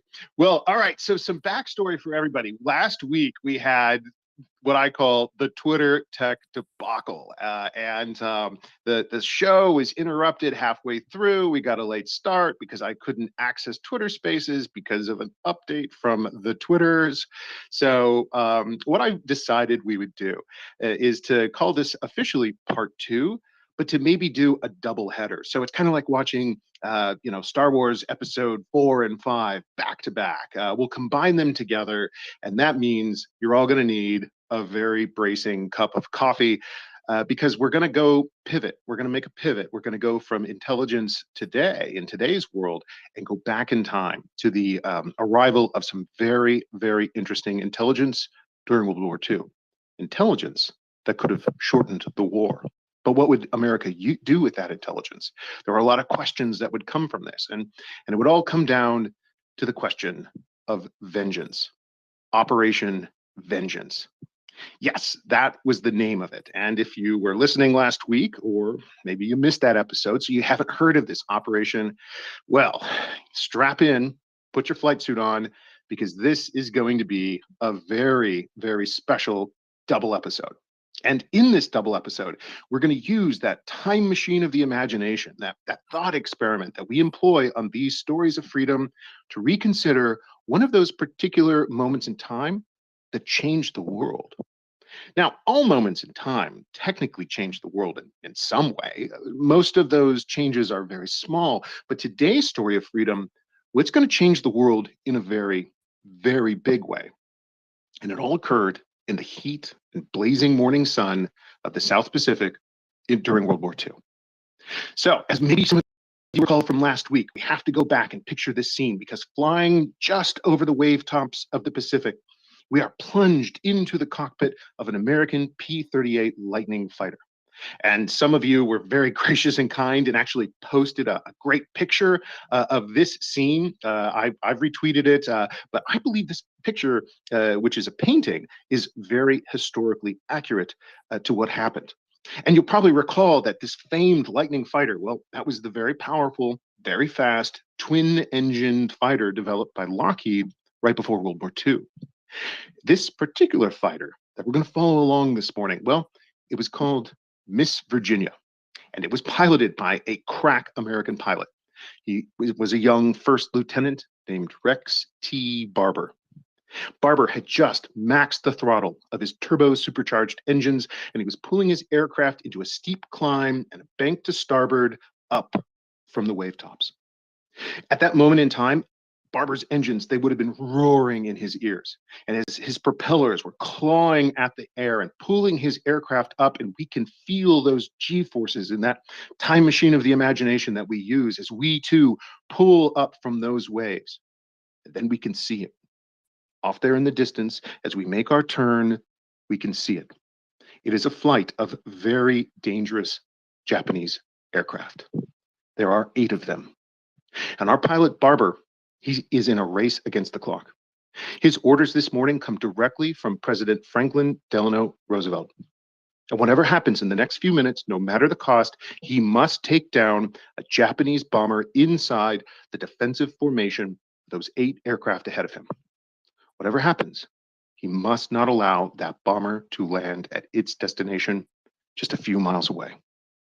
Aboard that bomber is the famed Japanese admiral and commander-in-chief, Isoroku Yamamoto. You may recall Yamamoto because he was the mastermind behind Japan's attack on Pearl Harbor. Barber's orders this morning are to get Yamamoto. Now, the American military had been hunting Yamamoto for quite some time, and they'd been determined to eliminate him if they had the chance. Doing so, well, that would strike a major blow against Japanese morale and strategy. And now, on April 18th, 1943, the Americans had finally got their chance.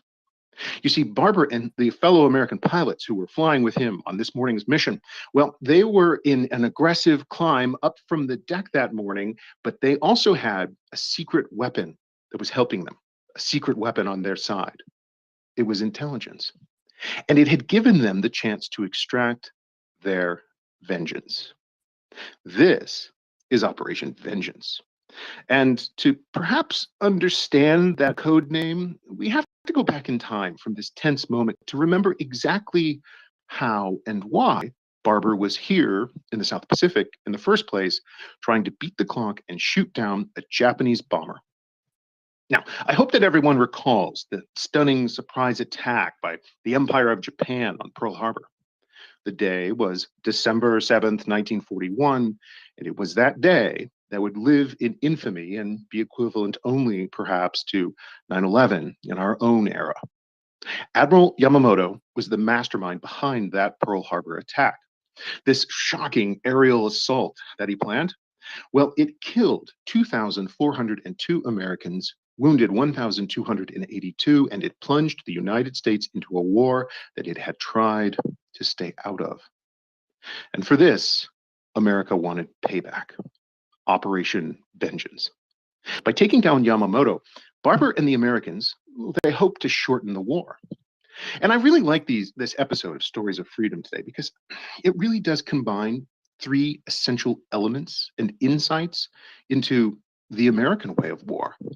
That is the brilliant fusion of cutting-edge signals intelligence, some world-bending engineering, and the intense professionalism of our sailors, soldiers, and airmen who always seem to overcome incredible odds. Okay, so let's start with that intelligence and the code breaking. Now, fans of Stories of Freedom, well, you probably remember how we previously explored the story behind the story to break Germany's unbreakable Enigma code in the German riddle. That was a few episodes back. And if you missed that one, how dare you? Also, don't forget, you can binge the full catalog of Stories of Freedom over at my Substack. The archive is entirely free, and the German riddle is one of my favorite episodes. It too was researched and came to life in a very special collaboration with my dad, Christopher Duran, and he was a driving force behind helping me to understand why this improbable event in the Pacific was a miracle of World War II, and why it also explains the American way of war. Well, all right, so if you listen to the German riddle, then I'm sure you'll understand how, on the other side of the world, there was a similar effort by American code breakers to crack the Japanese naval code. The particular Japanese cipher that's interesting to us today was a code known as JN25D.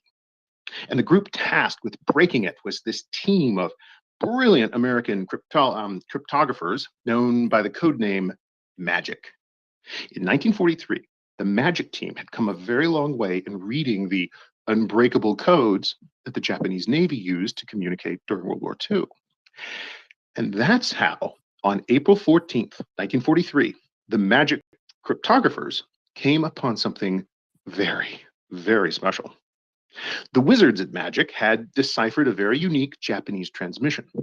It contained the time, location, and other essential details of a very rare trip that Admiral Yamamoto would soon be taking. This was an exceptionally detailed message, including the number and types of planes that would transport and accompany the good admiral on his journey. This was an intelligence coup of the first magnitude, but the only catch was the timeline. Yamamoto would go wheels up in just 4 days' time. 4 short days. That was when Yamamoto would fly from his bunker in Papua New Guinea to a fortified airfield near Bougainville in the Solomon Islands of the South Pacific. The intelligence indicated that the admiral and his staff would be on a bomber of some kind. It didn't say what kind, but he would be escorted by just 6 Japanese Zero fighters. That was an astonishing number. Just 6? When an American VIP flew out to the Pacific during this time, they were typically accompanied by at least 50 fighters. 6 was interesting. 6 would make Yamamoto vulnerable. Now, according to The Intercept, Yamamoto was going to take off at 6 a.m. Tokyo time and arrive at his destination a little bit more than 2.5 hours later. The question was, what might be done with this information? Was this finally the chance to take out Yamamoto? Now, the death of a military or political leader in warfare, well, that's nothing new. King Harold II of England, Richard the Lionhearted, Gustavus Adolphus, and Charles XII, they were all killed in battle at the hands of their enemies. It was only during the 18th and 19th centuries when the intentional killing of an enemy general in battle began to be seen as bad form. If you were the commander of your own army during this time, your goal was to outfox the tactics of your opponent. Since anyone could defeat a dead man, where was the honor in specifically trying to kill an opposing general? But that was a different age. In the brutality of the 20th century, humans had unleashed upon each other the concept of total war. Now, entire societies, their economies, right down to a country's children, represented resources in a war. Was it worth one life to save perhaps millions of lives by shortening a war? What would you do if asked to make such a decision? If you were asked to authorize the targeted killing of a single individual, remember, this is a military combatant, and the death of that individual might hasten the end of a war that your country had not asked for. This was the question that Admiral Chester Nimitz had to consider when he reviewed that signals intercept from Magic. At the top of Nimitz's mind would have been the purpose of Yamamoto's visit. You see, Yamamoto was heading to the Solomon Islands to inspect and encourage his frontline troops. These troops were part of something called Operation I. It was the planned counterattack to retake the strategic island of Guadalcanal from the Americans. After retaking Guadalcanal, Yamamoto planned to launch his planned offensive against Australia. The U.S. Marine Corps had lost almost 4,000 people over the course of 6 months in order to take Guadalcanal. Yamamoto's counterattack would be bitter, hard-fought, and casualties would be very high. Yamamoto's sudden elimination from the war, however, would be a stunning blow to Japanese morale. And as Nimitz considered this question, one of his advisors noted for Admiral, he said, aside from the emperor, probably no man in Japan is now more important to civilian morale than Yamamoto. If he were shot down, it would demoralize their navy. It would stun the nation. Nimitz, he clearly saw the opportunity that this intelligence presented him, but he was wary. As with all targeted killings, there is the question of what would come next. What might be the unforeseen consequences? Who would replace Nimitz? Well, Yamamoto. No one on Nimitz's staff actually knew who could replace Yamamoto. And so the question for Nimitz was the devil you know, as the saying goes, better than the one you did not? It was a good question, but Nimitz decided that this was far too big of a question to resolve on his own. So he kicked the question up his chain of command to the fighting sailor himself, Admiral Bull Halsey. Admiral Halsey, in turn, decided that the question was also too big for him, and so he kicked it up to his boss, the Secretary of the Navy, Frank Knox. And yes, you guessed it, Knox took the question directly to President Franklin Delano Roosevelt for a decision. In the end, FDR gave authority to proceed with the mission. It was very important, the White House instructed Knox, that this mission succeed. Okay, we have presidential authority. Start the countdown and say goodbye to your loved ones, because this operation to take out Yamamoto will have all the hallmarks of a suicide mission. And it would fall to a young Marine major named John W. Mitchell to pull it off. So once again, using that time machine of the imagination, our thought experiment for these stories of freedom, we are going to jump to the island of Guadalcanal, where, ouch, the flies are biting everywhere. And slapping those flies in his tent on Guadalcanal is a Marine Corps aviator named John Mitchell. Mitchell was indeed swatting flies in his tent when he received a phone call. And it said, "Get over to the Navy briefing bunker right now. There's a mission for you, and your guys are going to like it." Upon entering the Navy briefing bunker, Mitchell saw that this small, cramped space, well, it was chock-a-block with military brass. To Mitchell's eyes, every senior officer on the island was packed into this room. And they handed Mitchell a document marked top secret. It was signed by the Secretary of the Navy himself, Frank Knox. It read in all caps, "Squadron 339 P-38 must at all costs reach and destroy. President attaches extreme importance to mission," the document said. There was also an order from Admiral Halsey, and it read, "Get Yamamoto at all costs. Stop." Okay. Presidential authority and orders received. Let's get this done. Now, we know that later that evening, Mitchell pored over maps of the Solomon Islands with his Navy intelligence officer. And as a special treat, I've posted some period-accurate maps that are to my timeline on Twitter. They are very similar to the ones that Mitchell would have used in his tent later that evening. You can check the link out that's currently in my timeline and follow along to see what Mitchell would have seen. All right, so just by looking at the maps, we can imagine and see one immediate problem. Mitchell would have to fly a very, very long way to achieve his orders that were a priority for the president. Yamamoto's destination in a few days' time was around 400 miles away from Guadalcanal, but that was only as the crow flies. Mitchell's problem was that he just couldn't fly in a straight line over the Solomons. Most of this island chain was still occupied by the Empire of Japan.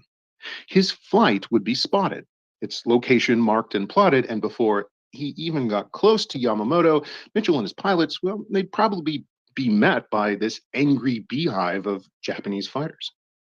So instead of a straight line, they'd have to go the long way, the very long way. And that long way would take them far out to sea.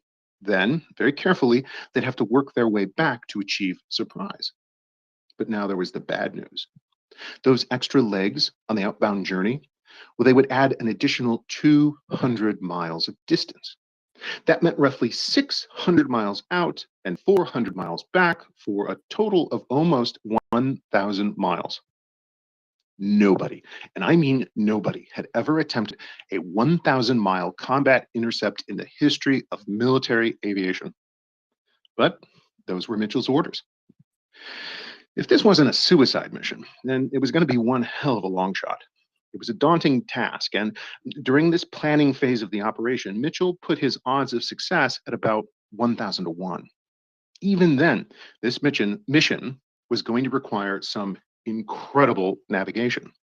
Mitchell resolved that he would handle that task himself. He asked the Navy to install a hyper-accurate compass on his P-38, and then, employing nothing but a map strapped to his thigh that special Navy compass, and a wristwatch for timing, Mitchell would assume the responsibility of guiding his flight via dead reckoning and then commanding the intercept once they reached their destination. But all of these problems, they were academic because, well, there was a bigger problem. His aircraft, that P-38 Lightning, well, it just couldn't make the journey on its own. In fact, there was no fighter in the American inventory at that time that could travel 1,000 miles on its own, except maybe, just maybe, possibly, with the right attachment, the twin-engine P-38 might just be able to pull off the job. But it would need something special. It would need something unique in the American military arsenal at the time. And that something special was a new development, I should say, in human warfare that could shrink the world. Ladies and gentlemen, on this week's Story of Freedom, I present to you the humble drop tank. Now, okay, in our own time, many people might not think too much of the auxiliary fuel tank. Today, it's ubiquitous in the world's militaries. But in World War II, it was a rather new technology. The drop tank was an ingenious solution to an age-old problem in the history of human flight. How does one extend the range of an aircraft? Well, one answer was obvious: carry more fuel. But if you wanted to do that, you had to either make your aircraft larger or bulkier, or you could add external tanks to the outside of the aircraft. Okay, that made sense. Now, this concept was first field tested in the Spanish Civil War during the 1930s. You may recall that infamous test bed conflict, where both fascist and nationalist, communist and anarchist forces battled it out for control of Spain. Well, in the process of trying to kill each other more efficiently, these militaries experimented with all sorts of newfangled ideas in warfare. They were ideas like early blitzkrieg tactics, strategic bombing, and a droppable fuel tank which could extend the range of aircraft. And it's that last one, the drop tank, that will be most interesting to us on this week's episode. All right, so I now know also there are some aviation aficionados out there in the audience, and I suspect that right now you are very keen to make sure that I remind everyone about one important distinction. It's the difference between a drop tank, literally an aviation fuel tank that's meant to be dropped from an aircraft, and a modern external fuel tank, one that we might see on today's F-16. Those modern tanks that you see on the F-16, well, they can be dropped, but they're really not meant to be dropped under most circumstances. The drop tank is disposable by design, really, and it's supposed to be, well, dropped. Okay, so everyone got that? We're talking about drop tanks here. Now, with the nerds happy, I think we can all proceed. Because thinking about this drop tank, this new introduction into warfare, everyone else in the world at the time, well, they were all using the drop tank. It was the Americans who were not. In fact, the Americans were hell-bent at preventing, and I mean absolutely under no circumstances, preventing any drop tank to be added to any American aircraft during this point of World War II. Why, you might be asking? Well, you see, the Americans, they would not extend the range of their aircraft for a very specific, infuriating reason, and it was setting them back. The Empire of Japan was already adding drop tanks to their aircraft. In fact, the Japanese had begun experimenting with military drop tanks as early as 1937. Germany was doing it. The Germans began to fit their fighters with drop tanks by 1940. Even the Royal Air Force fitting its aircraft with drop tanks by 1942. But it was the Americans who would not. Now, if you're interested in finding out more about this blockheaded move in American military history, I might recommend Malcolm Gladwell's book, The Bomber Mafia, for a deep dive as to why America was so late in adopting the drop tank during this part of the war. But the short answer is this: maddening bureaucratic insanity. You see, as it happened, there were some generals and officers who didn't really want medium bombers at the time to compete with their favorite large, heavy bombers for industrial and manufacturing resources. And so if those very, very bad medium bombers were ever equipped with drop tanks, then the Pentagon might just order more of them, and we can't let that happen. So the policy was set. There were to be no drop tanks on any aircraft in the Army Air Corps. We can't let those medium bombers get a leg up on our precious heavy bombers. We must protect the precious. Oh gosh, good grief. Okay, again, go check out Gladwell's book. He's always a very enjoyable writer, and he covers this topic extremely well. But I think we can all agree this drop tank policy was kind of dumb. But one of the very cool things about America is that it tends to produce, a high number of dumb bureaucratic policies, but also a high number of renegades from within American society. And we can think of these renegades as the types of individuals who don't really care what the status quo says or what the official policy says. If there's a problem, they're going to find a solution to it. They're going to solve that problem. And that is why we really must give eternal credit to two very special renegade test pilots and engineers named Benjamin Kelsey and Oliver Eccles. You see, just prior to the war, Kelsey and Eccles had been assisting the American company Lockheed in developing its very secret, very new, and very fast P-38 Lightning.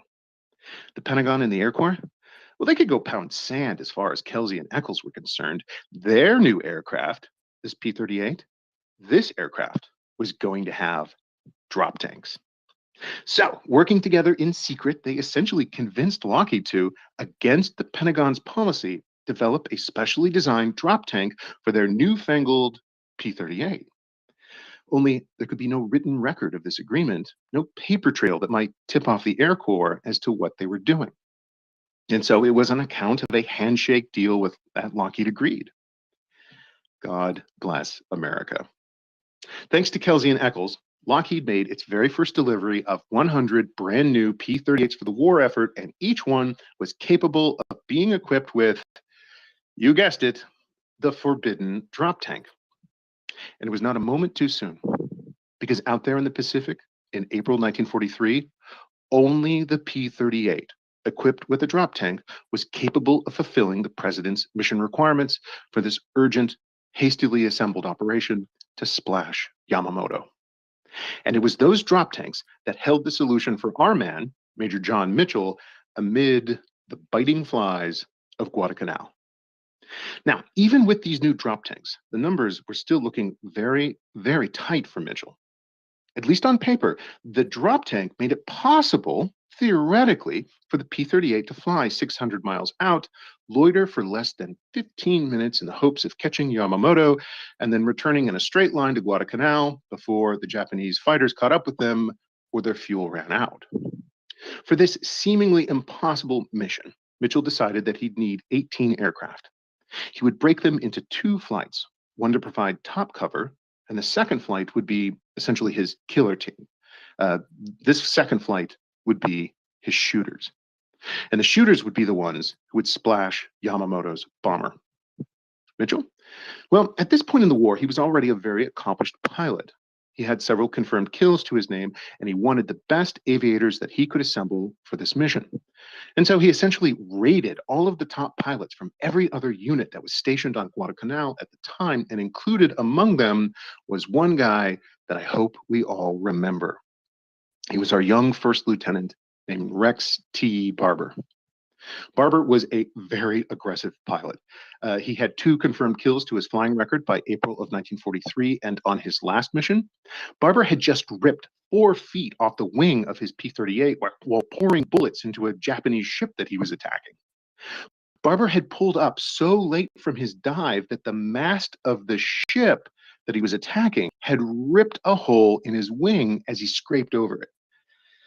Yeah, Barber was kind of nuts, but he was exactly the kind of nuts that Mitchell wanted for this mission. So, together with Mitchell and the best of the best that he could assemble on Guadalcanal, Barber and his other fellow pilots would try and beat the clock and defy the odds to catch Yamamoto's bomber with total surprise. With luck, the Japanese pilots around Yamamoto would be more focused on their landing and not on the impending surprise attack by Mitchell and his fire eaters in their P-38s. The problem for Mitchell was the infinity of possibilities that might complicate his plan. First, what kind of bomber would the Japanese use for Yamamoto? How much armament would it be carrying? There were all sorts of types of bombers Yamamoto could take, but the intelligence did not indicate which particular kind he would be on. And what course and speed would he take? What would the weather be like? And most importantly, how might Mitchell ensure that his fighters arrived at the same place and time as Yamamoto? Looking back on this mission much later in his life, Mitchell realized that his earlier estimate had been incorrect. The odds of success that morning, he later recalled, well, they were not 1,000 to 1. In his recounting, they were closer to 1,000,000 to 1. And so, against those odds, in an attempt to beat the clock, that is why, at precisely 7:35 in the morning on April 18th, 1943, on the one-year anniversary of the famed Doolittle raid against Tokyo, 18 P-38Gs fitted with specially made Lockheed drop tanks took to the skies over Guadalcanal to make history. And things immediately got off to a bad start. One of the aircraft blew a tire on takeoff. Another, it had a malfunction with its drop tank and it had to return home. Okay, so we've lost 2 so far. But with everyone else filling into the formation, Major John Mitchell led his flight of 16 remaining fighters on the longest air intercept ever attempted up until this point in history. 25 minutes after the Americans were in the air, Yamamoto's airborne convoy took off precisely as scheduled. His bomber gained altitude, rising to 6,500 feet, with 6 escorting Japanese Zero fighters positioned at his 4 o'clock position in 2 V formations. They were there to protect their VIP. Only what no one on the American side knew at this moment was that their initial intelligence, their secret weapon, well, it was not entirely correct. Yamamoto was not alone on this. Ranking Deputy Vice Admiral Matome Ugaki. Hundreds of miles away, really low, lower than any safety manual would advise. His flight buzzed the wave tops of the Pacific at a dangerously low altitude. He was so low, in fact, that if there was a really high wave or a rogue wave, then it could very possibly clip the wings of one of his fighters in this flight. But that's what the mission required. At all costs, Mitchell had to get as low as possible. Remember, he had to stay low to avoid enemy radar along the chain of the Solomon Islands to reach his intercept point.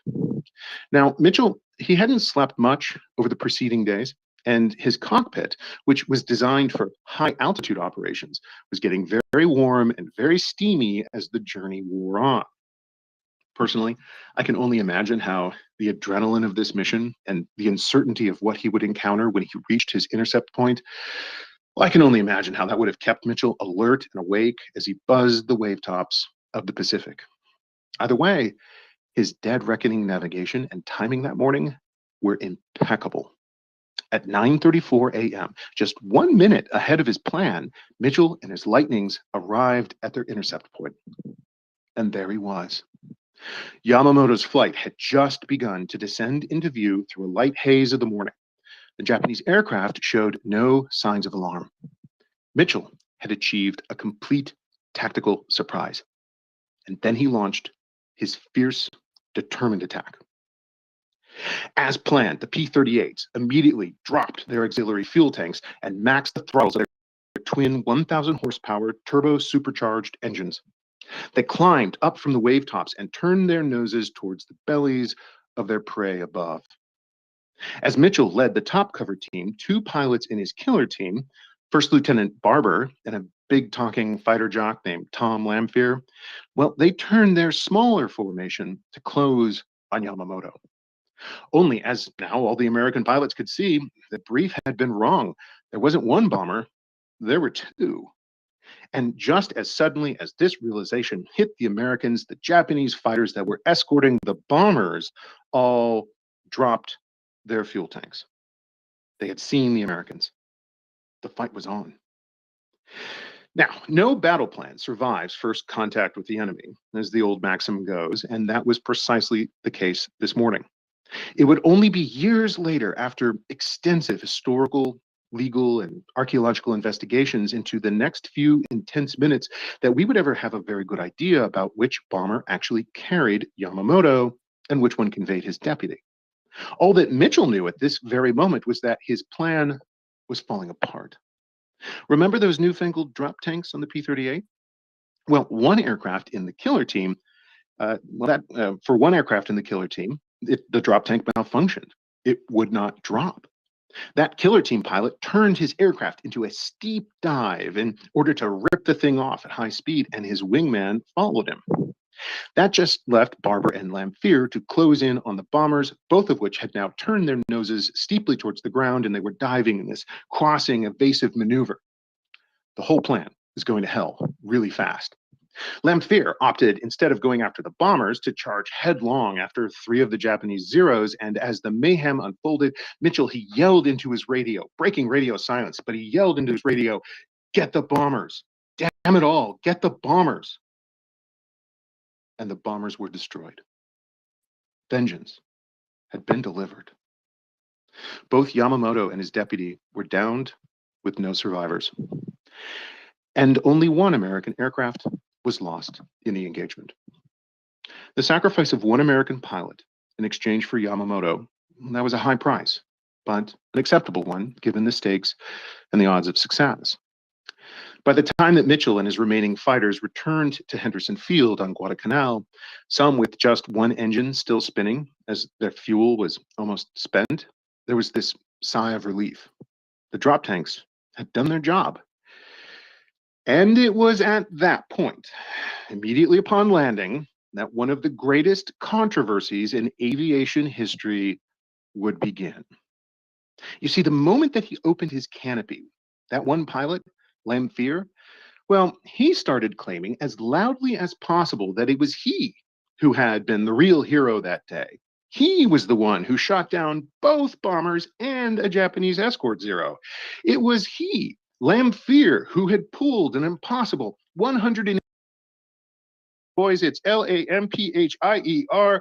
Well, it was he, Lamphere, who was such an amazing pilot that he alone downed the second bomber from an incredible, impossible distance just by firing a short burst from his guns to check his aim.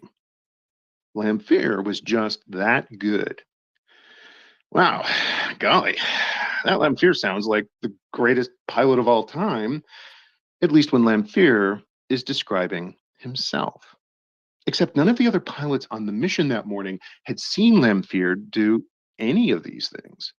And some of the feats of flying that he was claiming to have pulled off that morning, well, they were beyond the physical and engineering capabilities of his aircraft. Or still, Lamphere's story would change. He had not one but 2 versions of this story, and he would tell either one depending on who was asking. It was a changing, shifting story that he would retell over the coming decades. And after sharing it with his fellow pilots on Guadalcanal,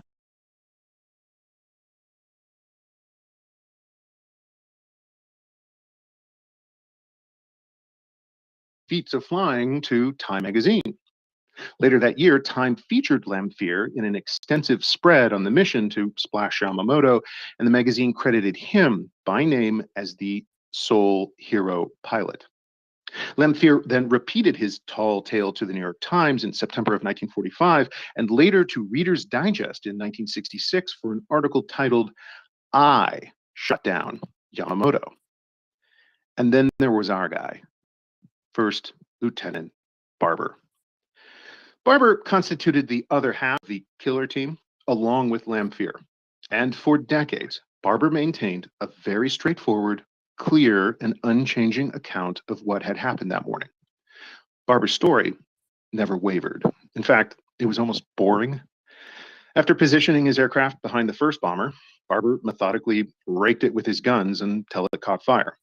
We now know that this first bomber was the one that Yamamoto was aboard. Then Barber carefully repositioned himself behind the second. He destroyed its right engine, flew past, and it was down. After that, he turned his nose home and went back to his base. No fancy tricks, no bragging to Time and the New York Times or Reader's Digest or every documentary film crew over the coming decades about his fantastic, unbelievable really, feats of flying and gunnery. Barber's brief was just one of professional precision to get a job done so that he could return home. And still, over 4 decades of controversy, the heated question would swirl: who shot down Yamamoto? In 1991, the US Air Force actually decided to re-adjudicate credited kill. This was despite the fact that the Air Force's own investigation discovered that Lanfear's story didn't hold water, and it, in fact, flagrantly contradicted the testimony of everyone else who had witnessed the events that morning. For his part, Barber, he never really made a big deal about his role in this historic mission to take down Yamamoto. That is until he discovered that Lanfear, our big talking pilot, had written a tell-all manuscript in which he made himself out to be, frankly, an insufferable Mary Sue, someone whose only imperfection was being too perfect. Worse, in Lanfear's unpublished manuscript, he again took sole credit for all of the major events that day, including the shoot down of all of the bombers and an extra Japanese fighter for good measure. Also, Japanese records do not account for Lanfear's missing Zero, and one of the Japanese Zero escort pilots that morning, well, he has asserted that none of his comrades were shot down. So, yeah, Lanfear's story doesn't add up. Barber fumed for years as Lanfear went around the world letting everyone know, I shot down Yamamoto. But that manuscript that he wanted to publish, well, that was the final straw for Barber. Enough was enough. This had to stop. And that's why in the 1990s, Rex Barber actually sued in federal court to set the record straight. But by 1996, a federal appeals court ruled that, well, guys, we really don't have the authority to settle this matter. Sorry, Barber. But that's why, to conclude our story of freedom this week, I hope you'll join me for one final jump in time and place. We are in our present day, and we're here because we really need to visit a little spot on the Crook River along Highway 97 in the great state of Oregon, Barber's home state, where he just wanted to be a farmer before the war came. Around us is a stunning vista. We're under a wide open sky. We're surrounded by rugged, inspiring terrain that frankly looks like it's right out of a cowboy western. And slashed deep into the earth here is a plunging, gashing canyon. It separates 2 amazing cliff faces, and beyond us are some looming mountains. And crossing that canyon is a bridge, a memorial bridge. It is dedicated to a guy named Rex T. Barber. The bridge itself is an impressive monument of engineering, but it also exists to remember the life of Rex T. Barber and one of the most daring missions in the Pacific in World War II, Operation Vengeance. Nearby, there is this fantastic large display that details Barber's life, his military service, and the white-knuckled mission to get Yamamoto. I think it is a fitting memorial to a courageous American and the world-changing mission that he was a part of, along with its flight leader, Major John Mitchell. Their effort to shorten the war, I believe it succeeded. And, you know, I have come to really respect Barber. For me, the arc of his life reminds me of the countless Ukrainian men and women who are fighting for their country right now. Like Barber, perhaps they were never expecting that a war would upend and change their lives. Before his own country was plunged into a war, Barber had originally studied to be a farmer. Then he joined the military. How many Ukrainian men and women wanted to do something else with their lives before they donned a uniform to serve their country after it was attacked? That example of service and in working for something greater than oneself, well, I think it's a powerful one that bears repeating and remembering. In our own time, few people perhaps fully understand the significance, the legacy, and the courage of men like Rex Barber. But if you're ever out there in the wilds of Oregon on your own journeys of real life, perhaps you might find a chance to get off the beaten path and take a trip down Highway 97. There, you will find a river, a bridge, and a breathtaking vista. Take a moment to breathe in the air, survey the surroundings, and say hello to someone that you now know, Rex T. Barber. On a hot April morning, out there under the blazing sun of the Pacific, Rex and his fellow American pilots beat the 1,000,000 to 1 odds to shorten a terrible war and change the course of history. And that is a story of freedom. Axel.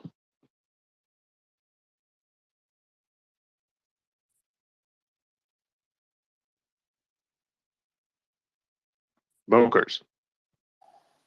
That's a tremendous story, Peter. That's an absolutely tremendous story. Barely, right? But with like 5 minutes to spare, they managed. Just.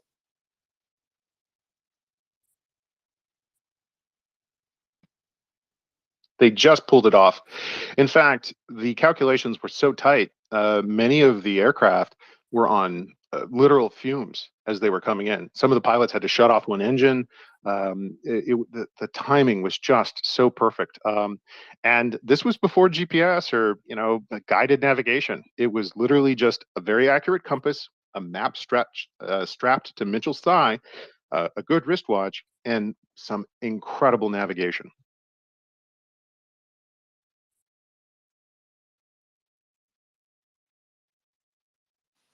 Old school, but sometimes it just about works. Well, I hope this story of freedom this week was worth the wait. I know a lot of people wanted to figure out what happened after we left off on our cliffhanger, and this was a little longer than we typically do. Like I said, it was kind of like watching both movies back to back, so to speak. But I really enjoyed this, and can you believe this controversy, Doman? What would you do if you were in Barber's shoes over many decades, listening to someone tell the world something that you believe to be false? That's a good question. I don't know what I do, Peter. It's a difficult one, but I don't know if I'd go and try to set it right. Is it really worth it? That's kind of my thinking, probably. But I think it's a very different response depending on who you ask. Yep, I think Barber felt the same. Hey, I see we've got Ming's hand up. We've got 1 or 2 hands. Do you want to take some hands? Let's go to Ming. Thanks, Damon. Thanks, Peter. Wonderful stuff as ever. There's a couple of really interesting characters involved, directly and somewhat indirectly in this story. One is the designer of the P-38 Lightning, Kelly Johnson, who's something of a legend in the aviation industry. I think is the founder of is it Lockheed Skunk Works from memory? Correct. Which is not just responsible for designing this particular aircraft, but all the way through to, I think Kelly Johnson's last design was the SR-71 Blackbird. And then obviously, I think the B-2 bomber is also out of Skunk Works, all the rest of it. And there's another character, which is something of a tale of redemption, who had a lot of input into the payload range performance of the P-38 above and beyond the drop tanks, and that's Charles Lindbergh, who had obviously knew a fair bit about long distance flying, being the first guy to fly across the Atlantic, but then somewhat tarnished his reputation a bit by a flirtation with Hitler, and then I think leading an organization which sounds familiar to us these days, America First. in the run into World War II. Basically very keen to keep America out of it. But he actually served in the Pacific on P-38s, and his knowledge was, his knowledge and experience was incredibly useful to the P-38 pilots in terms of extending the performance and the range of those particular aircraft. So in that sense, whatever happened before, that's why I say it's something of a story of redemption. I would be very remiss for not giving Lindbergh a shout out. You are absolutely correct, Ming. He was a very complicated person. His politics were, shall we say, very complicated in the run up to World War II. But I don't want to take anything away from Lindbergh's contribution, particularly to the P-38 and extending its long range. And as you rightly pointed out, he had a lot of experience going very long distances on limited fuel. He conquered the world in his aircraft, and so I don't want to take anything away from his contributions, as you rightly point out. Ming, what would you do, though, if you were FDR and you were given this intelligence about Yamamoto? But put yourself in FDR's shoes. Would you make the call to shoot down Yamamoto? Yeah. So this is a really interesting question. This is the question about Caesar crossing the Rubicon. Is it one man who makes history, or is history a broader sweep, in the sense that if Caesar hadn't crossed the Rubicon, would his history have developed in the way it did? I kind of, you see, and there's another aspect to it that I was thinking about as you were speaking, which is like the revenge piece of it, the revenge for Pearl Harbor. Were they after Yamamoto because he was the military genius that without him, Japan's defeat was assured, or were they after him just simply out of pure vengeance for Pearl Harbor? And it kind of feels a bit that way because it was called Operation Vengeance. So would it have made a fantastic difference had the man lived to the course of the war? I to be honest, I don't think so. So I think symbolically, from an FDR perspective, I would have said yes, but I would have been a bit more open about the vengeance bit of it. Yeah, it strikes me from this is also why we need to take decades to truly assess facts and decisions made during a time of war. I'm sure the war in Ukraine will have many of these moments come out in the future, and it will take us decades to sit back and acquire that perspective to truly understand what people were thinking.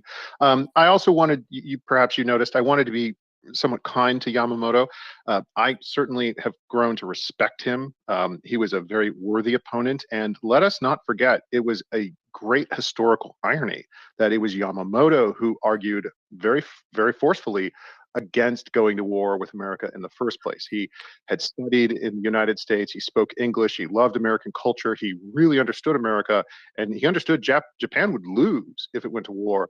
But he served his country. He was asked to do a job, and he did it. So I think history has revisited Yamamoto's role, and certainly many historians, and I would count myself in that group, tend to really respect Yamamoto and his efforts to prevent this war from happening in the first place.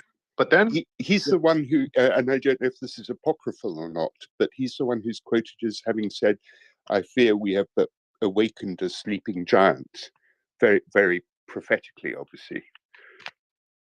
That's a quote. And, it's back. I wish I could let me try and describe a political cartoon from the time. It was very well known. And I didn't want to repost it because it has some rather racist tropes, and I don't want to contribute to that.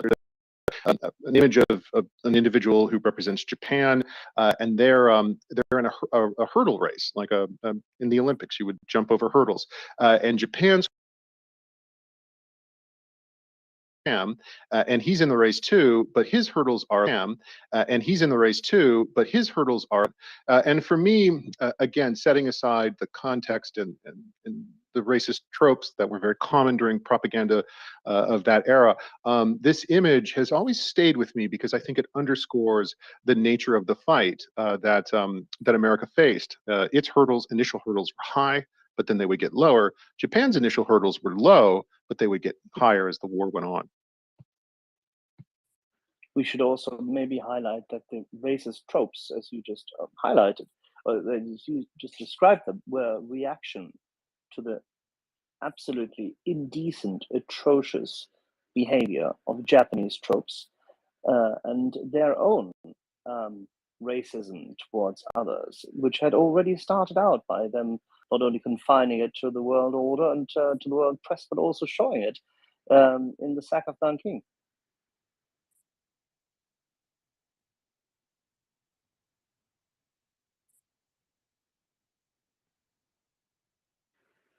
They reaped what they sowed.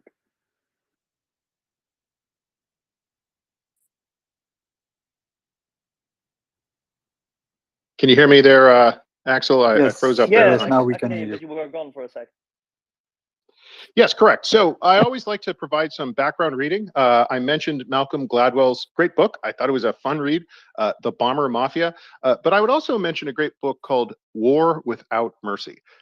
This is an award-winning historical assessment of the war between Japan and the United States and just how bitter it was and why. Well, the question that the book attempts to answer, and I think successfully so, is why was the fighting in the Pacific against Japan and Japan's fighting against America? Why was it just so bitter? Why was this element of racism employed by both sides? I think the author, again, the book is called War Without Mercy, does a very good job of assessing these facts as a good historian should. And you're right, the rape of Nanking, the atrocities that Japan committed during World War II, they were horrible. So this was certainly a just war for America to fight, no doubt. But there were many dynamics here, and I could never do them full justice. But I would encourage folks, if you're interested in a deeper dive, War Without Mercy, highly recommended.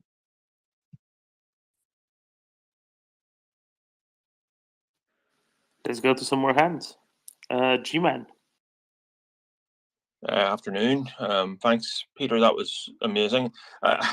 I joined the spaces late, and you're obviously we're midstream, sure, probably halfway through, and I went, "What's going on? Am I listening to an audiobook or something?" Because I've been listening to stuff like with a similar voice to you. So I actually left and went and joined again, and okay, right, okay, I know what it is now. But that was brilliant. It was very, very good. I'm just trying to think. Yamamoto. I'm busy trying to. I read the thing about him warning against going to war with America, but it was overruled. Was he friendly with an American admiral or American senior officer anyway? Because I know he participated in the naval treaties. So I'm sort of frantically trying to jog my memory here. He was at the London Naval Conference in 1935. It seems to be, I mean, the Japanese Navy was somewhat subordinate to the army in the sense that the army were really the ones that were pushing heavily for their expansion. Not to absolve the Navy from anything that they did in the course of the war. So yes, very briefly, because again, I really couldn't do justice to Yamamoto's full biography. Studied in the United States, fluent in English, a big fan of American culture, traveled extensively across the United States, understood, perhaps in a way that many of his colleagues and comrades back home could not, just how big of a country the United States is. We are a continental country. Our potential resources were, how we could mobilize vast industrial capacity that Japan simply did not possess. And this was certainly the case that he made against going to war, but he was overruled. And again, he wasn't the leader of Japan. That was a different guy, Tojo, we recall. And of course, underneath all of this, or above all of this, was the emperor himself. But Yamamoto was very popular. He was seen as a national hero. And I think Nimitz's staff was correct in advising, and Ming, this is something for us to consider, the morale impact, the hit to national morale. We look at moments like the Battle of Midway or the Doolittle raid to bomb Tokyo. There were moments where in war, in a context of total war, when your nation is fully mobilized for war, there are moments where national morale, when it takes a big hit, it's hard to recover from. And I think the shoot down of Yamamoto was a difficult political decision to make, but it did impact the morale side of the ledger. And the guy you mentioned, Jimenez, the CNO Ebela, who died at the end of the 1920s, he was considered to be friends with. Thanks, Axel.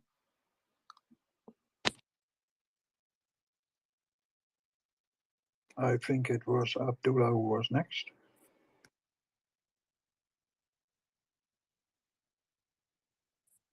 Abdullah? Hi, yes, thank you. Thank you, Peter, for that Operation Vengeance story. I was just wondering, and you might not have an answer to this, but what mechanisms are in place within the defense establishment, defense department, to prevent such embellishments and records from soldiers in times of war? Thank you. Good question, Abdullah. The answer is they didn't follow their SOPs that morning. We went long, so I had to cut this for time.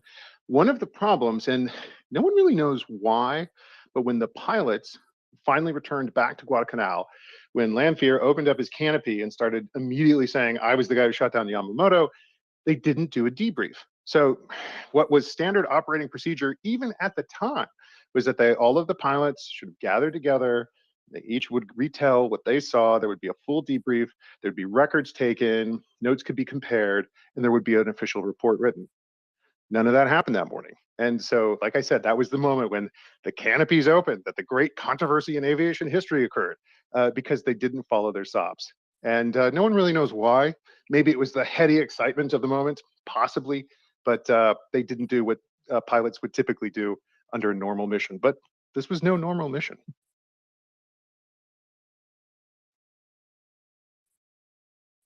Indeed, it was anything but.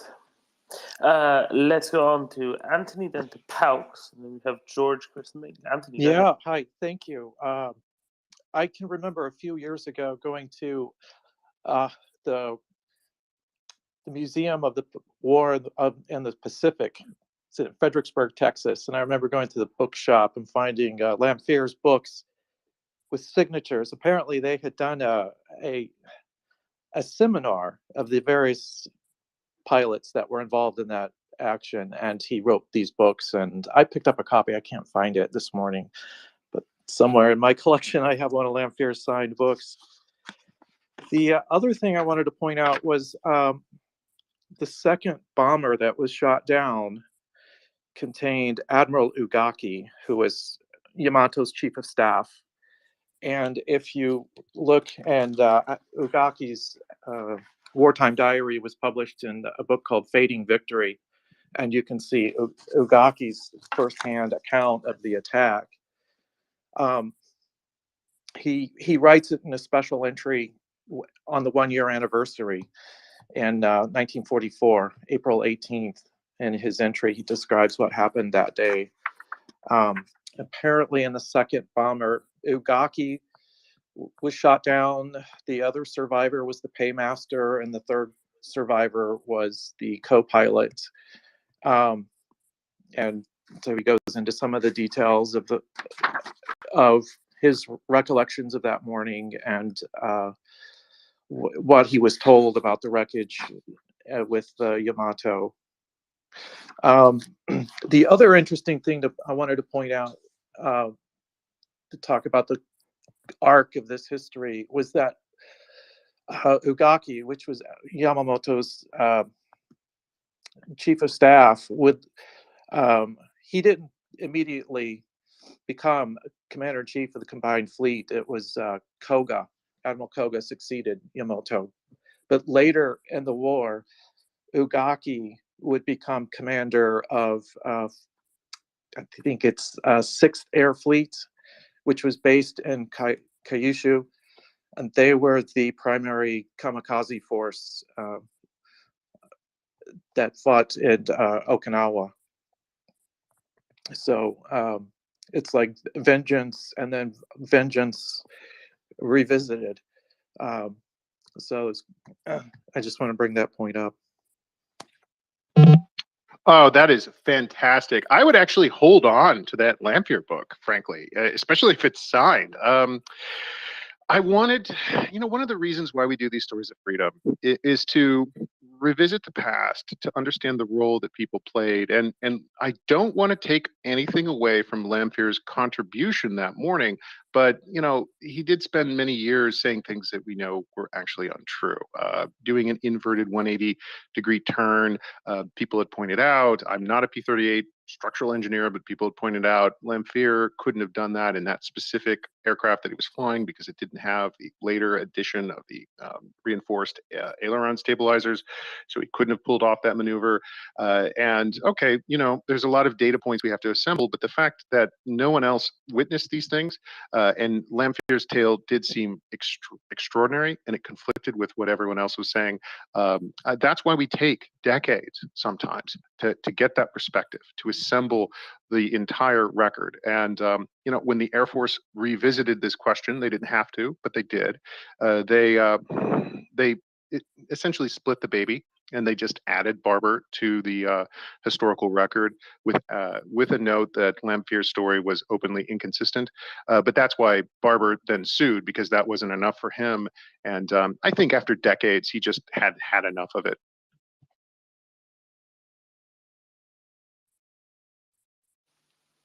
Pause. Thank you. I just wanted to remind the context of MacArthur and World War II. MacArthur had, I think, left the Philippines in 1941, 42. He said, "I shall return." And America, just before 43, where Yamamoto was shot down, did not look like they were going to win the Pacific, right? Maybe you can correct me. And Bataan March, my grandfather was involved. He was put in a concentration camp. He's raising money for the Filipino-American forces. It was brutal. People, maybe you could tell more than me, but people would march, and soldiers, like American soldiers, Filipino soldiers, if they couldn't walk, they were shot dead. They had dysentery. So America was in a dark position at that point. I think it was before Midway. Midway was 42.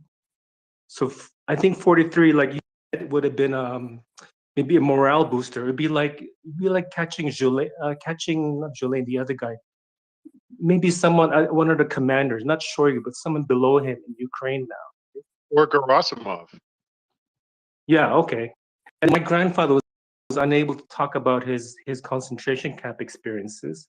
And only now I can see in Ukraine what they went through, like in Kherson or Bucha, and I can see, okay, yeah, I couldn't talk about that. So I didn't want to make it all like racial or whatever, but Philippines wanted liberation from Japan, so did China. And today it's the same thing with Taiwan and the Philippines and Japan. They want protection from China. So definitely what you're saying is, what you're talking about is family today. So Ukraine must win. Thank you. Yes. Thank you. I fully agree with the sentiment as well. And it's why we have these stories of freedom, to learn from the past and apply those lessons to our own time. And when we look at the current environment in the Indo-Pacific region, we see parallels. Nothing is exactly the same, but we can see those parallels, and we can see the role for good that America has played in the past. And, I think you're right. Certainly, it bears noting, perhaps at some future episode, we might reconsider the Bataan Death March and other experiences of Americans, Filipinos, and others at the hands of Japanese Empire forces during that era. It's a good suggestion, but it's very interesting to hear your family's history, what you learned from your family's experiences, and combine them together. That's why these stories are so powerful.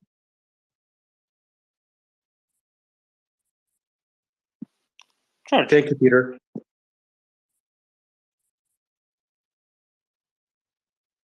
George?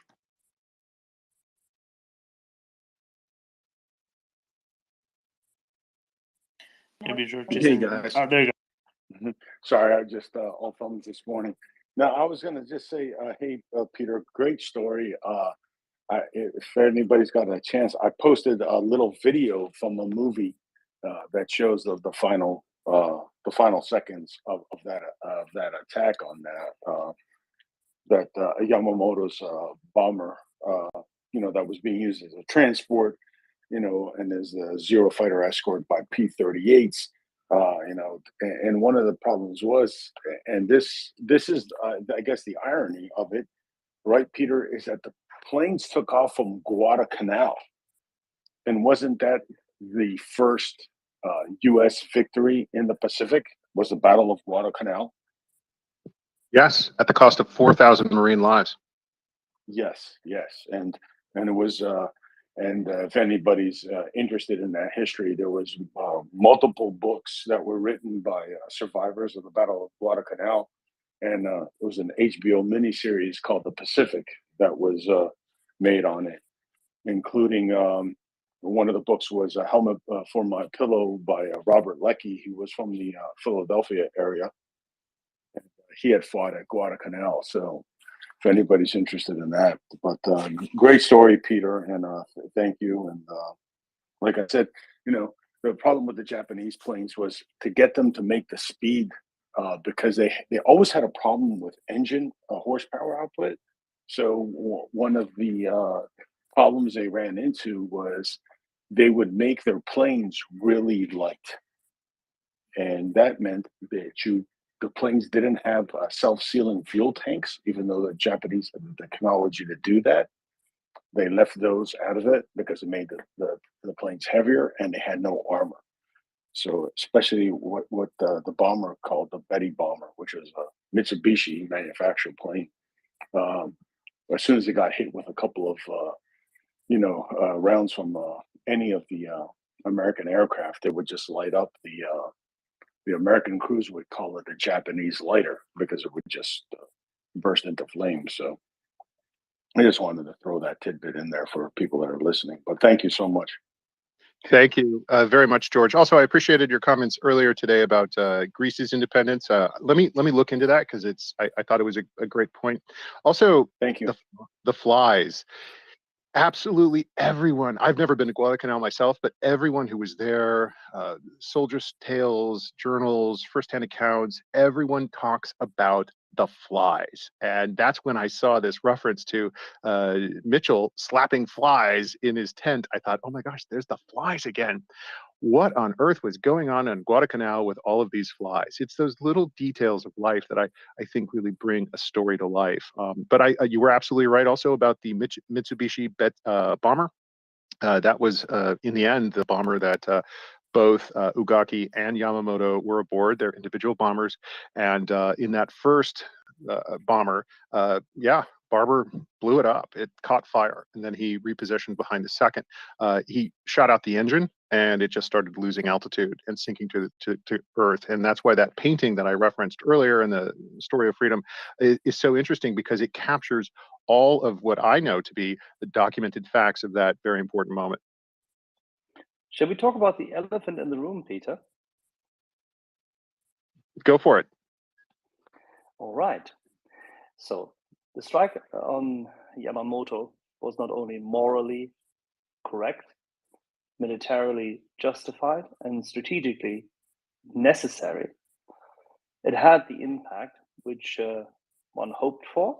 In retrospect, we can say that it impaired both the Japanese naval aviators, Japanese aviation as such, and the corps d'esprit, and it instilled a new fervor in the American brown shoe navy. That's one thing. Transpose this to today. At the beginning of the war, seeing lots and lots of Russian flag officers die is one thing.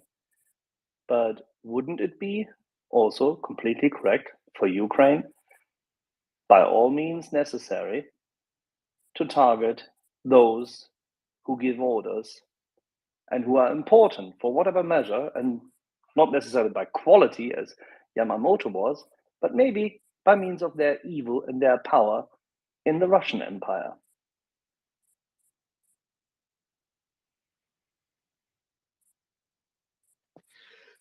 You know, many viewers or listeners, I should say, may remember my news fast during the month of August. This is my answer to your question, Axel. They may remember my news fast, and that's a great time to unplug for me, to drop all social media, to get offline and just read books and hang out with my wife and my dog. It's very good for mental health. Try it. But during news fast, I read a controversial and fascinating book called Rise and Kill First. And it is a history of Israel's targeted killing program. Now, the author states very clearly at the opening of his book, and again, Axel, this is my answer to you.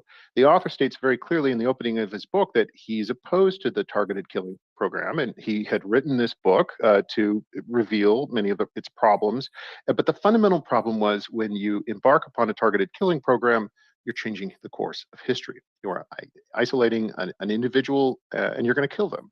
And in doing so, you're changing history. And his book was set up to argue against Israel's targeted killing program and more broadly, targeted killings in general. And it's very controversial. People have very passionate opinions about this book. But after reading it, I came away with thinking, wow, I mean, is it really that bad? I think he made the opposite case in his book from what his thesis stated, which was fascinating for me. I would encourage other people to form their own opinions about this book, Rise and Kill First. And I immediately associated what is going on in Ukraine with what has happened in the past. And I think you're right, Axel. In the end, you have to be careful when you meddle with the forces of history. It does get us to that big man, great man thesis in history. Is that real? Does history hinge on one individual, or is it more a conglomeration of factors? That is an unanswered question to this day. I would encourage folks to read Rise and Kill First, knowing that the author set out to argue one side of a thesis, and I think they proved the opposite. I think it's a fascinating question with immediate ramifications for Ukraine today. Well, as you are now discussing Bergman, why don't we just dissect one part? Because he fails, albeit that by inference he explains it. The corps d'esprit on the other side is hit exceptionally hard. It seeds discord, it creates despair, it rattles their cage. All these things which he easily dismisses as narratives, as unimportant, and that the fabric, so to say, of the enemy structure would still be in place. That is actually what is typically shaken up by this. And it's not the fact that the individual cannot be necessarily replaced. It's the fact how he has been taken out of the game. Let's put it this way. The world is a better place without Soleimani in it. Thank you for saying that.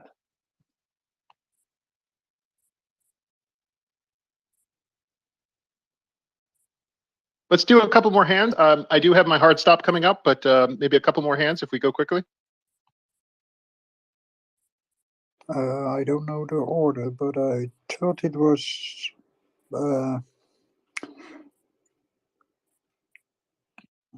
Tom and then Chris and then Jerome. yeah, okay. Yeah, thanks, guys. Really interesting story, Peter. Thanks for sharing it with us. I've been waiting with bated breath since last week to find out how they did it. It's interesting to hear about Lanfear, because like I've just been reflecting today on how war stories and the internet have kind of really collided, and I was just imagining what kind of situation we would have been in if there'd been Twitter in the 1940s. You know, Lanfear would have been all over it going, I'm the guy, I got Yamamoto, you know, like here's what happened, spreading loads of bullshit, probably getting, you know, hundreds of thousands of likes and follows and things like that, and, you know, TV interviews that he'd then retweet. And then there'd be a backlash to that, because there'd be someone that says, oh, my brother's friends are one of the pilots and he texted me about what really happened, and look, here's the screenshots. Lanfear's an asshole, he should be kicked out of the Air Force. And there'd be this backlash. And I think that all of these things are at play in this current conflict. I think we have the tendency to either put people on a pedestal as though they're incredible, heroic people, or to see them as like a total failure, like really, really bad, and not to honestly see people as kind of good but flawed individuals. Because I suppose the truth about Lanfear is he was a fighter pilot. He did shoot down a number of Japanese aircraft. He was part of a really successful and vital mission. But unfortunately, his ego and his insecurity, it sounds like, got the better of him, and he started to make stuff up. So I just wondered what you thought about that. I think that's a very good take. And I'll say this, Tom, I really liked your thread today. Yeah, thanks. I'm just like noticed that we're either sort of going, wow, look at these people, they're absolute heroes, they're amazing, or we're saying, look at this person, they're scum. And the truth is more complicated than that, you know. People can be doing good things in Ukraine, but be flawed. And I think we should be more honest with ourselves and each other about that. I also like the frogmen, by the way. Yeah, the frogmen were fun. I mean, I'm not really sure that I believe in frogmen. Like biolabs are one thing, but human frog hybrids, that's going a step too far. But Tom, your bigger point on the role of social media in warfare. Let's be frank here. I mean, this is the first major European war since World War II, and now we interject this technology that, as human beings, we don't fully understand how it's affecting us, how it's affecting the course of events in the world. We inject social media and the internet and that new technology into Europe's first major war since World War II. Wow. I mean, I think you were very correct to point out how that changes the dynamic, and we are introduced to concepts that never before have we had to engage with. And we're experiencing these things in real time. And I really always like your sort of take a step back, take a deep breath, think about this, think through the problem set. And I think that was reflected very well in your thread today. So for me, high five. Yeah, thanks, Peter. I think your story today, particularly the part about Barbara and Lanfear, actually brings it home that all of these dramas are nothing new. It's just that they weren't being played out in real time on the internet. These things took a long time to unravel what was going on. But there's always been people who've bullshitted about war and made stuff up. But that doesn't take away from what they really did, because what Lanfear really did is still really worthy and honourable. How many kills did Lanfear have? Does somebody remember? 17? Yeah, so all of these guys were some of the greatest aces of all time. So Lanfear was an ace in his own right. So was Barber. Barber went on to have a huge military career. He became one of the most successful fighter aces in not just World War II, but also Korea, served his country, retired as a colonel. Major Mitchell won the Navy Cross, which is basically the second highest award you can win for leading this mission. And it's widely recognized that his award was should be shared by all of the pilots who participated, and that includes Lanfear. There's not a single pilot in the US Air Force and the US Naval Air Force who's not absolutely proud. And I mean, each and every time gets goosebumps when they think about Mitchell. Mitchell was one of the greats. But also, I mean, at the time, though, Barber was a first lieutenant. When I saw that little factoid that he had ripped his part of his wing off in an earlier attack. And side note, when I mentioned Miss Virginia, I mentioned it because, yeah, I'm here in Fredericksburg, Virginia, not Fredericksburg, Texas, where there is the museum. Interesting connection. But also, Barber had to borrow a plane because his actual aircraft was being repaired from ripping his wing off while he was attacking this Japanese vessel. And so the borrowed plane he was flying that morning was Miss Virginia. A little small detail of history that I found interesting, and I wove that into the fabric of today's episode. Chris. Oh, Axel, very interesting what you said, because I was very involved in the point of attacking heads of state and generals. In my naval engineering university, I was the editor of the university magazine for the 3 years that I was there. And I wrote an article which basically said that the main focus should be on taking out the heads of state and the most senior military people in the enemy. How did that go down with your superiors? I'm just about to tell you. knowing your force, I'd be very interested. Well. So what I will say, and I'm going to specifically mention his name, the captain of the university, who became Rear Admiral Jeff Marsh, stuck by me.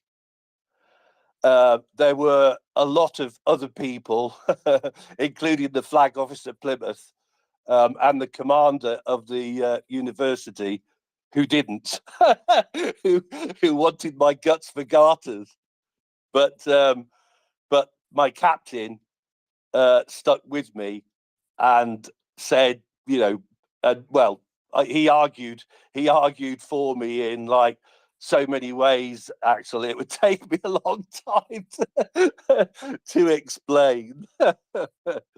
So it was interesting. What you're so saying thank you is for there what. is still hope. There is still hope that the guts and the relentlessness, the absolute, fierce warrior behavior British soldiers, airmen, and seamen have shown over hundreds of years has not been completely lost.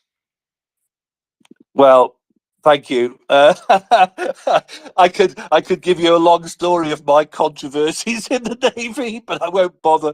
But I won't bother now. But one of the points actually, Peter, that I was interested in. Sorry if you covered this, right? But April the 18th, 1943 was Vengeance, and April the 18th, 1942 was Doolittle.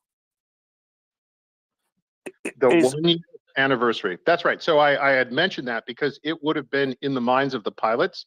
And perhaps you want to just provide the audience with a brief summary of the importance of that raid for American and Allied morale. Well, there might be better people than me, Axel, for one, maybe, I don't know. I mean, I'll have a go at it, but you want me to have a go at it? Go for it. Okay, well, so if we consider that 7th of December 1941 was Pearl Harbor, yeah, and then basically the Americans were looking for an opportunity to hit back at the Japanese, and that opportunity arose as a suggestion that they could maybe fly. I can't remember the bomber, B-17s. Mitchell. The Mitchell. Keep going. Yeah, off of an aircraft carrier and bomb Tokyo. And I think other places as well as Tokyo, but Tokyo was the main one. So, I mean, there are some similarities, aren't there, really, between the Doolittle one and the Vengeance one, particularly in that for Doolittle, they actually, I don't think, had any chance of returning. Zero. Yeah, they had no chance of returning to the carrier for a start, right? Because I don't think they would be able to land on the carrier. but some of them got to China, but only some of them. So it was the first time, I think, that they attacked the Japanese mainland, and certainly got some vengeance. So that's about as much as I can say, I think. No, Yeah, that the is absolutely B-32, correct. by the way. Go for it, Axel. No, it's just I just wanted to highlight, because before we get tons of DMs from everybody in the world, yes, B-32s, essentially land-based bombers, put on a carrier in order to have that range, in order to carry through to Tokyo and its surroundings. And not all of them hit their mark, if any, really. But the impression they made was massive, and the signal was clear. You're not safe. If you really want to get chills to understand the context, watch the video of that very first bomber taking off from the aircraft carrier. That was Doolittle in that bomber, and he was doing it because he wanted to prove, with the shortest takeoff space possible. Remember, all of the other bombers were behind him, so he had less space than anyone else, and he wanted to prove it would be done, and he was going to lead by doing it first.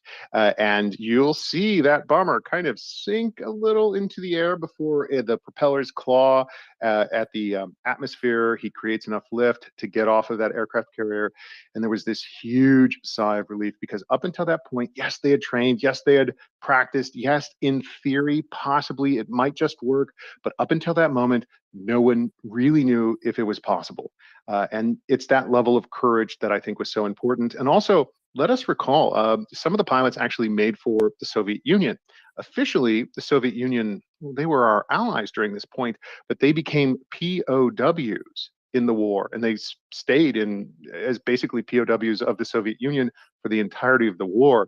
Many of them were injured. They basically had to ditch their aircraft. It all went to hell after they dropped their bombs. And that is perhaps a future story as well that we should recall. Yeah, because we have the Doolittle Airwing here. By the way, one of them has just joined. Hop C, and a naval aviator at that. Morning, gents. Peter, wonderful segment. I think one of the things that we used to take away from it as a former naval aviator was the tenuousness of the plan. We would never. It's hard to imagine we would do something like that nowadays, and yet it was so effective from a point of morale for the U.S. and also for the negative connotations for having enemy military aircraft over the capital. I mean, can you imagine that happening in D.C. or something like that? Just let that sink in for a second. And what to me was significant was the lack of a real plan for after they dropped their bombs. They just sort of were supposed to go to these very nebulous rendezvous spots and head for these Chinese airfields that may or may not be available to them.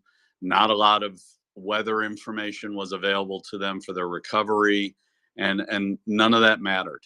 They even went farther off the coast than they were supposed to because they thought they had been compromised by a Japanese trawler, which you might have mentioned earlier. But just the sheer brass size of their cojones for this was amazing, and the effect it had on the U.S. populace at what was a very much a low point in the U.S. war trajectory for the public. I mean, we just couldn't seem to get out of our own way, and to have this happen. And we all know that morale is one of the most important things for any kind of nation or military unit. So I just tip of the cap to you, Peter. So the question then goes to you, Hop. As Peter and I just discussed, what happens if Ukraine takes out a critical figure in the war machine of Russia?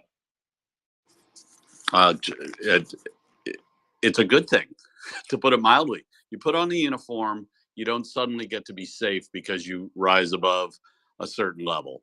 If I don't know how I would feel about the heads of state type, because then you're crossing over, for me personally, a line between war fighting and assassination.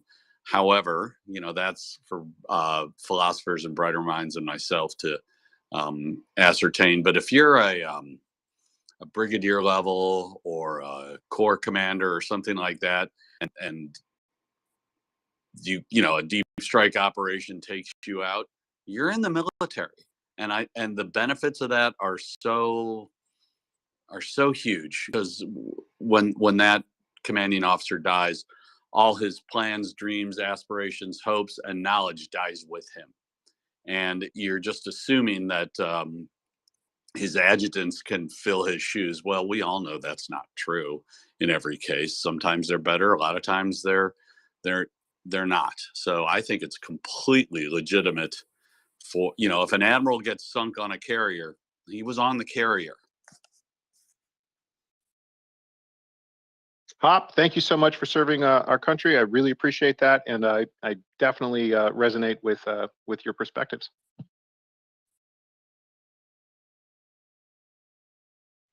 And now I think we should go to Jerome, right?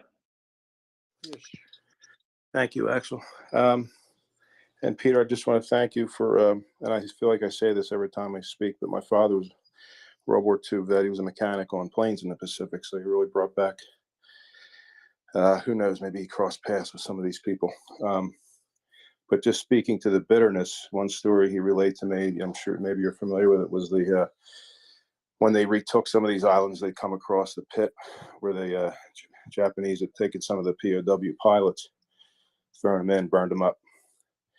So after that, the folks, my father was just telling me, he's passed long since, but he just relayed how that kind of changed the way they looked at it. They kind of had that European view of POWs and whatnot, but they realized that the gloves were off, and maybe we need to take a different tact. So thank you again for bringing back some great memories. Thank you. Thank you, Jerome. And again, that's why I mentioned that book, War Without Mercy, because that concept and the book really unpacks a lot of this. It does great justice to it. It looks at the war on both sides. Frankly, there was racism on both sides. It's very interesting from our modern perspective to look back at how both sides in this war initially viewed it, and just how bitter it became. The war crimes committed by the Empire of Japan during World War II, they were severe. They were an attack against all humans on the planet. They were treated appropriately, and many of the leaders were executed for the crimes they had committed. And it's why I like that we use these stories of freedom to look at perhaps single individuals, but remember, this was part of a bigger effort. And like I said, your family history and the family histories of others who remember these stories, they're important. And the key is that we, A, not forget them, and B, we apply the lessons from the past to help our friends in Ukraine today, because helping Ukraine, well, we help ourselves in the process. And that is key. Yeah, but just to jump in one more time, there's a big spread in age of my parents, and my mom's a little to the left, a little more liberal type, and really had to rein in my dad sometimes. He carried that stuff, with the rise of, I can remember the rise of Japanese automobiles coming in. He was not a big fan, things like that. So, yeah, it carried through. And just to see the transformation, Japan jumping in and helping with Ukraine, just to see that whole arc of history. And it's just great to see. And thank you. But may I just add, it took, by the way, Jerome, rise of Japanese industry in the 80s. It took quite some time after exactly that period into the early 90s for Japan to understand that falling into an economic radicalism, as some of their older, still led by very old men, industrial companies and banks were doing, was not acceptable. And there are a number of people at banks such as Sanwa and the likes, and Daiwa, which really had to change. And it was important that part of the then LDP actually changed over as well. So because a lot of the old spirit somehow was retained, and the animosity they showed towards Americans in the 1980s was massive. Fully agree. And also, that's why we have the perspective of history. So let's continue that arc and let's go to our present time and let us see Japan supporting Ukraine right now. That's the kind of ally we need. America needs good friends around the world, and countries like Japan, Ukraine. I could name many countries, but let's look at those two. Seeing that connection, that's important. That closes a historical loop and turns a page, and it allows us to write a new chapter in history. And that's really where I want the focus to be.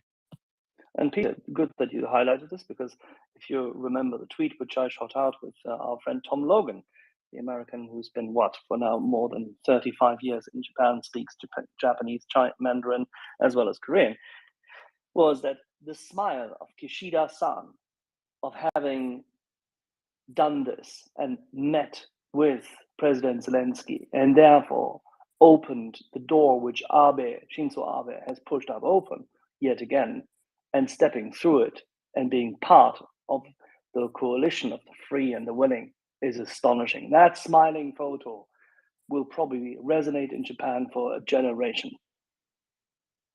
It'll resonate in my memory. That was an important moment in history. It's why we learn from the past, and we really need to focus on applying past lessons to our present time. And that was a powerful moment.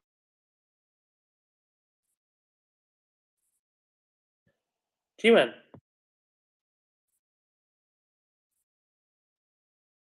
G-Man.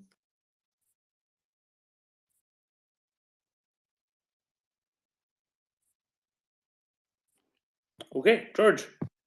Yeah, I just wanted to clarify really quick for people, because they heard the name Mitchell and then we hear Mitchell bombers, but really quick, and I know some of you know this, but the Mitchell bomber was named after Billy Mitchell, who was considered the father of the U.S. Army Air Corps and then the modern Air Force.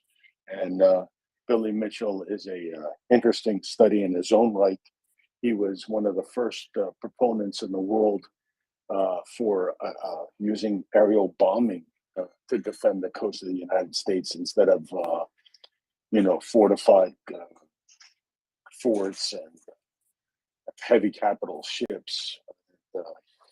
He was obviously there's a lot of subterfuge by the U.S. Naval Department against him. He did prove in the early 1921 that you could sink capital ships using airplanes, and he made several successful tests.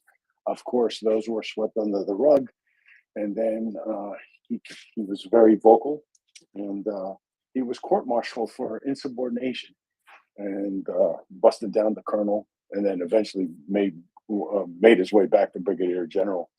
But in hindsight, he was one of the most visionary men of the interwar period. Unfortunately, he died, I think, in the late 1930s. And the B-25 Mitchell bomber was named after him, and that was what was used in the Doolittle raid. And ironically, the Japanese proved them right when they used a carrier force and not capital ships to attack Pearl Harbor, to everyone's surprise.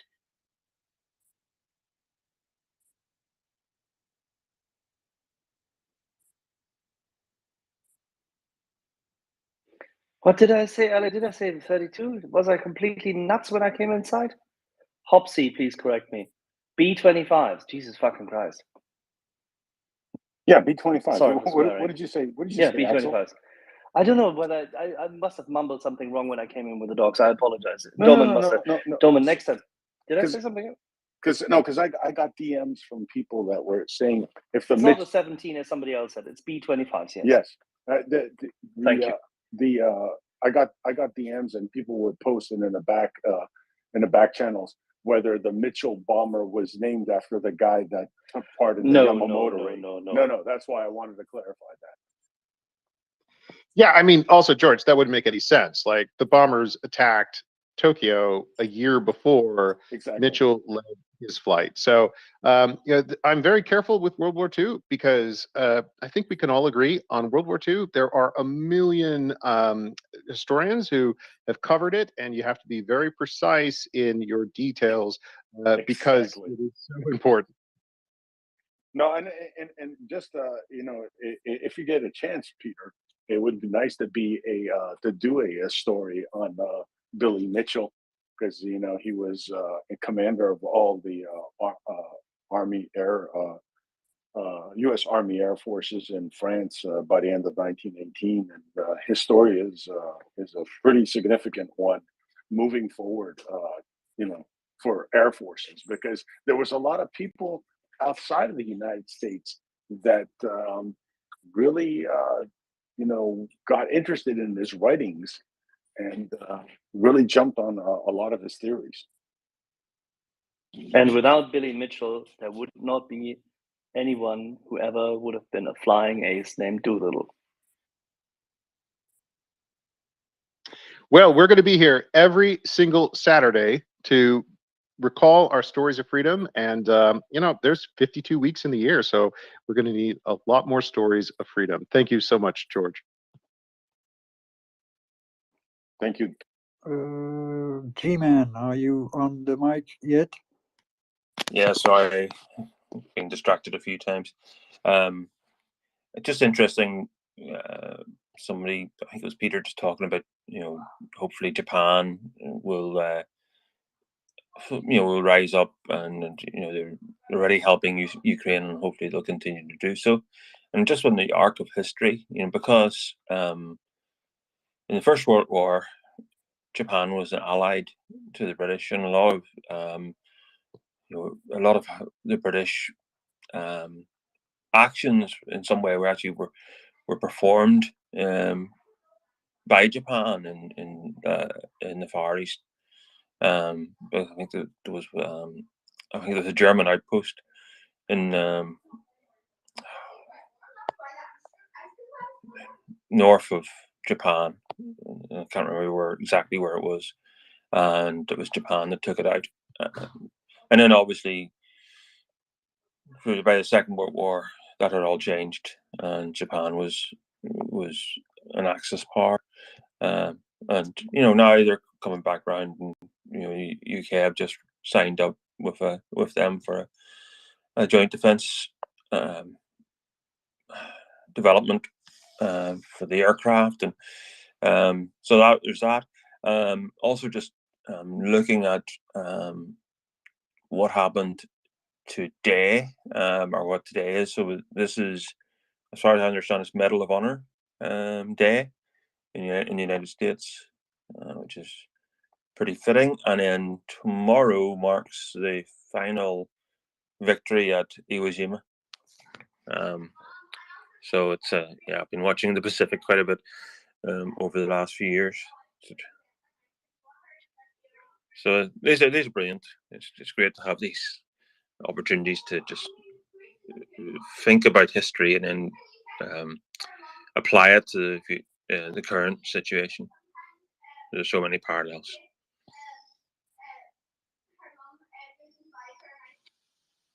Absolutely. And this is why we're so grateful to Peter for his not just excellent storytelling, but also compiling these things in the first place. Really drilling down to the thing that's the most telling, learning, teaching. That's the thing I wanted to get to. And across these stories, civilian stories, military stories, going quite a long way back, and more or less around the world.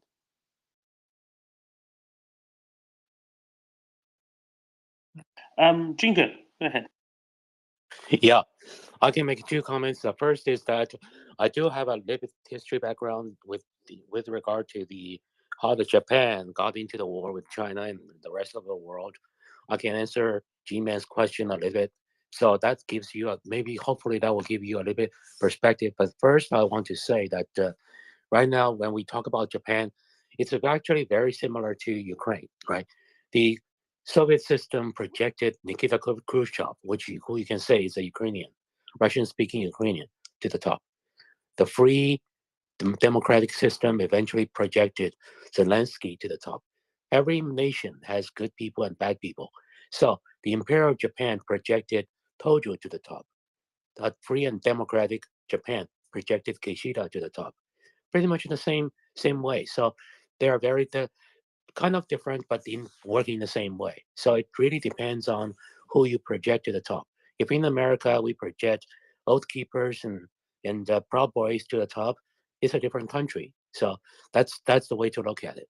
So that's the first thing. And the second part is really regarding G-Man's comment on Japan's pre-World War role and what happened and why it went against the rest of the world. That takes a bit longer time. I don't know. I'm going to spend like 3 minutes to talk about it. I can at a very high level run through it, but maybe if people here are interested.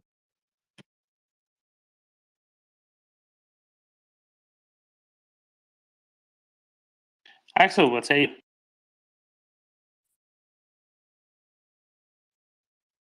I have to apologize terribly because I just walked away from a dead set and started typing something. I apologize, Jinku. I missed what you said.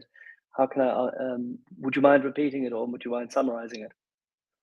Yeah, my point is that when we talk about how Japan has changed and so on, really what it does is very much like Ukraine, right? In the Soviet system, it projected a Ukrainian called Nikita Khrushchev to the top. In a free and democratic system, it projected Zelensky to the top. So in Japan, the same way. In an imperial Japan, it projected Tojo to the top.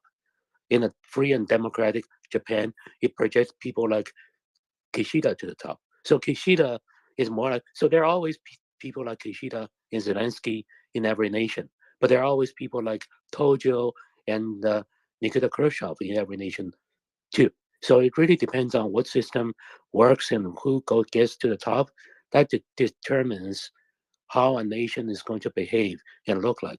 Yeah, very unfortunately, China projects Xi to the top, right? It's very unfortunate. Russia predictably project people like Putin to the top, right? That's where the tragedy is. Yeah, this is a good point. Albeit, I would probably say it's not just a system. Yes, the institutional setup of a society. In Russia's case, it certainly is a matter of culture. I think by now we could say that, for example, in China, where obviously you are the bigger expert, but then again, I lived and worked there briefly, and I have to say that my impression was that the culture in itself was very dominated by the Communist Party and its military still, no matter what kind of opening had been shown, and it was still the same kind of culture I had expected to encounter. Culture determines what kind of system can grow and what kind of institutions can be built, and that in itself then determines who will be having opportunities to come up. And unfortunately, cultures such as a newly Maoist China, now with a bit more money and a little bit more stolen tech, can escalate the people like Xi up. But then there you go. Putin is a continuity of the Russian authoritarian setup and thuggish oligarchy. We've discussed that many times, so I tend to agree with you. I would, however, beg to differ on Khrushchev, because just because he was born there, he was planted there too by the previous, or so to say, his family was planted there too by previous Russian, shall we say, administrative efforts. But that's by the by. But other than that, yes. Yeah, and the other thing is really regarding the G-Man's question on the Japan's role in World War I and World War II, how that evolved, and that also had a lot to do with the Chinese imperialism. It's a clash between the Japanese imperialism and Chinese imperialism, but that maybe take like 3 minutes to explain. I don't know if people are interested. It's actually a very logical evolution, which is also why I think today's Japan is someone really the world can count on. So I don't know if I should continue. Tobin, what's the plan? When are the track routes up? 1 hour, 1 minute. So then Jingu can go ahead. And I've got a Okay. couple questions for you and some more, Russia-China stuff for you, Jigo, afterwards. But Okay. let's do this quickly. Okay, so let's start with China and Japan. Really, what happened was you need to look at the evolution on the Eastern Asian continent, which is really it was the Manchurian Empire until 1911.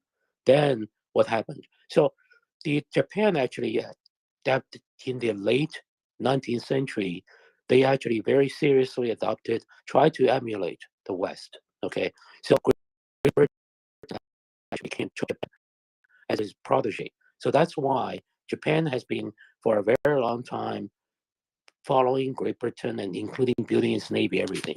Now, 1911, this is what happened. So understand in Japan, there are always two camps inside Japan. There's what we call the internationalists, those people who believe that Japan should basically follow the the rule of law of the world. The second is Pan-Asianists. The Pan-Asianists are the ones who believe Asia belongs to Asians, and they should get together and create a better Asian. These people eventually become the imperialists, or more imperialists than the first camp. Now, these people were always not in power. They are always the opposition, and these people helped the Chinese revolutionaries overthrow the Manchurian Empire. So the Chinese nationalists went to Japan for help, right? So understand Manchurian Empire include 5 pieces, which is the China proper, Manchuria, Mongolia, East Turkestan, and the Tibet.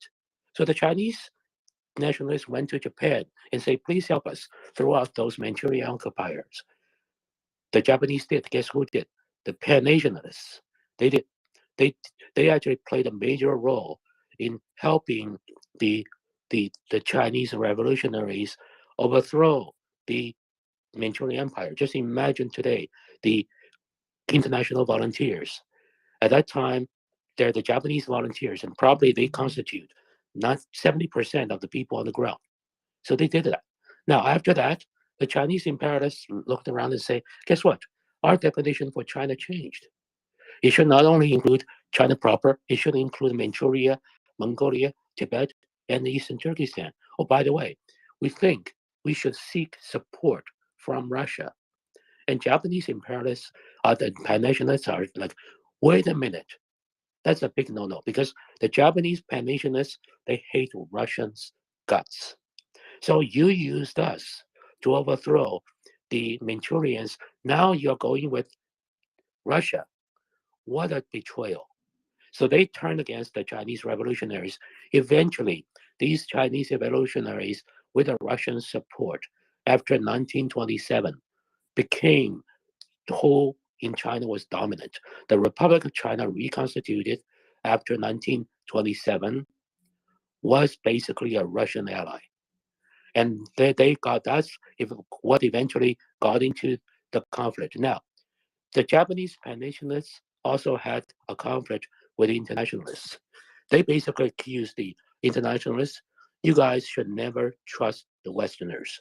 You guys will be played. Now, what China did, gave the proof. So they staged a series of coups, and eventually they came into power. Who is in that camp? Tojo. Tojo is their ally in the military. So that's why the war between China and the Japan broke out 1937, way ahead of the World War II. Now, because Japan never had a strategy to occupy the whole China, so therefore it became a war that keeps dragging on. The United States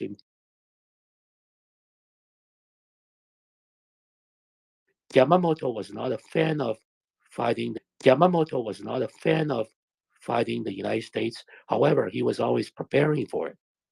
He was against actually this war, but he is also an imperialist.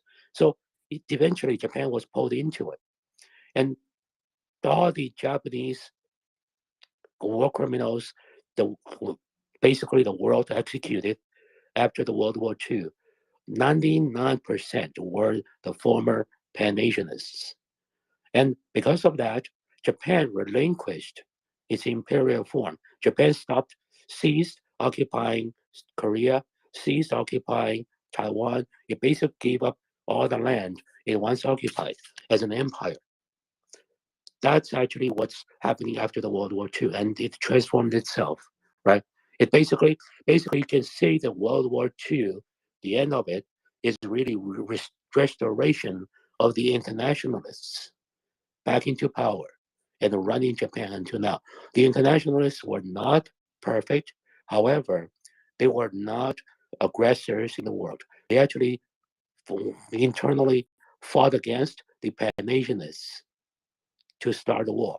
So if you go to the history of Japan before World War II, the internationalists were strongly against the war. That's why they were toppled after a series of coups.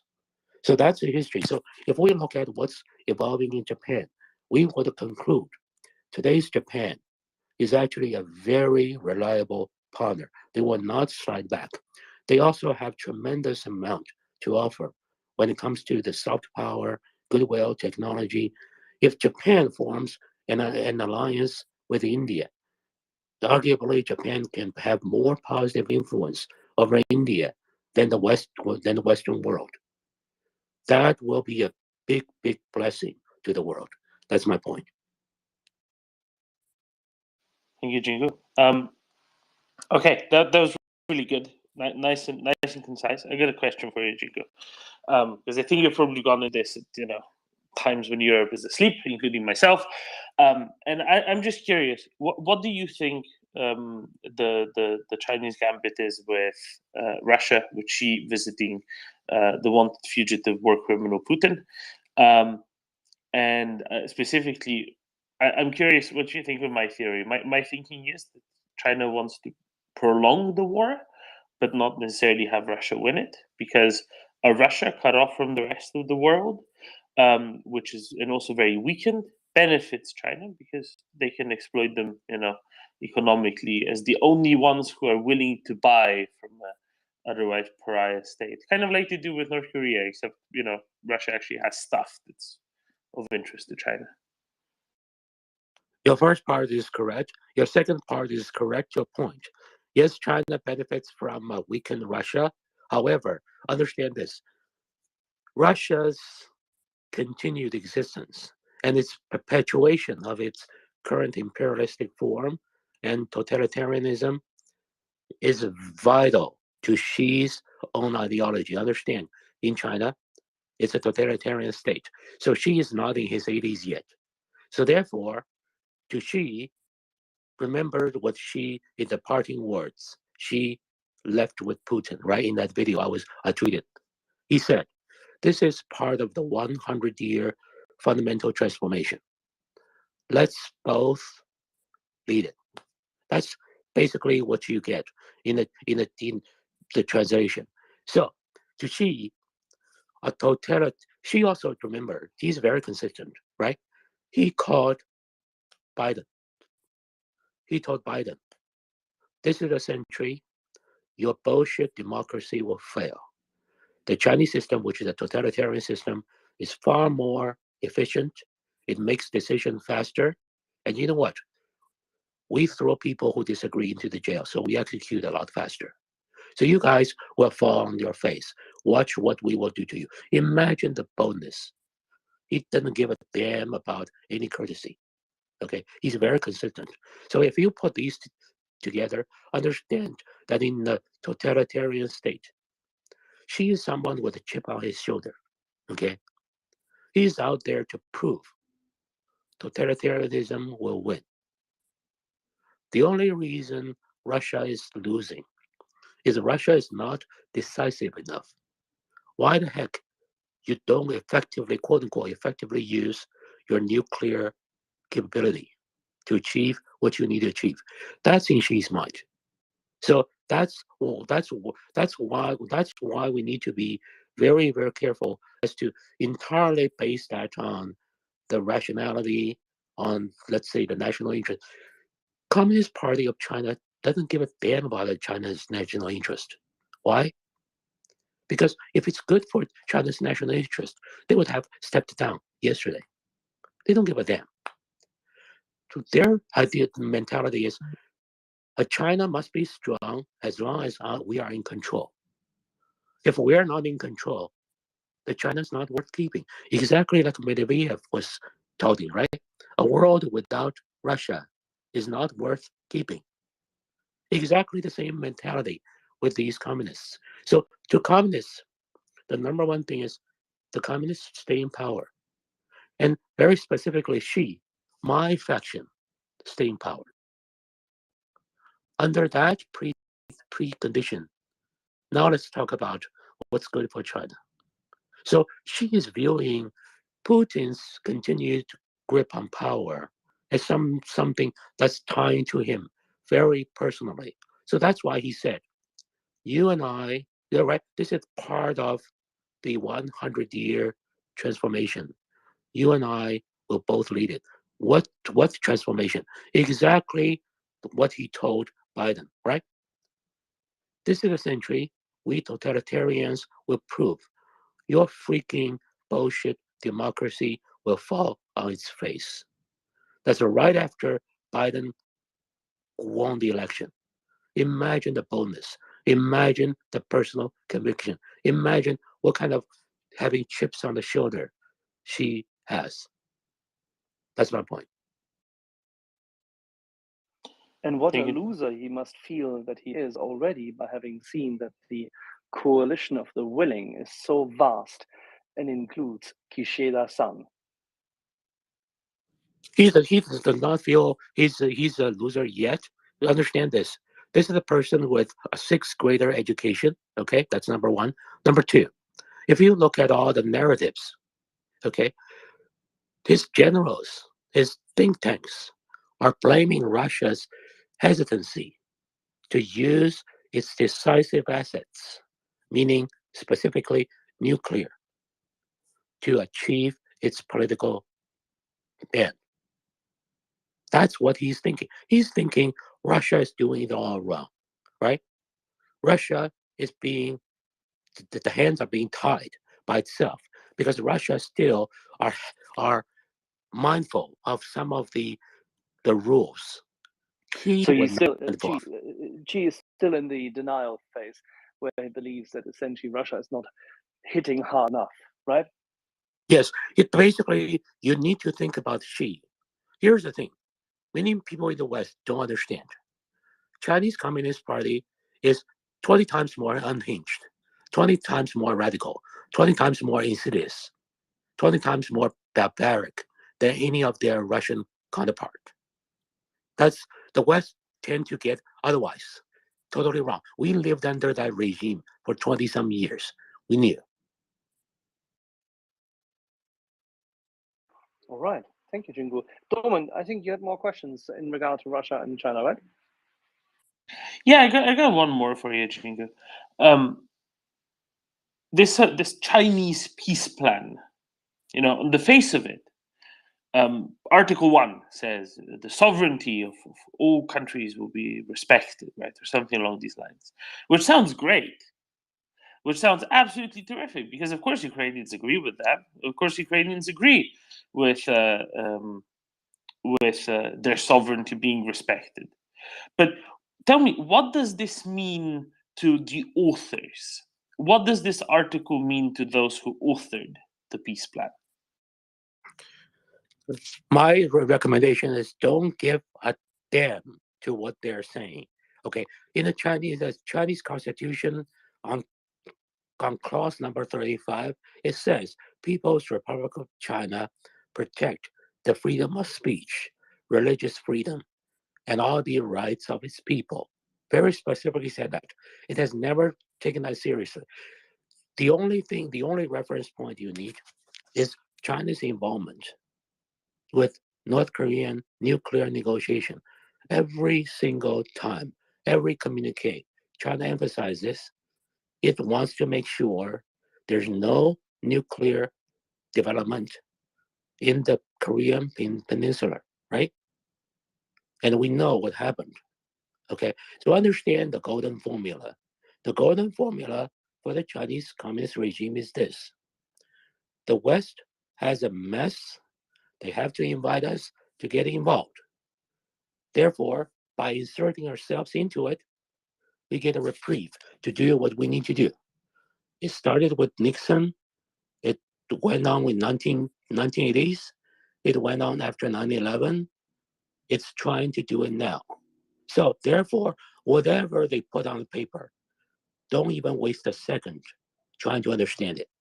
That's basically, just imagine that's something they bring to the scene to play out their script. It doesn't matter what they write on that paper. It really doesn't matter. So you're saying basically it means nothing. It doesn't have any meaning in itself. All it is just for external messaging anyway, and Yes. nobody actually cares. Perfect. Thank you for that, Jingu. The only thing matters is she is in Moscow. Putin is going to pay a visit back.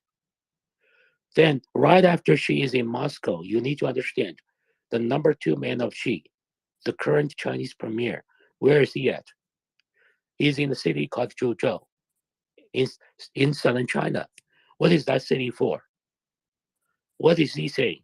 He's saying we need to advance the entrepreneurial spirit, right, to bring the Chinese economy to the next level and seize the opportunity.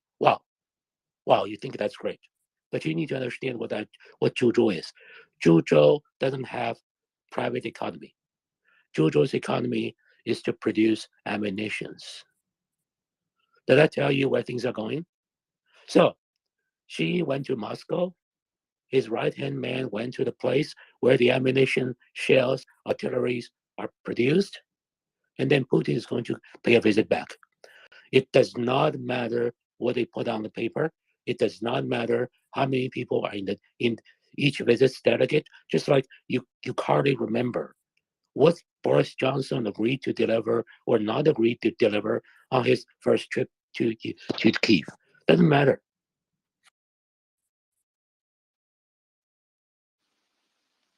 Thank you, Jingu. Before we go to Chris and Abdallah, I want Ryan to have a word edgewise because Ryan has a bit of a time constrained announcement. Ryan.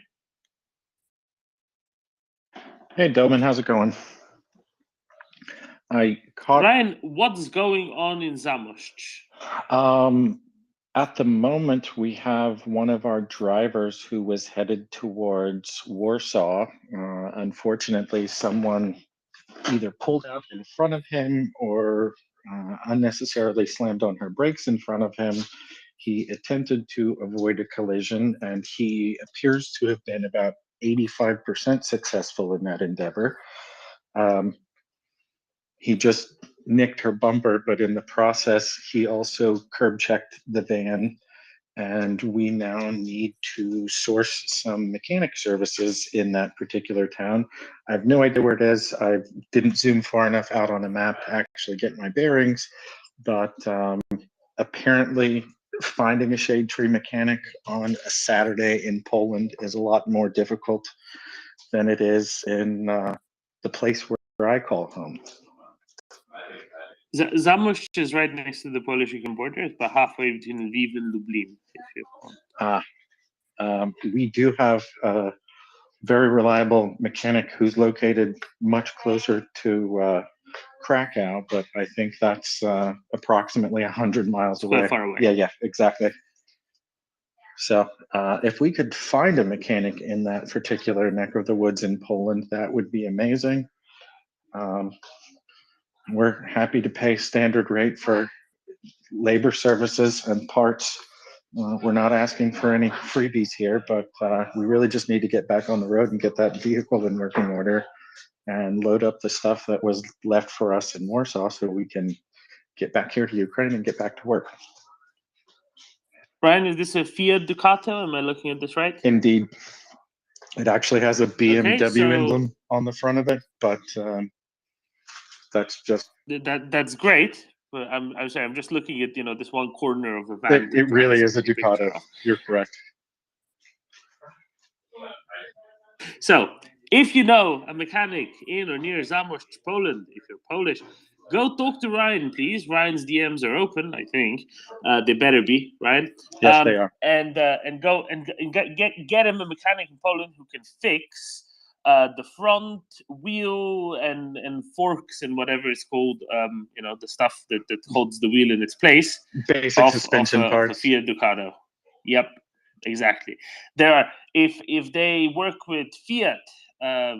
What else? Wait, what is this similar to? Is Fiat based on the same platform as PSA or Renault? One of those. Anyway, it's very Probably common. based on a Should be all over Renault the place. Maxi, if I had to guess. No, it's the other way around.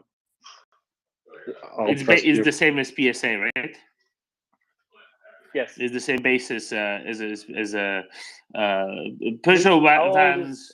How old is the Ducato? Do you know? 15 years. 1 second.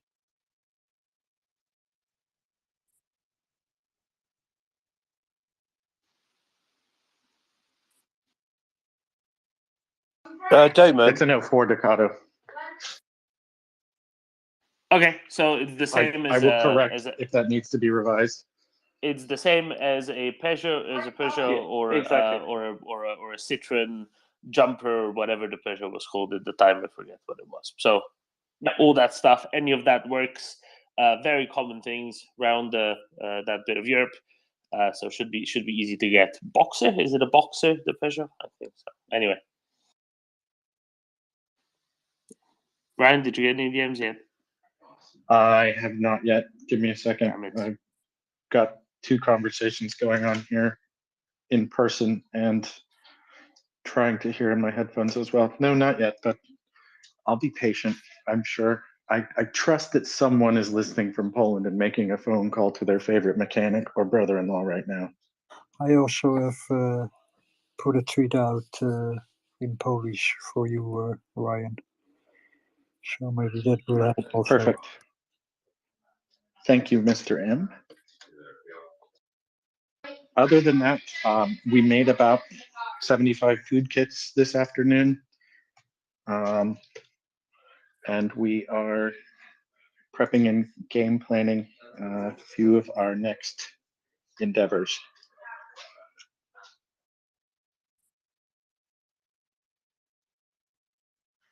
Oh, and Julia had an interview this morning with a Polish news organization, so hopefully there will be some good media coming out about nonprofit orgs in Ukraine.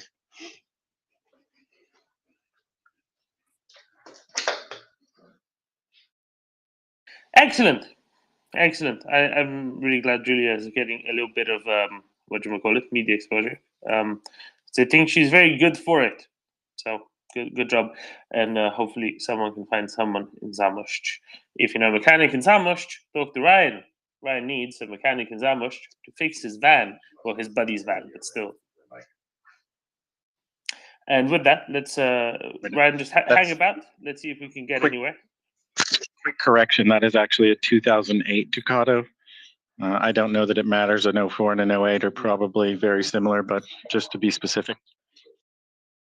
Okay, thank you, Ryan. It's probably fine. It's probably very, very similar.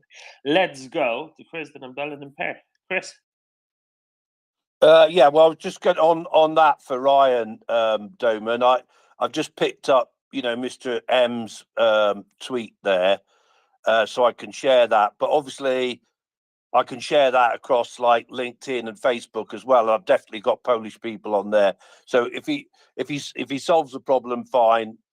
Otherwise, if we've got like a post that we can share, LinkedIn and Facebook as well. Mr. M's giving me lots of thumbs up on that. Then we could do that. So it's just a question of if you think it's going to be sorted just from this, then fine. If otherwise, then just give us a post to share. Somebody. Yeah. Jingu, it would be great if I don't think your DMs are open. It'd be great if we could connect. And so I was actually mentioning to Doman this morning a bit about our conversation that we had early the other day. couple of questions. Where are we in the 100-year plan? The second point is, if I remember correctly from our conversation the other day, you were basically saying that because of population crash and other reasons than that you thought that Z might make a move in about 3 years' time, and then that led me to thinking, how do we put a stop to his game? And obviously, I think we both agreed that they are vulnerable from imports and exports, etc.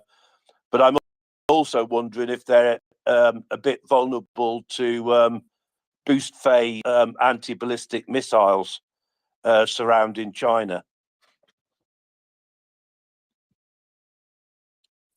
Well, that is definitely beyond me, but I think Jingo might know. Yeah, I think the two things. The first is right now, if I were to say that the anti-ballistic capability should get to the top priority without any question, just to be sure. Okay, that's the first thing. The second thing is I think right now it's paramount.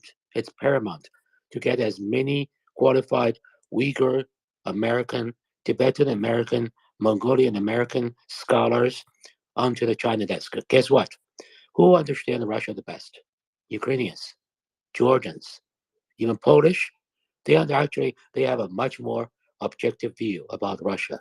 Okay, if you want to get people on the Russian desk, get as many of these people as possible onto the policy desk. Same, get as many Uyghur American, Tibetan American, Mongolian American, Manchurian American, Korean American, Taiwanese American onto the Chinese desk. So then I'm going to address the narrative about the 100-year plan. That's take a bit more time. It's a very dangerous narrative, and we need to see through it, what it does really mean. And also I wrote a thread about the so-called 100-year humiliation, but that takes time. And I don't want to monopolize the conversation. Just let me know if the time is available. Can you give us like a Cliff Notes version, or just like the impact, the driving statement? Okay, very quick. The so-called 100-year humiliation and the 100-year plan are actually two pieces. Okay, the first is called 100-year accumulation. Okay, but that is actually a very misleading portrait of what the 100-year humiliation is. So understand, the Manchurian Empire was a totalitarian state. Then it was defeated by Brits, okay, in the Western world. And the Brits came in and say, yeah, the legal system sucks. And we want to have places where the Brits can come in to do business and not subject to your screwed up legal system. And the Manchurian Empire, in that defeat, said fine. So it gave Great Britain two small fishermen's villages. One is called Shanghai, the other is called Hong Kong. Guess what? After the Brits implemented the Western legal system, millions of Chinese moved in there. And two small fishermen's village turned into huge metropolitans, the most important cities in China today. Now, from the Manchurian Empire perspective, isn't that a humiliation? And guess who wrote the Chinese history? The bureaucrats of the Manchurian Empire. So therefore, according to them, 100-year humiliation. Why? From 1840 to 1949, right? But to Chinese people, it was a rare window of freedom in their history. Now, after the communists took into power, remember, their mandate, or their self-proclaimed mandate, was to reverse that 100-year humiliation. So therefore, there's a second 100-year plan, which is exactly what she is saying. Basically, we are going to beat those liberal, democracy-loving Westerners. We're going to beat them. We're going to get back on them. That's the 100-year plan. That's what he was declaring to Biden. That was what he was declaring to Putin. He is on it. That's my point. So therefore, and this is actually what's very harmful. Many Western scholars, even the most respected ones, okay, including Michael Pillsbury, including Professor Steve Cotkins. They got carried away by that 100-year humiliation narrative, right? Because they respect the Chinese literature. And guess what? In a totalitarian state, what kind of a literature can survive? Those written by people it endorses, right? People like Jingu can never publish a single word. Anybody attempts to do that would end up in jail, right? Because according to that definition, I'm a shameless traitor, right? Or anybody who talks like me should be eliminated. So therefore, if you go to Chinese literature, there's absolutely no way you will find anybody think or talk like me.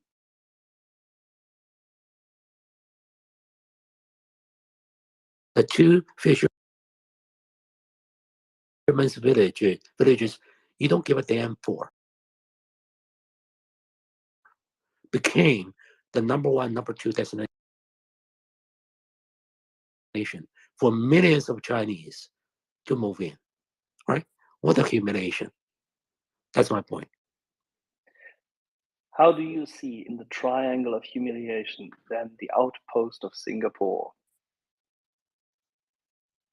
So Singapore is a bit different. That also has a longer history. This is actually, so do you want me to get onto it?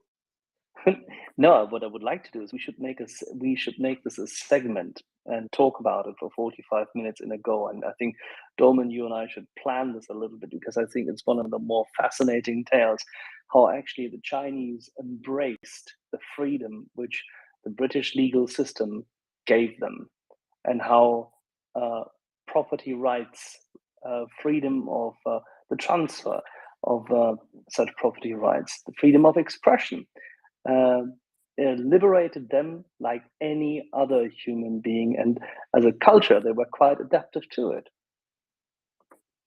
Yeah, but be careful. Singapore is not really a free state. It's Exactly. free. That's why I It's was much saying. it's much freer than China. It is why I always make statements upsetting our friend Alex, who's in the speaker seat, because compared to Russia, hard to believe. Compared to China, hard to believe. Russia could be a better run state. Okay, still compared to Imperial China, that I would say. So it's all relative. It's fine. I'm very happy that you said it because the freedoms Hong Kong had claimed for it much longer than Shanghai did. But the freedoms they embraced and how they embraced them were completely different from what Singapore established as a, shall we say, more ordered, managed state and economy. But we should talk about this. Give Dorman and myself a ding and we'll set up a segment.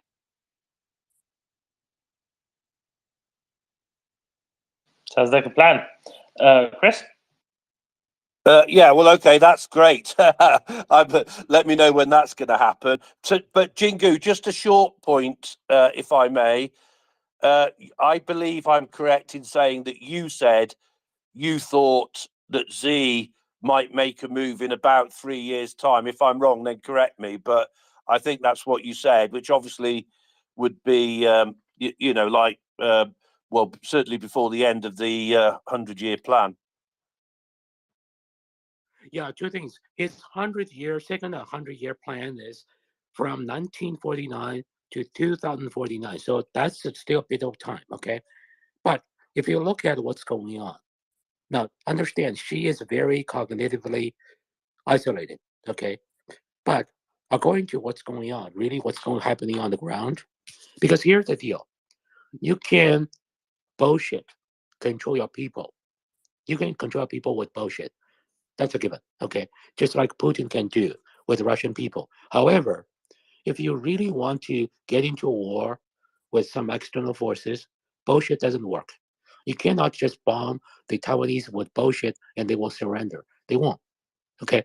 So now, what she has to advance his ambition is not really to control people in China.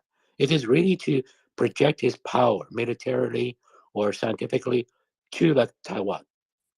That thing is inadequate to start with, and it's rapidly dwindling. Okay, so based on that, I can tell you that in 3 years, she will be a lot weaker. Even by today's standard, I don't think he really stand a chance. So that's actually looking at this and say, okay, based on what he has right now and based on where this thing is going, I don't think she can wait for, let's say, 5 more years. Because in 3 years, he would already pretty much fall out of the possibility of doing anything meaningful to Taiwan. So that's my point. Perfect. Thank you. Abdallah. Hey, thank you, Tom, and thanks again, Jingu, for your time. Yeah, just you can tell how serious the Chinese are about a peace plan in Ukraine. As you mentioned earlier, Jingu, the Chinese are declining to pick up the phone from the State Department, so the U.S. president can speak with Xi. And also, Jingu, won't you say that a victory for Ukraine will likely be the death knell of the Chinese ambitions to take Taiwan by force? Thank you so much. I wouldn't say it's that death nail, but I would say it's a very critical blow. I wouldn't say it's death nail. They will continue. She will continue. I don't think he will be deterred, but I think it will be so demoralizing for his generals.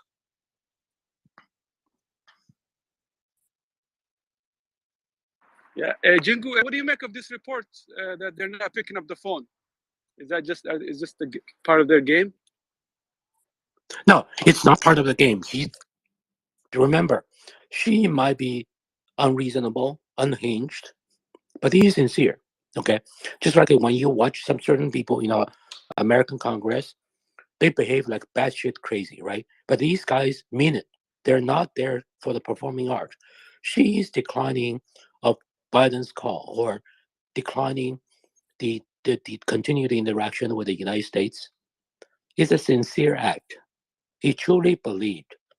He's right now driving the show. You guys all shut the freak up, and I'm going to run the show. This is how he runs the show, and he enjoys it. Now, I don't think he's fully aware what that will bring him. Just like he's not fully aware what his disastrous COVID policy is bringing to China. Understand, this guy's a sixth grader when it comes to education. Okay, and he's definitely a full-blown 100% narcissist, psychotic narcissist, without any question. If you look at how he grew up, okay, but that does not mean he is thinking he's doing a performing art, then trying to achieve otherwise. No, he truly believes what he's doing. That's my point.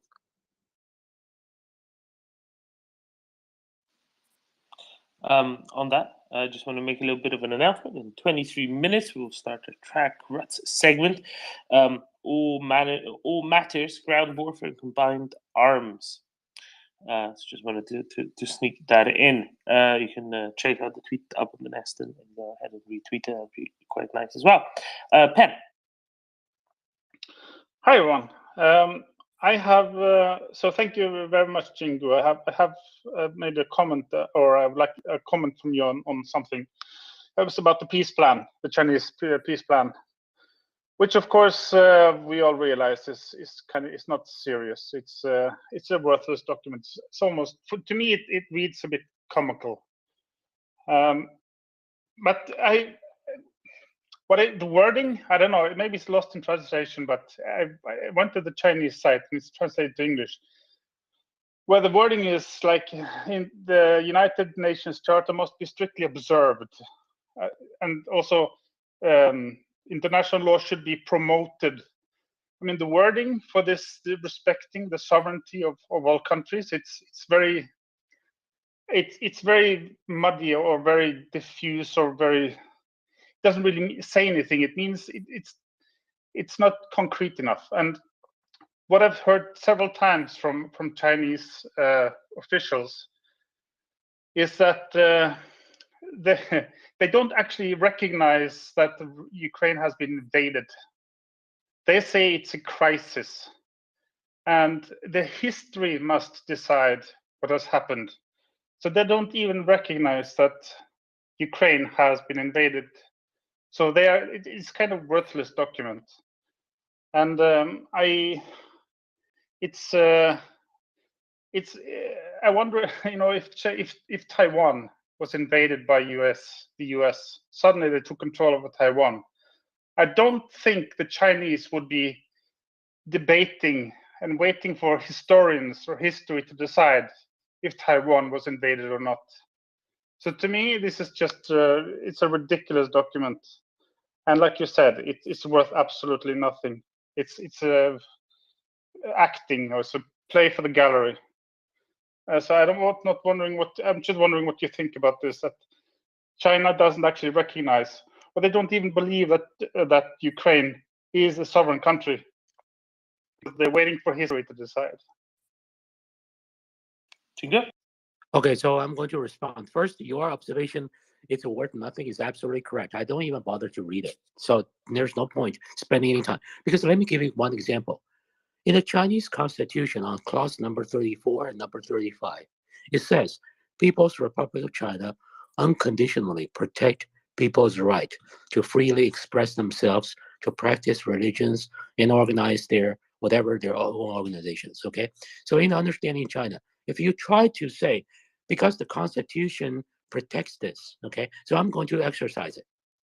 That's at least 10 to, sometimes up to life imprisonment penalty. It doesn't mean anything, okay?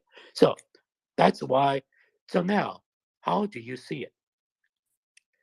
This is actually from the Xi standpoint, it's not entirely worthless. Why? Because unfortunately, what you're reading right now on the Financial Times and other European news, I don't know if Axel has read it. He must be very upset if he did. So people like Macron, some bureaucrats in the EU are echoing Xi. They're making trips to visit Xi. Even Spanish officials are making trips to Beijing. So as long as Xi feels he could use that document, no matter how stinky that is, okay, it stinks to the high heaven. But you know what? There will be EU officials, Spanish officials, French Macron, his people, to come to my court, to stand with me, even just for a photo op. It's a proof of my genius. It's well worth it. As much as I can exploit any tiny little difference between the US stance and the European stance, I will do it. I will do it in a hurry. I will let the whole world know I will do it. Now, the other thing I will correct you is that you said the US invade Taiwan. It's never going to happen. Let me tell you why. Taiwan was under the Japanese sovereignty before 1945. And then Japanese Empire was defeated, right? So in 1951, post-war Japan signed a treaty with the world to declare peace. It said it gives up the sovereignty on Taiwan, but it never said we return it to China. So therefore, Taiwan, the legal status is very comparable to actually the Samoa Island or the Guam, which is a piece of island occupied by the international world, for lack of a better way. De facto, it is part of the U.S. sphere of influence. And its sovereignty belongs to the Taiwanese people. That's why Taiwan had to go through democratic reform, not the so-called Republic of China.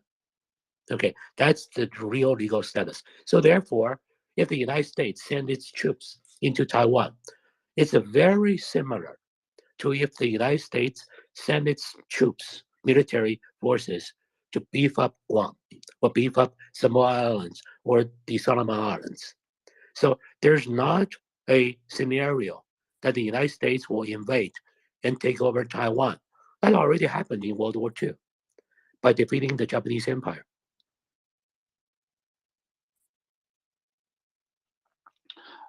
Just to be clear. So thank you very much for your answer.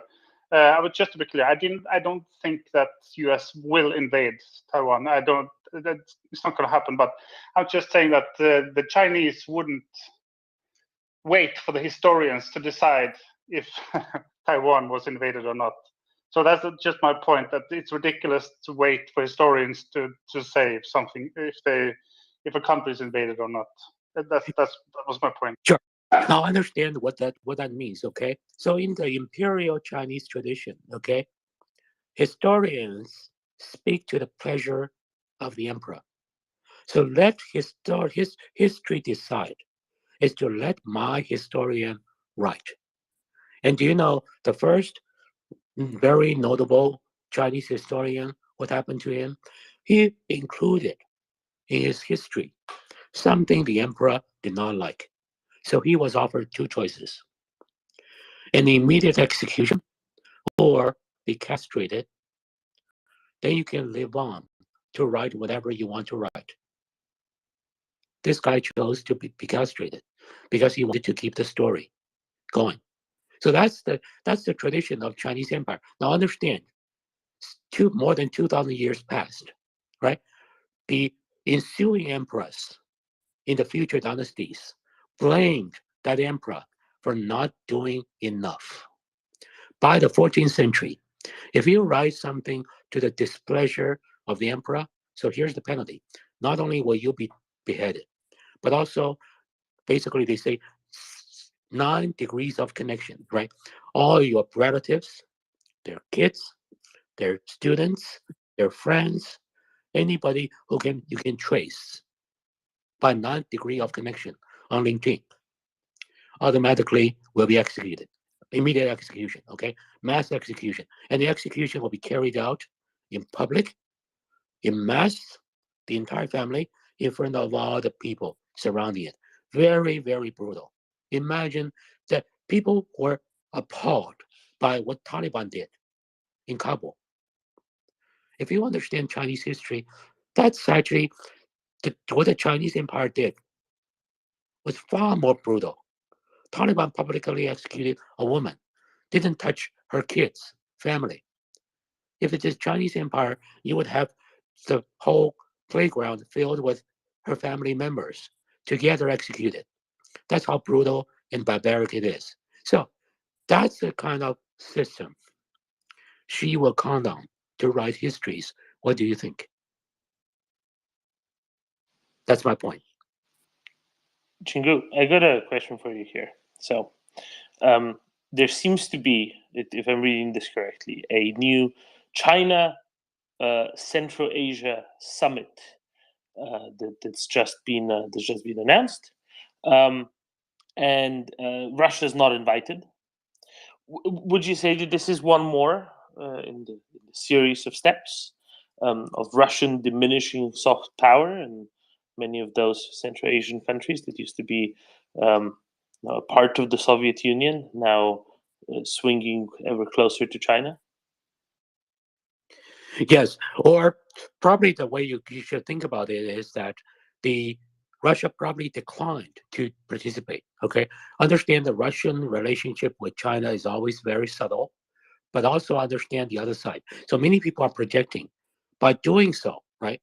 China will scoop up Central Asia. China will sweep north to Siberia. Totally wrong. In order to occupy these places, in order to project your ability to win the trust of the local people, so they will do business with you. They will not plant bombs on the infrastructure you just built. You need a lot of soft power, which China does not have. Many times what happens is, so they have this summit, okay? We know the Central Asian nations, most of them are still dictatorships, right? So China will rub the shoulder with those dictatorships without paying attention, or could not really address. The local tribes hate these rulers' guts. So therefore, you can have a summit. It looks great. It makes Xi looks like he's achieving his game, right? Remember, he called Biden, right? We will basically stick to your face. We will beat you, right?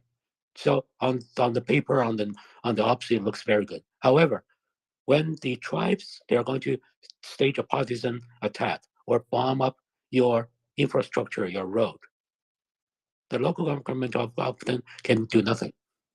So expect a heightened uprising, especially in Central Asia. Remember, the indigenous people in the Central Asia Uyghurs, and the Kazakhs.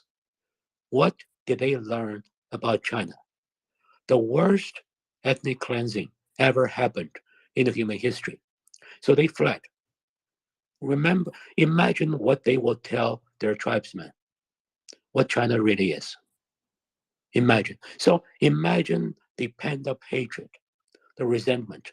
These tribesmen already don't think much about their government already. Now you're rubbing shoulder with this guy who persecuted my relatives, my friends, throw them into the concentration camps, right? Okay. It's time for me to do something on you. That's my point. And there'll be millions of them. And one more little one, Junga. The Chinese-Soviet War in the late 1960s, early 1970s, right? The border war, so to speak. How relevant is that still?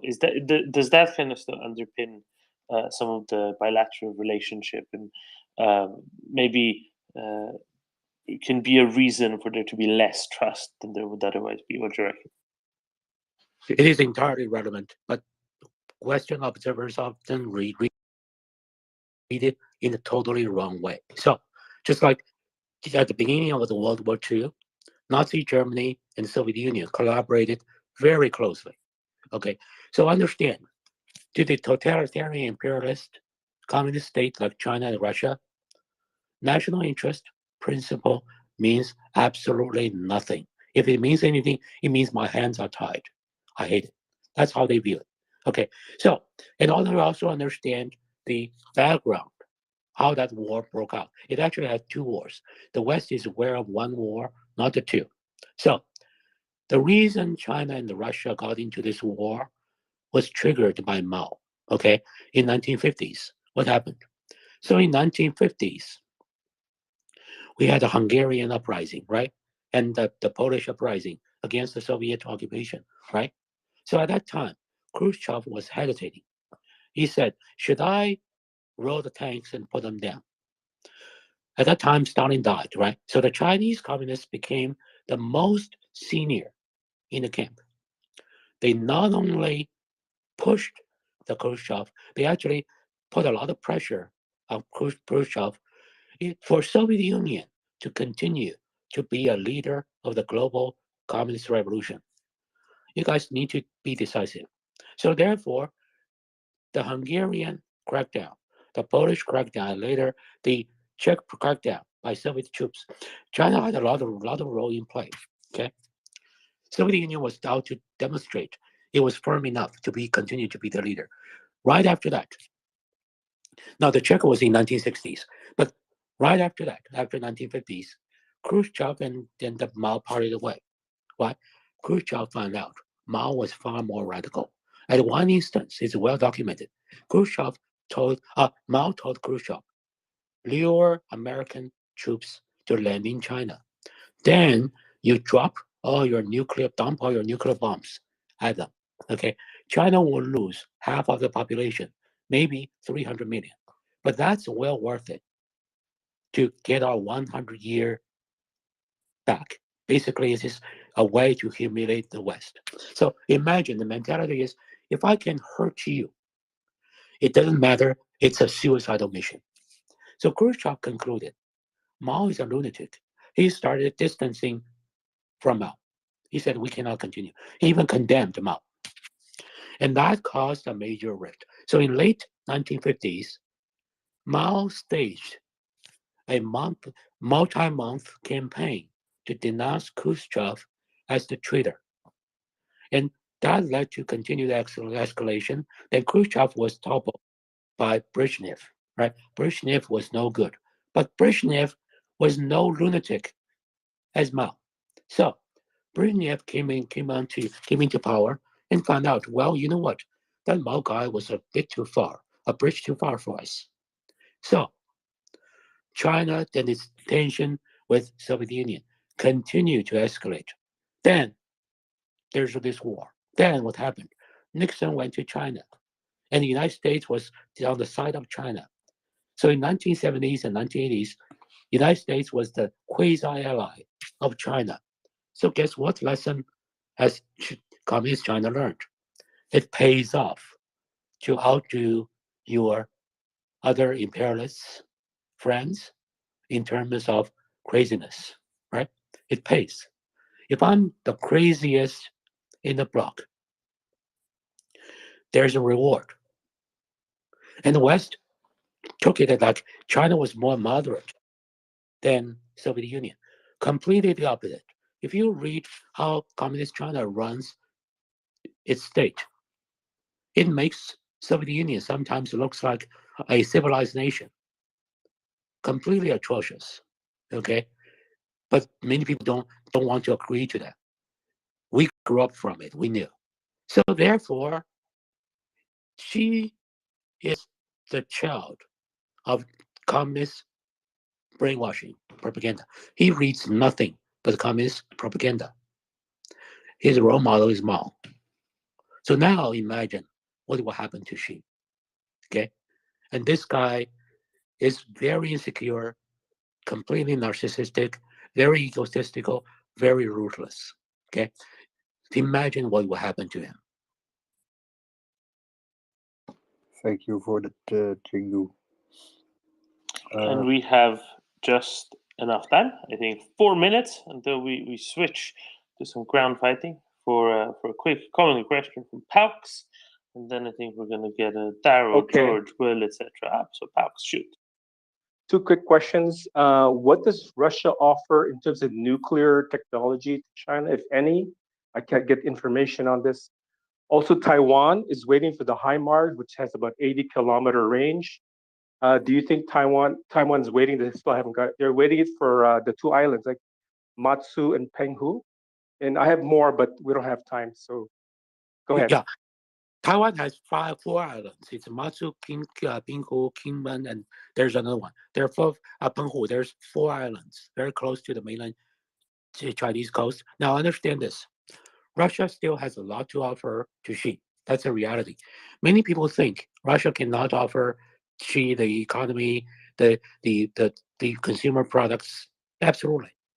But Russia has several trump cards in its hand, which is coveted by Xi. Understand that.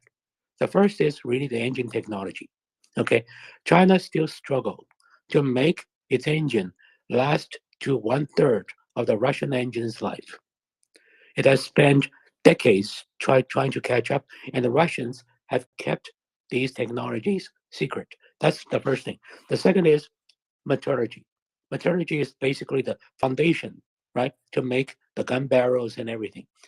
The Russian metallurgy is a lot better than the Chinese.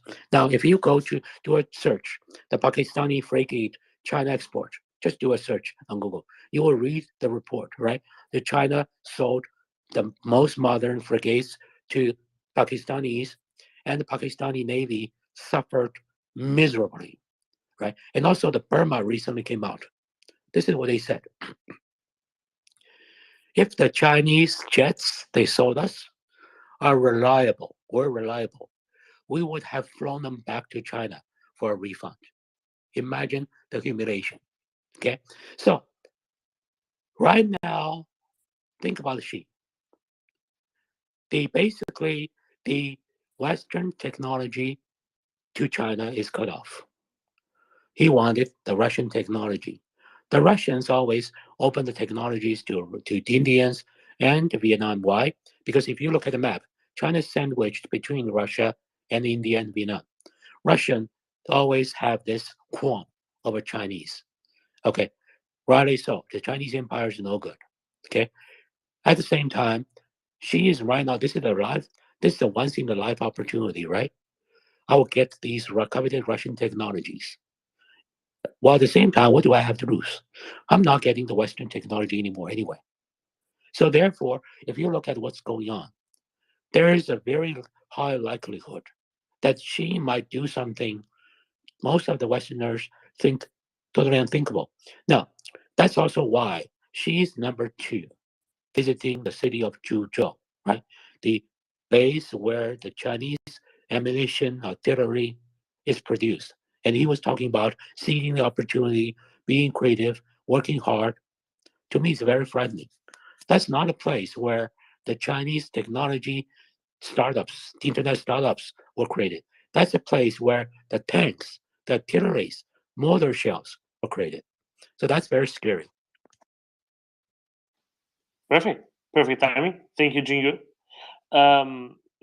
There's a lot of subtleties here, and somewhere else where there's a lot of subtleties is combined arms warfare. And what I'm going to do is, I see that we have Angry Ants with us. Hopefully, we'll have Darrow and George with us momentarily. 120, come on, jump up. And Jingu, once again, thank you very much for for sharing some details. But some things that many people who don't speak the relevant languages just don't understand nearly as well. So thank you very much.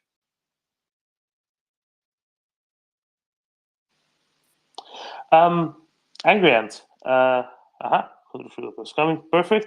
So now we have IVs and tanks. Now we just need some maintenance. If only we could get some maintenance here. Ryan also needs maintenance, by the way. If you are in Zamość, Poland, or know anyone who's a mechanic in Zamość, Poland, there's a Fiat Ducato that Ryan would really like to be fixed. There's a front left wheel assembly is not in the best shape because it had a close meeting with a not very good driver and the curb, and that needs some attention. So if There you is some are in news. Zamość, Poland, that'd be absolutely fantastic. Mr. M, there's news. Excellent. Yes, Ryan just said, hopefully we have found some help and he is showing some interaction. Sweet. So maybe that's been solved, and I hope so for him. In the meantime, I will drop Doman and wish you a very good segment with the tank rush, track rush, and was a very nice afternoon being with you as a co-host. Thank you, Mr. M. Have a nice evening. And with that, I will hand it over to an Angry Ant before I get covered in formic acid over here. Hey, good afternoon. First of all, from the East Coast of the United States. I'm Angry Ants is finally back in America, and I'm happy to be here this Saturday to talk with folks and try and give a little bit of a basic overview of combined arms. This is something we try and do every Saturday on MriyaReport. And for everybody who's a first-time listener or listener, please retweet, share this space. This is a great tool and a piece of equipment in the fight to support Ukraine for individual activists to be able to come to this space on a daily basis, learn information, and maybe learn about topics that you're not exactly well versed in, and you maybe not become experts, but get a basic overview of things that you can use in your daily conversations or your daily activism while you're either bonking or standing up against Russian propaganda on a daily basis. And what this little segment usually covers is we try to bring up folks who are well versed in the armored part of combined arms, the land part, whether it's infantry tactics, division-sized tactics of how all these different pieces of equipment kind of fit together. The training that the Ukrainian soldiers are receiving both in Ukraine, new tactics and new unit formations, along with being trained all across other NATO countries. We'll have folks that are experts in maintenance that will be popping up throughout the hour. We've got tank commanders from both Europe and people who've worked on tanks in the United States. Myself, I'm just a basic infantry squad leader that spent a lot of time around mechanized infantry during the global war on terror. And that's what we try and bring is a very basic conversation every week where we want everybody to be able to come up and ask a question and not feel that they're having to talk to some crazy expert and they'll be embarrassed to answer. So the most basic of questions, we want this to be interactive. So with that, I'd love to listen to say hi to a couple of the other folks who are regulars up here. Raver, see you got up here for a little bit of time. Good to see you, brother.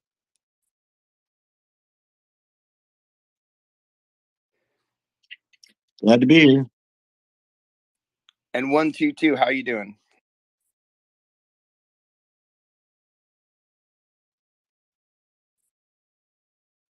One, two, two might not be able to speak. What? Yeah, sorry, multitasking, cooking potatoes and preparing food for the kids. So I'm here. I'll jump in when I can, but I hear you all the time. No, that's fantastic. No, and again, I just wanted to get everybody say hi, get a chance to say hey. And Ravers, just to kind of get things started, is there anything specific that you've seen in the last couple of days that you're interested in about to get things started before we get into kind of a conversation about unit size and the different types of vehicles? Yeah, a little bit. So there was, I'm sure most people have seen it by now, a rather interesting film that appears to show Russia sending tanks to Ukraine that were specifically designed to kill big cats. Although the big cats I'm referring to are actually tigers and panthers, not leopards. The videos of the T-54, 55 rolling east there's an interesting development story there. That hull was developed in starting around 1943, and it was eventually made as the T-44 that had an 85 millimeter gun. It was eventually mated to a new turret with a gun developed in 1944, the D-10T 100 millimeter tank gun. And so this is a system that was literally designed and even tested on captured big. Raver, do we also see, and I apologize, I didn't get to be able to keep up to the loop on every video the last couple of weeks. I've not been able to spend as much time on the research. Was there other older kind of BMP type vehicles also that we saw in the last couple of weeks being pulled out? So I've heard rumors that like the BTR 152s have started to show up. I haven't seen those except with some of the LPR, DPR units, and I don't know if that's stuff that Russia pulled out recently or just happened to send to them whenever they created their little sock puppets there. I think that the difference when we start to talk about the different types of vehicles and the uses of the vehicles that we're going to start seeing, very soon. We're already seeing some get delivered, over the last couple of days. The word's getting out that they're starting to show up in country. It's going to be vastly different between these museum relics that I think a lot of people would love to have in museums versus even 20-year-old infantry fighting vehicles that are just so much superior than even the most modern stuff that's going on. And Daryl, we've got Daryl up. This is our supply and support expert. He's a mechanic by trade, and that is such a critical role when you've got lots of big, heavy moving parts moving as fast as it possibly can as they take on the enemy. Daryl, how are you doing today?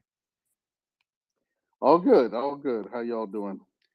Doing good. Is there anything that you've seen over the last few weeks that you'd like to kind of just highlight in a kind of brief overview? Well, I can just tell you my favorites are always the engineering and maintenance support, whether it be the Hercules type vehicles or, as we saw yesterday, the German engineering piece with the bucket on the front, which is going to be very, very important. We talk about mine clearing equipment as, in engineering pieces, the bridge layers, but then you also have to talk about equipment like the ACE and equipment like this. Those pieces of equipment are combat ready and can work at the front in the firefight. And there's nothing like having that engineering support while the bullets are still flying. Typically, a lot of the engineering folks are on the ground ahead of the operation, mapping out paths, whether it be through minefields, whether it be paths of least resistance, blowing things up to clear paths and things of that nature. These pieces of equipment can come in literally right behind the mine clearers and do other things, whether it be clearing debris, trees, um, uh, uh, concrete barriers, things like that. Anything that has been built up, you have these type pieces of equipment. You look at it, the D7, D8 dozers that we have in the U.S. with the that were all armored up. These things are a little bit more stout in that respect, and they can handle a little bit more. Daryl, that's a great point, and for folks, the need to as you take ground in an offensive environment, whether it's as you move through a large urban area, the need to be able to create secured area, rear echelon areas that you can either use as supply and refit areas, mechanic areas.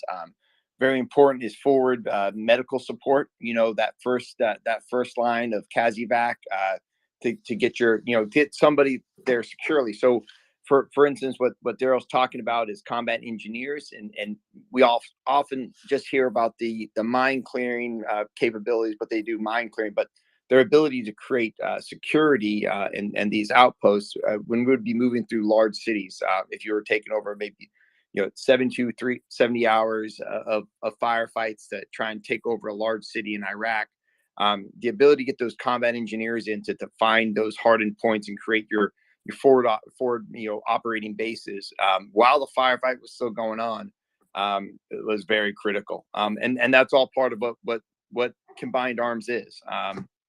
Which again, that's what I guess we'll be talking about mostly. And Doman, you've been on this space a lot, and you've been listening. A lot of things going on. What are a few things that if you've got a second, that you've seen over the last couple of weeks? Maybe it's either delivery of vehicles or just things that have maybe stuck out for you when it comes to the different aspects of combined arms. Before we go to that, and I have some thoughts on the Western stuff, but I'm really curious. What do you all think about those Russian, T-54, 55s, and what all is going to be breaking on them? Because my thinking is, even if say they take 1,000 out of the Far East storage, right, and obviously none of them will run straight away. They'll put them in maintenance. They'll fix them up. But I'm really thinking that the maintenance guys are just going to do the absolute minimum that they need to do to tick the box. They can say, yes, it's drivable. They can drive it onto the train, and then it's not a problem anymore.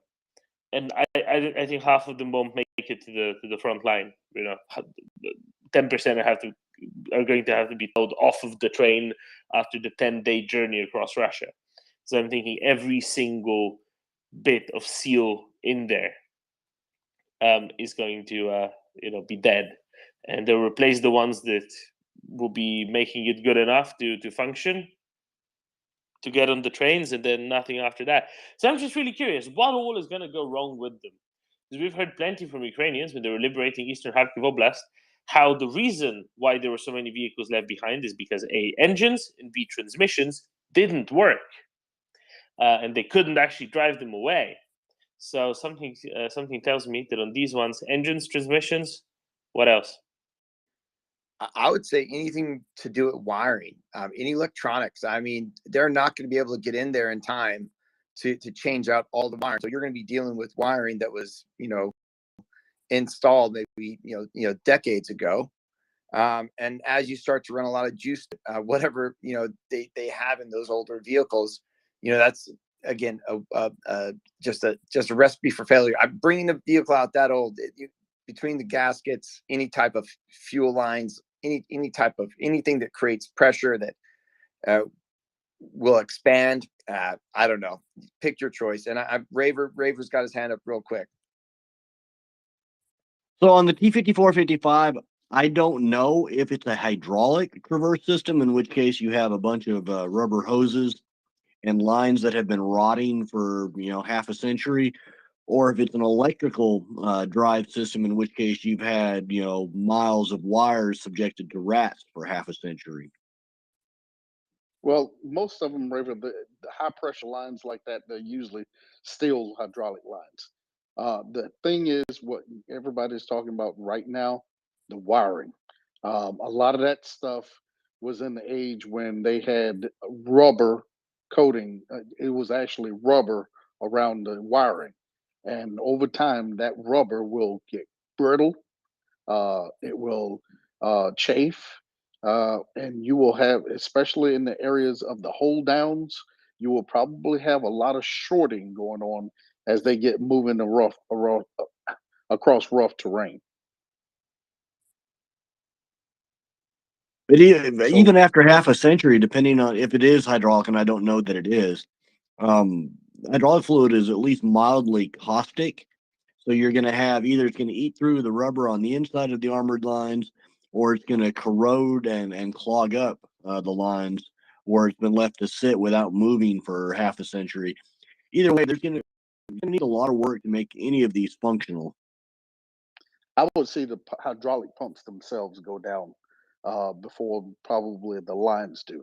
And that's only because the motor, you have the impellers and the gears in the motor. Um, like you said, that's a bit caustic. And depending on what type of gearing that they have, whether it's reciprocal pump or a baffle type pump, those things are going to go down first before any of the other parts will, because you suddenly have high pressures on a pump that hasn't been running, and you can literally look for the seal, especially the front seal on them, to start going. Um, and then from there it just goes down track. The cylinders themselves, the lift cylinders on the tank, the those will, unless these are manual, but if they're hydraulic, those lift cylinders around the collars are going to start leaking. And They'll start off with a wipe, and then all of a sudden it'll get really heavy. and Daryl, we got George coming up here too in a second, but just one thing. So if you're maintenance on this, right, and your job is to get it onto the track, you're going to go through. You're going to try and get everything you can get done, and while it's up and running, get it on the train. It may be a couple of days before that thing gets turned over again. So they fixed a few parts, then it sits for a while, and then you pressurize the whole system up again, and you're going to have some brand new pieces to it. Then you've got some really old pieces to that. How many times it's going to take them to actually work through that whole system? Because that's just it's a recipe for failure, to not go through it all at once. And there's no way that you're going to be able to go through all of that. And there's going to be these big lapses in the use of it. Does that make sense at all? Yeah, it makes sense, because you can go and inspect something today, hydraulic. Everything looks fine, especially when that rubber, it's been sealed off. So it does have a seal on it. But once those cylinders start heating up, metal expands, contracts. Now all of a sudden that rubber is not able to do all of that. It's not able to expand and then contract, because it's now gotten brittle. It's now gotten uh, uh, uh, crystallized, and it no longer has the properties of rubber.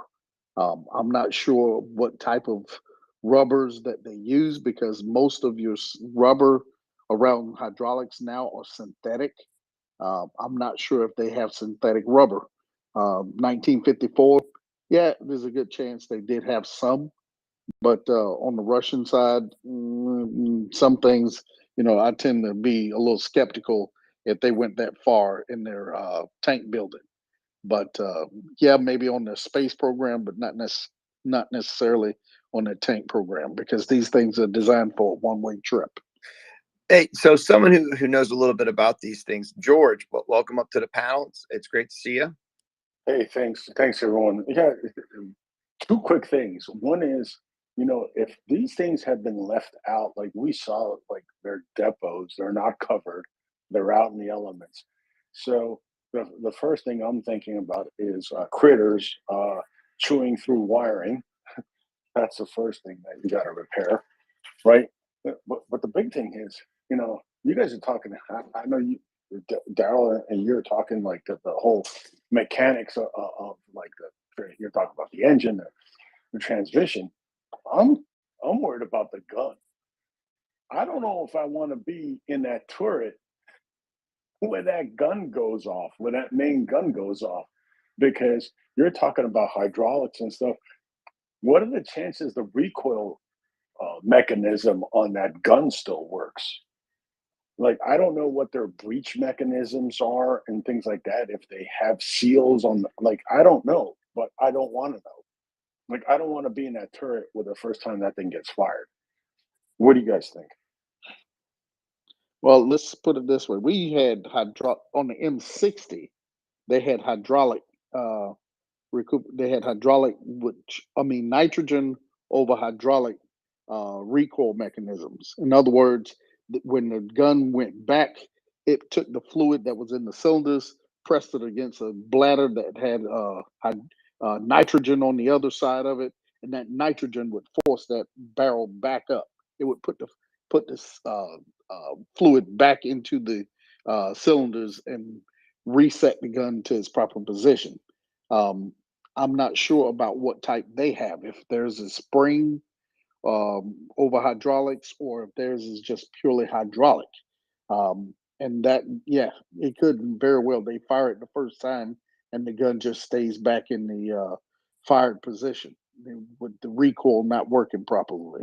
Got one more question for you, Daryl. So let's say, okay, let's say you fire the gun 4 or 5 times, all right, and you've lucked out. Everything's held up. But that thing firing, doesn't that heat up the hydraulic fluid? And now if one of those hoses or one of those canisters or containment vessels springs a leak, you're going to have very hot hydraulic fluid spraying all over inside that turret. Yeah, I've been a victim of hydraulic fluid spraying all over the place. It What happens is that hydraulic fluid, while it's under pressure, just regular pressure, it heats up. Um, when the gun goes off, it's not going to add a whole lot. It just adds more work, which means more pressure, and which means more heat to the hydraulic system. So yeah, it's going to add some, but just firing up the system is going to add enough heat to that hydraulic system. Um, in the old days, I'm not sure about what type of oil that they use. In the old M60s and the old 105s and 110s, it was a yellow. We used a yellow hydraulic fluid. That fluid was caustic. I mean, it was it could cause cancer, and so you really want to be careful of that stuff. In some of the other vehicles, they had an old red hydraulic fluid, which wasn't as dangerous. I think it was petroleum based, but I don't think it could handle the same pressures as the yellow hydraulic fluid we had. Yeah, that's why I'm just wondering, like, when you fired a gun, like you said, if everything fails and the gun's just stuck in the back position, so now that gun's worthless, or you spring a leak and the gun's worthless again. So or how do you know that the breech isn't compromised? That would be my biggest worry, is that the breech is, after all those years just sitting there, just something goes wrong with it, and you have a catastrophic failure in the turret. Well, I mean, you gotta think, Daryl. Sorry, didn't mean to interrupt. Just that much steel and all that metal components sitting there for that long, going through just regular, gains in temperature and expansion. Then you're out here, after it's been sitting for years, putting a lot of heat to it, getting it running. You're not going to run it all the time. There's going to be times it's going to get shut off. Metal, isn't something that's just like something that's perfect nonstop. As there's definitely effects of expansion and contraction when it comes to all types of metal. So the longer a piece of metal sits without being idled up, whether you're in a powerhouse or in a factory or on a tank, there's going to be stresses on that metal. I'm going to push back a little bit on that, just because the Russians, they built a lot of tanks, so they were able to do a lot of things to get tanks to a certain level of perfection. Let's be honest with that. The breaches, they may get stuck from lack of lubrication. However, as far as the metal itself, unless there were cracks already in it, the metal, like inclusions that were in the metal itself, I think the guns themselves, just the physical barrel slash breech, those things may be okay. It's just the things that are attached to it. If they have been lubed, they may not work properly, and that's more of an issue that I would see. Are these breaches the type that they slam back open themselves? The shell drops out. Those type of things. Could that shell just stay in that breech when it goes off, or could you have a round that goes, they fire, it's a dud, and now that breech falls back, opens up, and that shell hasn't fired off, and it drops inside that turret. Now that may be something that I would be worried about. Me and you both. So That's why I'm asking really quick, because like I've never been in something that's 50 years old and tried to fire it. So Raver's had his hand so up for a while. Yeah, Raver. yeah. So I know we used to have to spin our turrets when we were going out to gunnery to warm up our hydraulics.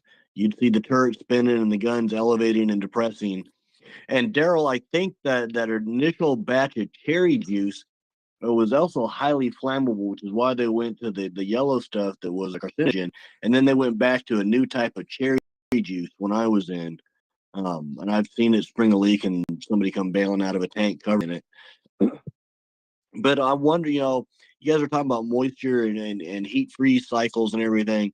I don't think the metal itself would fail. The steel is pretty forgiving.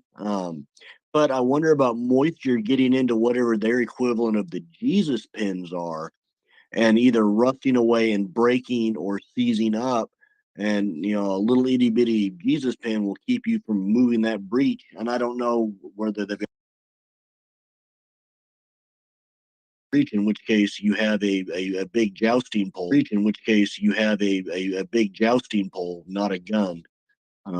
There's going to be lots of issues getting these things into combat. But then, assuming that they can get some of these things up and running and properly equipped and fueled and crewed and everything, what the hell are they actually going to do with something that can't see, can't fight, and even if it sees what it wants to fight, can't penetrate the armor? Raver, that was exactly where I was going to go with this. And it's a question I have. Kind of, what are they going to play besides maybe just a pillbox somewhere? Somewhere that they have a pillbox. I mean, that's the only way I can think of it. Because when you think about what you need if you're going to be going on the offensive, you need penetrative forces. So like super heavy vehicle, your top line main battle tanks. Vehicles that can play multiple roles, that can provide heavy support, but could also maybe be an infantry fighting vehicle, etc. You've got heavy infantry mobility. You got light infantry support. Where does this thing fit in? Because it only goes 32 miles an hour, and that who knows how fast it goes in reverse. It's got light armor. It's got a gun. But that's about who knows how good the traversing mechanisms are, and it doesn't really have any major optics. Where does this fit in on the battlefield? That's a question I have. I can see it as a full. So real quick, Daryl, and then I guess after you maybe get to some hands. But so we know what happens when you try to dig in T-54s and T-55s against Western MBTs in a pillbox roll. We've seen that play out before in Iraq. The Iraqis tried to use Soviet doctrine. It didn't work. Our rounds would go right through the berms and right through the tank. So it doesn't really seem to have a whole lot of actual battlefield utility. The Ukrainians aren't going to have Western MBTs everywhere, but they're going to have javelins and Stugnas and tows and all sorts of things. I mean, a Bradley can pop a T-72 or a T-90 at 4 kilometers at night. What a T-55 is even less of a challenge for it. So unless they can figure out a way to have them strike from ambush, in which case you're also operating under Ukrainian drone skies, so that's not going to be these. I just don't see this as being a really effective, cost benefit analysis. So that's my thoughts on it. Now let's think about the terrain of Ukraine for a second. These tanks are a bit lighter. Their tracks, they're a little bit higher. These sit a little bit higher, and I believe they would be able to handle some of the mud areas, and they could probably, try to go through some of these muddy areas and may be able to make it make it through a little bit better than some of the heavier Western tanks. I'm not saying that that's true or valid, but it is a possibility. They could be used as a light assault force to maybe get around. But that means that they have to have the tactics. That means they have to have the communication. That means they have to be able to work stealth, which I still don't think that they could do. Yeah, I mean, I was just kind of doing a little bit of review some of the combat that they've been in, and they had a hard time dealing with upgraded Sherman tanks, and they got their butts whipped by old Patton tanks, the M48, in the Middle East many times. So again, I don't know where this is kind of, I think when we had a conversation about the throwing mobilized soldiers into the fray, whether it was going to be a success or if it's going to even be more of a problem. And I remember, I think Colonel Spencer and a few other folks were talking about how, actually how bad of an idea of just throwing an untrained soldier into the front, and how you may be able to put 100,000 of these mobilized folks together, but they're not going to be effective at all. And this is kind of similar to that, where is this going to cause more problems than it's even going to solve it? And if they're this desperate, it says a lot. And I guess with Daryl, you want to go to the hands? Yeah, we got Chris, and then we got JD. Go ahead, Chris.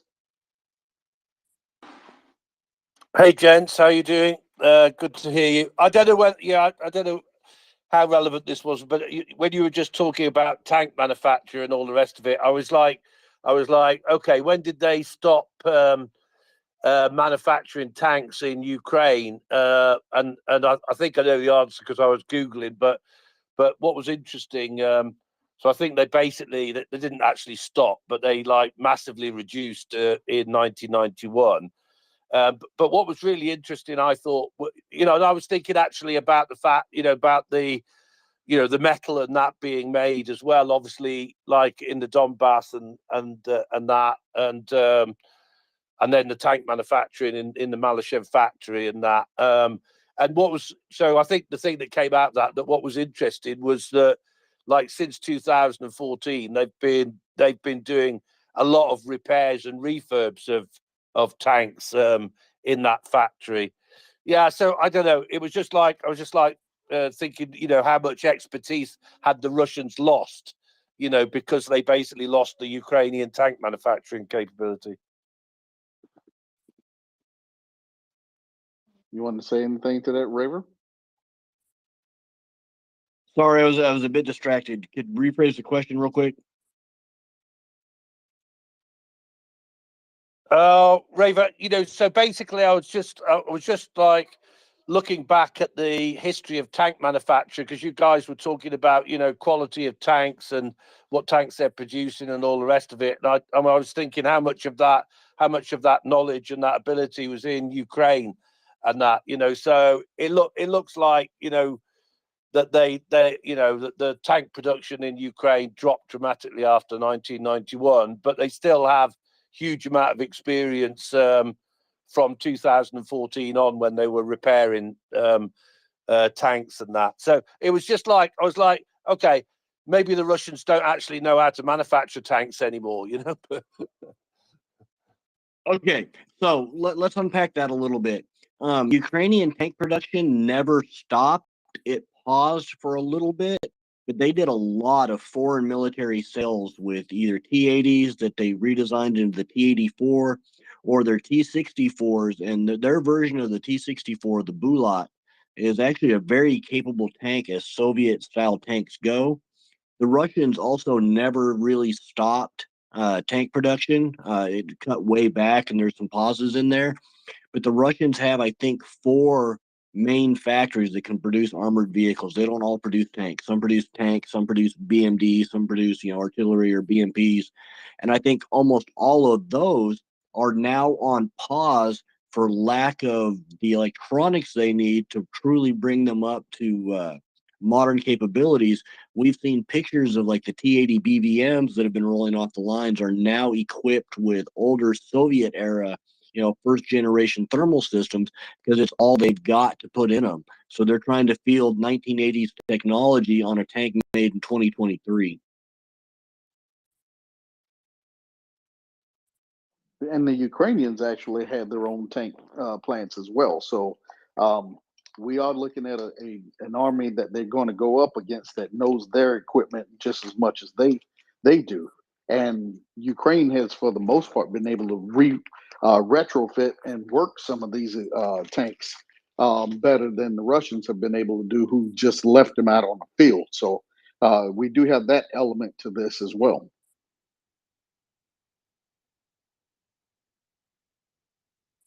Chris, you got a reply for that? Yeah, no, thank you for that, Raver, and yeah, that you actually, I think you're like slightly more positive, if you like, than some of the stuff that's online, about the Ukrainian tank manufacturing and that, and certainly they were confirming, that that the Russian tank manufacturing is in a real old state, and I don't know whether this is true, but I asked this. I'm waiting for somebody, like from probably the Kharkiv area to tell me, but. They reckon there's like almost like mom and pop shops around Kharkiv and that, that are doing up tanks and adding bits onto them and all the rest of it and that. So, it sounds like, what you guys in America are always doing with like, extreme stuff with vehicles. Yeah. Well, if the Ukrainians are going to use mom and pop shops to refit or refurbish captured tanks or battle damaged tanks, Kharkiv would be the place to do it because that's where they made all of their tanks. So even if the Russians bomb the factories, they're not getting the real secrets is going to be the human capital, and that's all there. The workers are still there, and they know what the hell they're doing. The Oplot's a really nice tank. Yeah, cool. Thank you. Yeah, Raver, can you explain that op lock? That's a term that a lot of folks probably don't know. So I don't know what the term oplot means. I know that the T-64 BM oplot is the latest version produced in Ukraine of the T-64 prior to the war. It still had the 125 millimeter gun, but I believe it was equipped with thermal vision. I think it had 100 killer capability.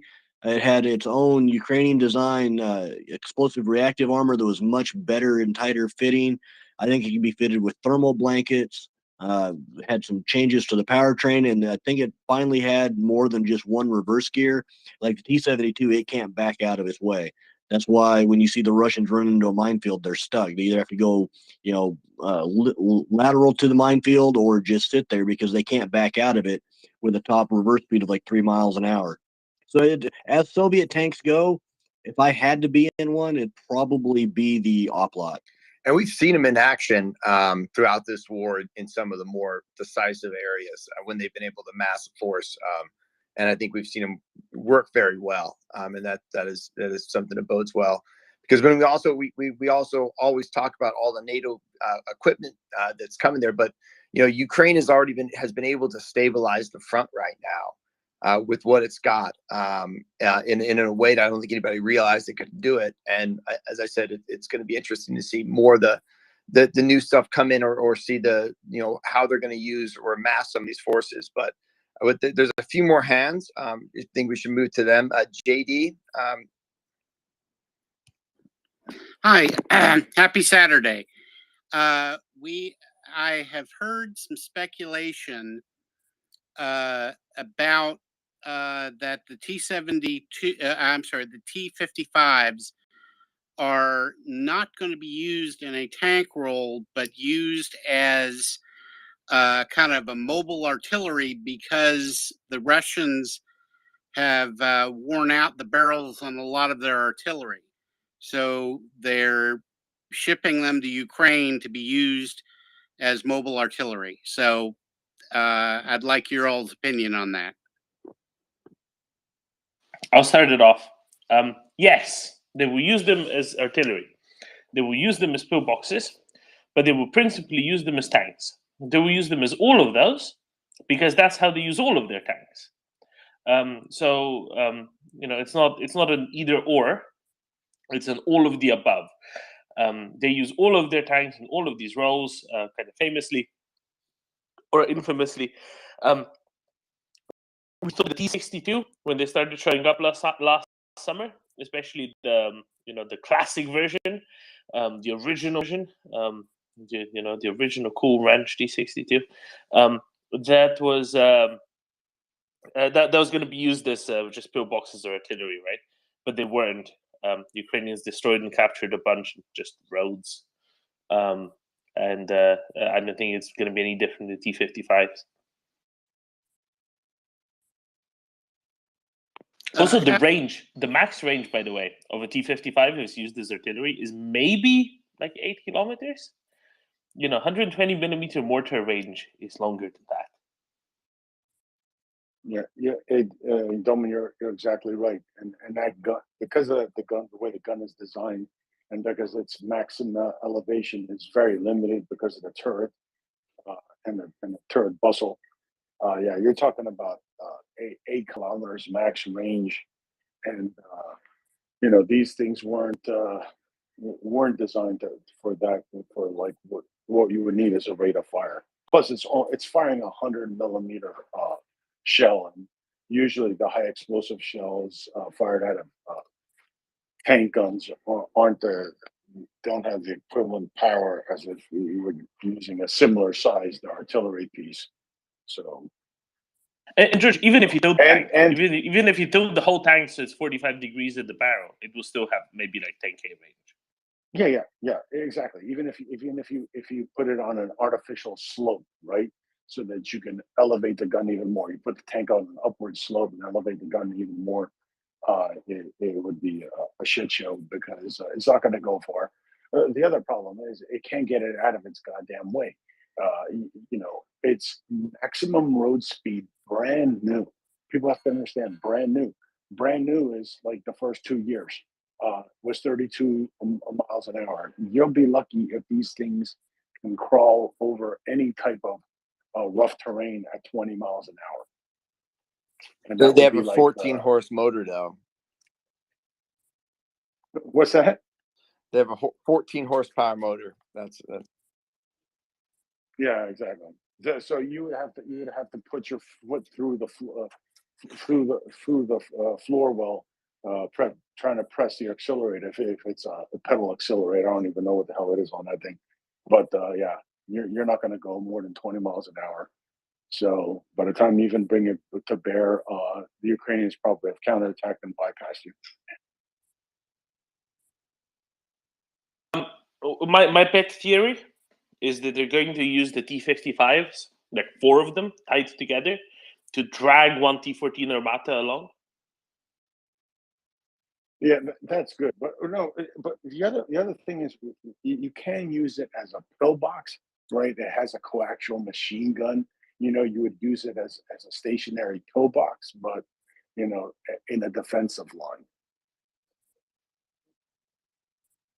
Okay, real quick on the T-54, 55 being used as artillery. Yeah, it's technically doable, but I've been looking at the ammunition. That's a one-piece ammunition system, which means the only fusing you can put on it is going to be nose fusing. That's going to make it quicker, super quick. You're not going to get any penetration. It's going to be ground burst only. So you're not going to be able to use it to get in deep at anything. Whereas you look at something like a bigger artillery shell, I'm assuming that they can be fused at the base of the shell, so that when they hit, you have a nose cap that will allow some actual penetration. I wish CJ was here to answer artillery questions, but he's not.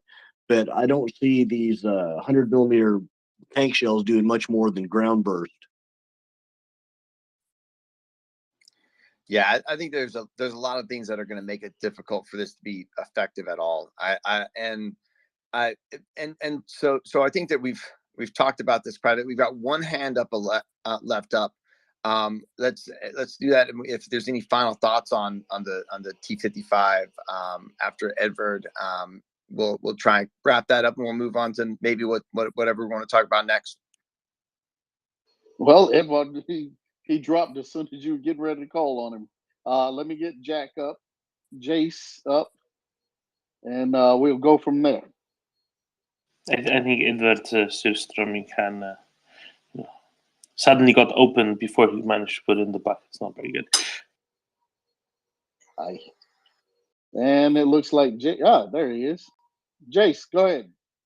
Oh, my question was answered. Thanks. Just listening and enjoying the show.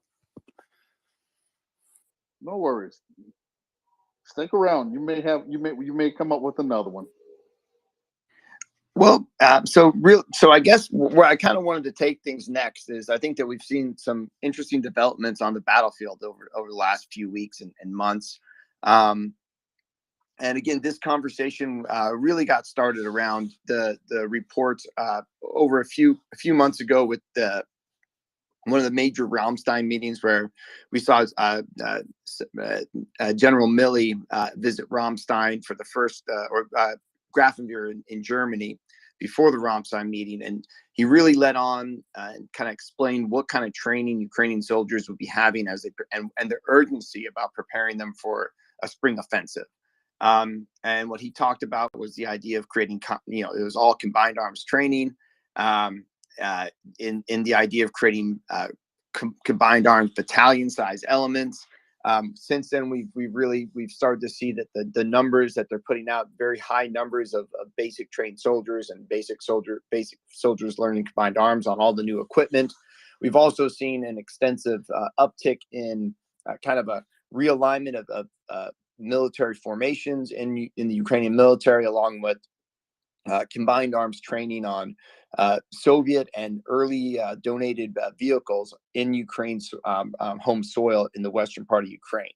And we've also started to see on the battlefield new tactics and Ukrainian soldiers utilizing kind of very similar NATO gunnery tactics, even with vehicles like the M113 to engage Russian positions. And with all that being said, I think that we should start to reignite the conversation about the donated NATO vehicles, kind of what kind of roles they'll play in this new combined arms makeup of the new Ukrainian units that are going to be coming into play, hopefully sooner than later.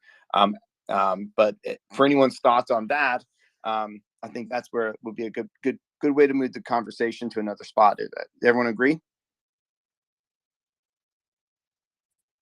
You got it. So first on the kind of the two pieces of news that I wanted to talk about is one, the failed offensive operation in Volodar, and we'll just kind of go a brief overview. There's a lot of other folks that can really get down into the tactics, and we've got some great folks on this show, great some of these other segments that are on Spotify with, say, Chuck Farah and Colonel Spencer, Thomas Tyner, about different aspects of this. But just to kind of go over a brief overview was that, we knew Russia was trying to go on the offensive.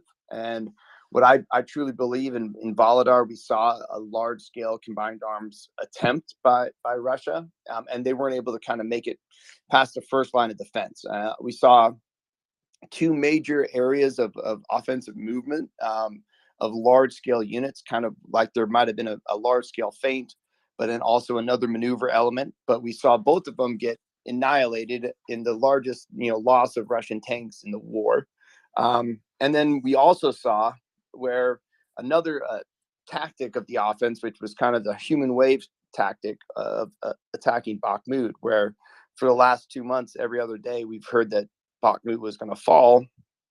We've really seen a bullish Ukrainian government military talking about how the line has pretty much stabilized and Russia is not able to kind of move any further over the last couple of days. So I think with those two, when we framed those two ideas, the first element of combined arms warfare is layered standoff, the ability to control your front line and control the battlefield, where that you have the ability to maneuver your forces into the right position. So being able to stop those two offensives, I think really lays up the potential for a big counter-offensive here coming up in the next couple of months as weather and tactics permit, as we see these new vehicles. And then that's my very humble opinion.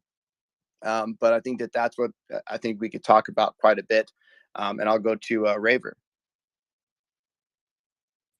Yeah, so looking back at the Russian winter offensive, we saw them active in 4 areas, and they were able to chalk up one success.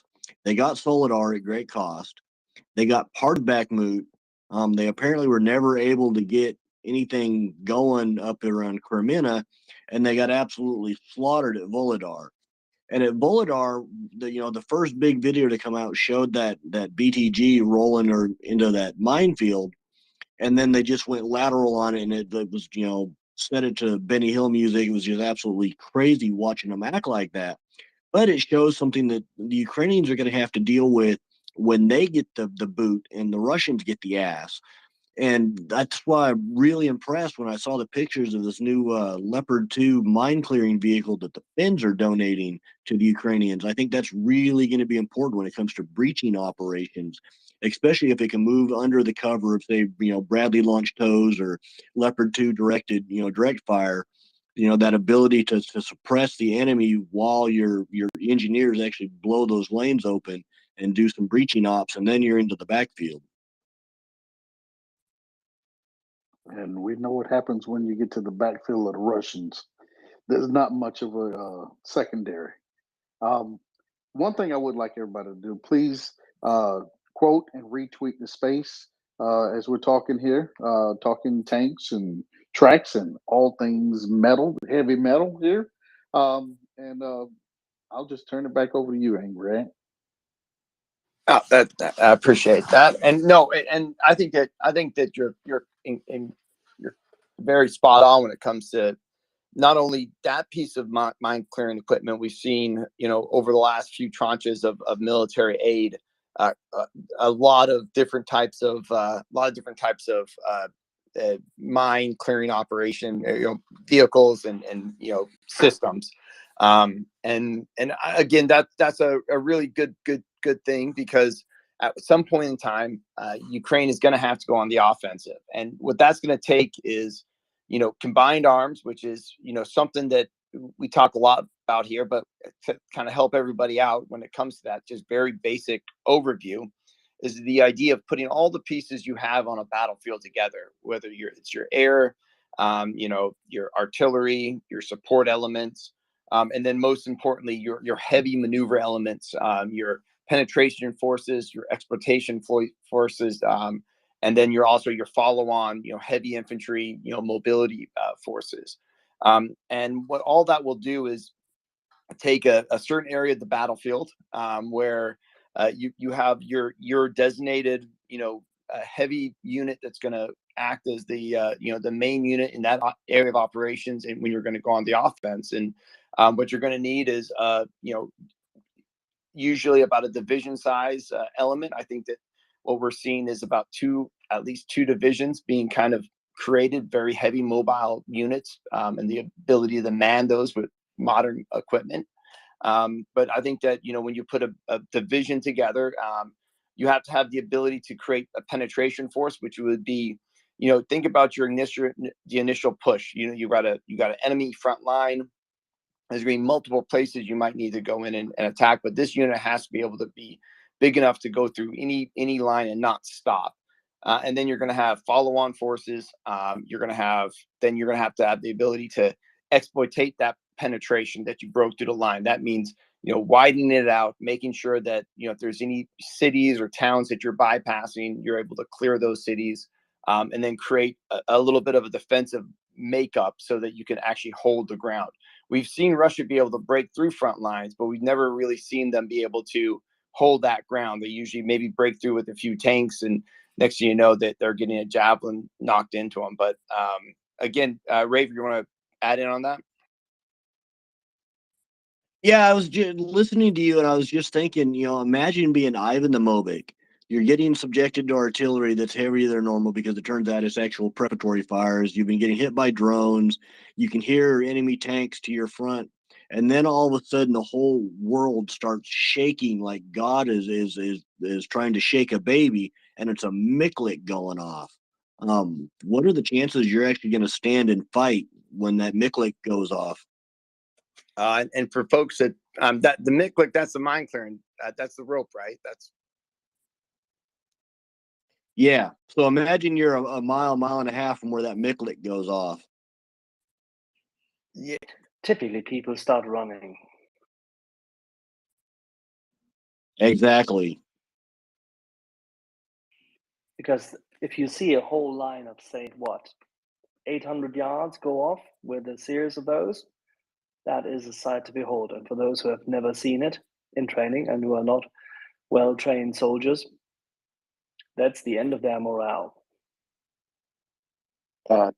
Yeah, actually, that's exactly right. Because if you're 25 to 55, 25 to 50 yards on either side of where that rope lands, you're done. And out even farther past that distance, your ears are gone too. That explosion is tremendous because remember, this is made to be able to detonate mines that are buried, not only on the surface. And that causes one hell of an explosion. Um, and once that explosion goes off, you're not gonna wait to see if they're gonna fire another line charge to the right or left of it. You are going to unass your position, as we used to say. God is thundering down on you, and you need to move because He has said what He's going to say, and you need not be there. No, exactly. Which brings up another really, I think, important point. Angry George, you guys are both combat vets. What would it take for you to abandon your buddies versus what do you think it would take to make the Russians abandon their buddies? And I think the Ukrainians are going to be closer to where you are than where the Russians are. Well, it comes down to discipline, right? Training. I don't know how much live fire these guys will have experienced, if any at all. Plus, how are you going to put this? You haven't gone through any live fire. You haven't been under any type of bombardment yet. For most of them, that's going to be the first time they see anything of that nature. So that's disconcerting. For us, we go through live fire exercises. We through all that stuff, through all your training, and you're committed to keep yourself and your battle buddy alive. The more of you that are alive, the better you are. You realize it's a fighting unit, right? 35, 40 guys in your platoon is better than just having 20 guys left, right? So everybody that you can pull out of there or do what you need to do to survive the fight another day or the next hour is huge. That's drilled into you. The more trigger pullers you can bring to the, whether it's offensive or defensive, the it's an exponential result in your ability to be victorious at that minute, at that second. Yeah, that's a question that isn't a question when it comes to well-trained NATO forces, like we're seeing Ukraine fight, and even show examples of how great as soldiers they are in the face of a war that, you know, not NATO soldiers haven't faced in a long time. The ability to withstand this utter like hellscape of like a World War II, World War I face, and still be able to maintain. I think back to that video of the Rambo guy, you know, holding off those Russians at close quarters, and it looked like something off of World War I, but with modern weapons. And so I think that the question is, what would it take for a Russian to run? We've seen a drone can make them run till they have to, till they fall over with the complete exhaustion. So I think if once we see a well put together, full combined arms attack where you see all the elements go into it, we're not going to truly know. But I truly believe this next large scale maneuver will be very decisive, and it'll set the tone for the rest of the summer. And it could be something that could be very decisive in a very short amount of time, that could set the tone to not maybe end things, you know, as quick as some people like to say, but to really make it where it's impossible for Russia to do anything further. 1, 2, 2. I don't think it's going to be one maneuver. It's going to be several maneuvers. One larger, several smaller, several diversions, distractions, keeping the Russians guessing. Some might have successes as well, but it's not going to be just one big wedge. It's going to be some needle pokes and one sledgehammer poke, probably. How it's going to unfold, we will see. But I think they're driving for a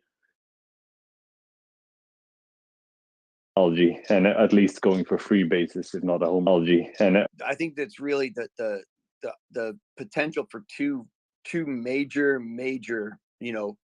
offensives in two major different areas, along with many different along the way. I think that the forces could easily be massed for two major, you know, heavy penetrative divisions, along with all the other stuff that's going on. Because the minute Russia has to start diverting their forces to engage those larger scale massive forces, the line is going to be coming so porous. I saw a fact they can only put one soldier every 6 meters of this front line, and that does not bode well, even if it's just a bunch of 113s and javelins running around. But I'll go back to you, 122. And also, I'm not sure if you were here when Domen and I was discussing it. Maybe it was you when we discussed that movie about the fast dropping from the helicopters. Was that you that were in this space, or was it someone else? I think I was on it.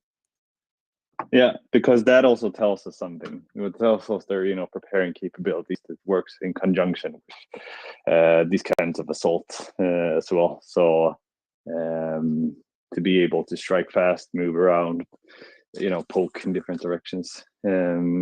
It's not something that you do if you're not going for a big move, so to speak.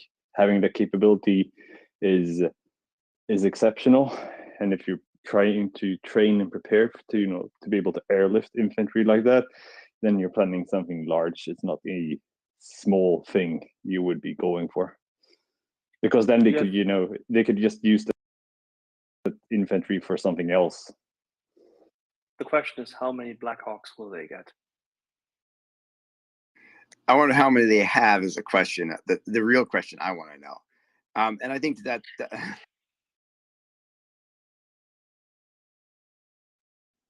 what I think that's going to go to a point is as we move into kind of we've got a new tweet up in the nest that folks can follow along. I can just kind of walk through a real quick a slideshow on different operations of what a combined arms maneuver might look like, and we can go into then some of the vehicles that are making its way into the forces. But I kind of just wanted to remind folks, you don't need the most perfect vehicle all the time. I had a point I was going to say for a second, Axel, but I completely forgot it.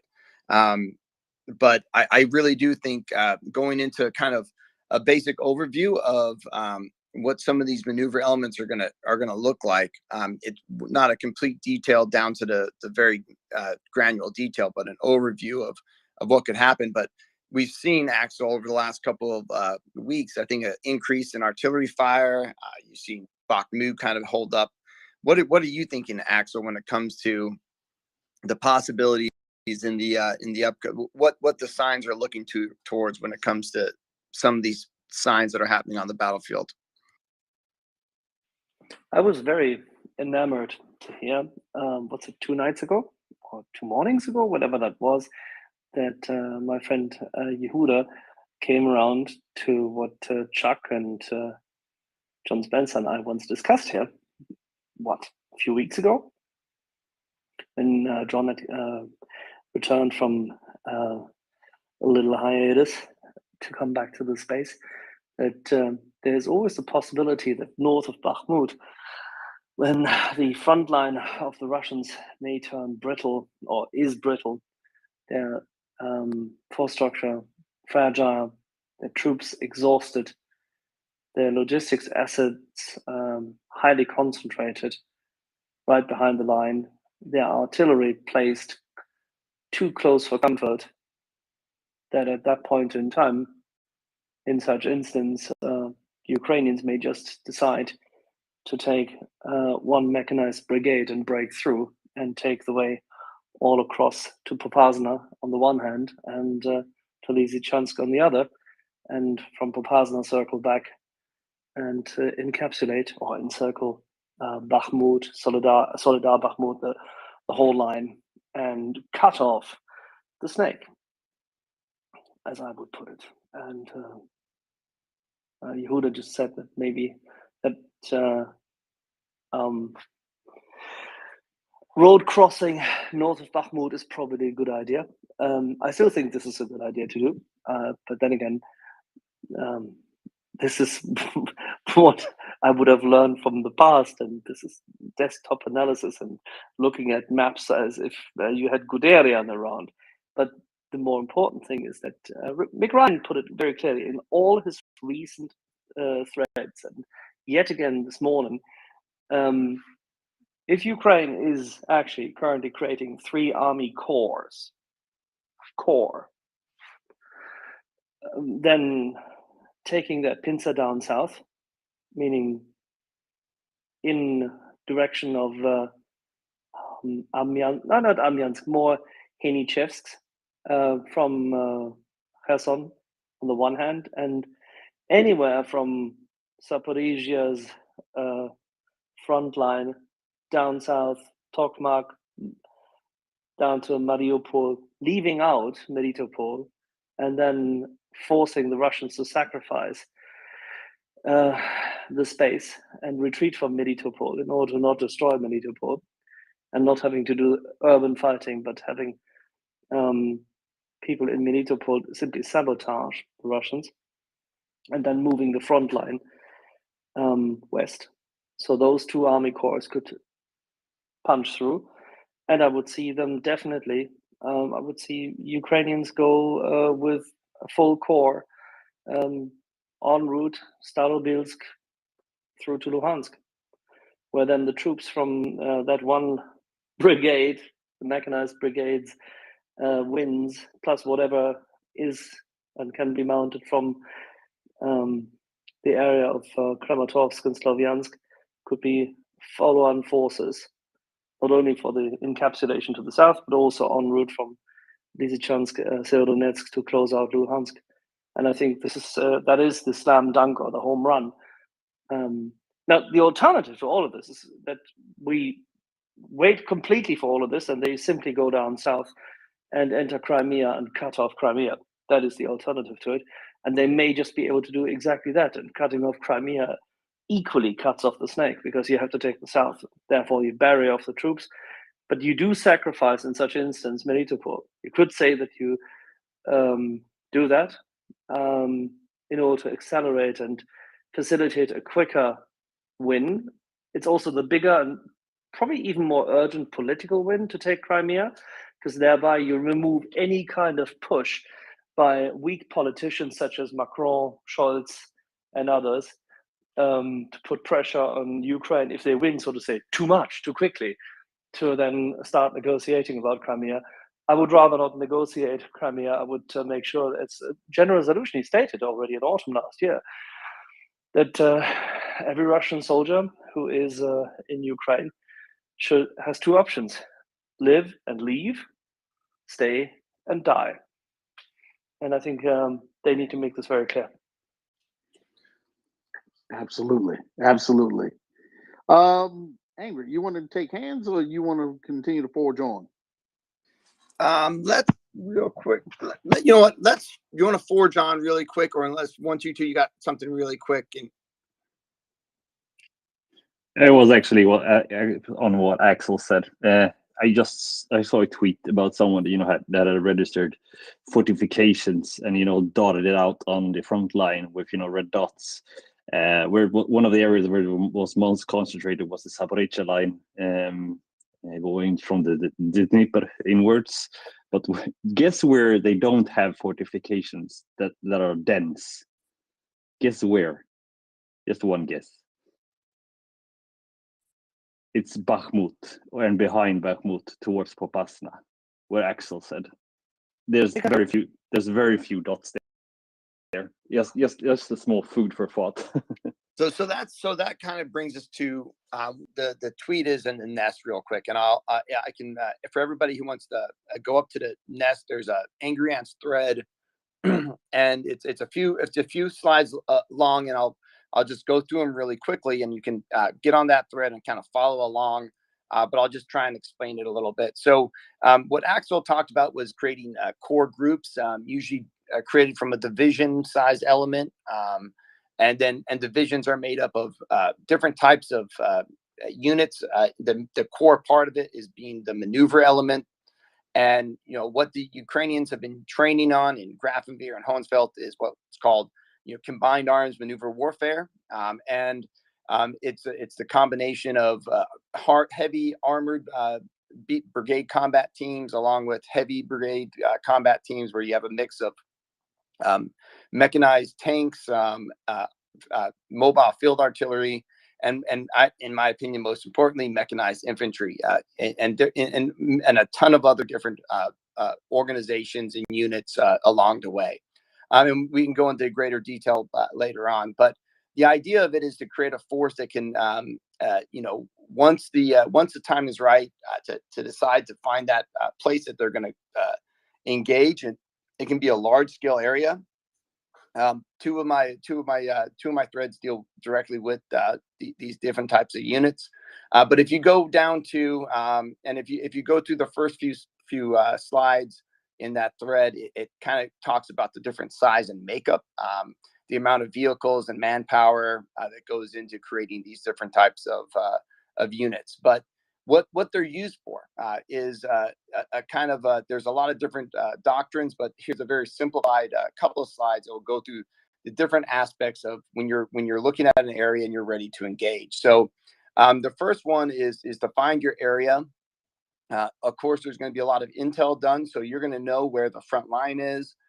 Your forces will be massed in an area behind your line.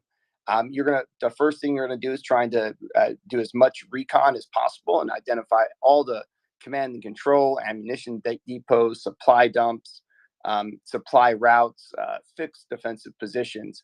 And what you want to make sure you have is a layered set of standoffs, so you can control the front line, like we're seeing happen in Bakhmut and we saw in Volodar, where the front line's stable. The enemy does not have freedom of movement to kind of encroach into that front line. And you're going to do that research because the next idea is you need to start to fix your enemy.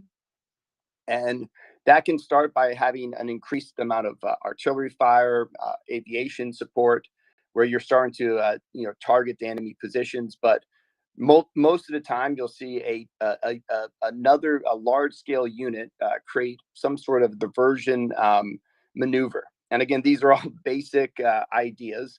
You've got this large group of artillery and your MLRS units. You've got aviation support.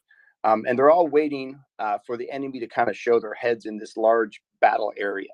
So for instance, if you have a heavy heavy division, you're going to have one heavy brigade combat team kind of maybe make a attack in a certain area that they know that they can get the enemy to kind of launch onto them and show their positions. And once you have that kind of feint that happens, you try to conduct fire superiority.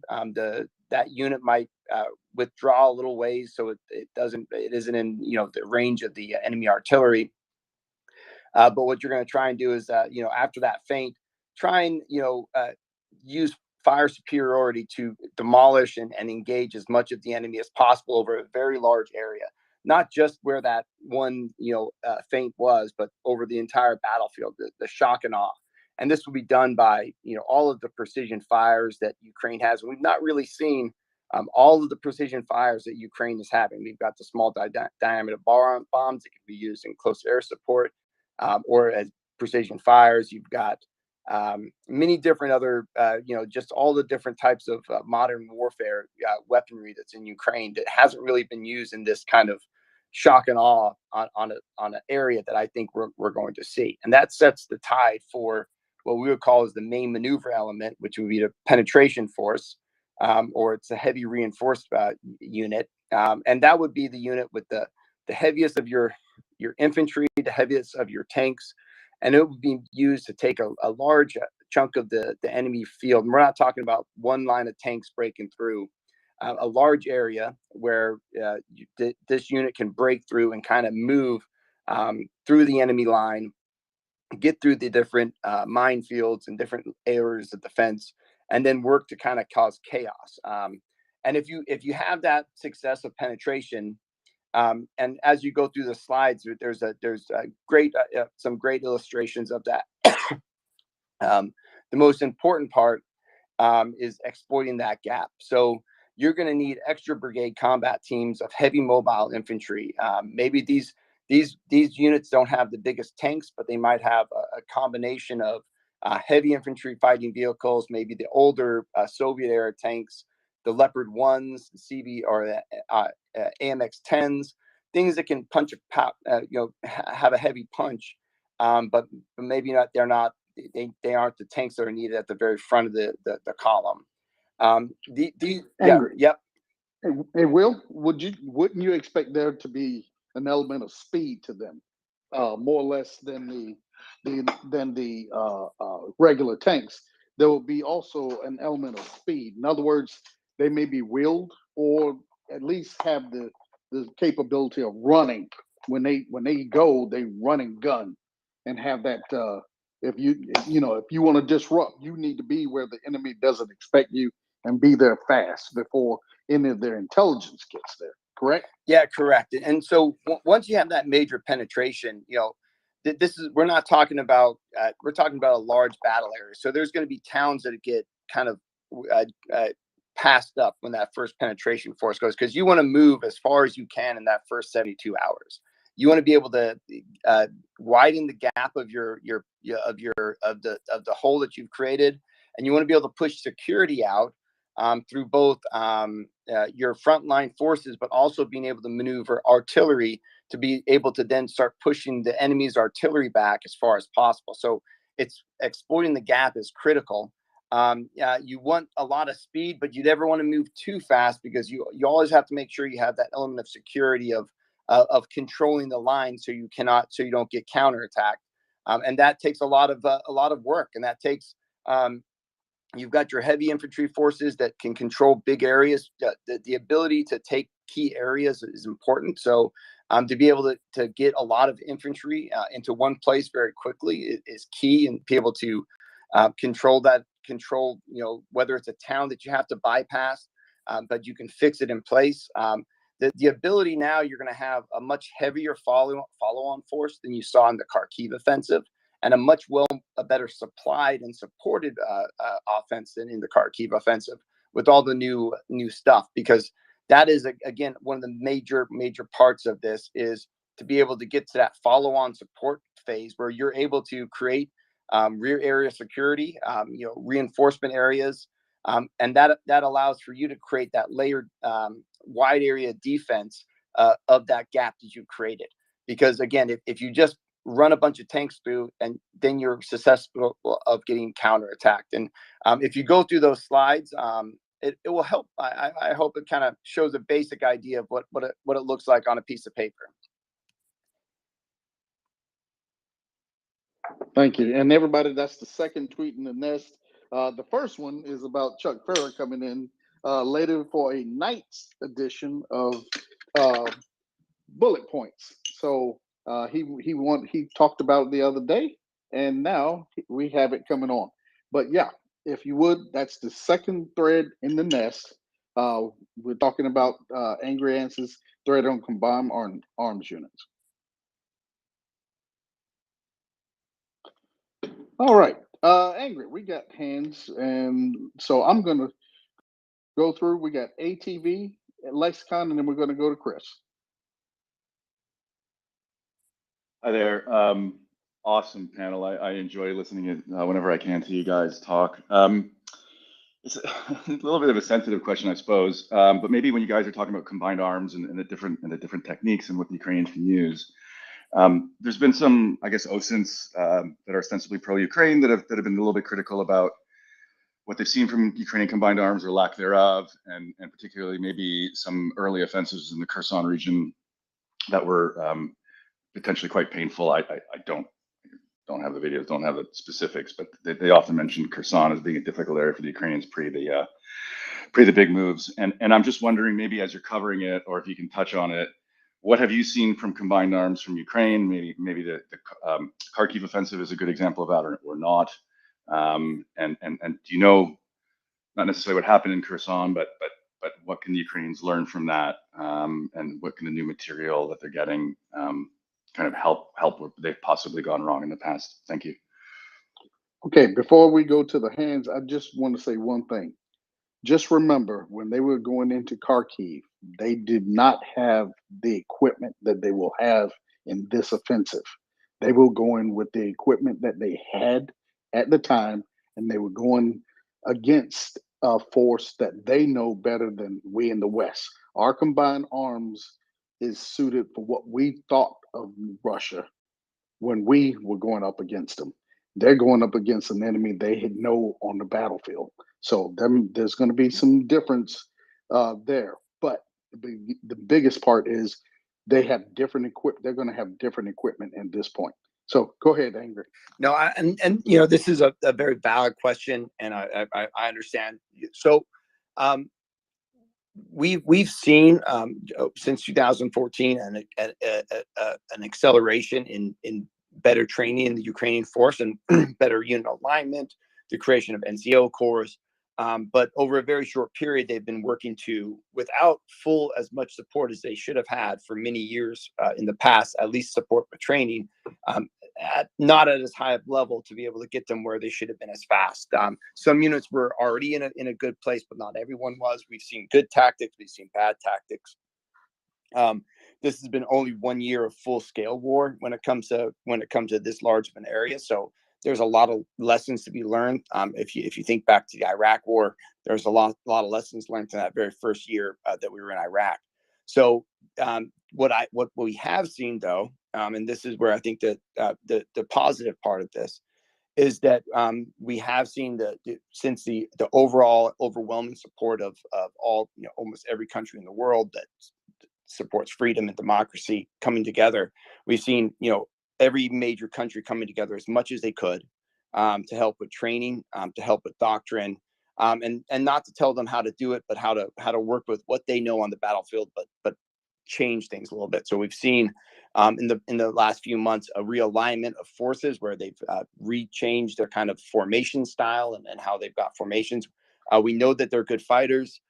We also know that they've been getting this a new advanced version of combined arms being taught to them, where it will be rooted in the NATO-based combined arms that we talk about here, and that we've got threads on in the Angry Ants. But it's definitely going to be tailored to the fight that they're going to be in. These are not just a bunch of Americans or NATO folks telling them how to do it. There's going to be a lot more training on integration of drones, things that are happening right on the battlefield. So I think that we've seen already in the last few months some of that training come to bear, especially in Bakhmut. where the odds were stacked against Ukraine, and they were able to reinforce and use tactics. We've seen it in many different videos of them utilizing infantry and mechanized units in much better ways than we've seen at the start sometimes. But also sometimes I got to remember is that war is a wild and crazy place, and a lot of people can look back and say that something's not tactically sound. Maybe somebody, a tank taking a thunder run to save his buddies. That stuff happens in war, and maybe it's not perfect every time, but sometimes you got to take some of those actions with a grain of salt, especially when it's folks that may not have been in that seat before.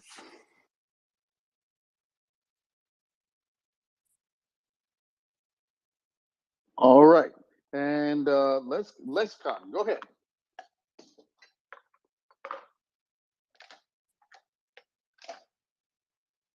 Sorry, just reopening it. Well, now, hard to remember that. I know the one thing I trying to remember your last comment before when you wound up. At any rate, I can come back. I just did want to really going back to what with the previous section, really agree with what Axel said about the importance of taking Crimea first. And I've noticed, because of precisely the political issues, that some of the stiff posts get unstiffened after a while. The Allies, it's all about the Allies getting cold feet.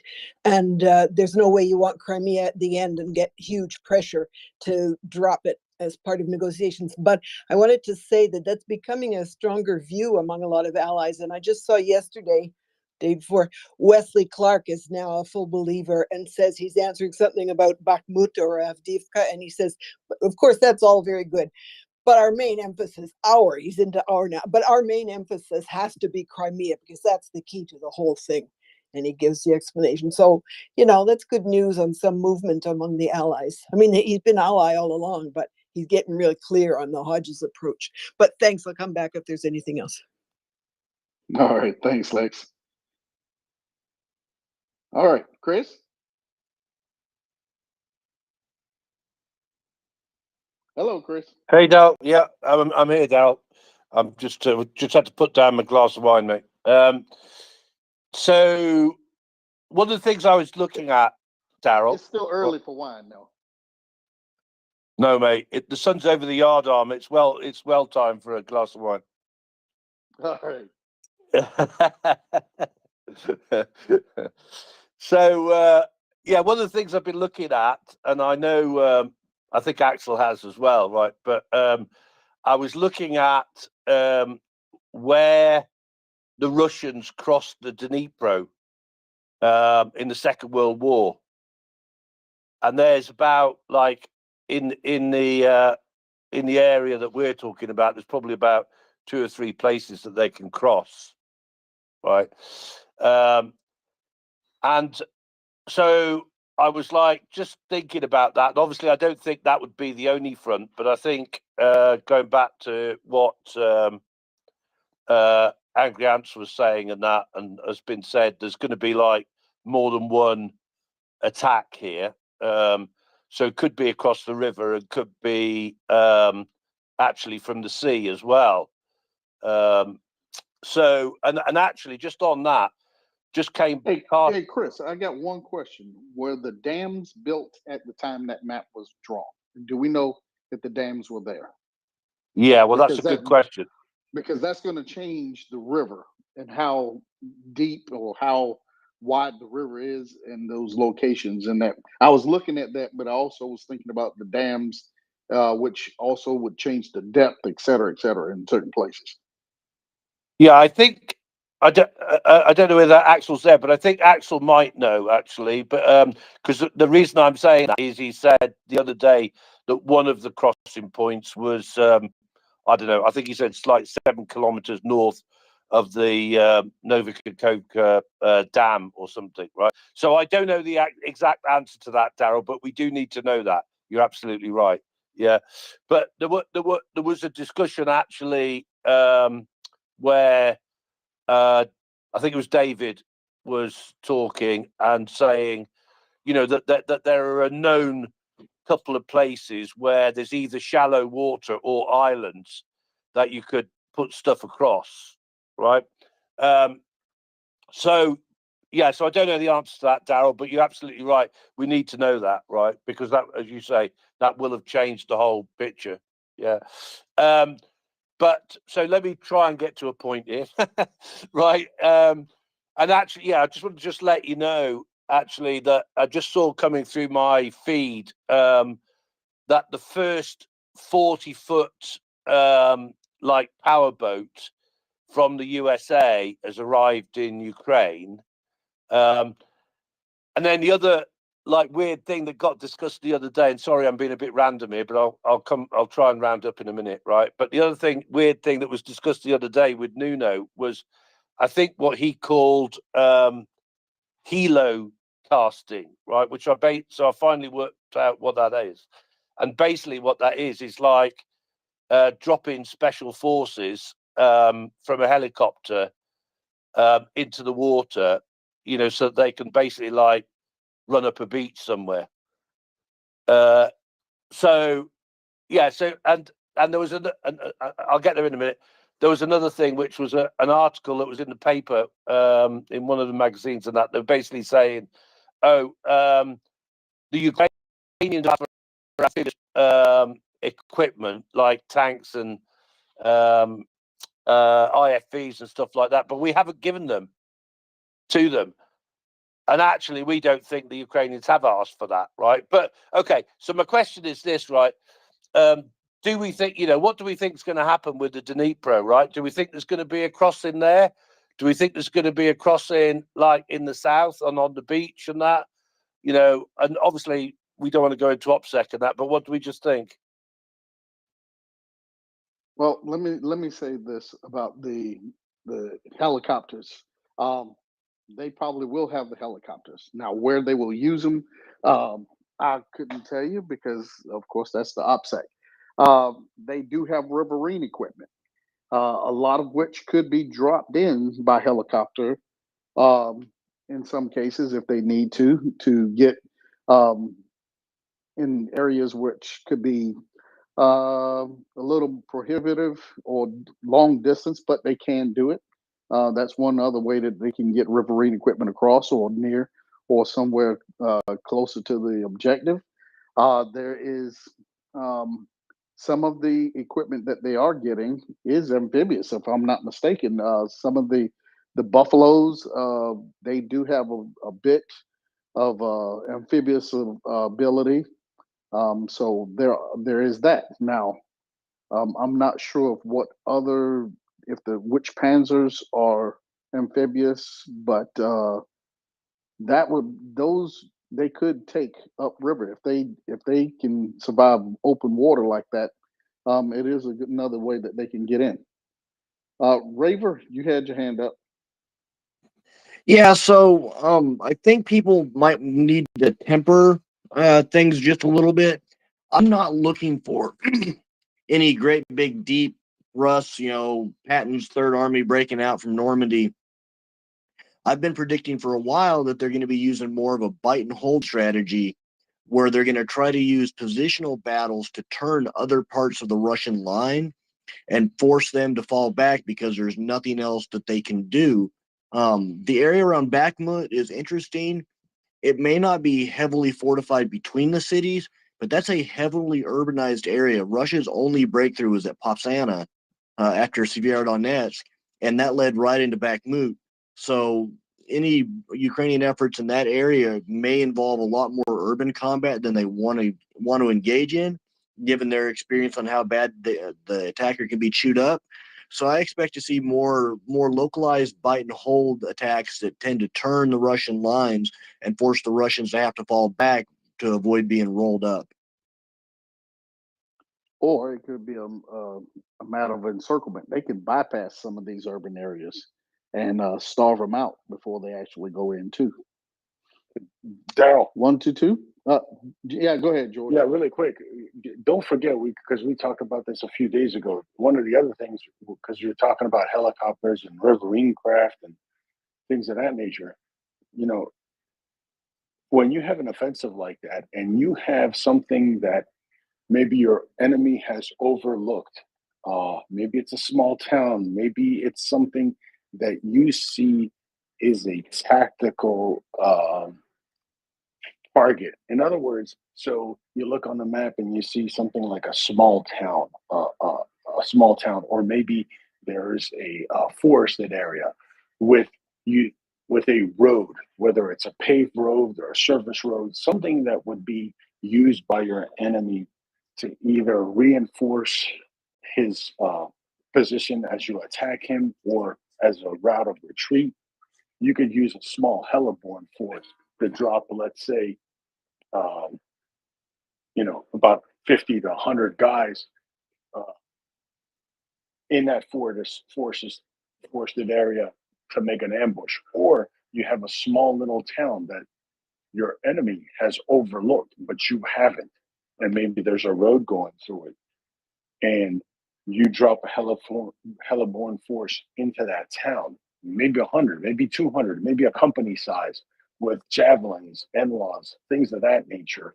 And what they become now is they become a force that can come out and attack, lines of communication, logistics supplies, things of that nature. Now, you want to drop this force in an area where you could eventually reach them in 24, 36 hours because you don't want them eventually getting surrounded. But that also helps an offensive, because one of the things of an offensive is you want to create mass confusion on the enemy trying to defend against your incursions. So creating that type of force in their rear can really screw things up. Yeah, especially if they're not protecting their supply routes. They don't have armed because they're not thinking that they have an issue. They may not have armed patrols that are going with their supply routes. Exactly. It may be, run and gun. And if you start taking out their supply run, they're going to be looking for it, finding out where, why, and how.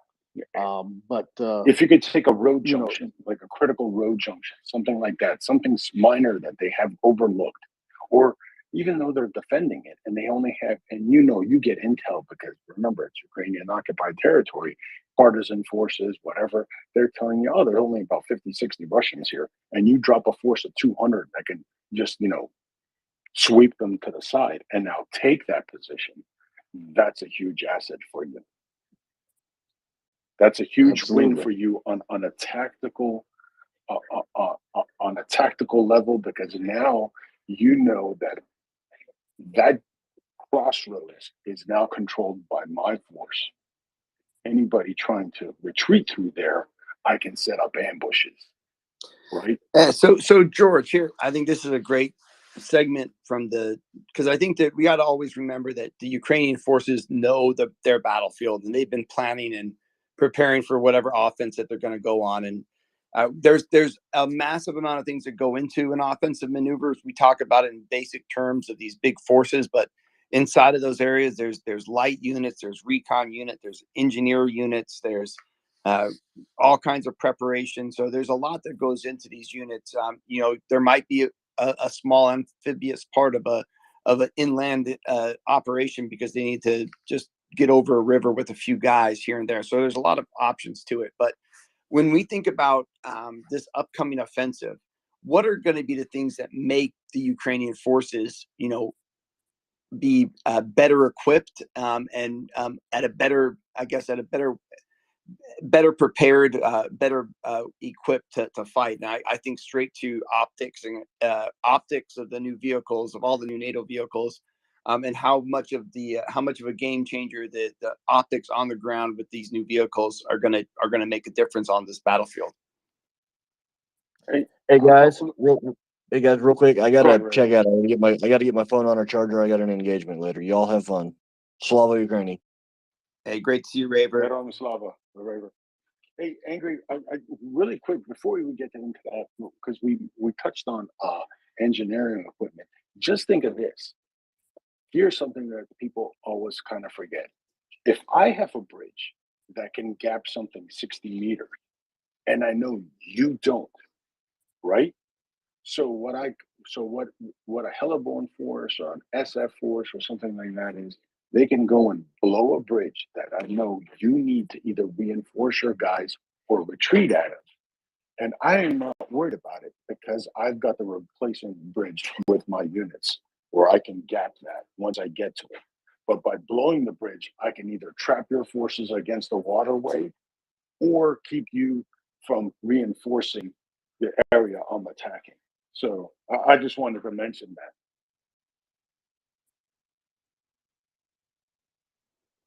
All right. Let's see.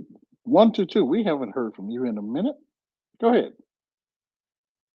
I was just going to address what Chris said about, amphibious things. You have to keep in mind, amphibious operations is very dangerous, can be very devastating, it requires a lot of support. So it's for anything but, a smaller river, I would be very careful, to be honest. It requires a lot. So I think we can say that's a probably unlikely thing that they're going to be crossing the Dnieper.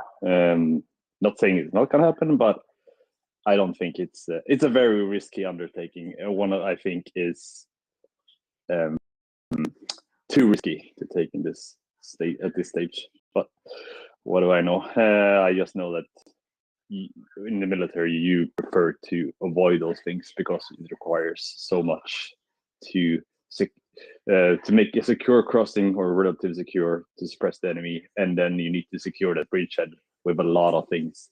Otherwise, you're just going to be driven back into the water again.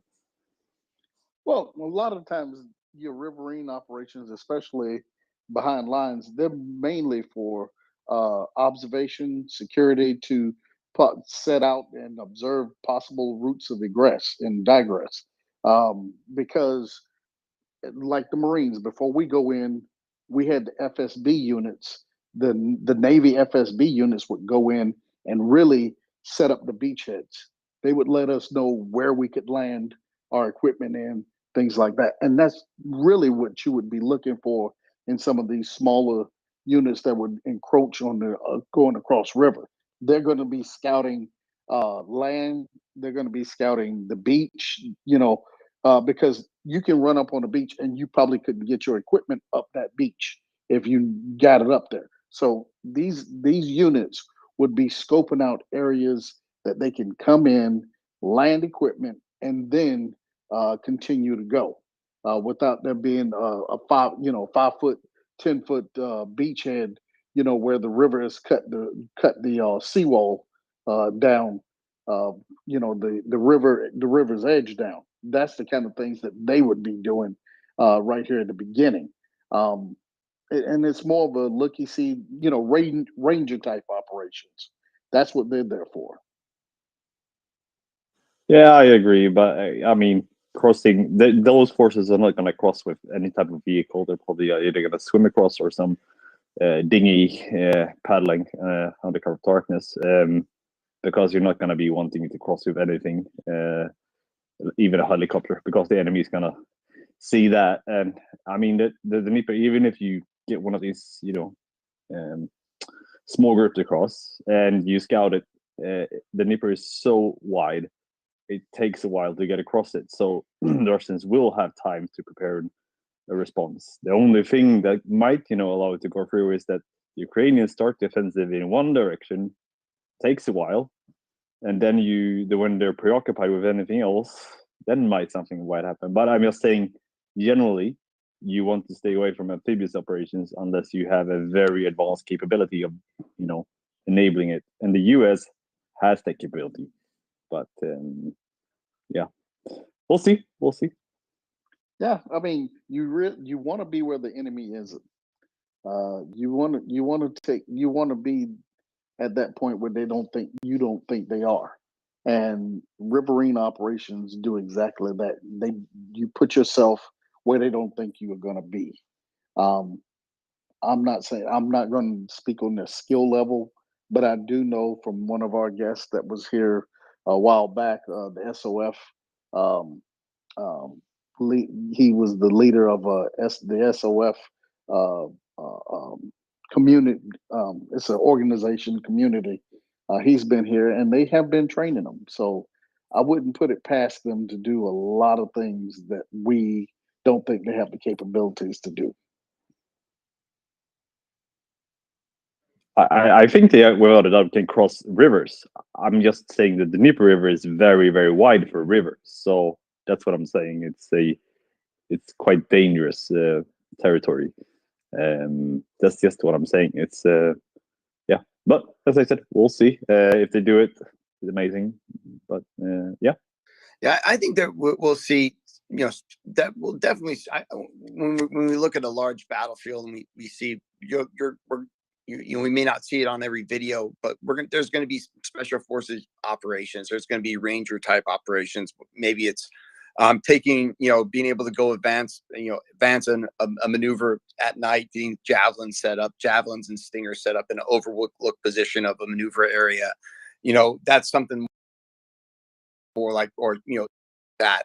Those are more things that I think are much more realistic than some of the I'd say more dramatic ideas behind some of the special forces action. But that's just that'll be what I would think about.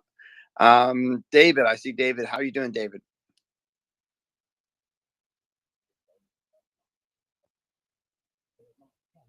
Hello, David. Okay, I think his mute is there, but we can't hear his mic. Yeah, is that better? I'd moved. I'd put my mic behind my ear. Yeah, can you hear me better now? We can hear you all good now. Yeah, loud and clear, guys. Yeah, wonderful. So I thought I'd add a couple of little bits. So I know they've got the ribs that are arriving, etc., that may or may not go up and down the Dnipro, but I can't see any real riverine stuff happening there. I can't see a point. What Ukraine needs to do is get a beachhead over the other side, isn't it? Right? And how's a riverine operations going to do that? So at some stage, they just need to get a decent sized force over the other side if they decide that they're going to go head on out around Kherson, that area. And it'd be Kherson type area because that's where you'd be able to put in. I mean, there's because I heard Chris talking. So there's quite a few different places where you could get people over, and you could get people over in different ways. It all is relative to the amount of kits you've got, and you could get. Depending on how you did it, if you did it the way I was thinking, you could get vehicles over, even heavy vehicles over, relatively easily. I say relatively easy. It's all, in this case, it's all relative, isn't it? But what they need to do is push those Russians back off the bank, isn't it? There's no point just having firing across the bank. It's a kilometre wide in places, 600 meters, right? That's not rifle range, is it really, generally, unless you've got a decent sized thing. So they're just going to have to, at some stage, get bodies over and start pushing people back and ensuring that what they've done is they're taking out the artillery that might be able to reply into that area, because we know they don't have a problem with killing their own guys with their artillery. And they would probably, if they would say, let's just say, for instance, and I don't think this would happen, but let's just say, for instance, right, they repaired the Antonovsky Bridge. They were able to do it overnight time and get stuff over. They would just start firing on their own guys just to take them out. So some stage, they're going to need to get troops around in whatever way that would be. But it'll be troops in decent numbers, though, isn't it? It's not 10, 20, 30, 40. We're talking about 100, 200, 500, maybe more, aren't we? I think.